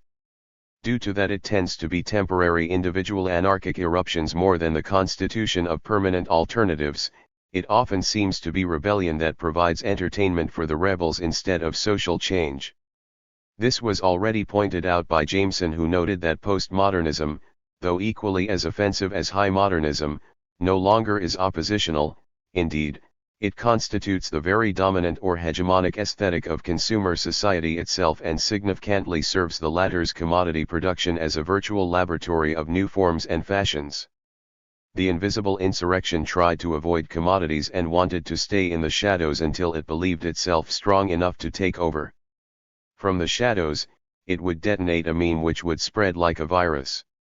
As it is for viruses, invisibility was of major concern, since not only was 200. The production often ephemeral, but the biggest transformation would be inside ourselves. Slowly, we would mutate towards an unknown future, becoming concrete formations of the general intellect connecting with the social body, producing shared knowledge in new formations and giving shape to things to shape ourselves by forming an approach that thinks inner and outer together. This points to that sigmatic tactics have gained renewed interest at a time when social, research-based, and post-studio forms of artistic practice raise questions about education and identity, as well as the status of institutional critique. Today, one of the most immediate lessons concern visibility and invisibility. We need to work with a new notion of invisibility where it becomes possible to organize and mobilize and make commons, but where we, at the same time, avoid some of the more obvious trappings from the 1960s, where the individual, and individual fame, came in the way and made the creation of new worlds into a vanity project. A world-creating project does not necessarily need to have a teleological goal as leaving the planet. Instead, it can begin in a micropolitical space with considering our everyday psychogeography and decide how it is we actually want to live and organize, while providing frames for us to meet and greet and, thus, produce new social relations. The neoliberal response to the 1960s became a dynamic of false inclusion, and it is still up in the air whether a true program of inclusion, including the non-Western world, operating with a global sense of justice and basing social relations more on affinities than opportunities, is feasible at all. The Great Divide in my case studies is related to how a political rage in the form of radical activism connects to a turning away from the world that borders pure escapism, or, to put it another way, how the anti-political and the ultra-political connects. A central concern for the imaginaries I have examined was the creation of a home-built apparatus that could be used to connect the general intellect to a social body, in this case a stream in the broader free university movement of the 1960s. Through this they hope to intervene into the social reproduction of labor by producing new subjectivities and new social relations. This was to be done by a general unleashing of creativity, which in itself intended to boost its practitioners into higher states of consciousness, while, at the same time, mobilizing people through a kind of play, or better, a game, i.e. making placards and banners together, practice a routine, discuss or in other ways come together, thus making what Rancière would call a new distribution of the sensible. We need to reclaim our dreams for the future and utopian thinking, and the alternative might, as Berardi also points to in his writings, lie in understanding the current crisis as something more fundamental than an economic. 201. Crisis. It is a crisis of the social imagination, and it demands a new language by which to address it. This points towards a concern for aesthetics which, on the one hand, can be traced back to Romanticism and its search for a new artistic language, but, on the other, it also points forward to newer social movements where aesthetics often have played a central role in order to get one's message amplified through the medias, who are always looking for an interesting image. It shows a concern for controlling the images by, for example, creating one's own media organizations, which is another perspective on initiatives like Sigma and TOPY, and points forward towards creating one's own media outlets like, for example, the journal title, Coming Out of Occupy Wall Street. The focus on medias and taking part in an information war adds to the ambiguity of the projects, since medias are not only something to produce but also something we are produced by. This is a fundamentally paranoid approach to society. There is already another shadow organization, an invisible government as Edward Bernays calls it, controlling our thoughts and actions by planting secret messages in our minds. It suggests that everything that we watch on a screen or listen to through the media is arranged to control and brainwash us. This points to a media theory focusing on how the technological apparatus produces the cultural, political, and societal environment at any given time, and is thus more aligned with the ideas of Friedrich Hitler, who was inspired by, among others, Jacques Lacan and Foucault, than the ideas of Marshall McLuhan, who became a celebrity during the 1960s and who sees the media as an extension of woe/man. The project's fundamental ambiguity, their oscillation between political and hedonistic poles as well as between direct, revolutionary action and cultural guerrilla warfare, makes them still relevant today. Their in-betweenness, their ability to escape developing a FXED identity, their insistence on being about the process might be the only way to avoid recuperation and the combative cation of dissent, to never be FXED but always in motion, always changing, always becoming through a process of being not only critical, but self-critical, continuously evaluating the terrain occupied in order to avoid that the invisible insurrection turns into what Berardi calls the silent apocalypse, where a poisoned environment has become the second nature in which we live. By their nature, such experiments with new forms of life do not happen in universities or museums, they partake in the shift of social production from enclosed, disciplinary structures to the open space of the metropolitan. 202. Territory. It also points to how the various initiatives we have examined in the period from 1961 to 1991 used streets and public spaces as places to get their messages across, from Trotsky and Nuttall, who wanted to hang SP1 in the underground, to GPO, who was part of generating semi-anonymously campaigns in the streets with stickers and stencils in order to see what effects it could have in generating gossip.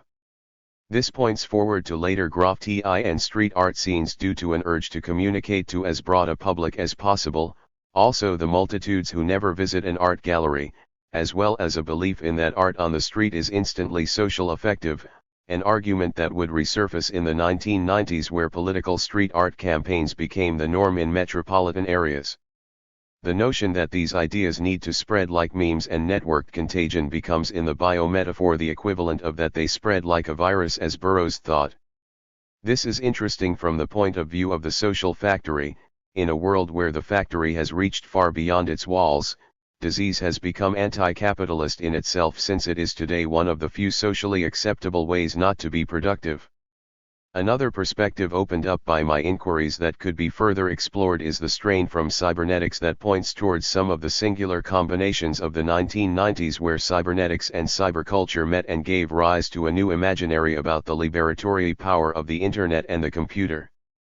This points to the intersection of scientific terminologies and conceptual schemas that opened up during my analyses, where, for example, scientific terms from cybernetics and quantum mechanics are becoming part of the framework for the interpretation of philosophical and social problems, thus eroding the divide between the two cultures identified by C.P. Snow in 1959. This again emphasizes the idea of being inside but against. The giddy speed-up of post-war culture is almost entirely a consequence of the computer, the information engine that has wrenched us out of the age of factory capitalism and hurled us into the post-industrial era of FRST, transnational capitalism, and since the FNANS capitalism of today. Simultaneously, the computer is not only the tool that makes planetary transformation possible, it is also necessary as a way to democratize media production. The period I am concerned with can be defined by its increasing democratization of the access to new media technologies, i.e. in the 1960s it was the mimeograph and the photocopier. During the 1970s the rise of home video technology followed, whereas today it is the publishing capacities of the personal computer. At the same time, this access to media technologies emphasizes capitalism's paradoxical promise, that we will be 203. Set free by what enslaves us. The ultimate victory of the society of the spectacle is exactly how it uses our various screens to create spectators who end up being spectators to their own lives through the way online search machines and various filters are creating the society in which we orientate, already having taken all decisions for us by not including choices which can only be found through having a proactive relationship to reality, i.e. by only showing us what is available at Spotify, what will appear on the FRST couple of pages of Google, etc. One of the major activist efforts since the late 1990s has been to map these new modes of domination as well as trying to create a new poetics of resistance, what Brian Holmes has called the virtual class struggle alongside the embodied one that never has disappeared. It becomes a question of battling the virus power on its own terms and on its own territory, by infecting the networks of communication with edited messages and confused identities. It entails a change from being outside capitalism to effecting the struggle within the economy of cultural production and intellectual property like a collective phantom where creativity is not restricted to art practices but operates within the wider context of popular culture as a tool for class war. Additionally, it is a change that involves a consideration of the fundamental political question, where are the dissenting subjects of today? And how do new contestatory forms enable a leftist solidarity that can move cultural radicalism beyond the postmodern obsession with new subjectivities? In any case, I would argue, the answer must involve a serious consideration of cultural production as well as the role of the university, where it is not just the university per se we need to reflect upon but also the social sculpture of the university and its constituent parts of paramilitary politicos, occult lodges, fraternities, orders, art collectives and the radical imaginaries shared by them all. Thus, it involves a consideration of the role of culture and education in the creation of new effective communities. 8 Afterword. If you won't let us dream, we won't let you sleep. Occupy slogan, 2012, #World Revolution. 8.1. Conclusions. In conclusion, I will revisit the concept of invisible insurrections one last time. We have seen that they primarily consisted of viral attacks on bourgeois capitalist culture carried out by expanded media experiments, happenings, ups, détournements, noise, music, efficacy, the creations of situations as well as a mind-expanding psychogeography. By radically altering the human sensorium, the cultural engineers involved in my case studies wanted to generate an entirely new reality, primarily on the level of perception but also on the level of architecture and urban planning. In common for all my case studies was an idea that in order to make change happen, it was necessary to found a new university which would produce new knowledge and a new type of behavior and disseminate both. They were part of an upsurge in the autonomous publishing of pamphlets, newsletters, zines, chapbooks, etc., a media explosion that formed the backbone of the underground press. It was a micro-publishing movement that spawned sellers on street corners, at poetry readings and so on, but their cultural production was not meant to enact small-scale resistance against the status quo in the social domain, it was meant to fundamentally transform human nature, inspired by ideas from cybernetics and behaviorism. The goal was to take the next step in the evolution of humankind. This would mean to leave the planet and conquer space as bodies of light, a state which to the uninitiated observer might as well be death due to that the physical bodies would be left behind. That it, thus, was concerned with dying, one way or the other, implies that the concern ultimately was with survival, since a conscious awareness of death might help us to better appreciate being alive.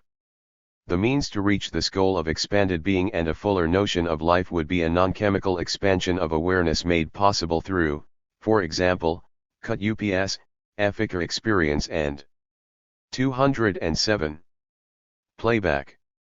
These methods are often descended from the Western esoteric tradition, but it is a material and non-transcendent magic which rather is a type of multimedia magic, closer related to the tactical media scenes of the early 2000s than to any kind of black mass. It is patchwork magic where one takes what one can use and leaves the rest, creating singular assemblages. These maneuvers would give rise to a new, hybrid form of psychosocialism, a magical Marxism focused on overcoming separation, alienation, and divisiveness in order to obtain unity in spiritual as well as political terms, thus producing a new we which is not just the 99%, but the 100%, one whole sigmatic earth that would not be a perfect utopia of idleness but instead a launching pad for species space migration, along the way melting away not only the distinctions between left and right but also between right and wrong. My argument has been that instead of seeing these histories solely in the context of art history or political science, they might be better understood as attempts at cultural engineering trying to intervene into the mainstream with tools for social change as well as for the self-transformation needed for revolution. Seen as a new social movement, these aspects of the UK underground in the period from 1961 to 1991 can arguably be posited within the domains of anarcho-communism while, seen as a new religious movement, they are part of a belief system descended from especially Crowley and, by extension, the Western esoteric tradition as it was systematized by the Hermetic Order of the Golden Dawn, even though it is an extremely heterogeneous belief system which also incorporate theosophy as well as myriad Eastern philosophies and perceived paganisms. The way out was thus first and foremost a way in, leading towards self-transformation which in turn would result in the human race entering a new age. It is a reminder not to be scared to dream big, and it points to that by recovering untold stories in the already established fields of cultural history from oblivion, the archive can be mobilized and activated into our contemporary to point the way towards critical ways of thinking and discussing possible futurities and, thus, perform the first tentative steps towards a critical futurology. What future is it we want to live in, and how do we begin to reorganize institutions and reorient life?